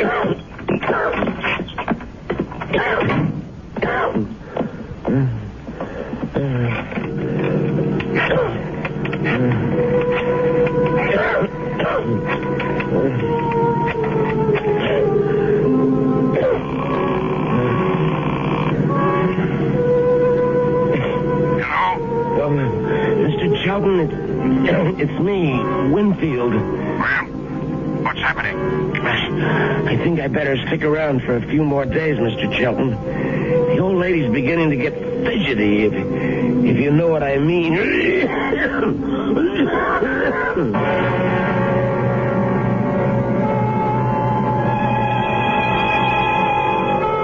Well, something tells me that Stuart Winfield isn't such a nice young man after all. Could it be that he wasn't telling Mrs. Canby the truth about his dear mother and his Aunt Martha? Could he have not told her the truth about his plans for the future? Of course, the real issue is, what sort of plan does he have for Ada Canby's future? I'll be back shortly with Act 3. If you are...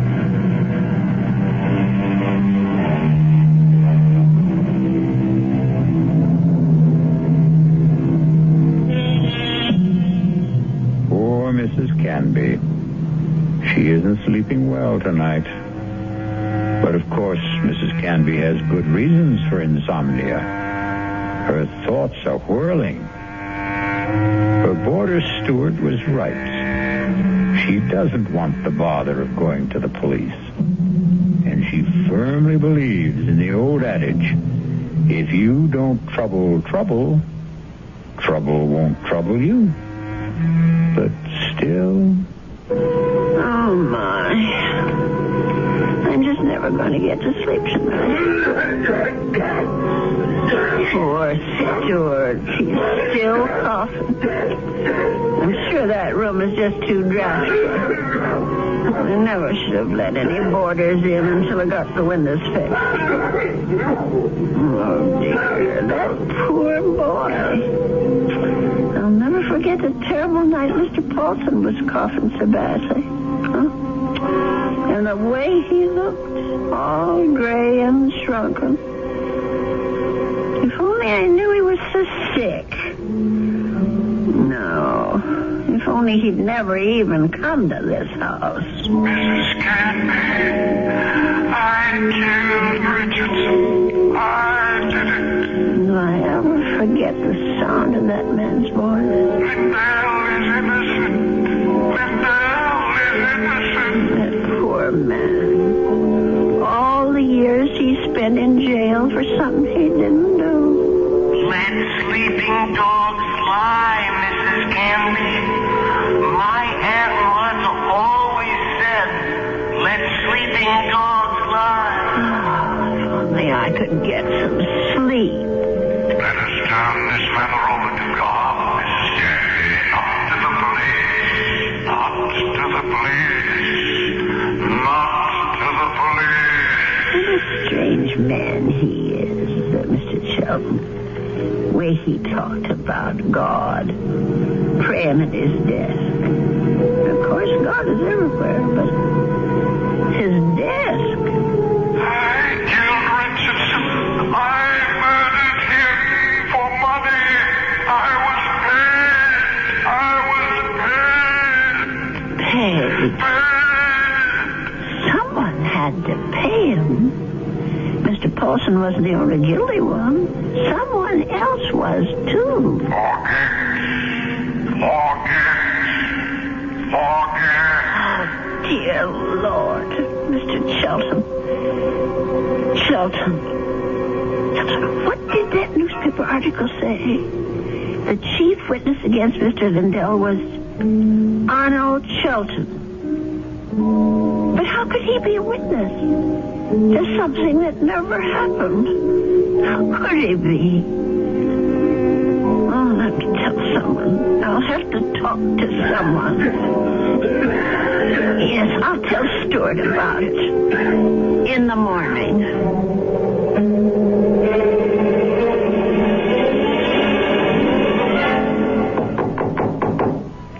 Stuart, are you awake? Yes, I'm up, Mrs. Canby. Come in. Oh, no. Now, don't tell me I'm getting breakfast in bed, too. Well, I know you had a terrible night last night, Stuart. You were coughing much worse than ever. I guess that medicine wasn't very good. Sorry I kept you awake, Mrs. Canby. No, that wasn't your fault. No. Something else kept me up. What was that? Oh, my mind, I guess. Maybe I should say my conscience. Oh, that sounds serious. But it is something serious, Stuart. Well, I might have let a man get away with murder. No, it's even worse than that. He did something worse than murder. You're talking about Paulson again. No, I'm talking about the man who hired Mr. Paulson. He didn't just have that man Richardson shot. He let an innocent person go to jail and die there. Now, that's like committing 2 murders, if you ask me. I have to tell you something that occurred to me last night. Sure, go ahead. Well, it's about Mr. Shelton. Mr. Arnold Shelton. Yeah? Go on. I'm listening. Stuart, I wonder if maybe the reason Mr. Shelton was so upset with me, the reason he didn't want me to go to the police, was because he was afraid. Explain what you mean. Well, what I mean is maybe Mr. Shelton had good reason, besides the one he told me. He was working for both Mr. Richardson and Mr. Lindell at the time of the murder. Well, so what? Well, he was also the chief witness at the trial. A witness for the prosecution. But he saw the shooting, didn't he? But that's just the point. He saw Mr. Lindell shoot Mr. Richardson. Well, that's not what you told me last time. I mean that he was an eyewitness. No, that's right. He didn't actually see the shooting. He was miles away when it happened. I don't quite remember the details. There was something about a phone call, maybe? Yes, that's what it was. He claimed that Mr. Richardson was talking to him on the phone when Mr. Lindell showed up at his apartment. He said that Richardson cried out something about Lindell having a gun. And then he heard the shot. But how could that have happened if the gun was fired by Mr. Paulson? If, Mrs. Canby, that's the big little word, isn't it? If. But don't you see what I'm saying, Stuart? Arnold Sheldon had the most to gain. Gain? From what? From both these men leaving the firm. That'll leave the whole thing to him. All those customers, all the investments he handles, all the commissions, or whatever they call it. Are you accusing this guy Shelton of being the killer? Yes. It's the only answer, Stuart. Well, look, if that was the case, the police would have figured it out. But they didn't. There was nothing in the stories I read that pointed any suspicion at Mr. Shelton. I don't suppose it even occurred to them. And now, the company is all his. You don't call that evidence, do you? Well, then why didn't he let me go to the police? Why did he try so hard to talk me out of it? That man was praying to it. He was taking the name of the Lord.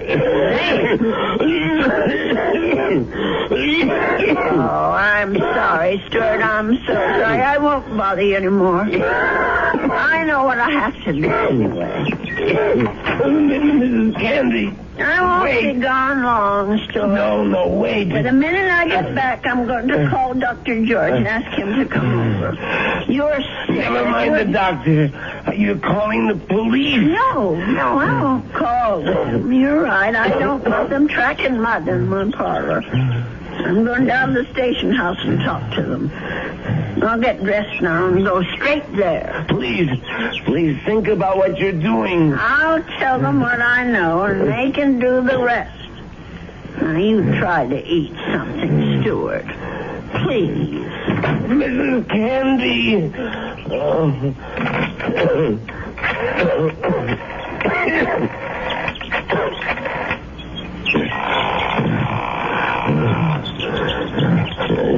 Sheldon?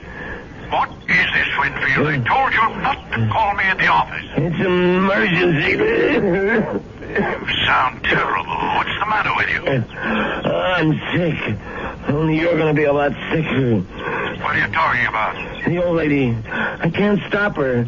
She's decided to talk. What? She figured it out.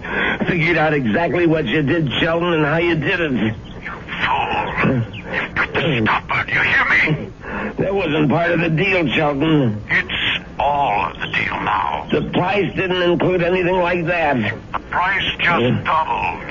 Old ladies are always having accidents. Make her have one.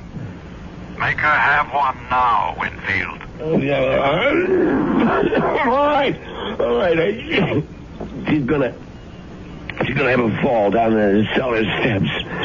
Right now. I gotta get my robe on and my slippers. I gotta hurry.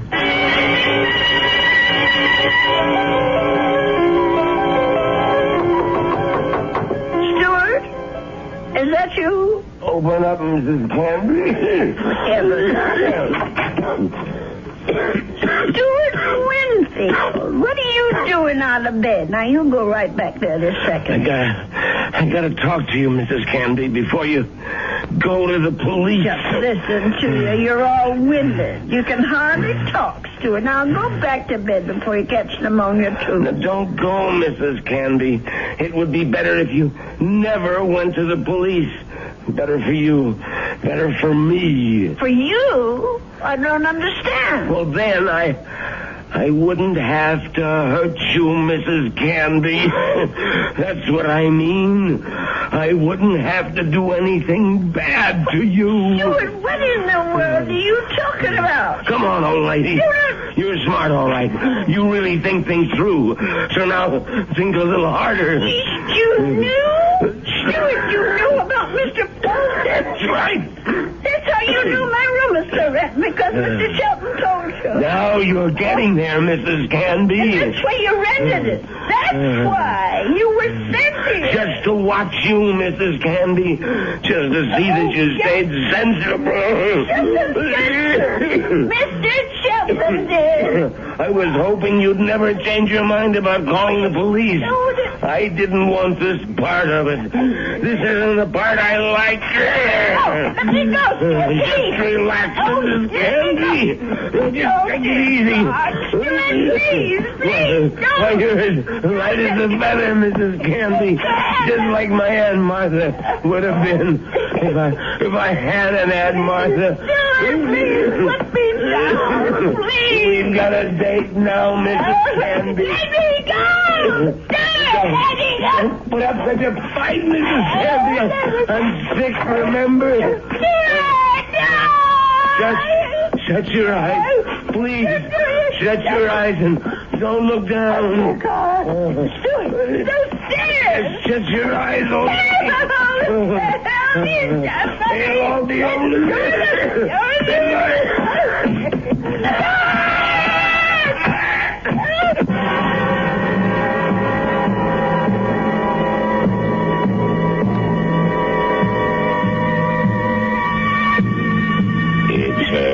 It's all right now, Ada.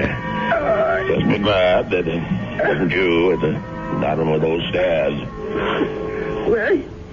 Will he be all right, Dr. George? Now, what do you want to worry about that man for? Truth is, his injuries don't amount to very much. A couple of broken ribs seem to be the worst of it. But he'll be a patient for some time before they can put him in prison where he belongs. Him and his friend.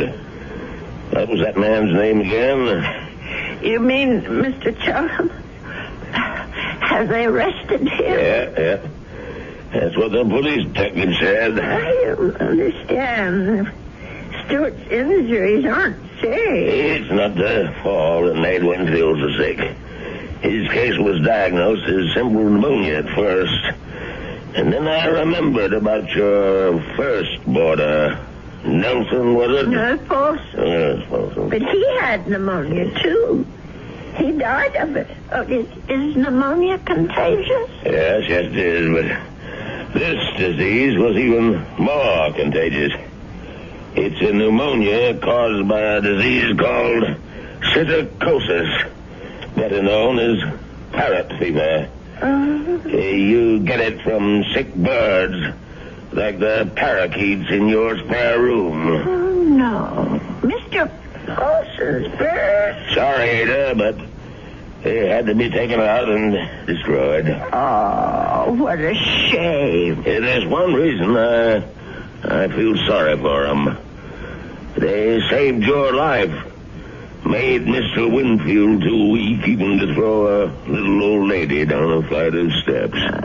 Those poor little creatures. Yeah, but you can be grateful they didn't make you sick, too. Parrot fever is so contagious that no more than one person in 1,000 could be exposed to it and escape infection. It was pretty darn close to a miracle, Ada. They're hard to kill, Doctor. Remember? The old ones are hard to kill.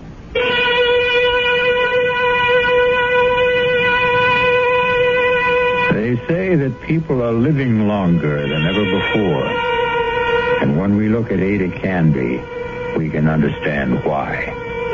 She's a tough old lady.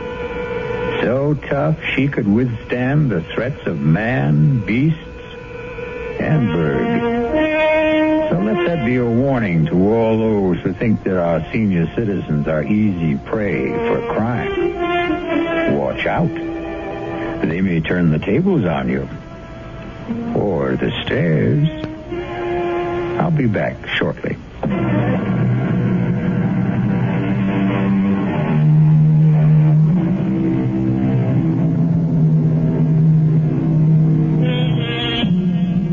We have one final comment for you on behalf of Ada Canby and old people everywhere.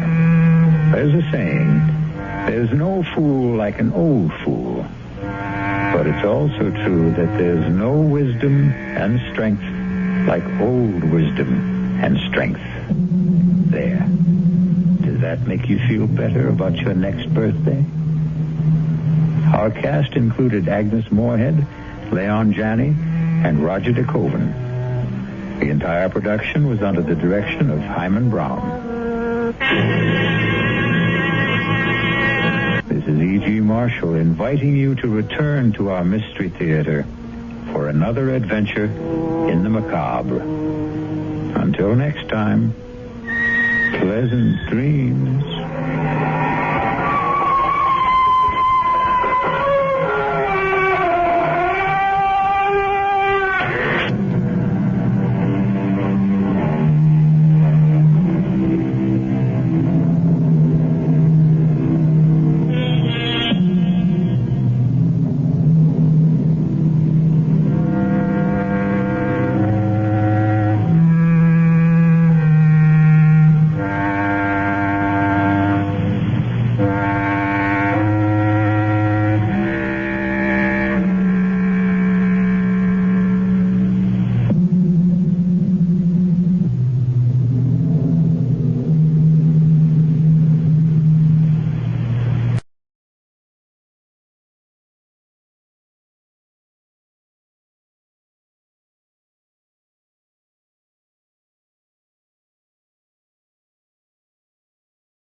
Subscribe for more videos.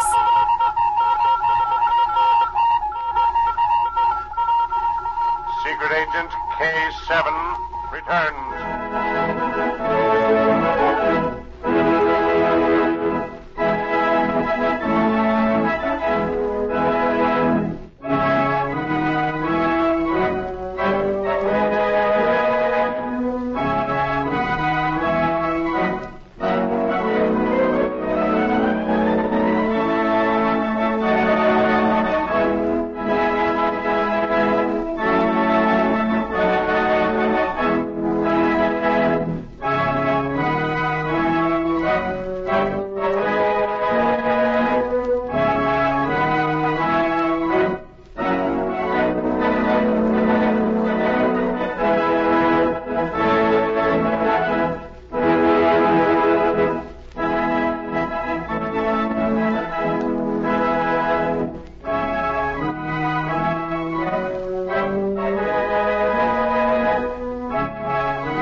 America's #1 adventurer, K7, former United States secret agent who operated in 22 countries, on land, on sea, and in the air, brings you a story of today. We take you to Secret Agent K7's headquarters.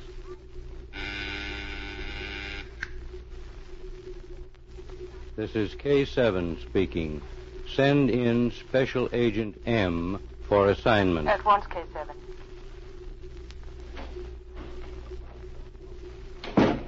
Special Agent M, reporting for duty. Agent M, we have been sent here to The Hague to locate Joseph Leinsdorf, the inventor. Recently, the old man perfected a new type of machine gun. He offered it to the military authorities of his own country, but due to political pressure on certain individuals, the offer was rejected. Now, the General Staff realizes the mistake and are anxious to contact him.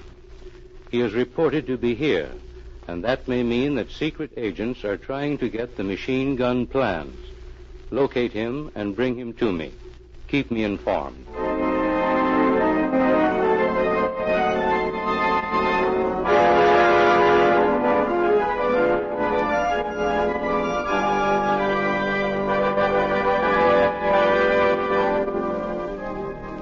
Agent M knew that the Continental Cafe was the spy center of Europe.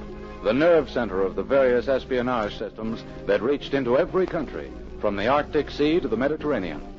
That night, with Ivan, he dined there. After dinner, he watched the activities around him. Well, Ivan, what do you think of the Continental Cafe? Oh, it seems little different from any other smart restaurant, Em. These people are the sophisticates of the continent. Even the way they dress reflects their wealth. You're wrong, Ivan. Most of these people are spies and agents. Do you see the three men at the table near the windows to your left? Yes, I've been watching them. The older man represents France. The other two are high officials of the English Secret Service. The man and woman near the door are freelance agents. Both have just returned from the Orient. The old man on our right, the one who looks like a music professor, he's one of the heads of a dreaded secret police of an aggressor state. These people are dangerous, Ivan. I'm not sure I should have brought you here. From now on, they'll link you with me. But no one has noticed us. We were seen the minute we entered the room. I can't believe it. Yet somehow there's an air of tension hanging over this room. Oh, so you've noticed that. Ivan, there are too many secret agents here tonight. Something is in the wind. A good many eyes watch the door every time anyone enters. Do you think we'll learn anything that will lead us to Joseph Leinsdorf? I don't know. If we're fortunate, we may. Ivan, Lothar Rowan has just entered. She's seen me, too, Em. Yes. The last time you two faced each other, you put a bullet through her shoulder. She's not going to forget that. I'm sure I've seen the man who was with her. Waiter. Yes, monsieur. Oh, here, take this. Oh, thank you, monsieur. I wonder if you can tell me the name of the gentleman who had just come in with the lady. Oh, but yes, monsieur. He's the great Tedesco. Oh, thank you. You know the name, Em? Yes. Tedesco heads a secret arms syndicate. Ivan, we're on the trail. It all ties up. The first time you met Lothar Rowan, she was selling arms. Now she's here with Tedesco. Unless I'm mistaken, they lead us to Joseph Leinsdorf. They're here to get the secret of his new machine gun.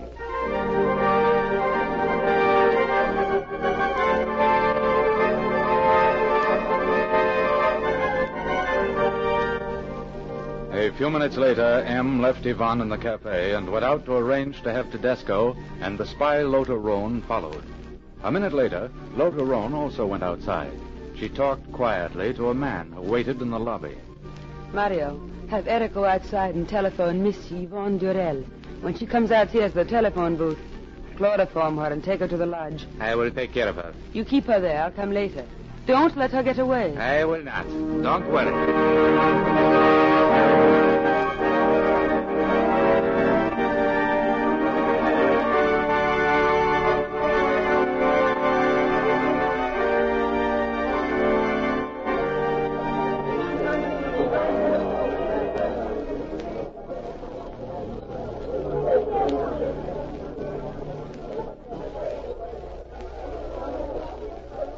You are Mademoiselle Yvonne Durell? Yes. A telephone. From the gentleman who was with you. Oh, thank you. Will you follow me, please? If you will go out that door, you'll find the telephone on your left. Thank you again. Hello? Hello? Hello? Hold her, Eric. I'll keep the chloroform over her nose. We'll get her to the car any moment. Now, take her arm. We'll get her outside. Hold her up.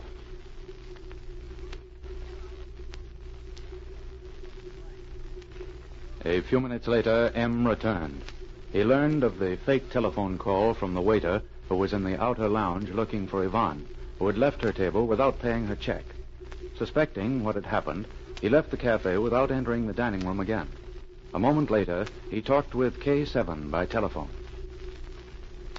I left the cafe to get in touch with L6. While I was away, Yvonne disappeared. I'm sure Lothar Rowan is at the bottom of it, K7. She's still here in the cafe.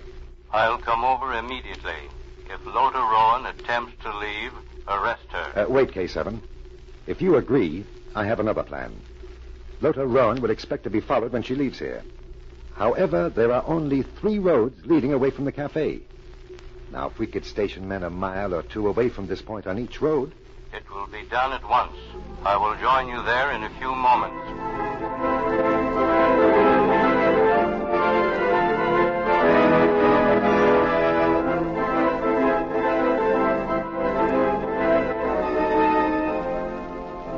A half hour later, Lothar Rohn was amazed to see Agent M and K7, whom she recognized, enter the cafe together as if nothing was wrong.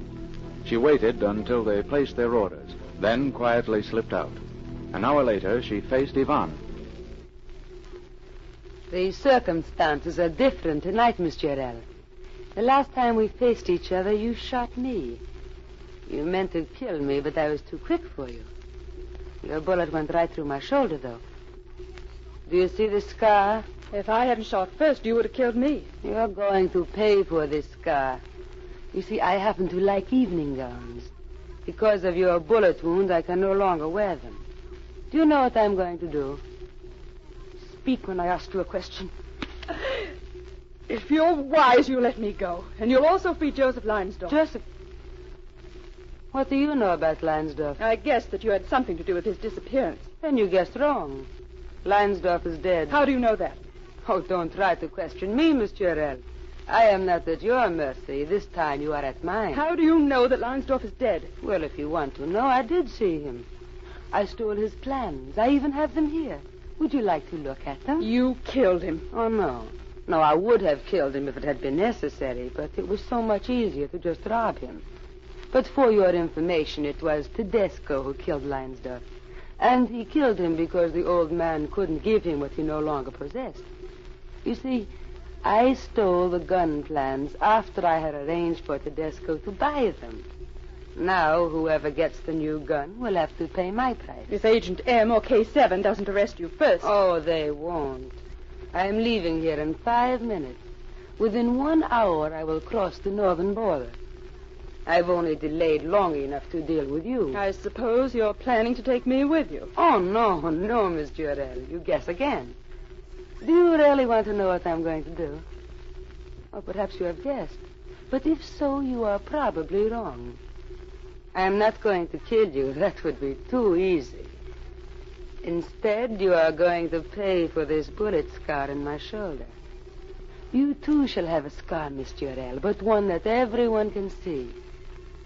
Do you see this knife? If you use that... Once in Mexico, I saw the mark of a double cross on a man's face. It was so hideous it fascinated me. You're going to wear that mark, Miss Jarrell. Right here on your cheek. Drop that knife. K7! Handcuff her, Agent M. This time she's not going to get away. Now, wait, K7. Are you hurt, Ivan? No, it's only a slight cut. Take care of her. I'll be all right. Turn around, Miss Rowan. Put your hands behind you. You'll never convict me here in this country. I think we can, Miss Rowan. Hold her while I search her in. Yes, here are the papers. I think you'll be interested in looking at these, K7. What are they? The plans for Joseph Leinsdorf's new machine gun. Leinsdorf is dead. She didn't kill him, but these plans will implicate her in the murder. This time you've stepped into a trap, Lothar, and I'm not going to let you escape.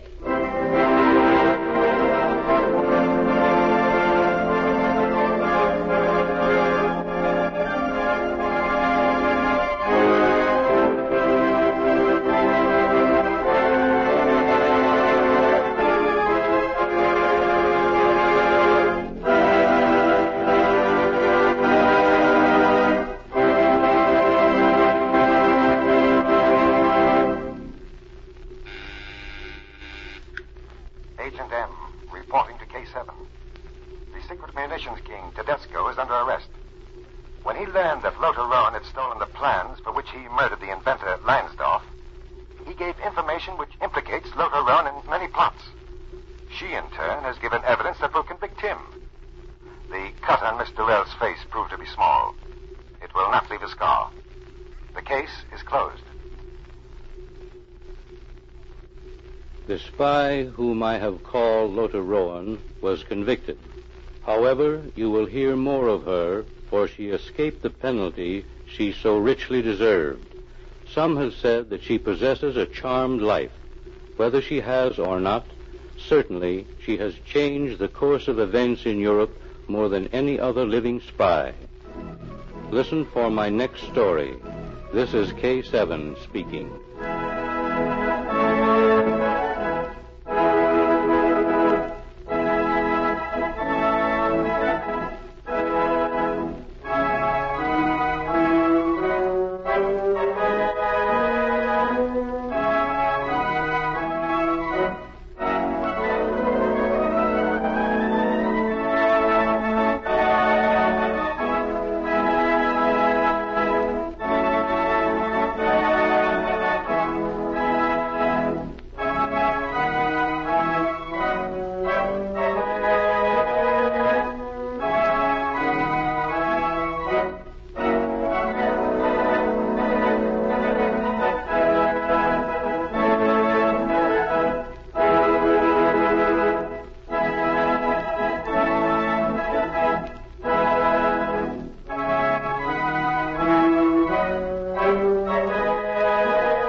Here's Dick Powell as Richard Diamond, private detective.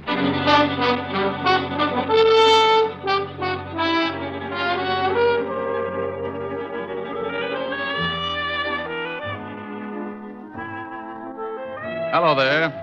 My name's Diamond. If you spotted me on the street, you'd probably figure me for an average working man. But you'd be wrong. I fit the description all right because I break my back 6 days a week to keep my piggy bank nice and stuffed. But my occupation puts me in a class by myself. I'm a private, nothing in this world but detective. You probably say, so what? The average working man comes under the heading of a lot of different jobs, and you'd be right on that count. But there's one little thing that puts me in a class all by myself. Trouble. Mr. and Mrs. Average John Doe work 6 days a week to keep clear of it. I put in the same time playing footsies with it. It's a kind of silent partner with references dating all the way back to the year one. People get in trouble every second, and I count on a small percentage to come to me to get them out of it. The rest, odds and good advertising. As an example, take the other night in a little bistro over on 48th Street. A couple of guys sitting at a back table were getting set for a special brand of trouble. The big kind that you find under the heading of murder. Oh, Bert, old boy, this is turning out to be a wonderful evening. Well, I'm glad you're enjoying it, George. Yes. Say, who's a blonde over there in the booth? Well, I've never seen her before, but she's cute. Yeah, she sure is. Good evening, baby. Oh, George, take it What? easy. Maybe she's waiting for someone. Oh, don't be silly. Look, she's smiling. Let's ask her over to the table. Well, I still think she's waiting for someone. If you want to take the chance, go ahead, you ask her. All right, I will. I said good evening. Good evening. My friend and I noticed you were sitting alone, and we wondered if you'd join us. Oh, I don't believe I can. You see... Oh, please, just for a few drinks? No, really. Thank you just the same. Well, if you say so, but I'll be unhappy for the rest of the evening. Hi, baby. Tony. I'm sorry I took so long, but... Hey, who's this guy? Now, Tony. I said, who's the guy? If you'll excuse me. No, you wait a minute. George, come on. I think we'd better leave. This guy a friend of yours? Yes, he is. Was this guy making a pitch, Nan? No, he only asked me over for a drink. Oh, he did, huh? Now, wait a minute, pal. Please, I made a mistake. I'm sorry. So you made a mistake. Well, I don't like jokers that try and pick up my girl. Hey, wait a minute. You didn't have to slug him. Maybe you'd like to do something about it. Maybe I would. Loud enough. That's the first time Tony ended up on the short end of a fight in a long time. You all right, George? Yes, I think I cut my head. Yeah, you're bleeding all over the place. You better get out of here, mister. I saw the manager duck in the back room. He's probably calling the cops. Here, let me give you a hand, George. Here, now, take my hat and wear it over the cut until you get home. I'm getting down here, too. You want me to drop you off? What about your boyfriend? He's still unconscious. He was that way when I met him. You want the lift or not? What about you, Bert? Oh, I'll be all right. Now, go on. Let her take you somewhere so you can get cleaned up. I'll grab a cab and head for my place. I'll call you in the morning. But I don't Now, want stop to... arguing. You can't afford a scandal. All right. Come on, honey. Let's go.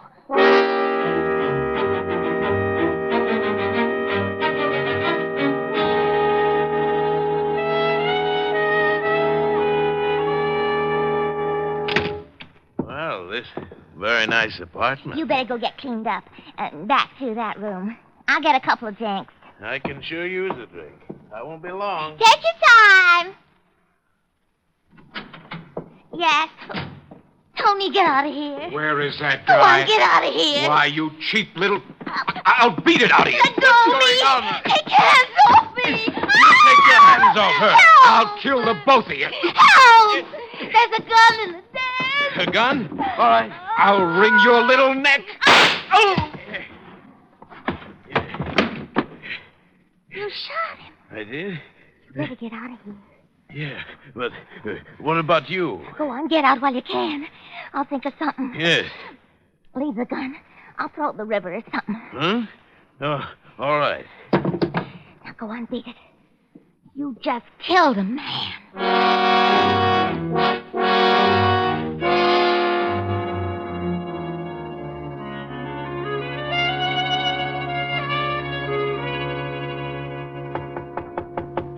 Yeah, come in. Hiya, Mr. Diamond. Well, Hennessy, what did you do? Wreck your cab? Nah, it's down in the front. Hey, that's a warm magazine you're reading there. Yeah. Listen to what it says here about women's bathing suits. Huh? 1949 suits allow maximum exposure to sun. Note plunging neckline. Note. Who's going to miss it? If it plunged in the lower, it'd wind up at the bends. Yeah. Mr. Diamond, would you mind shoving it in the drawer? The picture distracts me. Not at all, no. I don't blame you, Hennessy. Thanks. Now, what's on your mind? This. A hat? Yeah. Well, I don't think I can do you much good. What did you bring it to me for? I found it in the gutter over in Flatbush. So what? Some guy loses a hat. Don't tell me you want me to find him. No, I just got to worrying a little, you see. I found this beside it. Oh, a 38. Well, let's have a look. Take a look at the hat, too. It's got blood all over the inside. Yeah. And initials on the inside. BK. Gun's been fired. You can still smell the powder in the barrel. Why didn't you take this to the police? Oh, I didn't want to get mixed up in it. You see, I got to pick up as many fares as I can. I ain't got nobody to drive my cab for me, and I didn't want to spend the day answering questions down at headquarters, you understand? Well, you'll probably have to anyway. I'll have to notify them. Yeah? Well, I thought maybe you could find out who owned the hat and maybe solve the case before you notify him, you see? That way I wouldn't have to spend too much time. I could just tell them I found it and beat it. Well, I can't withhold evidence. It'd take away my license. And if you did, they'd lock you up. Okay, I just thought well, maybe... I can check the hat store before I get to the 5th precinct. Yeah, well, won't that be a tough job? There's a lot of hat stores, well, you this know. hat's got a label. Besides, when someone finds a bloody hat with a 38 lying next to it, I get interested. Particularly when there isn't a corpse to go with it. Yeah. Well, I gotta go, Mr. Diamond. Thanks a lot. You got a free ride anytime you want it. I may take you up on that. So long, Hennessy. Well, there you are. What did I tell you? When you're working with trouble, something always shows up. Sometimes it's just a routine case. A guy knocks off his wife and he comes to you because he suddenly found out that he had that lonely feeling. Or maybe you get a real screwy one. A taxidermist that got tired of stuffing animals and went to work on a neighbor. Or then you get one that gives you the same feeling you get when you pick up a poker hand and the first 4 cards you look at are all spades. Well, I was holding 2 cards. A hat with blood on it, a gun that had been fired, and all I needed to fill out the hand was a body. By all rights, I should have taken the evidence right down to my friend, Lieutenant Levinson, at homicide. But I didn't have anything to do, so I decided to see what kind of pieces I could fit into the puzzle. The label in the hat was from a store on 5th Avenue. It wasn't far from my office, so I walked it. Yes, sir. Something I can do for you? Yeah, stop munching your sen-sen and tell me if this hat is from your store. Well, let me see it. These glasses are not telescopes, you know. Yeah, here. Well, if you're planning to return this merchandise, sir, I can assure you the store will not accept it. You've been bleeding on the sweatband. Look, Rosebud, I just want to know if the hat is from this store. It most certainly is. It's one of our custom models. Who did you sell it to? If you found this hat, we will be glad to return it to its owner. We are not supposed to give out the names of our clients. I have a small badge here that should cut this conversation down to a few words. See? Oh. Now, would you mind telling me to whom did you sell this hat? Well, just because you're a detective, I am not impressed. However, under the circumstances, I'll give you the buyer's name. You're a real sport. I suppose you wear a shoulder holster, too. Or is that bulge your tailor's fault? Psst. Come here. I really keep a midget in there. You don't say. Yeah. He spits through the lapel at stupid hat clerks. Oh, really? Now, come on, Bright Eyes. Who bought the hat? Well, if you'll just hold your horses. That's the new line, if I ever heard one. Come on, Bubbles. Yeah. Here it is. This hat was sold to a Mr. Bertram Calmus. We make all his hats for him. Well, bully for you. What's his address? 430 Sutton Place. Now, will that be all, sir? Yes, that will be all, and thank you. You've been a brick through the whole ugly mess. I left him watering his gardenia and headed for the residence of one Mr. Bertram Calmus. The apartment house was about 10 blocks away, and with the money I had in my pocket, all taxicabs started looking like iron claws with 4 wheels. I walked. Yes? How do you mean that? Yes, I don't want any. Oh, and I've got a pretty good sales talk. I never buy anything unless I have a demonstration. My middle name is Semper Paratus. Like the Coast Guard, I'm always prepared. I suppose I could top that, but I'm getting tired of trying to close the door on your foot. What is it you want? I hate to admit it, but I'm looking for Bertram Calmus. My husband. Good for him. Is he in? No, but he will be any minute. It's at the boss. This hat, I believe, is his. What blonde's apartment did it turn up in?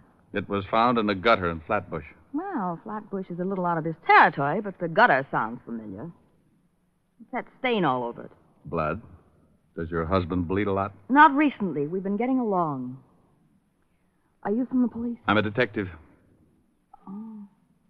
Come in. I'd hate to be selling brushes. I'd have slammed the door on your face. Oh, well, then I made an impression. Perhaps. Let's just say you're waiting for a sacrifice to move you to second base. Won't you sit down? Thanks. What happens when I round third? That depends on your batting average, Mr. Diamond, Mrs. Calmus. That fits. Now, getting back to a very dull subject, does this hat belong to your husband? I don't know. It looks like one of his. Has it got any initials in the band? Mm-hmm. BK. When did you find it? I didn't. The cab driver picked it up this morning. And it isn't my husband's blood.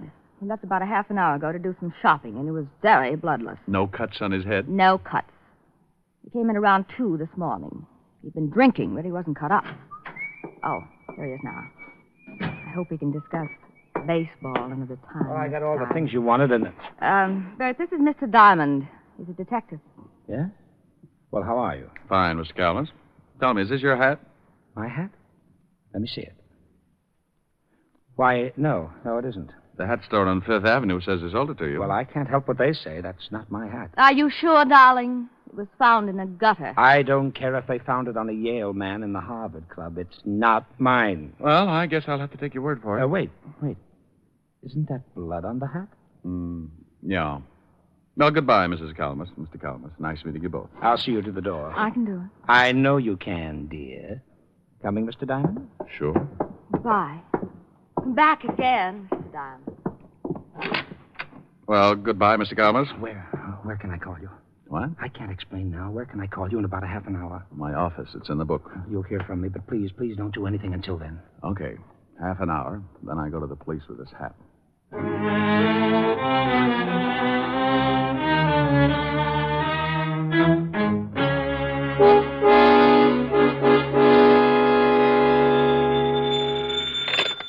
What's... Mr. Diamond, this is Bert Calmus. Yeah? Yes, I couldn't say anything to you in front of my wife.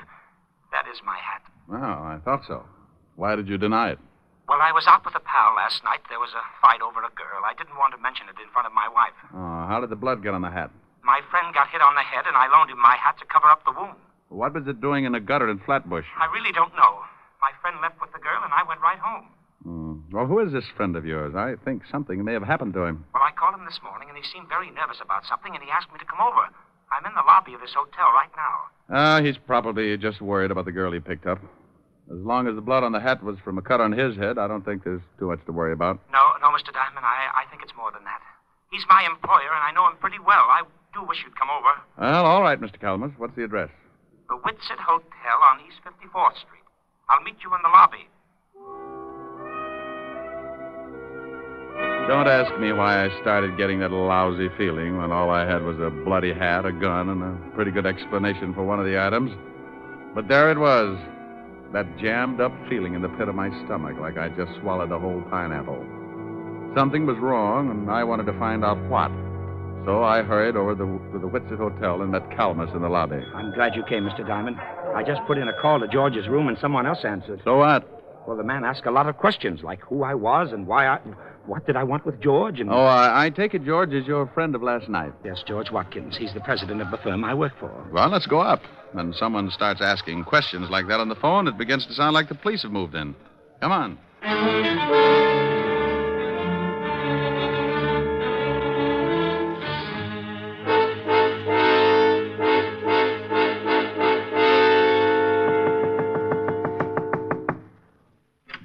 Yeah? Oh, hello, Walt. Rick, what are you doing here? Fair question. I'll answer yours if you'll do the same for me. I came up to see a Mr. George Watkins. So did I. Well, what's the matter? Is George in some kind of trouble? Who's this guy? Oh, he's a friend of Watkins, works for him. Oh, yeah? Well, come on in. George. George, what's going on here? You better let the lieutenant tell you, Bert. I can't think anymore. What's the charge, Walt? Murder. Murder? We got a call from a girl last night who said a man named George Watkins killed someone in her apartment. When we got over there, we found the girl dead, too. Oh, well, you must have the wrong man, Inspector. George wouldn't- Lieutenant. And I'm sure you think George wouldn't, but he just confessed. George? Yes, Bert, I killed the man. But I didn't kill her. The man came in and tried to strangle her. She told me to get the gun in the drawer, and when the man wouldn't let her go, I shot him. That isn't what the girl told us. She said she took this guy home after he'd been in a fight, and when they got to her apartment, he made a pass just as her boyfriend came in. Then Watkins shot him and ran out. We figured he got excited, and when he had time to think about it, he went back and killed the only other witness. I didn't kill the girl. I never went back there at all. I came straight here. Walt, Mr. Calmus here was with him up until the time he left with the girl. Is that right, Mr. Calmus? Why, yes, sir. Now, there was a previous fight, and Watkins got that cut on his head. Mr. Calmus loaned him his hat to cover the wound. That's right, sir. And, by the way, Walt, what caliber was the murder weapon? .38, but we haven't found the gun yet. Here, check this one with ballistics. How'd you find this? Cab driver named Hennessy brought it into me this morning. Found it lying with a hat.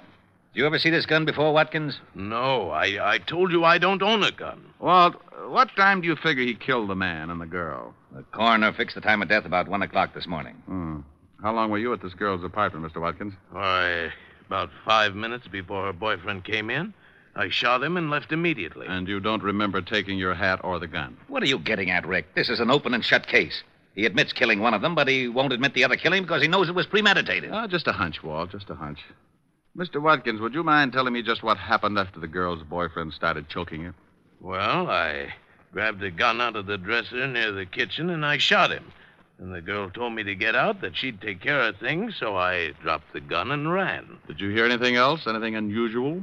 No. But, yes, now that you mention it, I did hear something, but it slipped my mind until now. What did you hear? Well, I don't know whether I can describe it or not.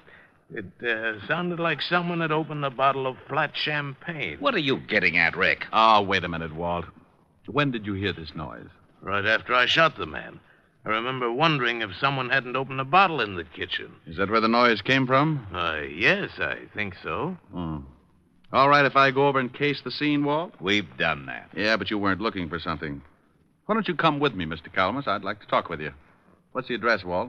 16 West 113th Street. Well, now, look, don't worry too much, George. I can handle the business, and in the meantime, I'll do everything to get you off. Thanks, Bert. Now, you wait a minute, Rick. If you think you know something... Walt. Yeah? Bye. Calmus and I went downstairs and took a cab over to 16 West 113th Street. It was a middle-class apartment house in Flatbush, a 4-story brownstone. I let Calmus pay the fare, and we went in. I wonder what floor it's on. Well, should tell on the mailboxes. Yeah, here it is. Nan Phillips, 206. Well, let's go up. Oh, what do you do for Mr. Watkins? I'm his vice president. That's why I took him out last night. I wanted to interest him in a new account. I just can't imagine him killing anyone, but I guess people do funny things when they lose their heads. Yeah. 206. Oh, here it is. Yeah? Hello. Oh, no. Good afternoon, Sergeant Otis. What do you want, Diamond? I want to stand out here in the hall and count the hairs in your 5 o'clock shadow. Now, let us in. The lieutenant said it was all right. Okay, comic. Mr. Calmus, meet Sergeant Otis. How are you? Hello, Sergeant. Otis, make like a policeman and point out the circumstances in this killing, will you?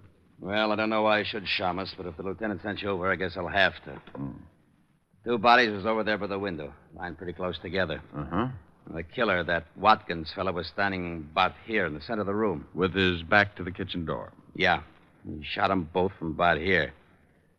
Hey, what are you looking for? Oh, I like to get down on my hands and knees. It's cooler.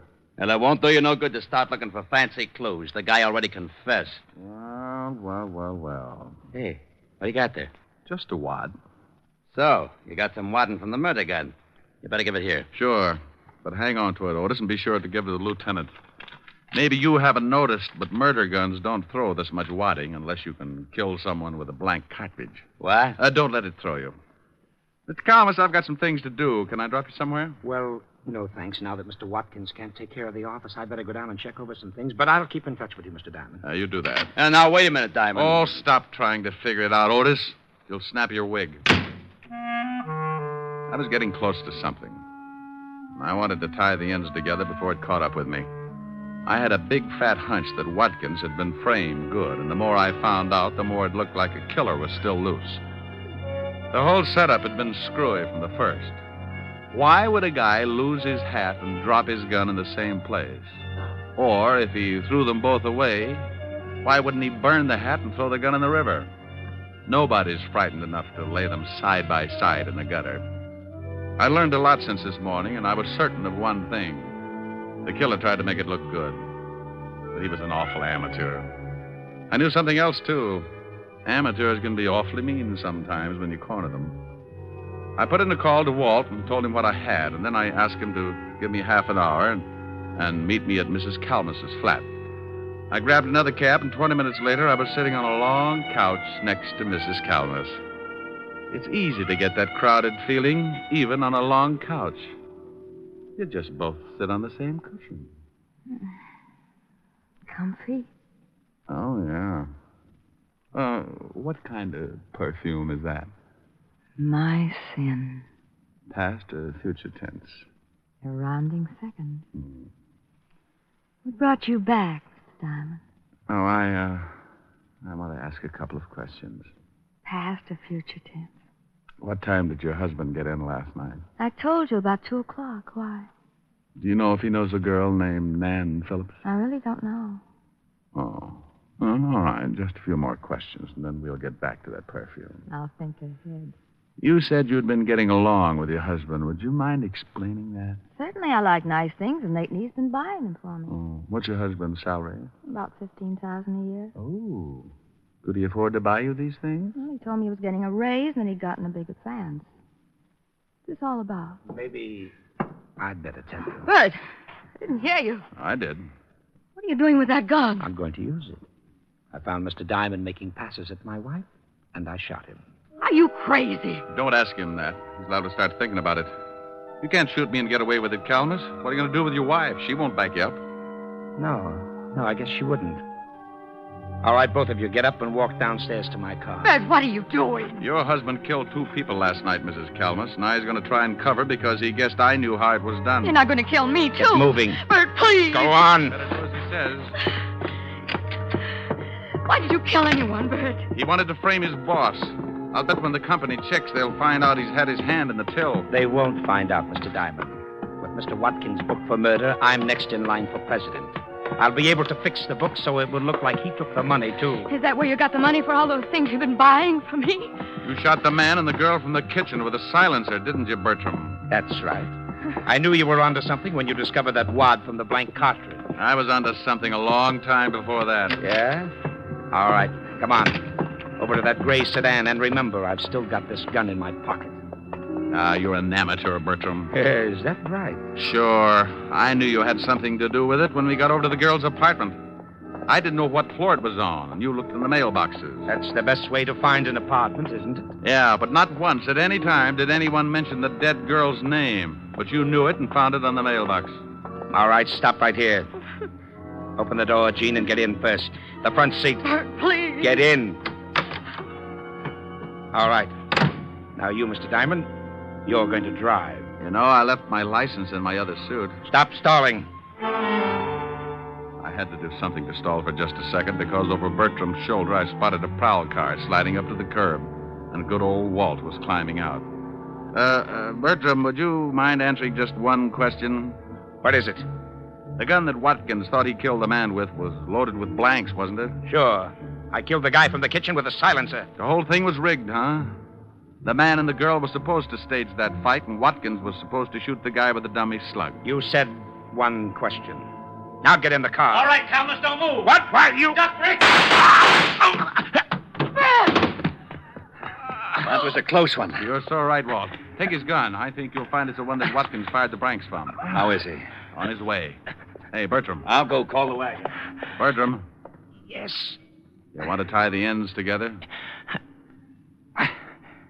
I paid the girl and the man to stage the fight. I told them I wanted to frame George and blackmail him. So you framed him with a double murder instead. Why? I've been stealing money from the company. How'd you know it was me?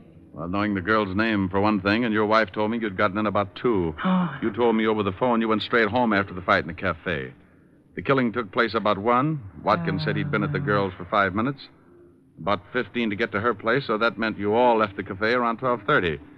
It doesn't take an hour and a half to get... Hey, Bertram. Simon, Huh? I don't think Bert can hear you. Yeah. Well, it was a pretty dull story anyway.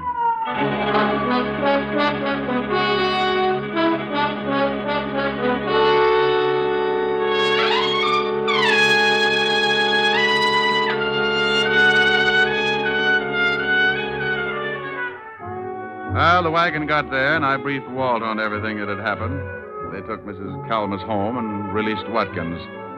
It was a stinking hot afternoon, and I needed something cool to bring me down to normal, so I headed for 975 Park Avenue. A tall lemonade with a mind of its own, and a curvaceous redhead with the same gimmick. Yes? Oh, good afternoon, Mr. Diamond. Afternoon, Francis. Miss Asherin? Yes, sir. She's in the study, reading. Thanks, Francis. Oh, how about something cool? Yes, sir. Right away, sir. Hi. Hi. Wow, you look cool enough. That's a nice getup. You like it? It's the newest thing. Yeah, I saw it in the magazine. What do you do if it shrinks? Oh, silly. No, I'm concerned. You might get raided. Don't you like it? Yes, ma'am. What do you think of me? Oh, you're adorable. You're beautiful and you're cute. Hey, that sounds like a song. Mm-hmm. Come here. No, not sing it. It's cute. That's too hot. I'm rather cool. Well, I was only lukewarm until I spotted that play suit. Go on. A, you're adorable. Okay, but then I want to play. Get it? Play suit. That was dandy. Oh, yeah, I know. Go on. Hey, you're adorable. B, you're so beautiful. C, you're a cutie full of charm. D, you're a darling. And E, you're exciting. And F, you've got feathers on your arm. Oh, Rick. G, you look good to me. H, you so heavenly. I, you're the one I idolize. J, we're like Jack and Jill. K, you're so kissable. L is the love light in your eyes. Rick. M, do you want me to finish? I love you. Oh, you're sweet. Come here. Mm-hmm. Just one moment, sir. Yes, Francis? I'm not going to be embarrassed again. Here's your lemonade. Thank you, Francis. Oh, it's nothing, sir. A, you're adorable. B, you're so beautiful. C, you're...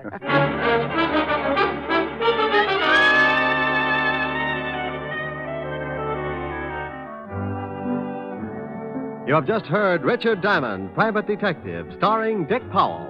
Helen was played by Virginia Gregg, Lieutenant Levinson by Ed Begley. Also in our cast were Wilms Herbert, Byron Kane, Lorene Tuttle, Paul Freese, and Wally Mayer. Music was under the direction of Frank Worth. Richard Diamond is written by Blake Edwards and directed by William P. Rousseau. Now, this is Eddie King inviting you to be with us again at the same time next week when we will again bring you Dick Powell as Richard Diamond, Private Detective.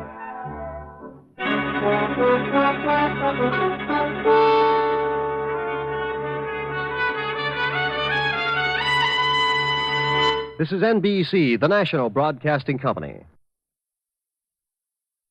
Thank you for listening to Golden Age Radio.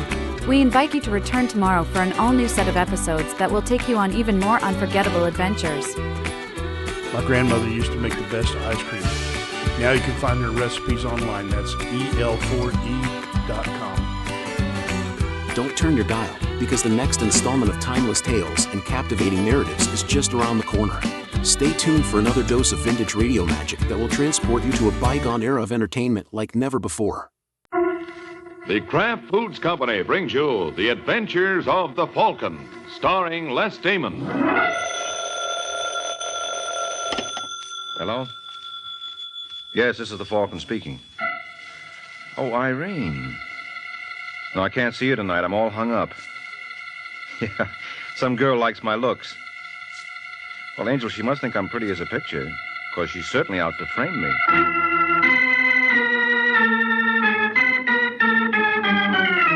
This is Ed Hurley, friends, inviting you on behalf of the Kraft Foods Company to listen to The Adventures of the Falcon. You met the Falcon first in his best-selling novels. Then you saw him in his thrilling motion picture series. Now join him on the air when the Falcon solves the case of the careless client.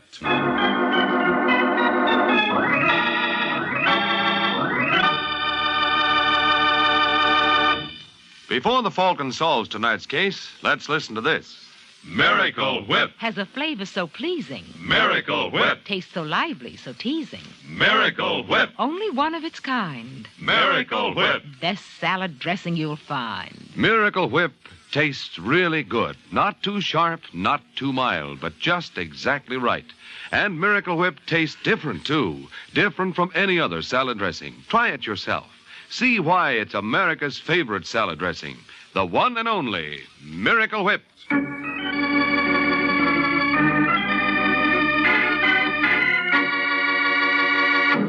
And now, the case of the careless client.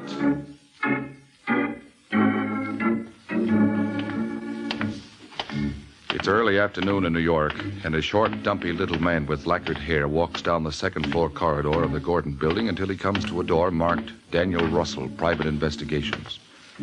Obviously, our unknown friend has been here before, for without any hesitation, he eases himself into Mr. Russell's office, and ease is the proper word.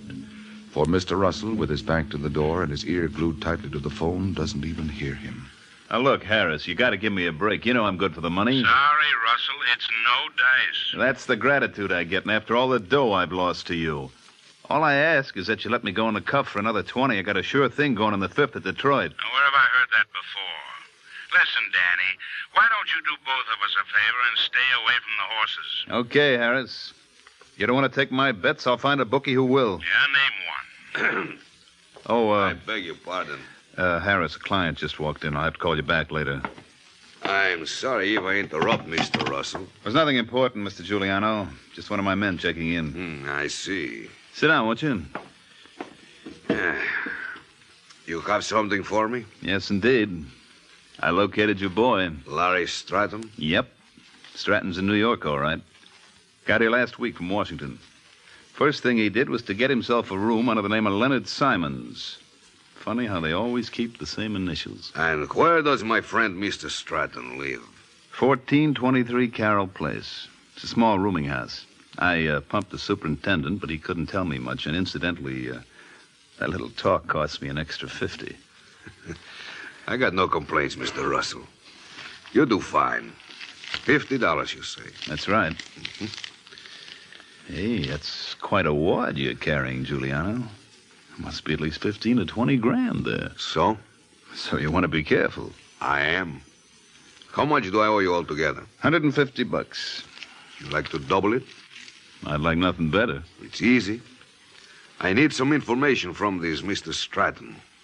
You got it for me. How? Oh, now, come on, Russell. You must have some idea. All you've got to do is work on him a little bit. Work on him? Yeah. You look like a boy who knows how to use his fists. Get out. You make a big mistake. Go on, Giuliano. Beat it. Okay, no harm's done. Just suppose we forget this little talk, huh? I'll think about it. You do that, Russell. You'll find it a lot healthier than talking. I'll be seeing you, fella.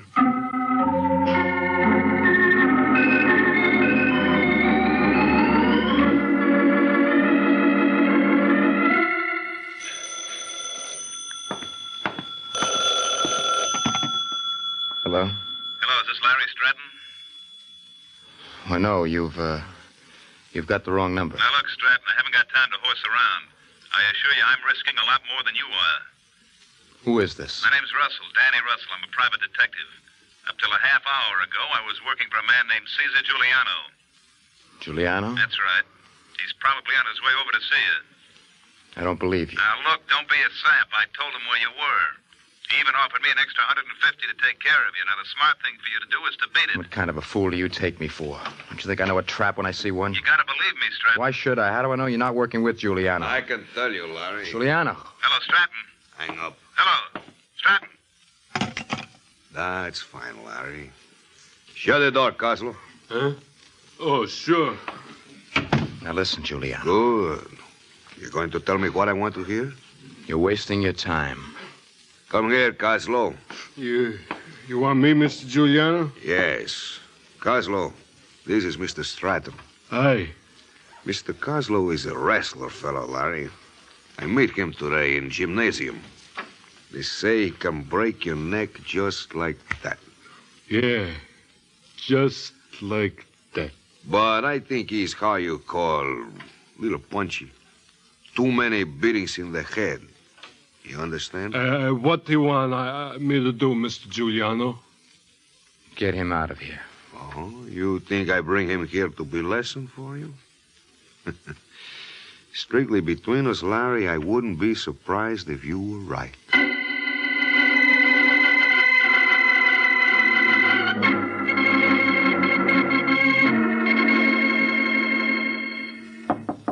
Larry? Larry? Larry, where are... Hey, what's the matter, lady? Look. Holy smoke. Oh, Larry. He's still breathing. We better get a doctor. Where can I find one? Well, if you go down to the corner, you'll see... Oh, no, never mind. I'll get him myself. Oh, please. Sure. I'll be back as fast as I can. Oh, Larry, darling, what happened? No, never mind, Eve. We're getting a doctor. I don't want one. What? I said I don't want one. But, Larry... Shut the door, huh? All right. Now lock it. Now listen to me, Eve. Can't it wait? No. In that medicine chest over the basin, there's a roll of adhesive tape. Will you get it for me? Yes. Is this what you want? No, there should be a roll of half-inch tape. There's none here. Are you sure? Oh, no, I've got it. Or bring it here.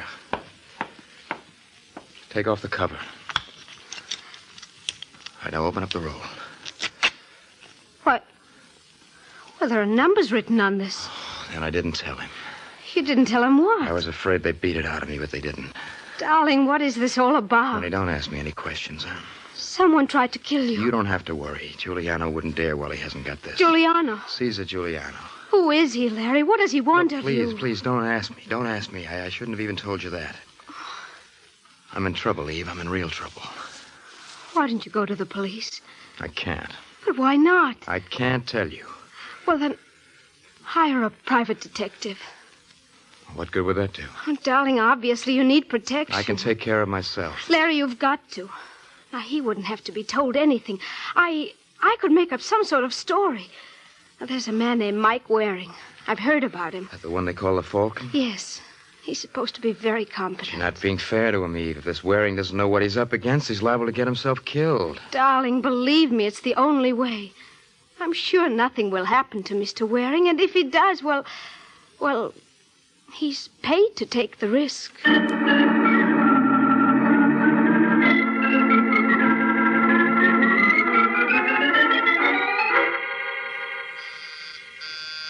Just a second. Mr. Waring? That's right. I'm Eve Lowry. I spoke to you a little while ago on the telephone. Oh, so you did. Come on in. Thank you. Sit down. Oh, really, I haven't much time. Will it take any less if you stand? Well, I guess you're right. Now, what can I do for you? I'm in trouble, Mr. Waring. What do you call trouble? Someone's trying to kill me. Well, that's a good enough definition. He's made several attempts on my life already. Who's he? A man named Caesar Giuliano. Why? Why? Well, I assume that making attempts on your life is more than a hobby with Mr. Giuliano. And does he have a reason? Well, you see, my father and Mr. Giuliano were partners. In what business? Importing. Mm-hmm. Go on. Well, Giuliano thought my father swindled him. Did he? Oh, of course not. Mm-hmm. Well, Giuliano swore to get even, but Dad died before he could. So Giuliano transferred his affections to you. Yes. Well, what would you like me to do about it? Well, what would you suggest? Oh, there are several possibilities. We could make out a complaint to the DA's office. Oh, no, I don't want to do that. I don't want any publicity. I see. Do you know where this Giuliano is staying? Well, I think it's at the Carlton Hotel. Why? Suppose I go up there and have a talk with him. Oh, no. Please don't do that. You don't seem to like any of my ideas. What's wrong with this one? Well, I don't see where it'll accomplish anything. Giuliano will probably deny knowing me. Look, Miss Lowry, if we're both going to worry about this, you're throwing your money away. I suppose you leave Mr. Giuliano to me and let me earn my fee, hmm?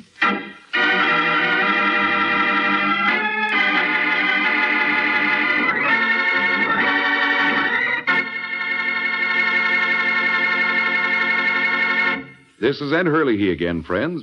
I have a little suggestion for you ladies who wonder what you're going to do for some interesting menu ideas. And my suggestion is this.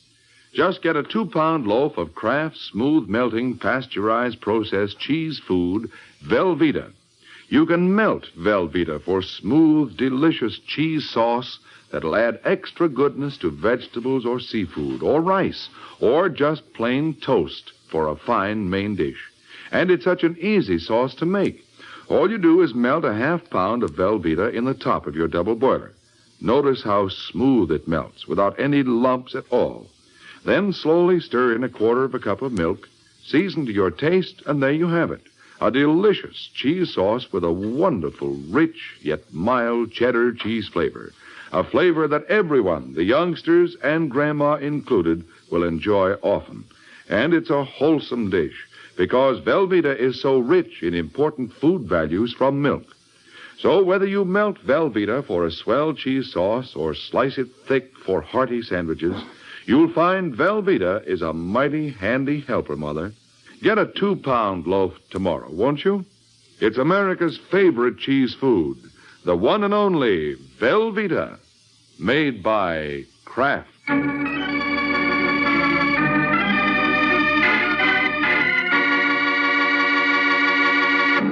Now, back to the adventures of the Falcon. An hour has passed since Mike Waring went to work for Eve Lowry, who claimed her life was being threatened by a man named Cesar Giuliano. That's all Mike needed. Being a man of action, he goes right to the seat of the trouble. Who is it? Room service. I didn't order anything. Your name Giuliano? Yes? Well, that's what the order blank says. Just a second. Hello. You're no waiter? Nope. The oldest trick in the world. Apparently it still works. What's your name, mister? Mike Waring. You're not the private detective fella I hear about. Why not? Why you play games? I want you to stop annoying my client. Your client? Mm-hmm. What did he tell you? He? Well, sure, you... Just who you working for, Waring? Eve Lowry. Eve Lowry? I suppose you'll deny knowing her. And suppose I do. Well, it won't wash, Giuliano. What have you got against the girl? Well, it's a long story, Waring. I'd like to show you something. Get away from that desk, Giuliano. But I just want to show you this. Yeah, that's what I was afraid of. Oh, come, Waring. A big boy like you, he's not scared of a little gun like this. No, but I've got a lot of respect for it. I don't blame you. Now, if you don't mind, I'd like to hear more about your client. Client? This Eve Lowry you mentioned. Never heard of her. Oh, you're going to play it like that, eh? What else can I do? Let go, you fool. Let go. Come on, Giuliano, drop it. You stupid fool. How many times must I tell you let go?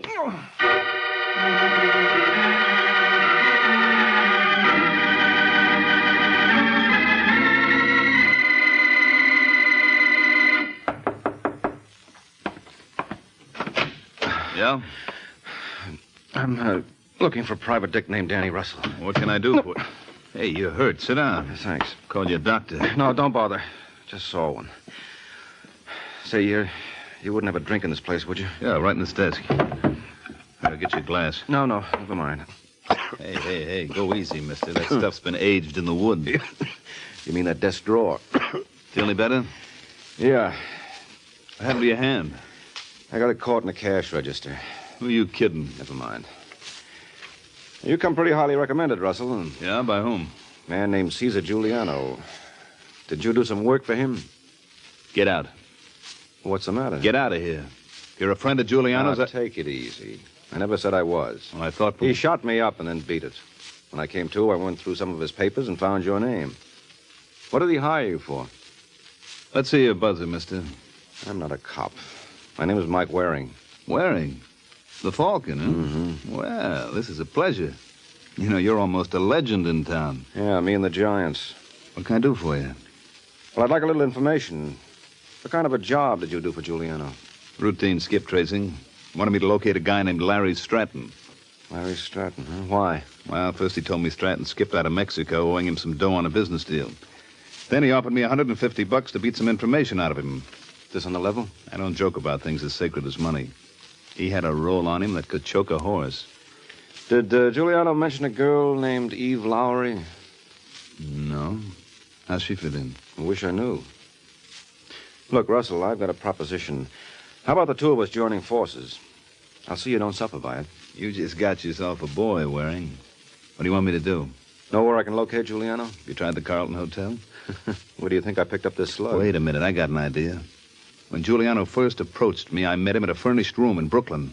Well, what do you say we drive out to Brooklyn? Maybe worth the trip.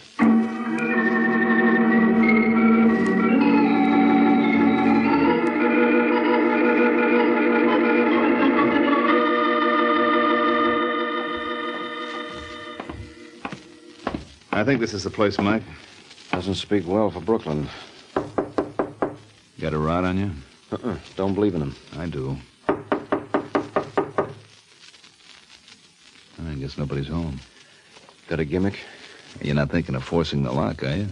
No, I leave that to you. And now look, Mike. Now, don't worry. If you get into trouble, I'll go halfies with you. Okay. How you coming? There, got it now.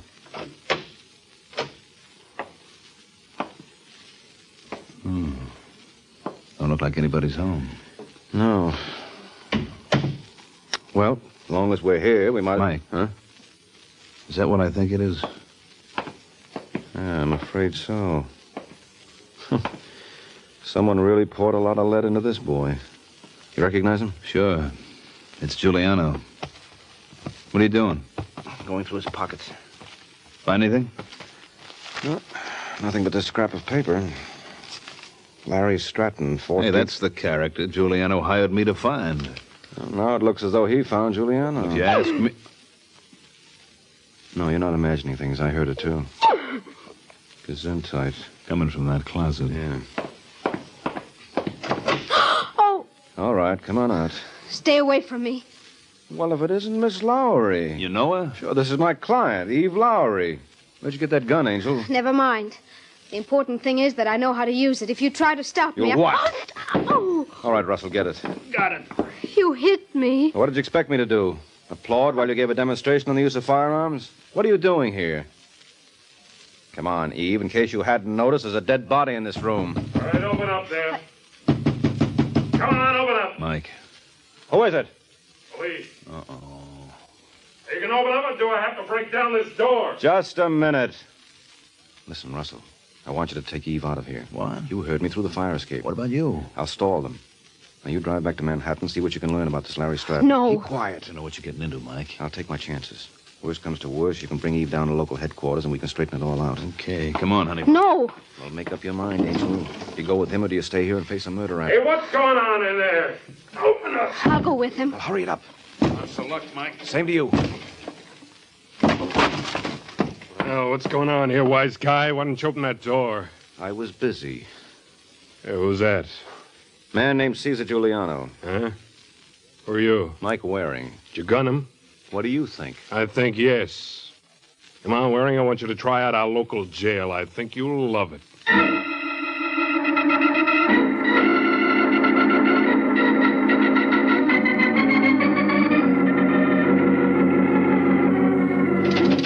Hey, let me out.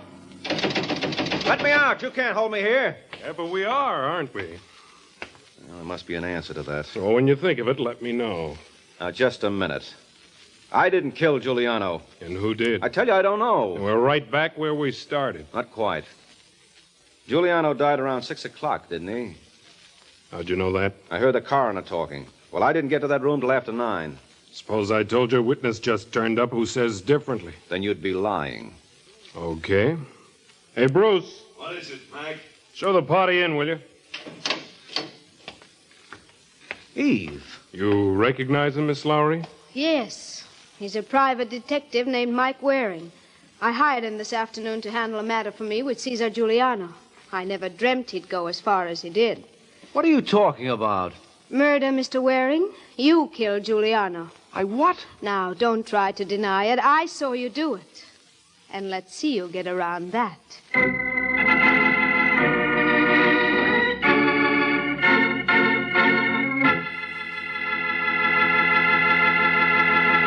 Remember, tomorrow at your grocer's, you can get a wonderful new salad oil for your homemade salad dressings, your cooking, your baking. It's Kraft Salad Oil, the first salad oil for home use ever offered by the makers of all those wonderful Kraft dressings. Kraft Salad Oil is a lighter-bodied oil, superfine to blend perfectly with other ingredients. Get a pint or quart bottle tomorrow at your grocer's. Ask for Kraft Salad Oil.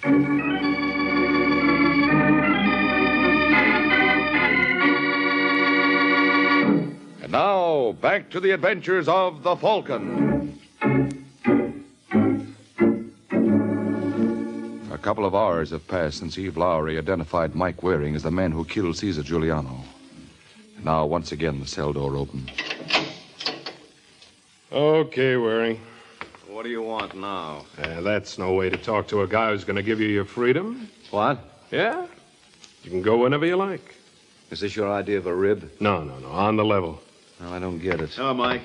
Russell. Sorry I'm late. What happened? Your client made a sucker out of me. When I got her into the car, she heisted my gun. I never figured on her doubling back here. Did you let her go, officer? Yeah, we had nothing on her. We figured you to be the killer. Well, what convinced you otherwise? Your friend Russell here.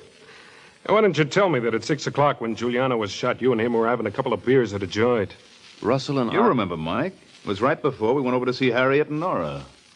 Oh, Harriet and Nora, yeah. You didn't involve them. I couldn't help myself. No, I guess not. But the girls aren't going to like this. No hard feelings, Waring? No. None at all, officer. Let's go, Russell. So long, Mike. So long. Well, that was quick thinking, chum. Forget it. It was nothing. That's no way to talk about my neck. If you'll pardon the pun, I'm awfully attached to it. What do you intend to do now, Mike? Go back to Manhattan and find Eve Lowry. Any idea where? Yeah. There are 2 parties involved in this mess. Eve Lowry and Larry Stratton. Now, wouldn't it be strange if they were connected? What makes you think so? Just a hunch. And when I'm in a spot like this, I play 'em. Because, brother, I've got no other choice.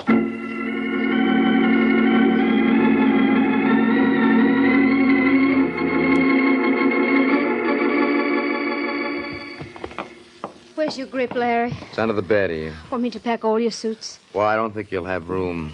I'll wear the chalk stripe. You can... Larry? Take it easy, honey. Who is it? Who is it?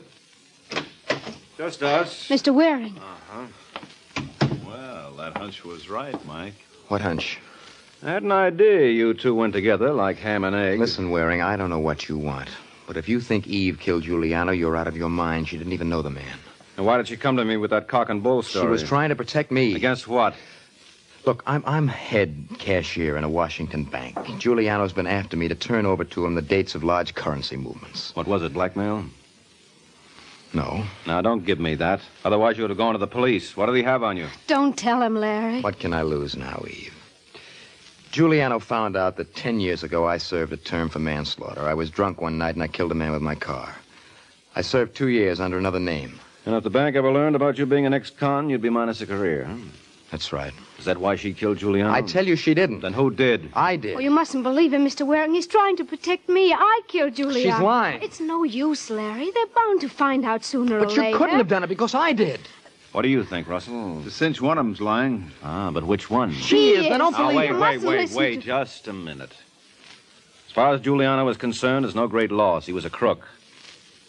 But there's no reason why this has to go any further than this room. What do you mean? Well, Russell and I are fond of eating regularly. So, for $5,000, we walk out of here, forget we ever knew you. That okay with you, Denny? I don't like it. Oh, come on, give him a break. And $2,500 apiece isn't to be sneezed at.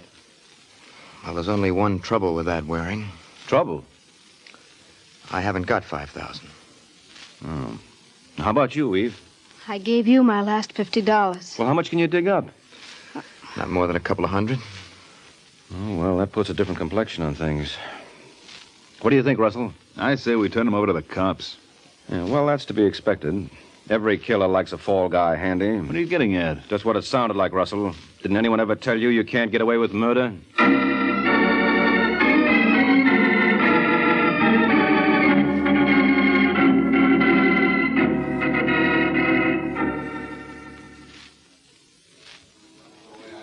Really, Mr. Waring, I don't know how to thank you enough.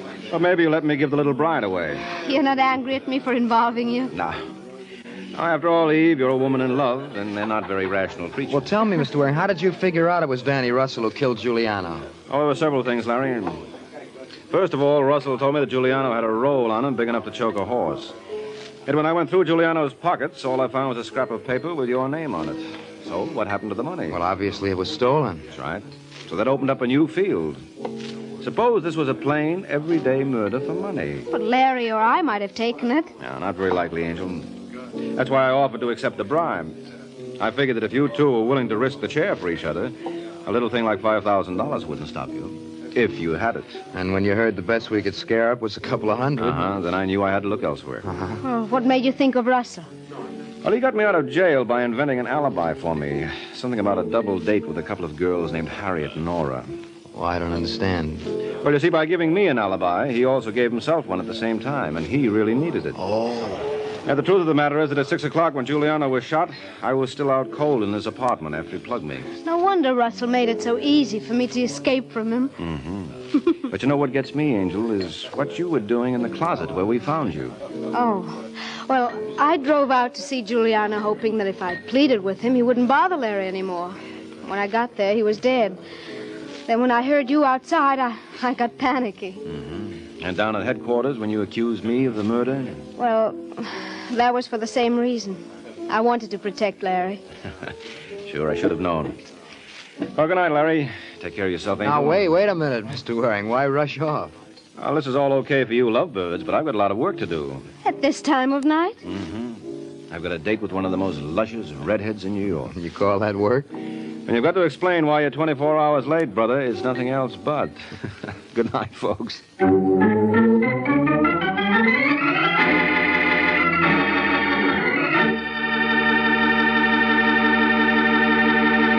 There comes a time in the life of every homemaker when she has to fix a dinner fast, and that's when Kraft Dinner is such a help. You see, in just 7 minutes cooking time, Kraft Dinner makes delicious macaroni and cheese. Wonderful, tender macaroni with fine cheese flavor all through, just like I said, in only 7 minutes cooking time.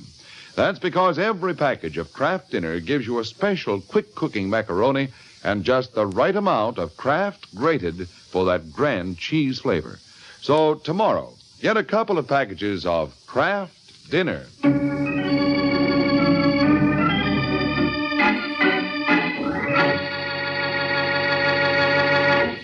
This is NBC, the national broadcasting company.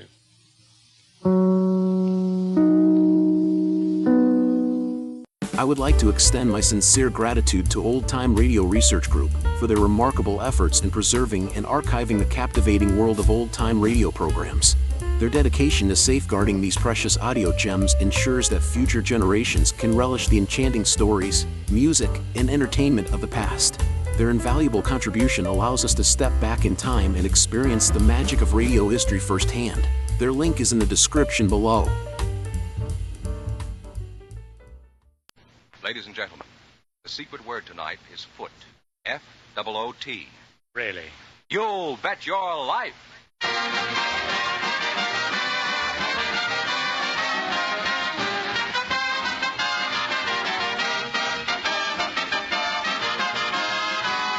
The DeSoto Plymouth Dealers of America present Groucho Marx in You Bet Your Life, the comedy quiz series produced and transcribed from Hollywood. And here he is, the one, the only... Brother, what I know about him. Oh, that's me, Groucho Marx.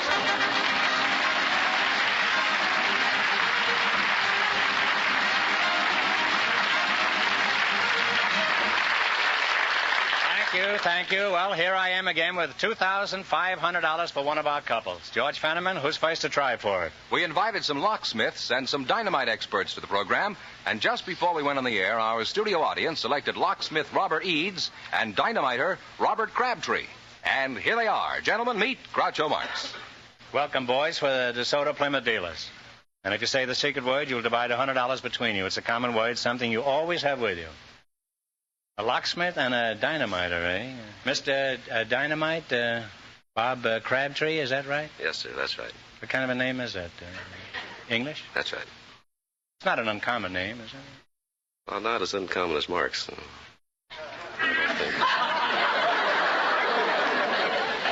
Is this what I can expect for the next few minutes?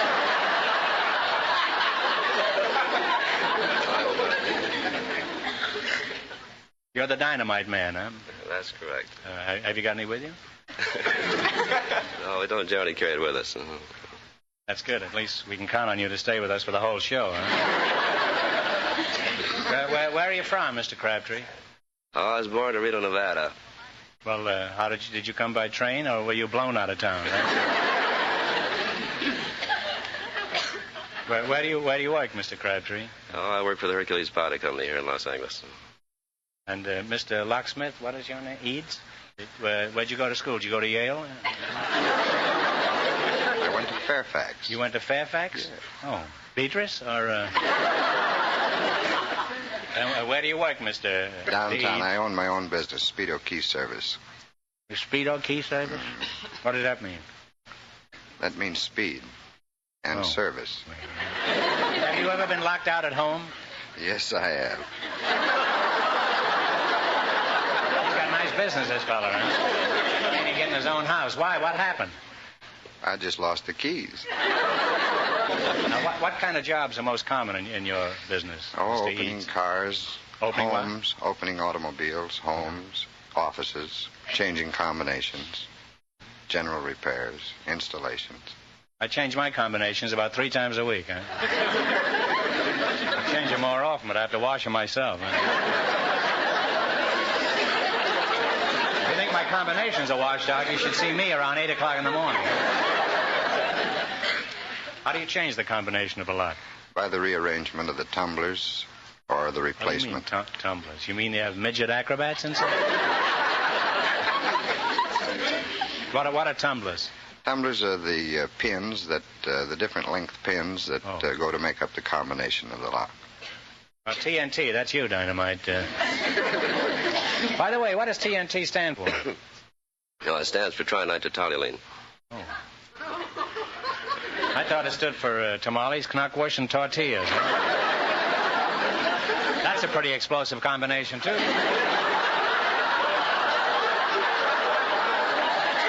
you have many accidents in your profession? Well, the average powderman only has one accident. That's the most conclusive statement I ever heard. What would happen if you accidentally dropped a stick of dynamite? Well, probably nothing. However, we don't recommend dropping any dynamite. Why not? Well, in the first place, it's made to explode, and we treat it as such. What happens if somebody drops a stick of dynamite? Would he be fired? He probably wouldn't be fired. He would, huh? You mean if you could find him? If we could find him. Well, I've learned a lot about locks and dynamite. Now, let's see if you two are going to be the ones who get the chance at the $2,500 question. Now, in just 1 minute, you're going to play You Bet Your Life.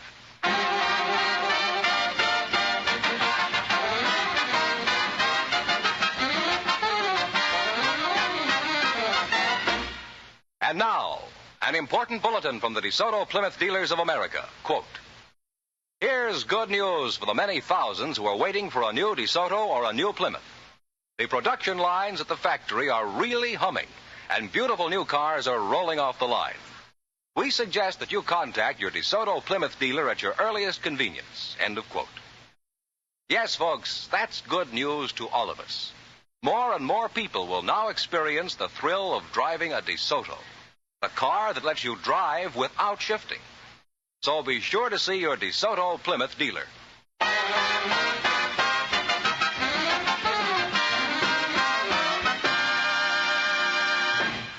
Now let's see if you two will get a chance at the $2,500. Fenneman, tell them the rules. Each of our three couples has $20. They bet as much of that 20 as they want on each of 4 questions. The couple that earns the most money gets a chance at the $2,500 DeSoto Plymouth question at the end of the show. Our other 2 couples are in a waiting room off stage, so they don't know what's happening out here. Here we go. Let's see how high I can build you $20. You selected American expressions for English words as your category, right? Here's your first question. How much of the 20 will you bet? $10. $10. They call it a lift. What do we call it? Elevator. Elevator is right. And they're on their way up with $30. Well, you've just raised yourself to $30 here with that elevator. Remember, you're going for $2,500 tonight. Now, how much of the 30 will you try? Swing at 25, Red. 25. All right, that's dynamite. Yeah, the English expression is accumulator. Accumulator. What do we call it? Additive. Adding machine? No. I'm sorry. It's a tough one. It's a storage battery. They now have $5. Here's your third question. How much of the $5 will you bet? $4.95. $4.95. The English expression is tram. What is our expression? Elevated express. Streetcar. Streetcar is right. Well, they're on their way again, Groucho. They have $9.95. What? How much of the $9.95 are you going to bet? $9.95. All right. Here's your last chance to beat the other couples.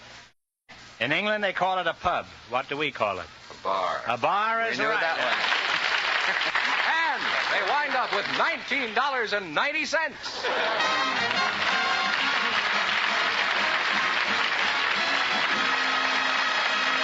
Thanks and good luck from the DeSoto Plymouth dealers. Now, don't go away. You may get a chance at the big question. Groucho, the secret word is still foot. Foot, huh? Which one, George? It doesn't matter. It does to me, huh? Perhaps our next couple will say it, too. We asked for volunteers from the audience who had interesting stories. And just before we went on the air, Mr. Harold Price and Mrs. Florence Schwartz were chosen. And here they are. Folks, meet Groucho Marx. Welcome to You Bet Your Life, youngsters. And if you say the secret word, you'll divide $100 between you. It's a common word, something you always have with you. Harold Price, eh? That's right. Well, I'm happy to see that you came down to the program tonight. I'm always glad to see a price come down. Harold, what sort of work do you do? I'm a fry cook. Fry cooks. I always thought cooks were hard-boiled. Where do you work right now? At the Greasy Skillet? No, well, I came out here from Buffalo, New York, and I'm going to get something pretty quick now. I'm going to get work right away. In other words, you're unemployed, is it? Well, I'm unemployed. Did you quit or did you get fired? Well, got fired, I guess. When will you know?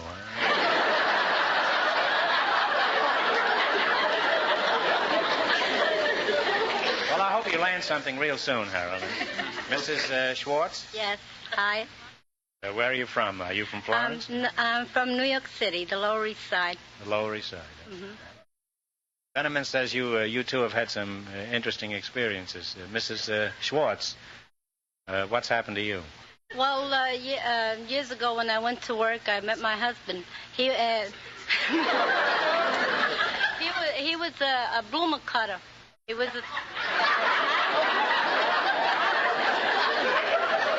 a bloomer cutter, did you say? We worked for Salad Just not so fast, Mrs. Were you a bloomer girl at the time? No, I was much thinner, and these were, you had to make work for Salad Stouts, and I only weighed 105 at the time. Mrs. Schwartz, I'm an expert on double talk, but triple talk throws me, so Mrs. Schwartz, eh? So we'd have layers of cloth, and he'd have to cut them. I'd be slicing them. I'd have to split the bloomer. He was a bloomer cutter, and you were a bloomer slicer. That's right. And that's how you met?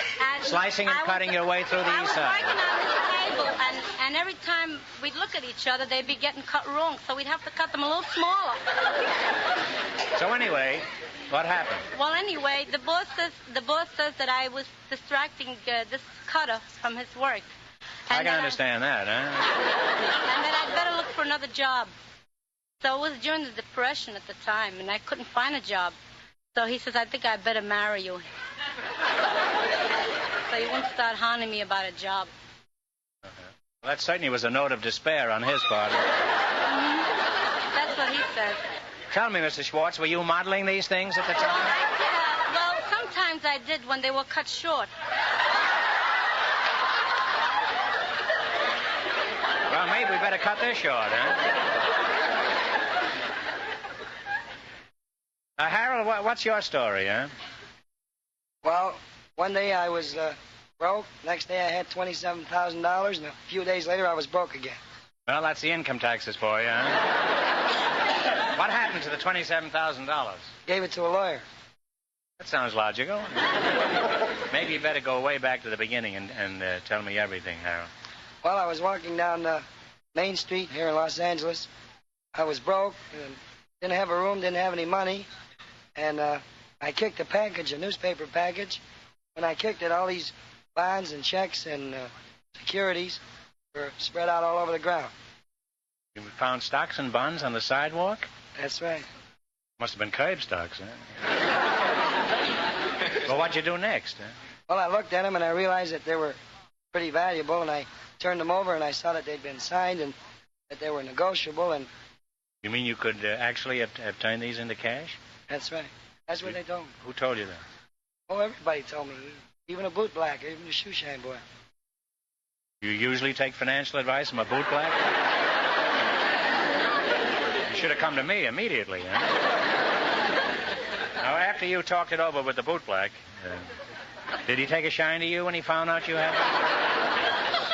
After you realized the socks were so valuable, what did you do with them, Harold? Well, I borrowed a dime from a fella I knew, and I headed for the bus station. Now you're talking, huh? How far did you expect to get on a dime? Well, not very far. I took the dime and I checked them in one of these check locker boxes for it. Good thing that key man wasn't around, huh? Well, that was an ingenious hideout. Then what did you do, huh? Well, I tried to locate the people that had them. There was a name on them. So? Didn't have any money, so I went to a blood bank, sold a pint of blood, got $4 for it, and I started phoning everybody in the phone book by the name of the owners of the stocks and bonds. And?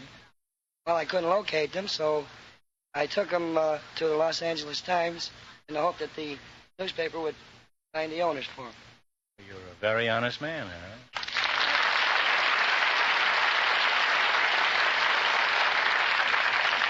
Harold, if everybody in the world was as honest as you, there probably wouldn't be very many people with $27,000.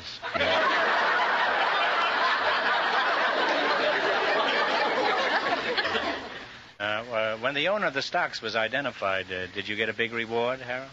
Well, I got this suit here, $50 suit, and $25 in cash. What else did you get? Well, I had a lot of other interesting things happen to me. I had quite a few offers for jobs. One woman called up and said she was 28 years old and considered quite pretty, and that I looked a lot like her ex-husband. She thought I was cute and that he was a rat.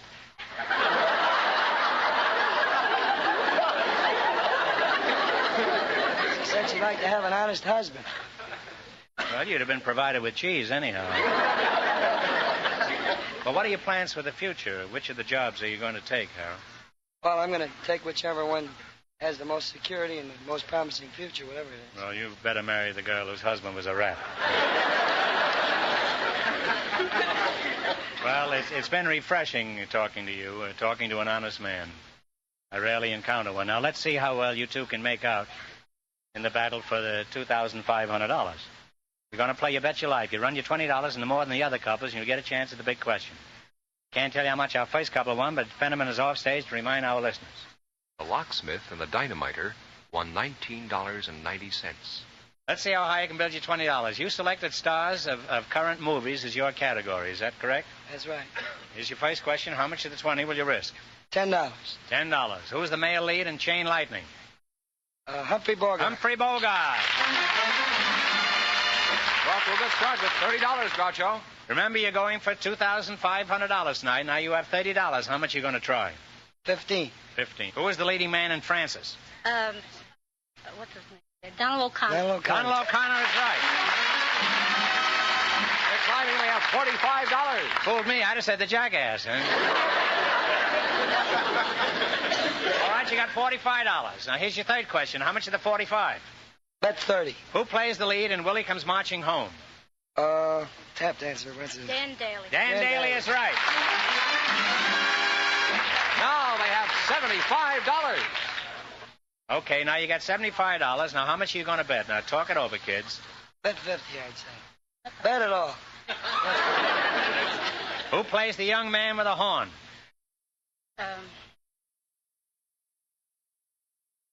Kirk Douglas. One with a grand total of $150.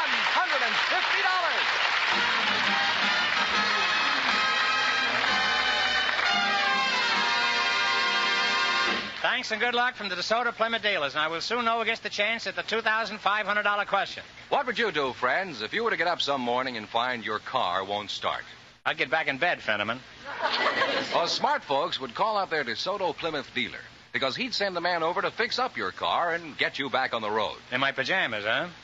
I'll thank him to let me alone. Well, Groucho, most folks will thank their DeSoto Plymouth dealer for the kind of fast, courteous treatment he's willing and ready to give. All right, Fenneman, I'll thank you to tell us who's leading in the battle for the $2,500 question. Well, the honest man and the housewife are ahead with $150, and the secret word is still foot. Just before we went on the air, our studio audience selected a perfume salesgirl and a county fair official. And here they are, Miss Libby Kohler and Mr. Tex Condon meet Groucho Marx. Welcome for the DeSoto Plymouth dealers, folks. And if you say the secret word, you'll split $100 between you. It's a common word, something you always have with you. Miss Libby Kohler? That's Kohler. right. Kohler. Kohler. You're the perfume salesgirl, eh? That's right. Where are you from, Cologne?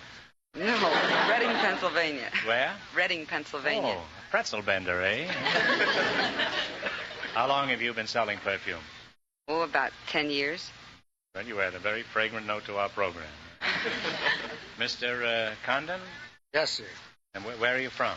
All of you, I mean. Huh? Originally from Texas. I'm now living...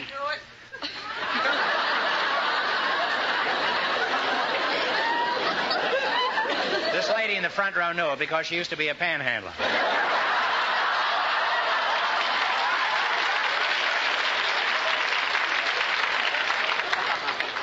We insult anybody around here. We don't. Unfortunately, we mean it. Now, where are you? You're from Texas, and originally, but I live in California now. Well, that's quite an admission for a Texan to make. I'm a displaced Texan. Are you married, Tex? Yes, sir. How many children do you have? I have 3. 3, huh? Yes, sir. Are they all as big as you? No, 2 of them, they're all girls. 2 of them are 5 feet 8 and 5 feet 9. One of them's only 5 feet 7 and a half.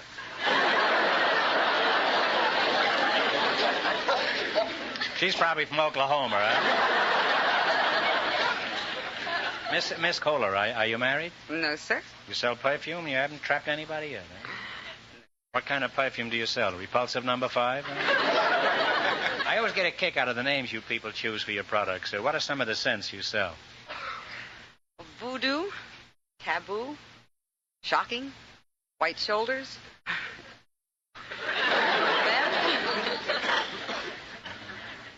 What does white shoulders do for a woman? Well, not so much what it does for the woman, it's what it does to the man. What do you do at county fairs, Mr. Condon? I judge livestock. Judge, I'll be big about this thing. The air is all yours, huh? Well, let's see how good you are. Let me hear you judge me. Go ahead and be sure to notice all my fine points. Well, what are you? I mean...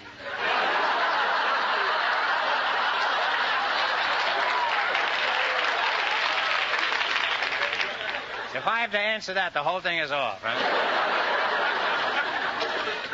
I'm a Brahma, Judge. Any fool can see I'm not a Holstein. Do you judge Brahmas? Oh, yes. I just... You're a Brahma critic, in other words. Yes, indeed. We handle a lot of them. And I say you're a Brahma critic? Yes, sir, Brahma critic. Who do you work for, the Daily Moose? Well, all right, go ahead and judge me, eh? Generally speaking, you have all the fine points of an outstanding animal. You have a very well-shaped head. You have... For what? Well, for a good Brahma. You have fair shoulders, but I'd say they could be a little thicker, a little fuller, your shoulders. Well, my head makes up for that. Well, how do you judge cattle? What do you look for in a cow? General conformation, quality, and showmanship.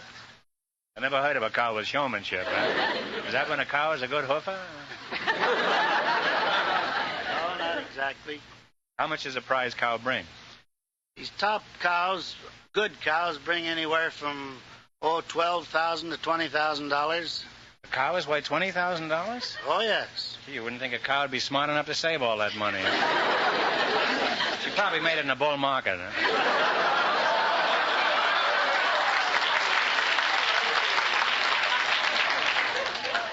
How much is a bull worth? Huh? Not a wool worth, but a bull worth. Huh? Oh, good, real top, outstanding bull sold for $65,000 this year. A bull is worth $45,000 more than a cow? Oh, yes. I hope you girls all listen to that out there. Well, I've always said it was a man's world. How much does a prize bull weigh, Judge? Good bull weigh from 1,600 to 1,800 pounds. And how much does that come to a pound for a $65,000 job? Well, don't figure them, but you don't eat those bulls.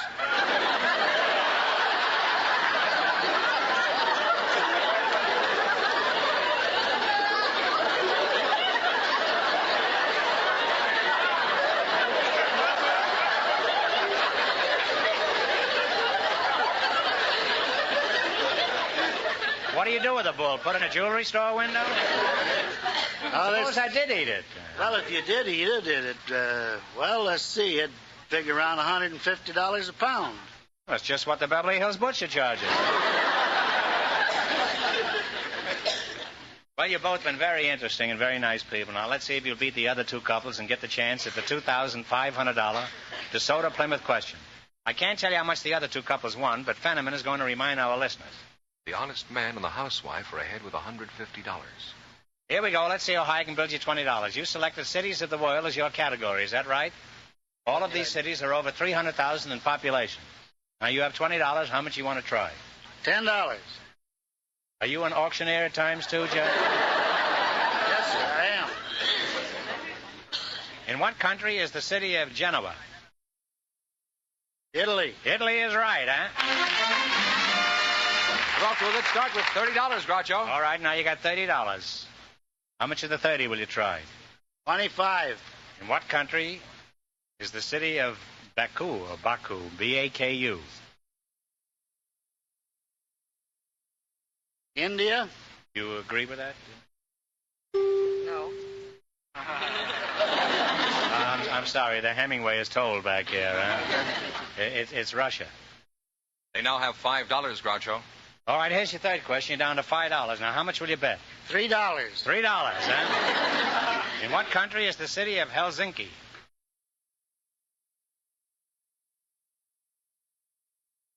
Norway. No, you're close, Judge, but not close enough. It's Finland. They now have $2. Well, now you're down to $2, huh? Now, you can put it on the third race, or you can bet it here, whatever you want.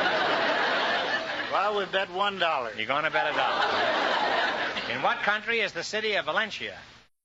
Spain. Spain is right, huh? All right, you're practically cleaned out. We want you to go away from here a little better off than when you came in. Now, if you get this one right, you'll be $10 richer. After what state is the Mississippi River named? Mississippi. Mississippi is right. This couple winds up with a grand total of $3. And that means the honest man and the housewife with $150 get the chance at the DeSoto Plymouth $2,500 question.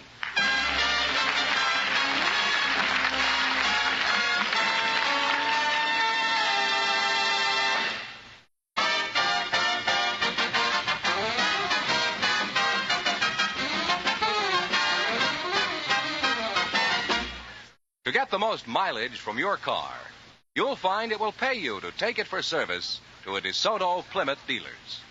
For that's where you get the benefit of factory-designed and approved tools and equipment, and skilled factory-trained mechanics who know how to use this equipment to do an expert job on your car in shorter time. To you, this means a saving of money and a car that will give you faithful, economical service mile after mile. So next time your car needs service, no matter what make of car it is, take it to an authorized DeSoto Plymouth dealer.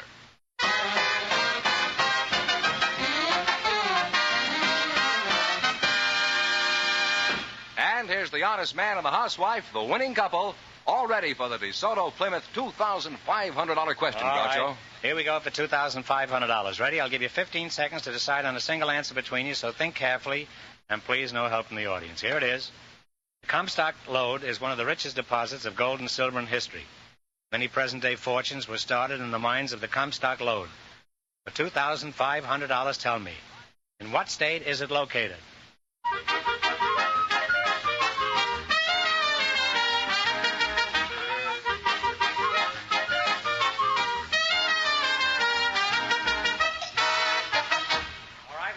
You Nevada. Decided upon. Nevada is right.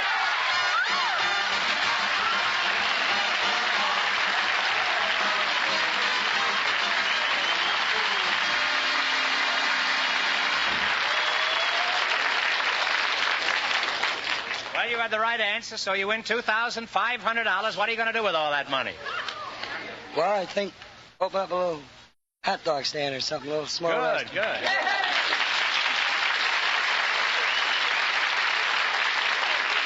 Mrs. Schwartz. Gee, I don't know. I only know I thank you very much.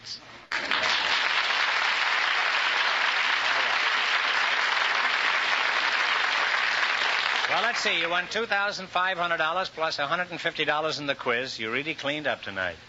Congratulations from the more than 3,000 DeSoto Plymouth dealers from coast to coast. You bet your life. Thank you. Thank you.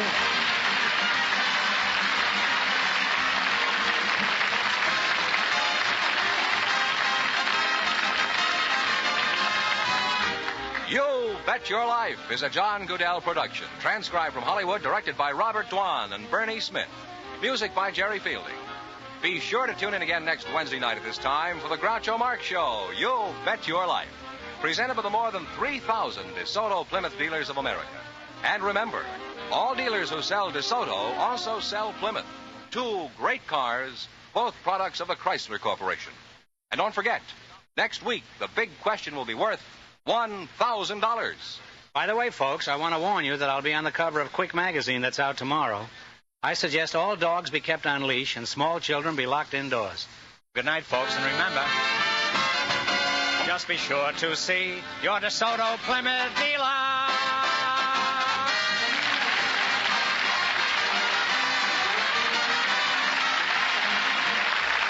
Folks, here's a tip from the National Safety Council. When driving, showing off doesn't pay.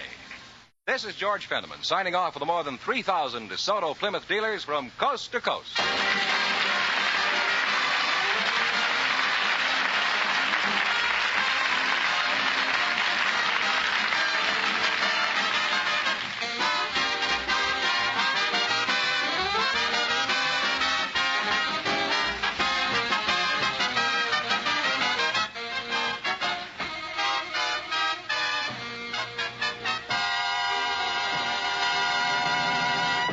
I would like to extend my sincere gratitude to Old Time Radio Research Group for their remarkable efforts in preserving and archiving the captivating world of old-time radio programs.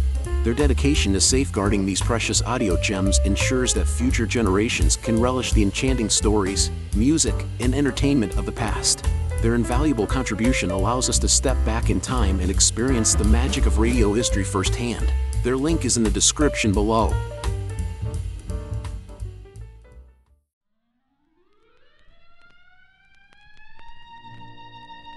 Thank you all for tuning into Golden Age Radio today. We hope you enjoyed the classic tunes and captivating stories from the past. Absolutely. It's been a delightful journey through time, and we truly appreciate each and every one of you for joining us. We have a fantastic lineup prepared for tomorrow's broadcast, filled with even more nostalgic melodies and thrilling dramas from the golden era of radio.